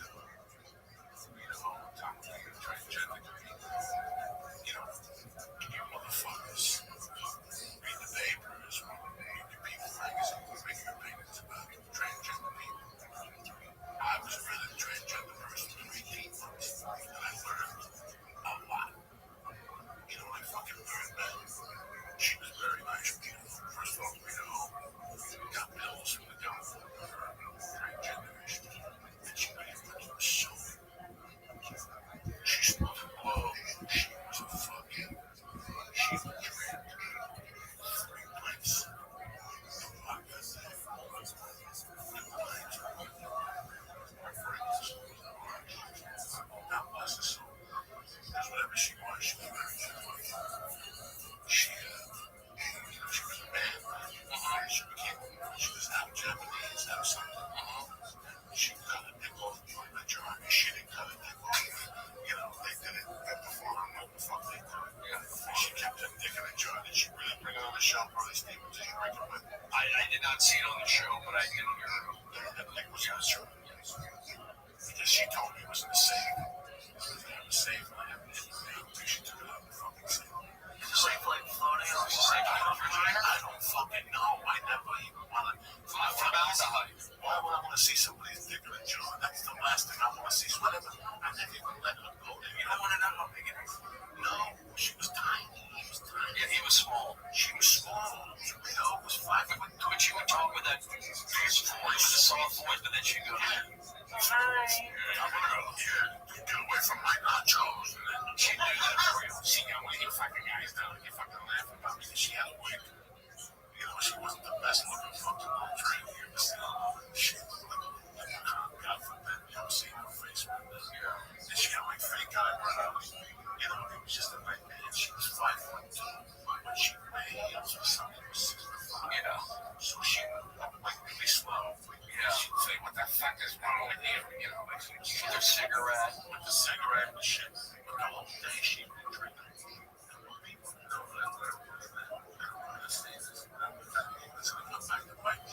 don't say it, Joey. She was done. Well, I had a ton of conversations with her. Because when she switched, she didn't know what she made a mistake. What do you mean? That's what made her drink. And that's what the world don't know, that once they make that jump, this problem, the greatest suicide is really fucking high. That's what America doesn't know. All this thing that's going on right now, like, it's a tough thing that happens with transgenders. I got to know her, I told her, she told me it was the best thing. The best. If I go comedy nights, pound for pound, one of the best nights, there was somebody put together a comedy show in a town about 15 minutes from the underground. The song, something bad, me and Josh Wolf. No, that's what a Mexican restaurant was. Me and Josh Wolf lived up there, Mark Madison. Bad something. Anyway, somebody put together a show. The conditions of the show were Valor. The conditions of the show were we couldn't curse. That was the conditions every week. Every week there was drunk. Every week somebody, and the owner would stand 10 feet from the fucking stage, and as soon as you curse, he would walk on stage, take the microphone from you and say, "Okay, good night, ladies and gentlemen. Comedy show is over." And you start arguing with him on stage. Come on, I just said shit. I told you, not cursing. And you be there, come on, I just said shit. Like, okay, people, okay, one more chance. He's not gonna curse. Thank you. Drink special, $2.99. Drink the over the side. And all of a sudden you do 2 more minutes and you lay a fucking asshole. Okay, cancel. That's it. Everybody out. So every time you'd see us walking on Wednesday, listen, guys, tonight I got my sister almost found the kids again. No cursing. What's that? So I cursed. Somebody else cursed. He's threatening to cancel the show with Marina. And she goes up there and she's walking. She just fucking snaps. And says, "Well, you're going to show you my dick in a jar. You fucking pricks, motherfucker." She just went on and wanted to know what they're doing because he thought Rita wasn't going to curse. He was sitting down. He did the phone was flying out of his mouth.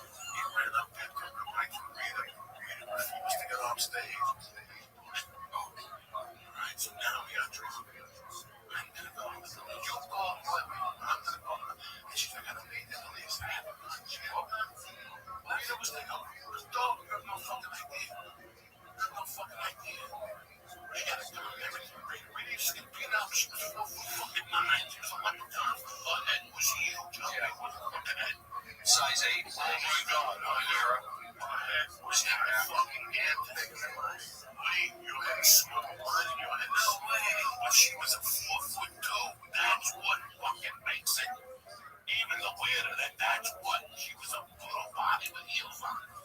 So,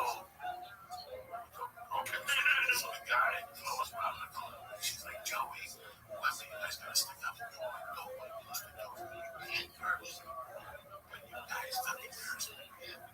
I'm no money. So now we go back to my house.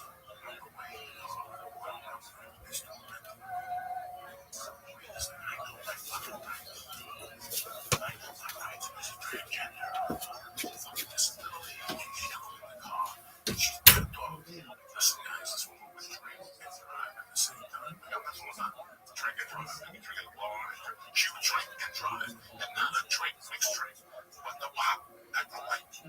She was out there, guys. It was a different fucking type of a person. I'd be sitting in the car, this car gonna fucking crash. So we get back to my house. I'm doing a couple lines, and she says, what am I gonna do with my life? And I get thrown out of comedy clubs, and I'm fucking pushing it now. Now I'm starting to have a good time. And I say, oh, she was not a big deal.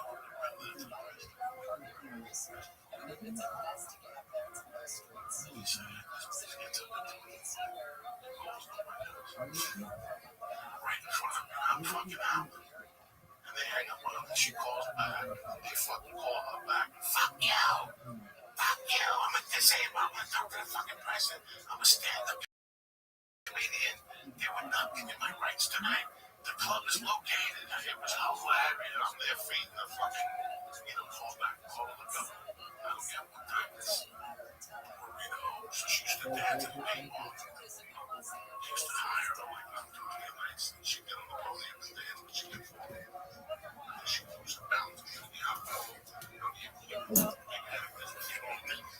People think this is a joke. I say last night, there's no fucking joke. Her head was so big that when she drank, you believe Carol kept touching her all those years. So one day Carol called me, she was like, what happened? She lost her balance. Oh, really? Got no phone. That's how she died. All right. Call back. Call the government. I don't get what time it is. So she used to dance at the paintball. They used to hire her like on Tuesday nights. She'd get on the podium and dance, but she didn't fall. She lose her balance between the alcohol and the big head. People think this is a joke, but I say not today. There's no fucking joke. Her head was so big that when she drank, you believe this Carol kept touching her all those years. So one day Carol called me, she was like, what happened? She lost her balance. Oh, really? Got no coma. That's how she died.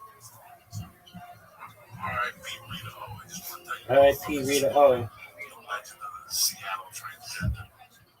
Yeah. Her and Taylor used to go at it.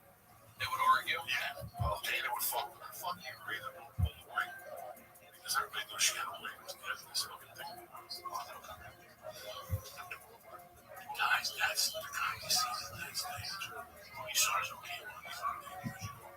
It's amazing how music is not the world like that. Stand-up comedy is 10 years ago, the open mic and the comedy store, having those people, chocolate. Chocolate. He has friends, He just didn't want to bring them. They drove down in tuxedos and shit, homeless people. And stick up the place and do comedy and not drink. They were kidding. You don't remember those open mics in Seattle, like kids that used to go up there and say, this is my impersonation of a cow. This is my impersonation of a fly. This is my impersonation of a soldier. What can I do? What books they pay his therapy? That was his therapy.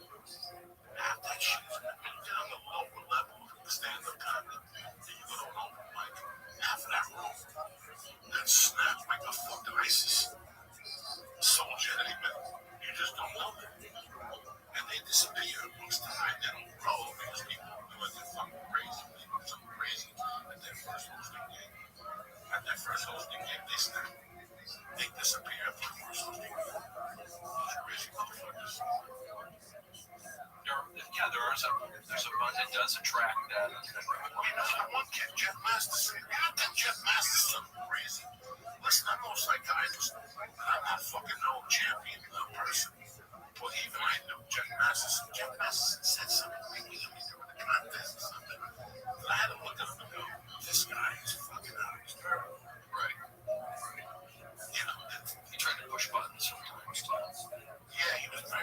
small. One of those guys that's small and tiny. But he had sense. He had that look, that smile. And he would say things to antagonize you. But I also knew that if I was there, he was every chance. You know what I'm saying? Like, that's right there when I know that I just beat those guys. We give each other a chance. He goes to the hospital. I go to the hospital. He goes to the hospital. I can tell he was tiny. I can tell if he'd been in fights. I got attacked by Al Fox. I was there. I had that on video somewhere. What was Al Fox? It was in the back. It was Al Fox had a motorcycle accident. Was he paraplegic? Partially. He had a limp. He had a limp and a yeah. Joey, sorry, don't talk to me, you're in jail. It's on. I have it somewhere. You're like pushing his buttons. He's like snarling at. It's in the back. Yeah. I have it on. I don't know what happened. I took his chair. Isn't it that funny, Robbie? I took his fucking shirt off.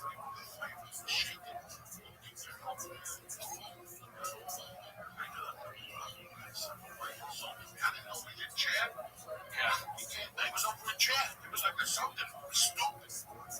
Like a fucking chair, you know, open mic Mondays where you sit in the fucking back. Anyway, just to tell you some Seattle motherfuckers. Brody Stevens, you look great. Thanks, Joey. Thank you for coming on the show. You got any upcoming shows coming on? Well, I'm in town here. I'm at the Comedy Store in LA. I'm at the Improv here in LA. I'll be going to be out in DC and Arizona, but that's not until October. I'm usually here in Los Angeles at Periscope. That's Periscope. Brody is a friend. Shows are always popping up. Southern California. Irvine. I still do audience warm up here and stay healthy. Find out the next gig. Keep podcasting. This is all work.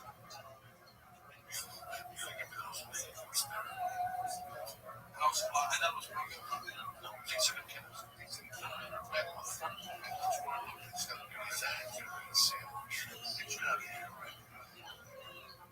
Have you been to a local wildlife? Have you ever been to a wine aisle in your local store and just staring at the massive selection of wine with no idea which bottle to choose? Most of us go with the bottle that has the best looking label and hope it's going to be good. The days of plain Russian roulette when your wine selections are on. Club W is here to save you. Club W is a revolutionary new wine club that takes the guesswork out of choosing your wine. They have a simple 6-question ballot quiz that will match you with delicious, high-quality wine you're guaranteed to love. The best part is, Club W will be shipped right to your door. No more going to the store, being lost in a while. Your friend calls you, you don't know what the hell you're doing. You don't even know why the hell you're there half the time. Try living my life, you understand me? So do me a favor, right? Right now, Club W is offering listeners $20 off your first order. Or you go to clubw.com/Joey. And it gets even better. I know you all hate paying for shipping, so Club W will actually pay for your shipping on orders of 4 bottles. So take something off your to-do list. Just go to clubw.com/Joey and get $20 off your first order right now. That's clubw.com/Joey. Listen, this is the future of wine. I'm going to sit down at a grocery store or a liquor store. It's not going to work out for you. These guys got terrific wine. Like we said before. So again, go to clubw.com/Joey and get $20 off your first order right now. As usual, honor the best. From the Alpha Brain to the M-Force Protein to the Shroom Tech. I can't even talk about the one this has done for me. I love that little M-Force chocolate shake. Do yourself a favor, the Protein M-Force. Delicious. Do yourself a favor. Go to honor.com right now and take a look at the webpage. Read about it. On the supplement side, I'm getting 10% off. And that's what I'm trying to say. Whether you start with Alpha Brain, which has 100% money back guarantee, try the Shroom Tech, the Shroom Tech Sport. Let's try that route just to get them started. Maybe money with numbers. Do me a favor. Go to rock.com/church. They get 10% off your next order delivered right to your fucking house. You understand me? I'm gonna be in the Funny Bone Friday and Saturday. Nebraska, Omaha, Nebraska. And next 2 weeks from now, the 24th, I'll be in fucking Philadelphia, Jack, at Helium. So get your shit together. I want to thank Club W. I want to thank Blue Apron, delivering food right to your door. And I want to thank Anna. I want to thank Brody for coming on. And me, man, Lisa,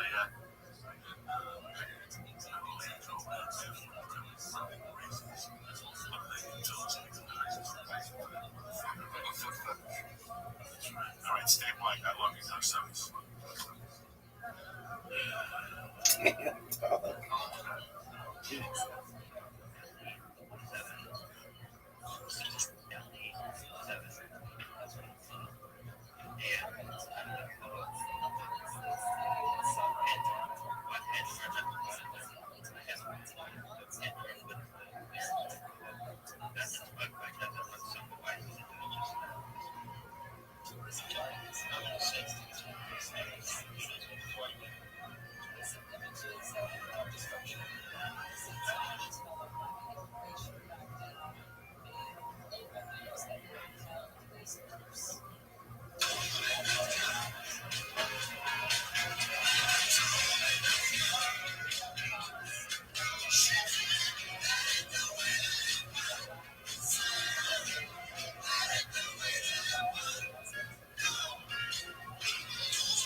gotta take a shit. Okay. Look at this, it's Rabbi. Look at this move.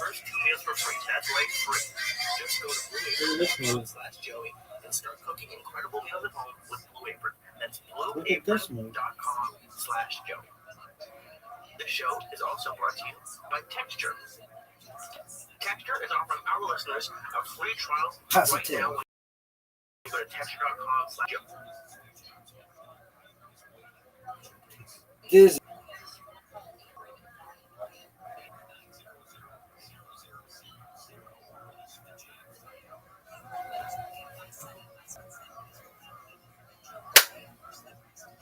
Greetings to Podcastville.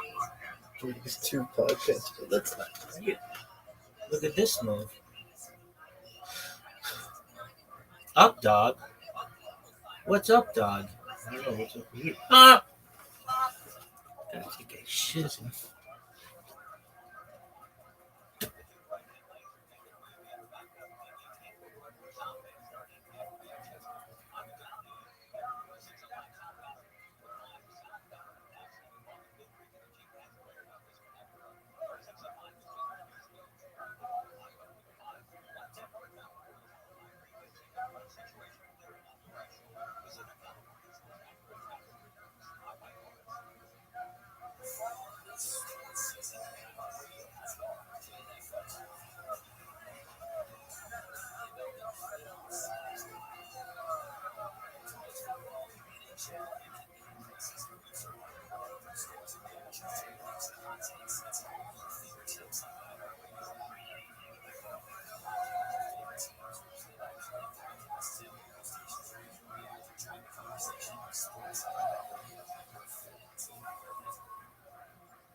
Uncle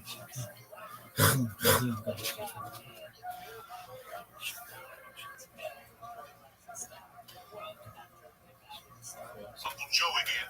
This podcast is brought to you by Nature Box. What do you do when you want a snack, but all you can find is junk food? You rely on your self-control to resist temptation, and how do you end up there? Eating junk food. Start snacking healthy with Nature Box. Snacks are tremendous, and right now you'll stay warm. Because Nature Box is offering our church family 50% off your first order when you go to naturebox.com/Joey. Again, that's naturebox.com/Joey for 50% off your first order. Number 2, here's something to chew on. Many recent studies suggest that having good oral health impacts your overall health. Yet most of us don't brush our teeth properly. You can start brushing better. You know why? Today. Because right now you can go to quip.com/Joey and get your first refill pack for free with a Quip electric toothbrush. That's your first refill pack free at quip.com/Joey. That's quip.com/Joey. The new way to brush your teeth. And number 3, Father's Day's coming. You see him sit there and he sits there all day. What do you think what happens when he sits there all day?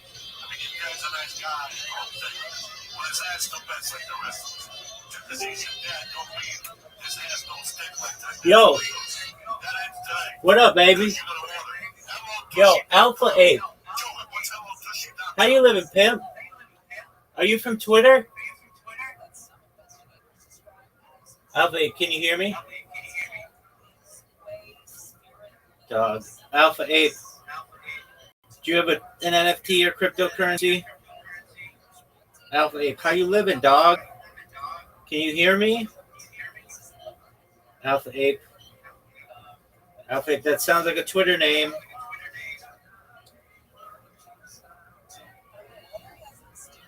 Oh yeah, Alpha Ape is from Twitter.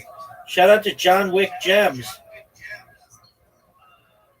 Oh, you got suspended. That's okay. All of my shit gets suspended.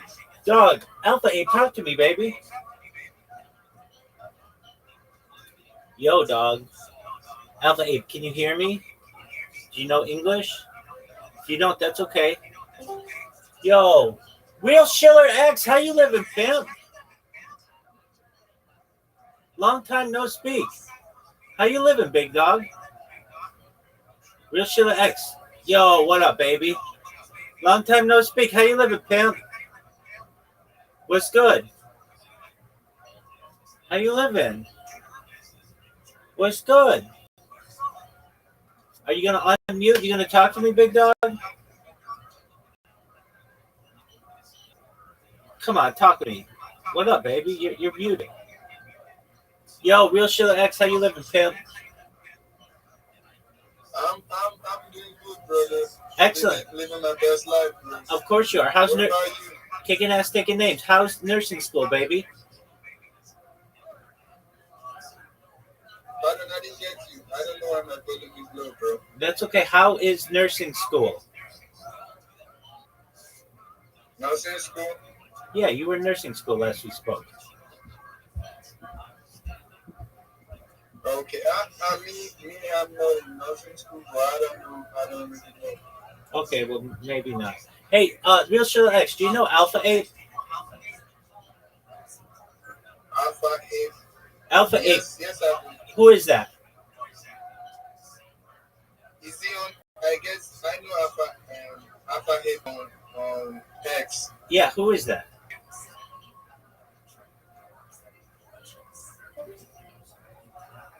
Who is Alpha 8? I don't really know, but I've come across the profile, but I haven't engaged with him that much. Okay, what made you come back in here? Bro, because I care about you and I love you and I love what you do, bro. Absolutely. Did you get a retweet of mine today? Yeah, I saw your retweets, bro. That is one of the reasons I came in here, bro. Hold on a second. Did you see a retweet of mine today? Yes, I did. I did just now. No way. That's amazing. That's what I needed to happen. Did I retweet? Yeah, I saw your retweet. So Once I retweet on what I posted, then I click on your profile, I followed you, and then I just came in straight to the Discord, bro. oh, you're amazing. So you're like, hey, I know that guy. Excellent. All right, are you under Real Schiller X? Yeah, yeah. On text, Yeah. What's your username? my username is Ray Banana. I think my name from Ristila F. My name on X is Ray Banana. All right, hold on a second, big guy. Oh, that's great. So you saw what I did, and you were like, hey, I know that person, and Yeah. that's great. Okay.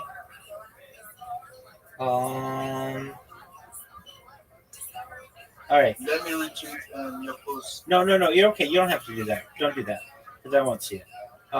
Just spell your username. REAL. Oh, just one moment. No. I know that's yours. Hold on. I know how to find it. Okay. Are you Real Banana? Oh yeah, you did. Hey, there you go. Yeah, Ray Banana. We the Dutchman dog and Wizard PFP. Dude, and you retweeted my shit. You're amazing. Okay, so did you do a Doginal dog recently? I just engage with them on Spaces. I just grow with a lot of people from the Dutchman dog. That's amazing. Oh, that's so cool. Okay, so I know that project. They're nice people. Yeah. And they're all over. You know the Dutchman dog? Yeah, and they're all over Twitter Spaces. Well, that's amazing, bro. I agree. Well, thank you for the repost, man. You're the man. Dude, I'm so happy that this bot brought in somebody I know, because you're amazing and I love you, and I'm glad that you're doing well. What else is good with you? Love you too, bro. Excellent, man. Always run your path, bro. I know you do. How's your mom doing? My mom, she's doing alright. I ain't living with them right now. I'm staying on my own. Good on you, man. How's your brother? My brother is fine, bro. Excellent. We're just living our best life, bro. I know you are. You are. Well, Real Schiller X, thank you for coming by and made my day. Thank you so much, my friend. Absolutely. Buddy. One love. Yeah, what about Harry Potter Dude, Dude. I haven't been in the Telegram. To the moon, baby. To the moon. I'm repping it every day. To the moon. That's right, big dog. All right, baby. Take. Absolutely. Only one way. To the moon. Absolutely, bro. Absolutely. You take care. On Miami trip. Oh, we'll do it soon enough. Don't you worry. Okay. Peace, baby. Shout out to Real Schiller X, everybody. All right, one love. One love, baby. I'm gonna hop in back. Please do. You're always. And this is still ongoing. I need to go on X Space right now. You do you, baby. Take care. Peace. Spread the love. All right, brother. Thank you so much, Real Schiller X. You're the man. Shout out to Real Schiller X.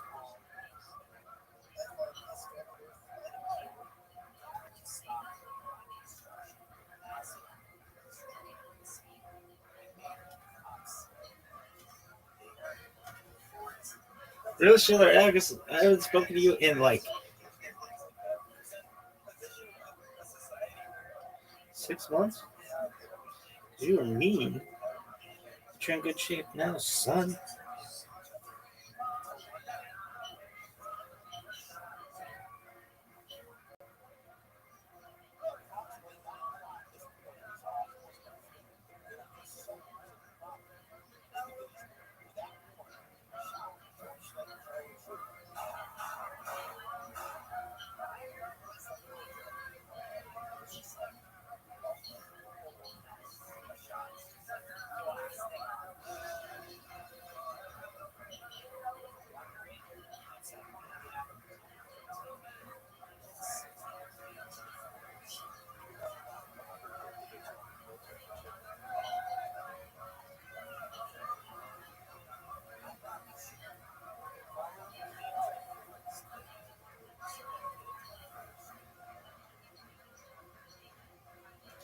871.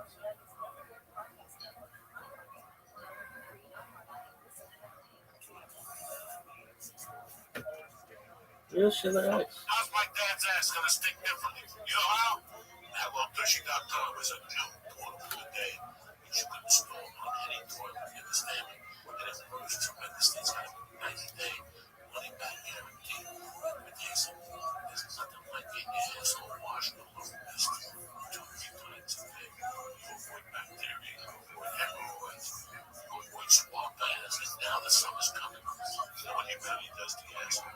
Right or wrong, you would take a shit in the morning, and you leave the house, walk around, you mingle. Meanwhile, your asshole's on fire. You don't know why your fucking little muffler burning. You know why? Because you got that fucking backup trip. No more. HelloTushy.com will take care. Go to HelloTushy.com right now. That's fucking amazing. Church, and get 10% off. HelloTushy.com. Hit it. Oh shit. Wednesday, June 7th. Are you kidding me or what? I'm feeling fucking Minnesota. Good looking California.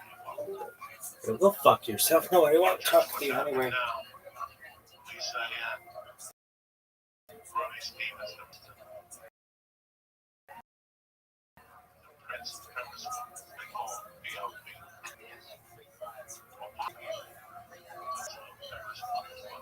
Who gives a fuck? Church is happening now. Lisa, and you bam. Keep this mule. They gotta give them power shit. Feel this power, cocksuckers. Yes.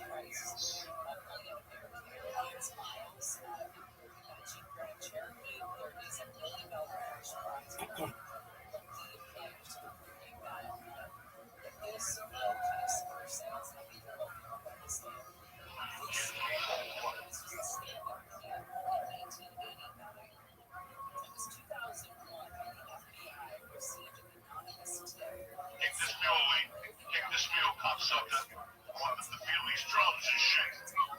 What? Yeah.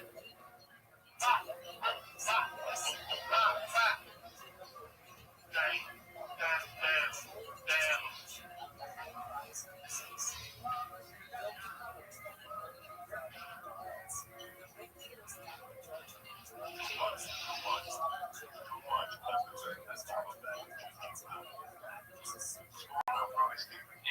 Excited to be here, Joey. Feeling good. Yeah, sunny, hot day. How much more is it down there? Today was a lot. You know, it was about 104 out there on the day. Yeah, and the Dodger game they played this afternoon, green layer, 70 degrees. I thought it was going to be smoking hot here, too. No, it wasn't. Tonight you go out. You can't walk around this time of year. If you're out of the t-shirt, you go to the wheel. God, it's just fucking freezing. Yeah, it gets cold. Next desert air comes in with the snakes and the coyotes. You know, Palm Springs is just the cut off the mountains, and it's like that's the first spot that the clouds from LA don't get to. It cuts it off. It's just that's what it starts. And that's a great thing about LA growing up at night. You get the marine like ocean breeze coming. You go to the Dodger game, you get more jacket. You go to Anaheim Stadium, it's cold down there at night. That stadium, they got wind coming there. Same thing with San Diego at night. It's always got San Francisco. Geez, all the cities are cold. San Francisco, LA, you think LA and Anaheim, San Diego, it's alive.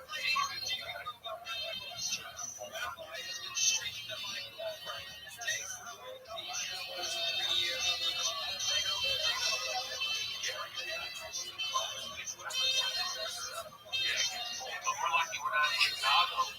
It rains hot. You really got to be ready for the weather.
summer, it was, see, I can deal with humidity outside.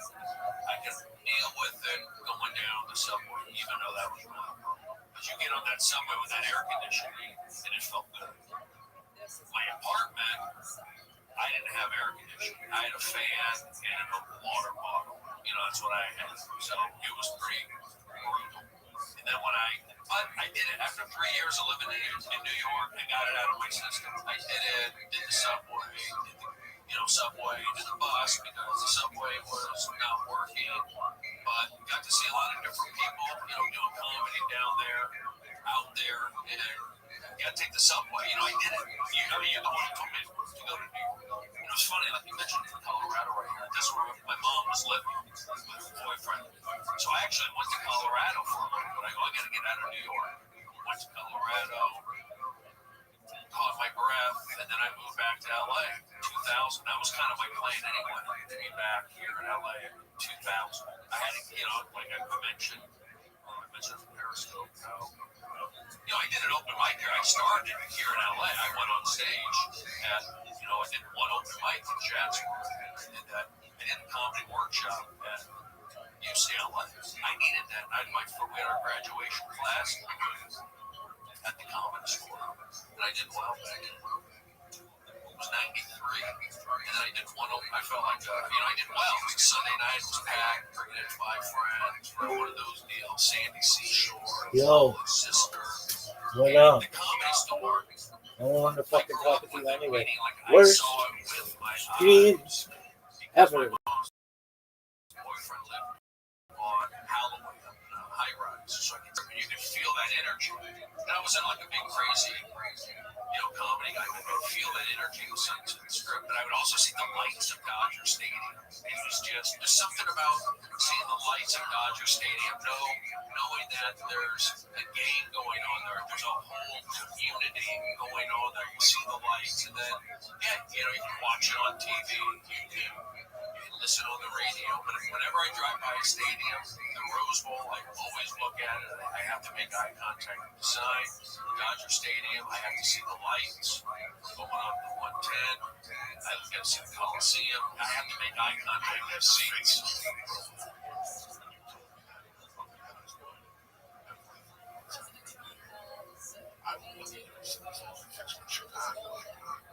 Well, people thought I was from New York.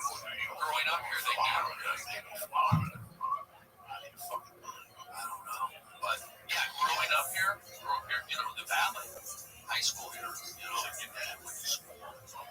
North Hollywood High, right here down the street. How long has that been there for? That's an active corner. You got 2 high schools there. You got Rich Kids. You got Oakwood. Right next to Oakwood. Yeah. That's the one that left. Yeah, well, it's on Magnolia. It's on the other side. Oakwood's private. Rich Kids probably. Can they have a full-time staff of crossing guards on Magnolia throughout the day? Like six crosswalks down.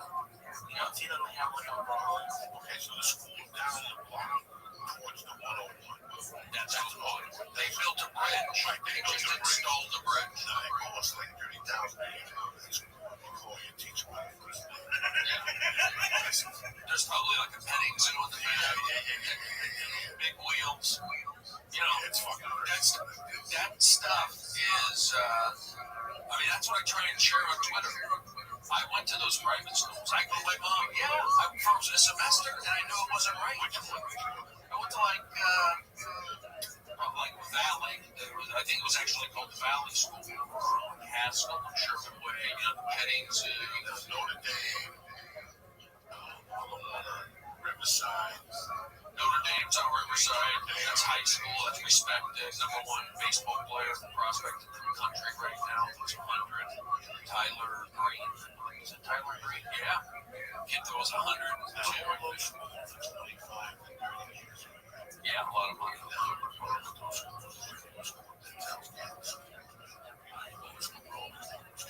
Right. Campbell Hall. That's another one. Yeah, these kids, they're rich kids.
action or something makes me look up, and I see the security guard running towards me. Right? I call you and tell you about this fellow. And he runs towards me. I think he's going to say something to me. I don't know. I'm high. I'm fucking long, just stoned in the corner trying to mind my business, drink my green fucking tea. At 10:45, I'll leave. Go home, my tea on and shoot jiu-jitsu. That's the plan. Make the protein shoot. It's about 10:20 of this time. I don't know why these kids are in the tree. And the next thing you fucking know, he goes, hey, I just told you to put that cigarette out there. Kid can't fucking smoke it. Smile. So he tells the kid, listen, I'm asking you fucking nicely. Right? He doesn't curse and nothing. Doesn't make white people. He says, I'm asking you nicely. You get up and fucking call the police. And finally, this is that's always there. There's this big fucking dude that's like he shakes his head. You can tell that one time for another, he could have been wrong. Like, he's big, he's big. He has that white dog. You're gonna read P in this. Yeah. And he sits there with the whole time. They just sit there and finally, for some reason, this guy gets up and goes, hey, he's telling you nicely. I'm not gonna tell you that nicely. Get the hell up or go put the cigarette out. Now I gotta turn around. Because they're gonna argue behind me. There's gonna be a fist fight from behind me. I'm gonna be right there. I don't want to kick all these kids in the fucking kneecaps. You can tell they're three little pussies, right? You can't smile. He's not taking the cigarette. Oh, he's getting warmed up. Straight people. Getting the cigarette. You're happy. And the guy goes, okay, you're favorite. Get out of here. And he goes, I'm not getting out of here.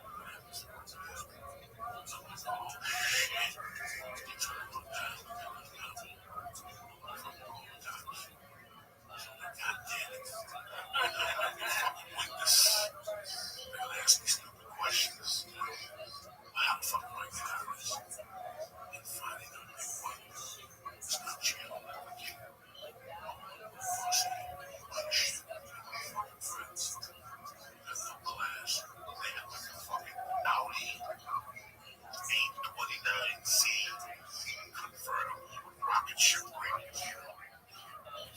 Get the fuck out of here. The kids head to their car. As they're walking in, Johnny says, looks up and goes, I hope you're not fucking acting. My dad sees it. I'm showing up and seeing it.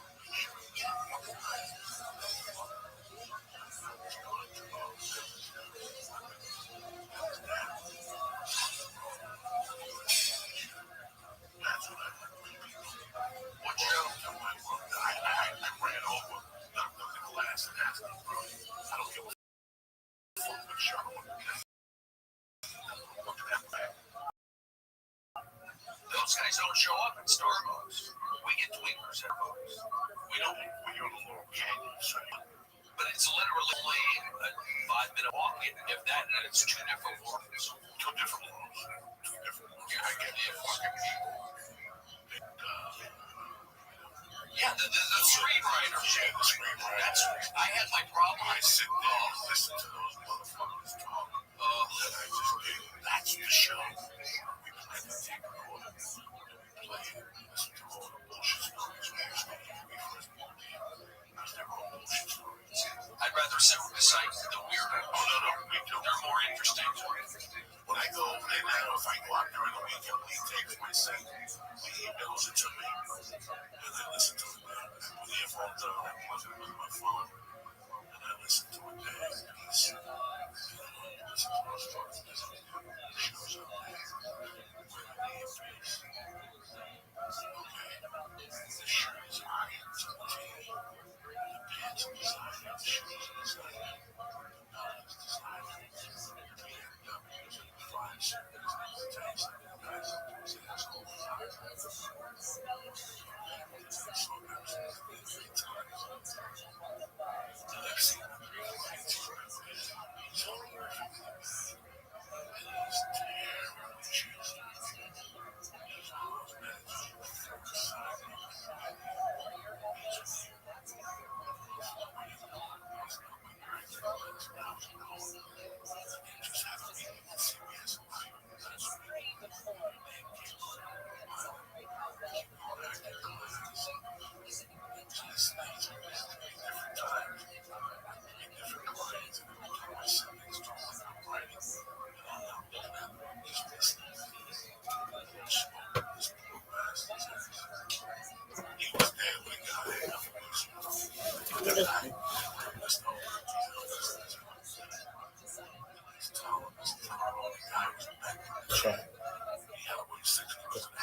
chair. You know, I felt like they're going to go in the roles and it's and I can listen to music all the night. This guy's like, no, there's a new show on CBS, but not about fat guys. Show me right at the end. Fuck they all that. That Kevin James show? No. Yeah, it's just, it's so, I don't ever want to read or need to explain my first 3 or 4 years in this town. And I didn't fall for any guys. I can tell you guys right honest, man. I didn't fall for any of the bullshit. I went through a fucking 80 months. And at this time, I had like 3 agents. And one of them was a Peter. Still talking. He's on the business. He sent me an audition. He said, he was showing me this just it's an hour on a Saturday. It was right down the block. It was across the street. No stages. Yeah, downstairs. No place to do a comedy show. That one of the friends. Adam Brockman, and or Dan Bylock. Yeah, Dan Bylock used to do a show downstairs. Yeah, Gardner. Yeah, downstairs. This was 3 fucking years ago, 4 years ago. Dan was doing it. Yeah. I'm talking about 1998.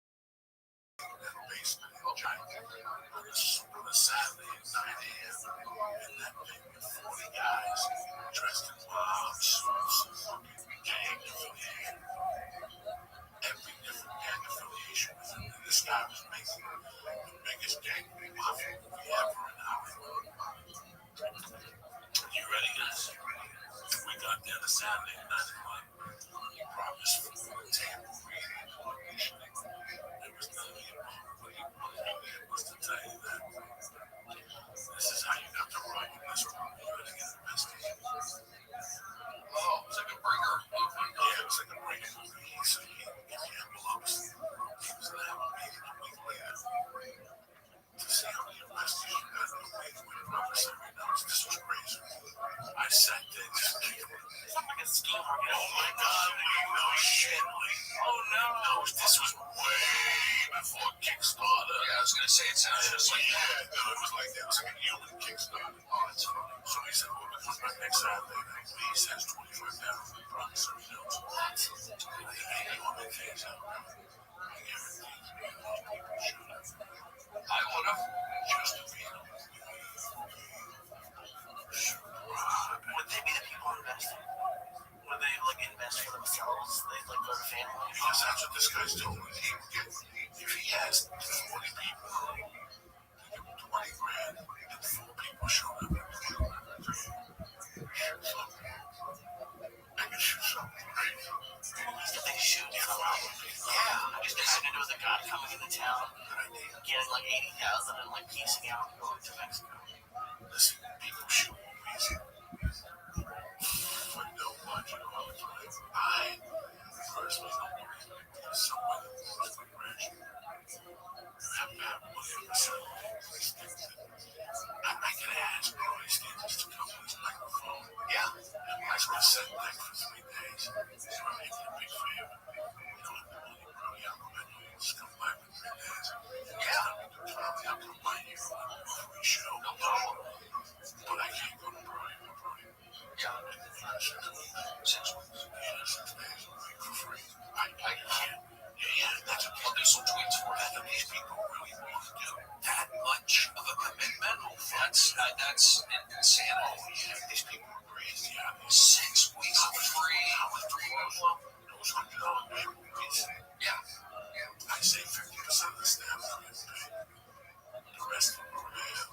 So much experience. You know, this good experience. Which, you know what, guys? If I move out here, and I'm here, and I got $2,000 or $3,000 I live with a roommate. My rent was $400. And I'm looking to get to it. Because that's how it happens. Not even get to it. I'm looking to get to something. And somebody comes to me and says, listen, my friend's doing it for me. It's free. I do that for 6 months. You know what? I got money in the bank. It's nice. I can be making no people. And I'm working on Hollywood. I would do it because I have no interest in the film. I don't want to be an actor. I think it's questionable. I said for 6 months. Bullshit. I how to carry shit. That's what I did. I did that when I was taking my stand-up comedy course. I was also an intern on a USC master's thesis film. So I was a key grab. I was learning about lights. I was learning about where we shot in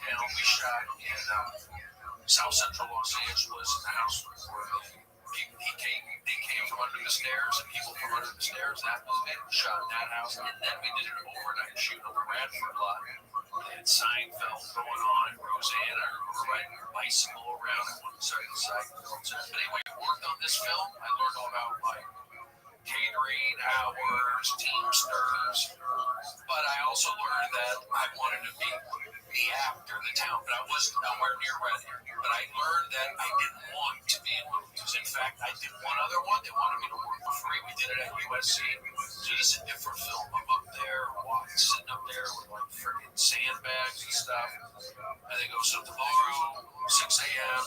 in the desert. And I go, after that, and so they had a lunch break, and I just went to Burger King and left. I still got invited to the rap party, but that's when I walked away. I said, I know I'm not gonna do that direction. I want to do some stand-up. And like even when I moved up to Seattle, I worked at the Comedy Underground. I learned about seating a show. I learned about, a host, a guest spot, a middler, a headliner. But I wasn't like a huge comedy fan.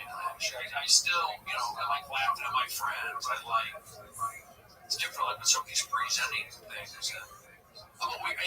Maybe I'm just immature about that. I'm 47. I just turned 47. Survey when you were 25. Yeah, I was born in 70. So, no, I was probably, 25. 25, yeah. 25. I'm glad I went to Seattle, really, because I grew up here in the Valley. I went to college in Arizona. It was like just too much sunshine, too much,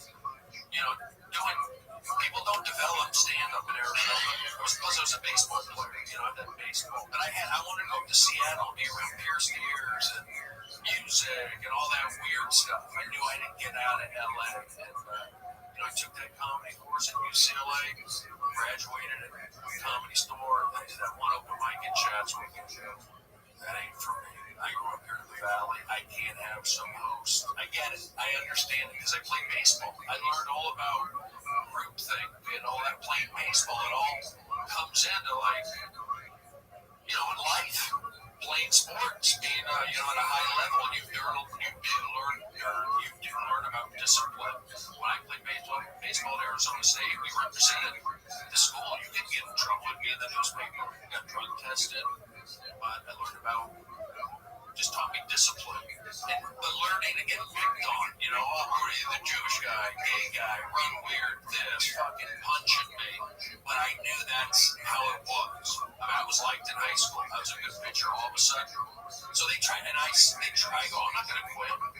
They didn't get me out of there, but I'm not a quitter.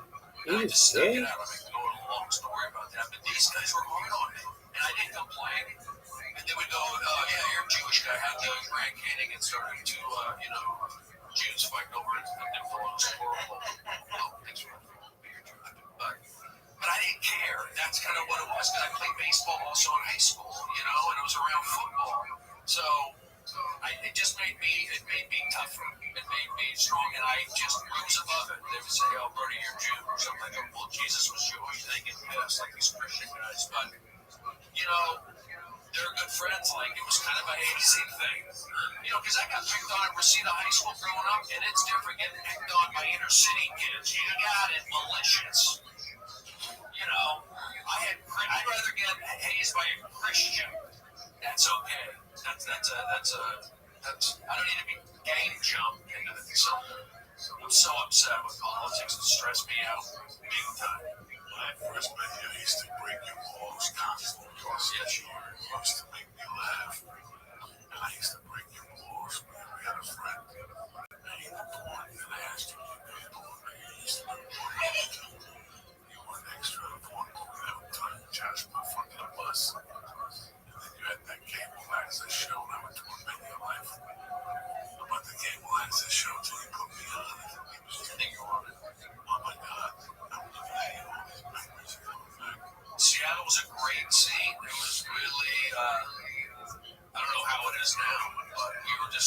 great sound. It's still great for comedy. A lot of young comics sometimes want to hear, I run Rico to Arizona. Oh, we did? Yeah, so I don't know who's from Phoenix and stuff. Oh, wow. So I don't know who's going to run the contest and all that stuff. I was a kid, I loved basketball. Yeah. We look it up. Seattle Supersonics brought us in the What, in the 90s? Are you talking about the one against the Bulls? 70s. Yeah, 79, I think. 78, 79. He beat the Washington Bullets. One of those years. 77.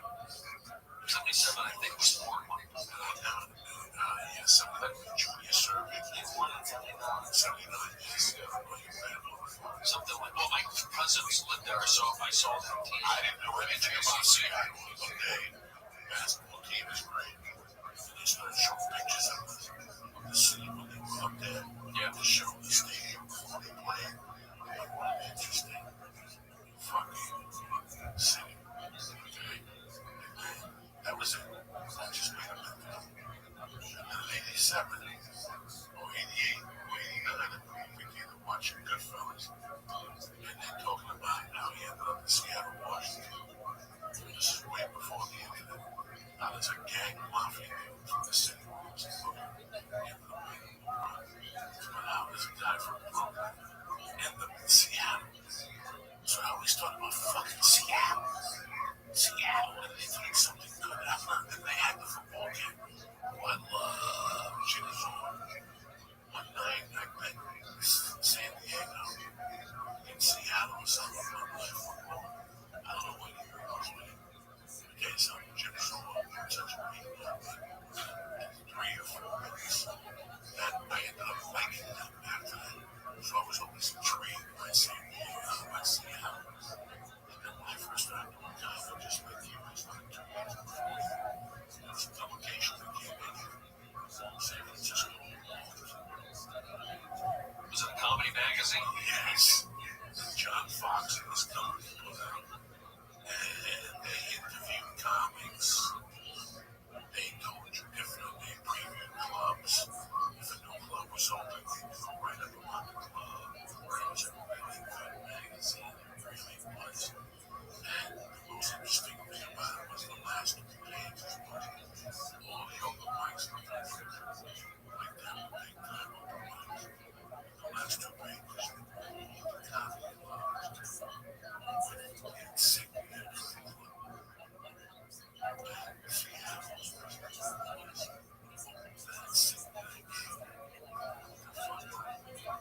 Black and white. No, it was that picture. See, we come up with Seattle Comedy Competition. Look at this. The globe. The globe with the dude holding it. Yeah. Or something like this. Watch out, people. This is like, this stuck out in that fucking newspaper. Like, and I always, Like the 90s or... no, Seattle Comedy Competition. That's it. Present Seattle Comedy Competition. Only comedy underground. Is there something about the Northwest, the fresh air? I know nothing about that shit. I didn't know nothing about salmon. I knew nothing about fucking nothing. I knew every hill went down. I knew that the Supersonics were there. Yeah. And then something really fucking happened. I discovered a band called Soundgarden. And I was like, oh, see right there all the way. You see that? Yeah, that one. Even that was up in this newspaper. That thing right there was something that they had in the newspaper in this publication. And I was like, that. And I circled that club. And every time that would go to a comedy club and they would show that magazine, I would look to see what comedy clubs were opening, what was closing. And I'd always circle that fucking club. And for some reason, I wanted to go to fucking Seattle. And Soundgarden comes out. I'm here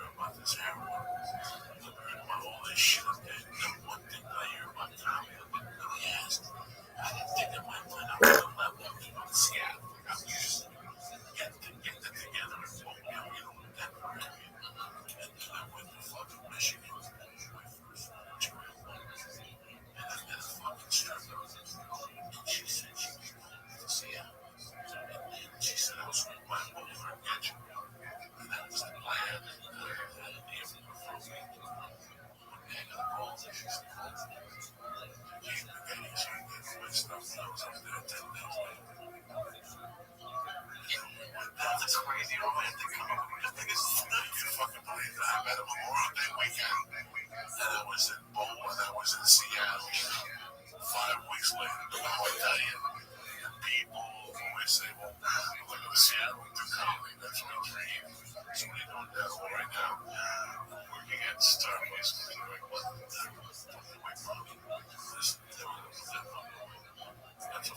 That's a resistance.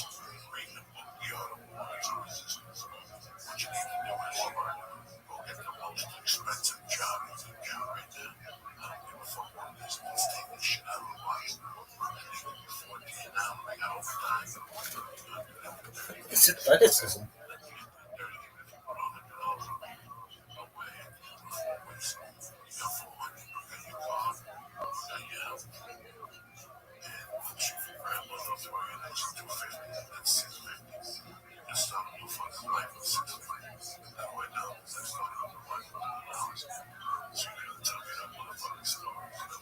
Yeah. Are you saying 650 today?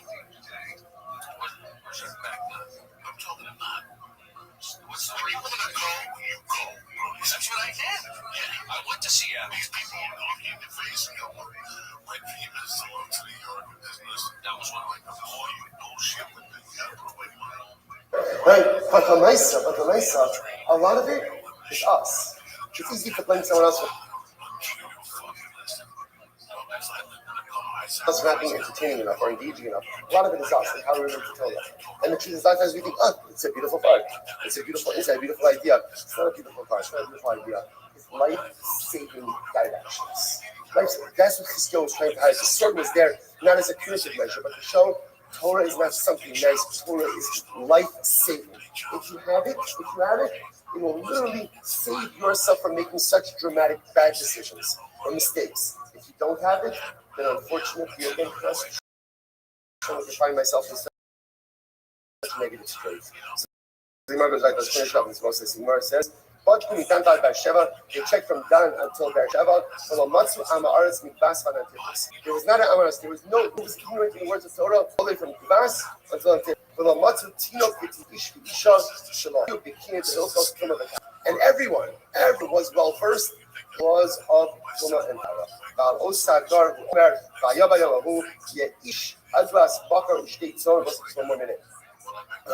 So incredible. First of all, just to understand the level of scholarship which existed during the days of Chizkiyahu.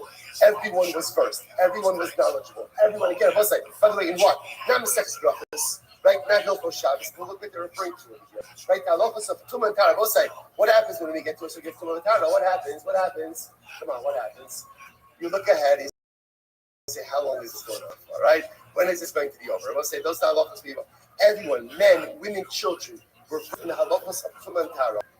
And also, again, in those days, the Gemara says, people had very simple material aspirations, right? They had a cow, they had 2 sheep, and they were happy.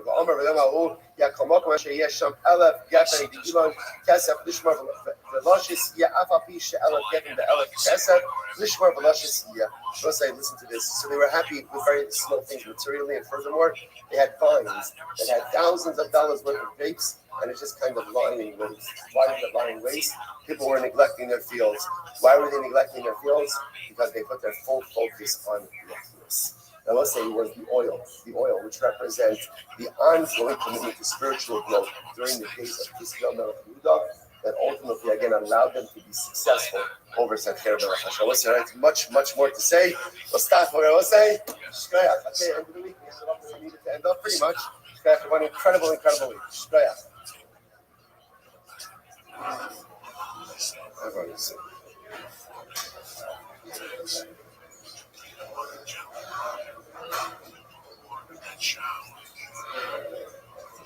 All right, everyone, Zoom. Good Shabbos, everyone. That's exciting.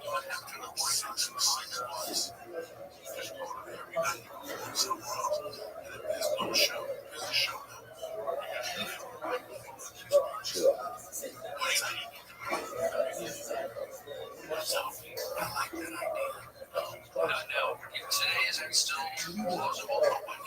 Right. That's right. It's the only water source.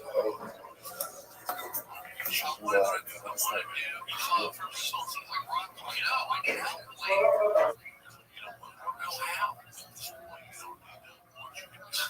There's a fake that is you, basically. What, internet?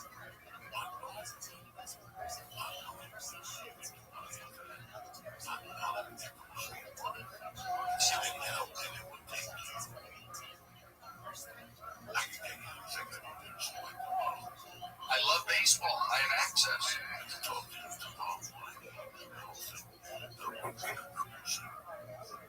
All right, we'll say good morning.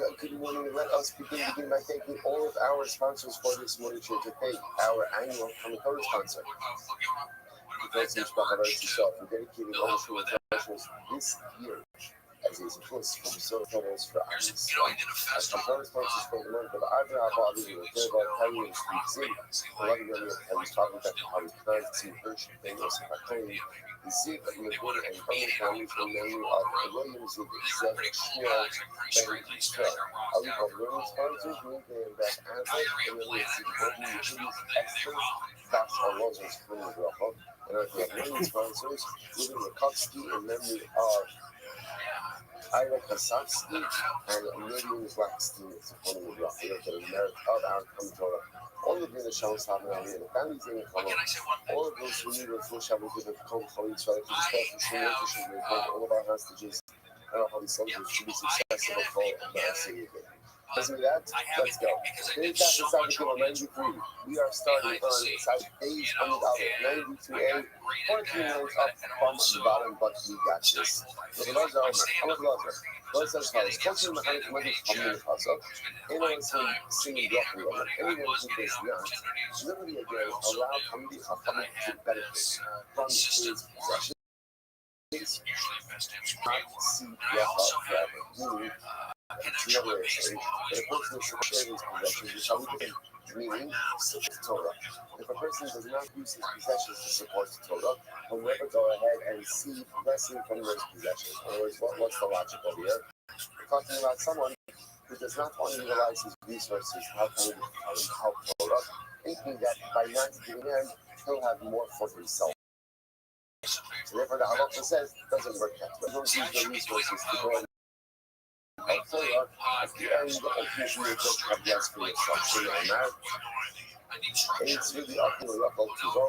It's really elevated. I'm going to share my shell shape. I'm going to lose her. I'm going to lose this house. It's really level. Catching the shiny passage of the air.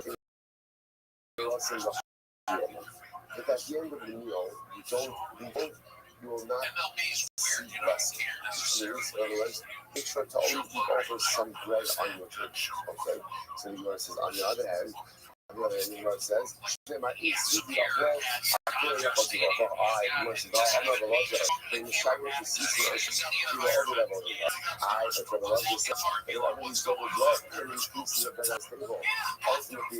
want to take out truth. So it sounds like, obviously, the beginning of the thing, the Gemara says, open without a shulchan.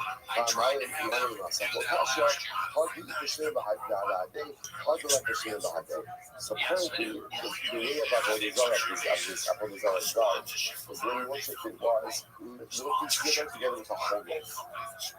So you can leave little pieces with the whole loaf. That's what it looks like Avodah Zarah. Let's just go ahead and leave pieces. That's what they're seeing about, I will say. So what's the pshat that eating over bread? Eating over bread represents a sinning bracha in one's house. So first of all, this can be a little bit more of almost like a Havdalah type motif of overflowing the cup. Right? The idea is that there's extra. So saying we overflow the cup of Havdalah because again we want it to be that literally a cup runs over. That's what we want. So if you over extra wealth indicates that there's surplus in the home. That's one possibility. The other possibility is that halacha l'maaseh is leftover bread. That means a person didn't eat everything. If they didn't eat everything, that means I exercised some level of self-control. What's kedusha? What's relation to you? The Ramban says, Kadesh is asking how the master motorah. It's an adoration. It's even not just for one, it's the motorah. So even in the world of that which is mutter, I limit myself. I moderate myself. So perhaps that's the shot as well. If I have a meal and I don't eat everything, but I leave a little bit open, that's ultimately again, that's a display of moderation, or where there's moderation, actually ultimately was Kiddusha. Okay, Baruch Hashem. Kalmachlik Yidurot Kira Hanza Ishmi Allah. English translated actually here. Kalmachlik Yidurot.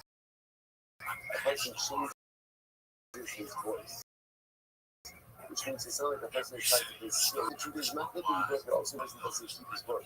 So whoever doesn't keep his word is idolatry. So you see the inner things as well. Kasam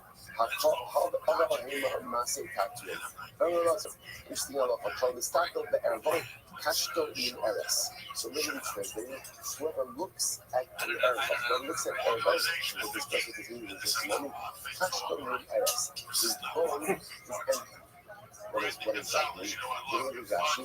Kashto min Eres, Rashi says over here, so the Gemara says, Koach Kishu Ereshalei Minar She'inamoni. So Rashi switches in on here, and again, we'll discuss what Erev means. But if a person looks at Erev, in some types of something crazy, Kashto min Eres. Rashi understands this multi-emotional ability, he becomes infinite. He becomes infinite. That's very social. So Koach Ereshalei. So you're going to go to the moment, area there, catch the area shot to the start of the boat, Mamis Bebasa, he tried to catch the other, and the Stakel, and the Fashi, the Arias, the Ish, catch the road. So, first of all, is that literally one looks at something they're not supposed to be looking at. So, I think if I look at things I'm not supposed to be looking at, or some of those Rashi is that a person thinks about a married woman. So, even when he's with his own wife, he thinks about a married woman. Either we're talking about some type of either illicit thoughts or illicit or actually illicit. When I was a kid, I thought that Jesse Jackson was Michael Jackson's dad. What's inappropriate? What's the result of it? Kashtoning Eres, his bowl is empty. Now again, so actually we say that it's like a erectile dysfunction. Okay, he's just not going to be able to father children.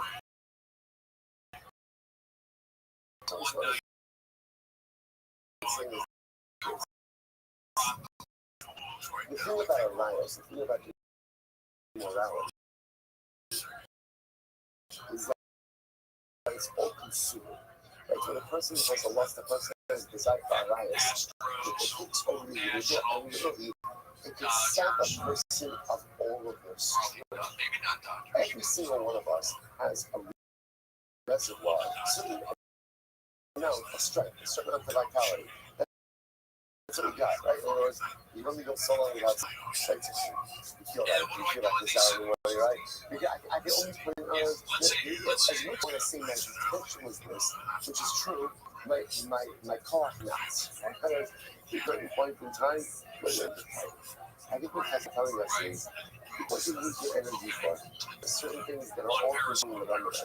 The truth is, bios, immorality is one of those things. It'll empty your bowl, like it'll empty the tank. It'll go attack your all your vitality, and not only am I impeached in Avila, but at the end of the day, there's nothing left. That's right. Scaling how to cover the time, which is the key to longevity. That's the idea of Dice are impossible of Kalona Stila to go Shmamina. Which the Osiris, which this is, and also there's a concept of Nigibati, which means a home to that Saras. And interestingly enough, the only way home to have Saras is if you can get natural light in the house. Ultimately, your home does not have windows. You don't start bringing in candles or lanterns to be able to see whether or not there's Saras on the home. So the idea is a home without windows represents humility. A home without windows can't get Saras. A person who is humble saves himself from a lot of life's afflictions. Humility is the secret to longevity. I'm going to tell you, I'm going to share my good sin.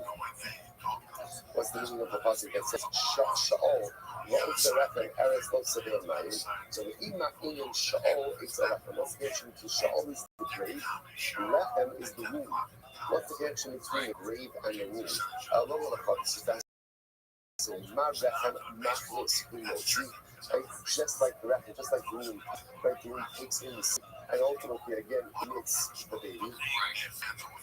So to the grave takes in, it's buried the motzi Yes, I mean, Donald Trump California, Omar Refusha Makisimo Bashai, Monsin also the Copicolos, so the room which keeps in quietly, yet ultimately emits a great price per today. So Shaon Shamakisi Bubbles, in addition or to another Copicolos, to the grave, which again sounds very when something comes into the grave. There's much crying, what they call like this crying, certainly it emits, i.e., pessimism, is going to be even greater price of joy. You can't show the only pessimism in that. Ultimately, then, Mars says this is a conclusive proof that just pessimism. Also, once again, you see fixated and putting this notion of pessimism. And Mars says this is a good guy. How did they go? So you can trust that the spot for that. That's your simple closing that from. Person is passing halacha. So you can go out for the spot who is going to go ahead and bring that like pessimism. Shneim Moshe will not die. The second, right? All these questions come up. When it comes to the end, so who is this resurrection of the dead? It's really incredible. Incredible. So two people died in that case, and it says Tzadikim don't die. Once the Tzadikim are resurrected, they remain alive. שנאמר בעיה, נשאר בציון בנות ירושלים, קדוש יום עולם, כל הקוסם החיים ירושלים, מה קדוש בעולם קיים, אף יום קיים. So the Merton Pasuk compares Tzadikim to Kadosh, to HaKadosh Baruch Hu. Just like the Rebbe Shalom is eternal, so too is Tzadikim come back to life for being elements of eternality as well. 100 days. Domar, Osam Shani Shasa Kadosh Baruch Hu Bahem, Sha'az, the Kadosh Baruch Hu Shemar, Niska Hashem Nodado by Yomahu. I shall say, so this is pretty wild stuff. So we're going to talk about this idea of great death. What is this concept that at a certain point in time, the world will stop. Like we have this, we're going to see this. The world was good for 6,000 years. After 6,000 years, the world stops. What happens after it stops? Take two, or three, whatever number it is, right? There's probably going to recreate another world from you, which sounds like everything that exists will be erased. And so it's probably will start again. What happens to Tzadikim during that like cosmic rebirth stage? Where did they go? It says. Not so he was nine of so it was so binding to the shard, shut it up in their mind. Not so much for the Tzadikim wings like birds and was flying above the water. There's also what's the water. So the Pasha said the ones will be recreated. What's the original state of creation, right? So the world will go back to water, but the Tzadikim will be given wings, and also again those wings will propel them over the water. Which you want to say, by the way, such a Shne'emar, Achilo, Miro, Bahamir, Ayos, the most Habim, Believe, Lamin, Shema Kama Yishtan Tsar. Maybe they'll say they have Tsar, maybe they'll have any difficulty during this time. Talmud, they call the Hashem Yahavi Kikoa, Ya'aver Eber King Sharon. So we will be given wings like eagles, Yarutsu, below you go, Yilku, below you off. Ultimately, again, they will go, they will run, and they will not be tired. They will walk, and they will not be functional, and they will not be tired. And the other thing is, so ultimately, this is such a beautiful use.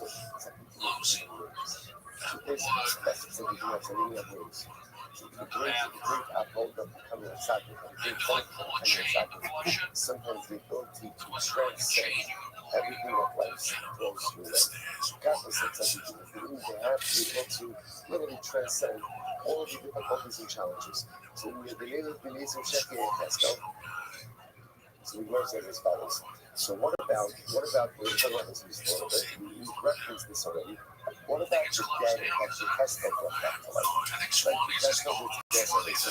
Now after the Pascal brought the people back to life, they died again. So they died again. So shouldn't that be a matter that even the Tzadikim who come back to life will ultimately die? Will die. So the Gemara says, some of the command Amar, the MS must die. This is interesting. You have to hold the opinion that the story of the Pascal, like the Atzama celebration, the value of dry bones, that was a muscle. That was a muscle. It didn't actually happen. But that was ability to happen. Sunday. Gavin was. So this in itself is such a dramatic matter. It's the same. And the reason Omer, Lucy Shefia, you test the umbrella, then on the shoot up in Lucy. The people you test over back to life. You sit on the beach, you say Shira, and then you got again. Not Shira, I'm going to say, not Shira, Hashem, Nemus, Pathetic, and the Caravan. And Yeshua Omer, Shira, Amu, Hashem, Nemus, and Kanye, Merit, Sha'olayao. And Yuda Omer, Yuda says, MS, Mashal Haya. And Yuda says, no, I said, Lashkar is very true. MS means true. Mashal Haya, it doesn't matter. It doesn't make sense. Oh, in MS, Lama Mashal, then Mashal, Lama MS. Which one is it? If you tell me it's MS, MS means that it really happened. So if it really happened, it really happened. Otherwise, if it's a Mashal, so then it's a Mashal. What's going on here? So you might say, Ella, the MS Mashal Haya. Rather than what it is, in reality, the whole thing was a Mashal. Right? So we say, by the way, fascinating focus about whether or not the episode of the test of the atomic sedation didn't happen or not. Did it happen or was it simply a muscle fundamental focus? So the last way of showing us in the reason makes it check if that's the Allah, only the artifacts itself, the Nasi Nashik, or we do follow the virus. It's incredible. So I'm just saying, no, it really happened. And by the way, they didn't die immediately after seeing Shira. What happened? That's brought them back to life. They saved Shira. They went to Israel. They married their kids. So you might say, I'm not even going to say that around the Omer. Ani Nifneg Benehem. Ta'allah Tzvil Sheniachi Avi Aboneh. So it's kind of a really serious thing. Up and says, I'm a descendant of them. I'm a descendant of one of the two that go back to life from the festival. And ultimately, I then use the Tefillin that I received from my great grandfather. So beautiful. So like in my movie, it's in Czechia festival. By the way, who are these people? Who are these people who put these individuals who the festival brought back that was in this free wild? I'm not even applying Shemona the kids to tell. This is incredible. And let's say there is a not so long story that there are a group of Jews who tried to escape from Egypt earlier than the rest of Klal Yisrael. They were members of the tribe of Ephraim. I'm sorry, also Ephraim's numbers are lower than relatively lower than other tribes. There's a group of Ephraim that tried to escape Egypt early and they were killed. So this is what happened with them. They made a mistake. They were good people, they just made a mistake. Shnei Amar, when they find Shusela, Ubara, and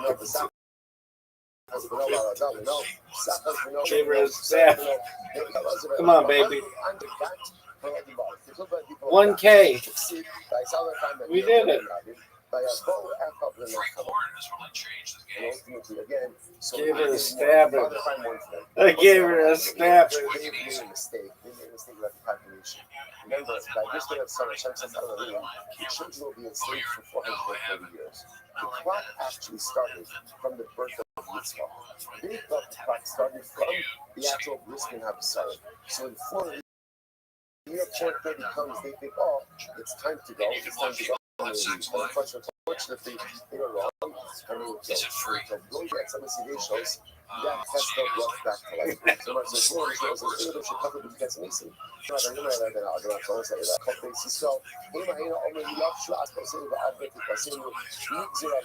So again, Shmuel says these were people who denied Yetzirah. Interesting. They drank Yetzirah and ironically enough, they brought back to life the fire festival. But even though these are individuals, unfortunately, who had not no mitzvahs. Not the Rothschild is like the moisture mitzvah.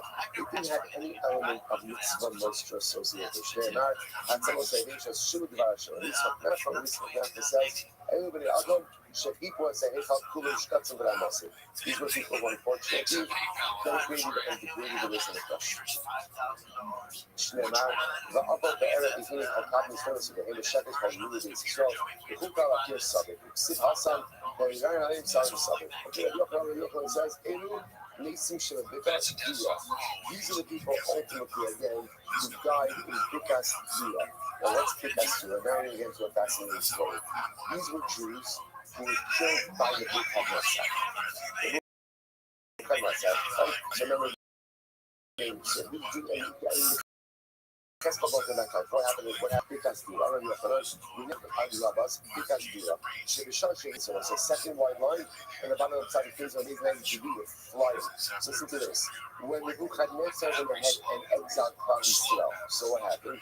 So he went to Hayu Bahani Bakrim, Shayu Ganim Asafana Biakir. There were a group of young men who were so exceedingly handsome that literally it was so beautiful. They put the sun to shame with their beauty. Like the sun is considered to be like that, like quintessential, beautiful luminescence. These boys, these young men were so handsome that ultimately again they put the sun to shame. So what happened? And what would happen? So the Castilian women would see them, and literally again they would experience a blood flow, a zaga flow. And let's say now again, there's this concept in halacha called ganchut, which means that sometimes at a point of incredible arousal, a woman could also go ahead and feed. So these Castilian women saw these Jewish boys, and they had experienced this flow. How would the Baaleh, so ultimately they told their husbands, and their husbands told the king, see that Melech Harbu. So the king killed them. Apparently they didn't want such good-looking Jews to be alive. But then how you Zophos, but still even as corpses, these young men were very handsome. So what happened? See the Hamelech Haramsu. The king had the bodies trampled so that the boys would be disfigured. Overwhelming slowly. So the says these are the bones that the Tesco brought back blood. And all of this happened in Bikas Dina. It happened in the Dina Valley. The church people who can also have this man to Nebuchadnezzar, you are transitions to some incredible stories regarding Nebuchadnezzar. So remember again, some about the church, he brought Nebuchadnezzar Rasha, as Hananya, Rishal, Azariah, the kitchen age. So if you remember context, Nebuchadnezzar's primary advisor, and actually we're going to see that actually Nebuchadnezzar deified him, was Daniel. Right, so contemporaries of Daniel were Hananya, Rishal, and Azariah. So the Gemara tells the story that Nebuchadnezzar had erected an idol of himself. He demanded everyone is to bow down to him. Hananya, Mishael, and Azariah refused to bow. As a result, they are thrown into a fiery furnace. So the Gemara says, so the church that we from the Nebuchadnezzar as time dropped outside of the Christian age, look back and use it because so again, at the time the time Nebuchadnezzar went to the furnace, this is when Hashem tells the Kesker's contemporary of Daniel, Hananiah, Mishael, Azariah, it's incredible by the next generation with all of these great men. Says that as Nebuchadnezzar being thrown into the Kibshon, Hashem tells the Kesker, go and bring back the dead in the Dura Valley. Even check the also, but so what happened? So after the bones were brought back to life, so apparently it wasn't just the bones that were dying. All the bones of the people who had died were brought back to life. So interestingly enough, apparently, as crazy as this sounds, Nebuchadnezzar had fashioned like a goblet out of the bones of some of his victims. So as the bones were brought back to life, he's figuring his wife. One of the bones from his goblet slaps him in the face. Taps him in the face. So the Amar, so the Gemara says, Amar Nati Basha'ilu. So instead of saying, Nebuchadnezzar said, hey, what's up? What's going on over here? So Amrulo, Chalarein Sha'elu Mechayu Nisim Bikas Dula. So he said, the friend of these guys being Hananiah, Mishael, and Azariah, is bringing back the dead in the Dula Valley. Pasach Va'amar Asoli Kamen Rabrivin, Bitasmoli Kamen Tachithin, Machusin Machus Olam, Bishalpane Im Dar Vadar. We'll say in this moment, it's incredible. In this moment, so Nebuchadnezzar began to sing Shira to Hashem. Pretty amazing. And if you look what he says, this God, look how great he is, look how strong he is. His monarchy is a monarchy forever, and his dominion is from generation to generation. Already stuck. Yitzhak Zav Roseach Lesot Bishal Osarasha. So literally again, molten gold should be poured into the mouth of Nebuchadnezzar. Otherwise, shut him up. Why? So Mori lo Bama the Sitra, the Bikation Luminous Koshios Shpapos, Shaman W. Saber today. What's this incredible? Had the Malach come and struck him on the face, Akashir, Nebuchadnezzar would have sang more beautiful songs from Davan, right? He would have dispelled. So once he left the house, as beautiful as everything that Davan did into heaven, Nebuchadnezzar's Shiluk could have been even more beautiful. I want you to see to yourself, how could Nebuchadnezzar make greater Shiluk than Davan? So it's a simple question. Remember, the greater the evil, the greater the power for good.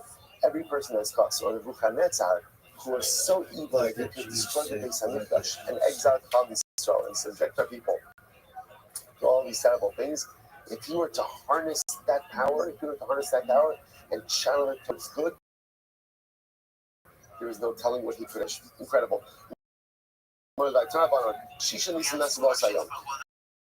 6 miracles happened that day. We're talking about the day that Hanayim Mishal Azariah proposed the Kishon. Number one, the cauldron was actually beneath, it was underground. It rose above just so everybody was able to see the miracle that was happening. Next, part of the wall of the Kivshon cracked open so that people could see into the Kivshon what was happening. So the foundation. The big idol of Achashach fell on its face.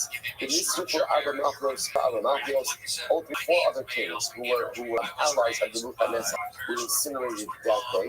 The half year Keskel and Keskel brought ultimately again, all of these are tradition. All these miracles we have are tradition. But Abramelchiel's crux, you know about the death of the persons from the Pasuk. What does the Pasuk say? The Kanetza Malka Shalach HaMikdash Ulach Mishtaparnio Sakina Pakusa Adar Vizilia Midvar Gad Zario Gitavario Tafasio the whole Shartuni Mijinasa except Isi Gufin Yudor except Miskanchen Akshtaparne Sagania Pakusa Adar Mata Cousin Gavera. So it's interesting in the first pasuk, this sounds like a self-prayer. So in the first pasuk, there's 4 more names. In the second pasuk, there's less names, which indicates that ultimately, again, some of his allies were killed. Incredible. Tana debate of the this is incredible Gemara.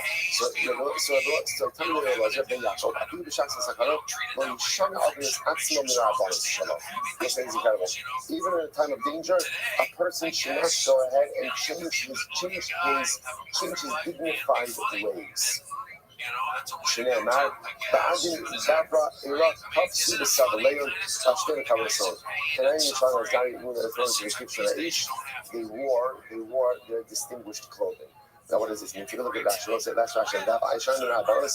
Shalom. Shaharikanim Shabbat Azari Yachal Levushni Bigay Tikartan. Yishnish to the kitchen. So when Kanim Shabbat Azari was going to the kitchen, they were still wearing their royal clothing, dignified clothing. So you know what it says? So are you sure Shalim Nebuah Mefuchad? Mefuchad Misbaishin Sonam Mipana. So it says incredible Gemara. What is Ben Yaakov saying? A person must always remain dignified, even in the face of adversity. Sometimes when we are overwhelmed by our circumstances, so ultimately again we become all understanding, all confused, and we lose it. And as a result, we ourselves act in an undignified manner. Because the power of Yid to maintain dignity, level-headedness, even in the midst of overwhelming circumstances. So Hanayim Mishal Azariah, you know what did they do before they were thrown to the kiddush? You know, they fixed their dishes, you know, with the egg, and they went ahead and they straightened themselves out, and they were ready. They were ready. I will say, by the way, this is the story of the Jew throughout the ages. Throughout the ages, the ability to maintain a dignity and a refinement, because deep down I know it's not my enemy who controls my fate. It's HaKadosh Baruch Hu. And because I'm always in the hands of HaKadosh Baruch Hu, I can keep and be level-headed, I cannot lose my wits, and I can maintain my dignified posture even in the face of overwhelming circumstances. Incredible. I'm Rabbi Yochanan. I won't say type of Tzaddik All right. Right, 93a. So we don't Tzaddik so okay, Shara, this is beautiful Gemara. So Tzaddikim are even greater than Malachim. Shnei Amar. The couple of Iti behold, the Rabbi Diri, by double the power of the king. So the Tzaddik is mentioned in the Pasuk before the Malach. I will say, the truth is that it's not a Kiddush. Of course, the Tzaddikim are greater than Malachim. It's not even a Shaila. Right? Why? Because Malachim don't have the ability to grow. Malachim don't have the ability to change. Malachim don't have the ability to transcend adversity or overcome adversity. So it is never pashut that, of course, Tzaddikim are greater than Malachim. Incredible. I'm going to have time to come back to anybody. Yishashi Yatzakayim Yishal Azai Mikiv Shana Eish. So this is incredible. When Hanayim Mishal Azariah came out of the Kivshon, when they came out of the furnace, so what happened? All of the nations of the world came along. And literally again, they struck. They struck the enemies of Klal Yisrael, ultimately again on their face. On their face. In other words, they gave him a patch. Where it says, Yesh lachem elokar kazeh v'atem nishtachim l'tzelem. So it says, this was a Musar to Israel. In other words, when Chazariel came out of the China, the nations of the world said to Jews, what is the matter with you guys? You have a God like this who saves people from a fiery furnace, and you're worshiping our gods. Incredible, right? I would say sometimes the greatest worship that we receive is the Muslim nations in the world. Yeah, possible. Amru, L'chashem, Tzedakah, L'lanu Boshes, Panim Kiyomaz. Amru, Psholah, Mani Eliyon. So it might be what's meaning of us. Amarti is a beautiful one. Amarti Ela B'Tamar, Ochzeh B'Sansana. So I say, what's the meaning of the pasuk that says, Shir Shir? Literally, again, I said, I will go up on the palm tree, but I only take hold of branches. Only take hold of branches. What's the pshat? So the Gemara says, Amarti Ela B'Eli Yisrael. So in the Tamar, the palm tree represents Christ. Baruch Hu essentially says, my goal, my desire, is to hold on to the palm tree in totality. Right? What I want more than anything is to be able to hold on to the palm tree. And unfortunately, I can't wrap my hands around the palm. Why? Because Klal Yisrael rejected me. Instead, all I have are a couple of branches. Who are my branches? Ultimately, I go to Hanani, Mishal, and Azariah. So, by the way, I just want to tell you, Gemara's like this are very fun. Because sometimes in life, we find ourselves very disillusioned by relationships and feeling so let down that people who we count on don't come through. What is the feelings? And it's important to understand it's not just nature of relationships. That's kind of really work. There's also expectations. And expectations ultimately, again, of holding on to the entire palm. But yet again, he didn't get the whole palm. Even if his Baruch didn't get the whole palm, what does he get? He gets a couple of branches, beautiful branches, wonderful branches, but just branches. Sometimes, again, not getting exactly what you want or what you had anticipated in relationships, it's part of the course. The Gemara goes like it.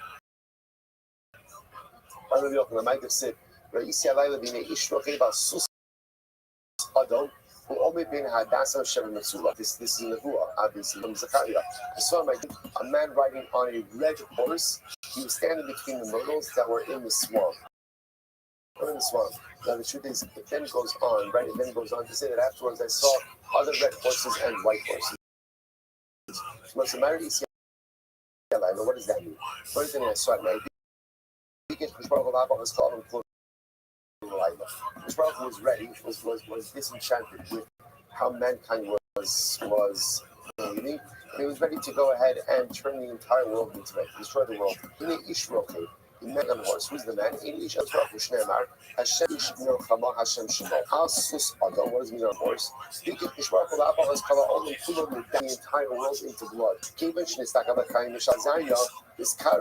as soon as he saw ultimately again he calmed down.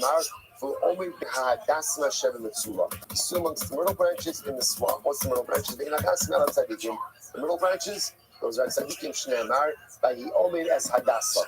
Then the Sula Elabada, what's the swamp? The swamp is Baba Shneimar.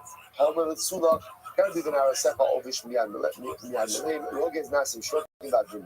So now, I'm sorry, Badum Nas on the bottom. Papa Shmina Susya Kibra Mal Elchalmo. By the way, so the red horses represent destruction, the white horses represent salvation. So good to know if you see white horses in your dreams, that is a good sign. I would say just a tremendous Mr. Haskell from here. You know, someone's ready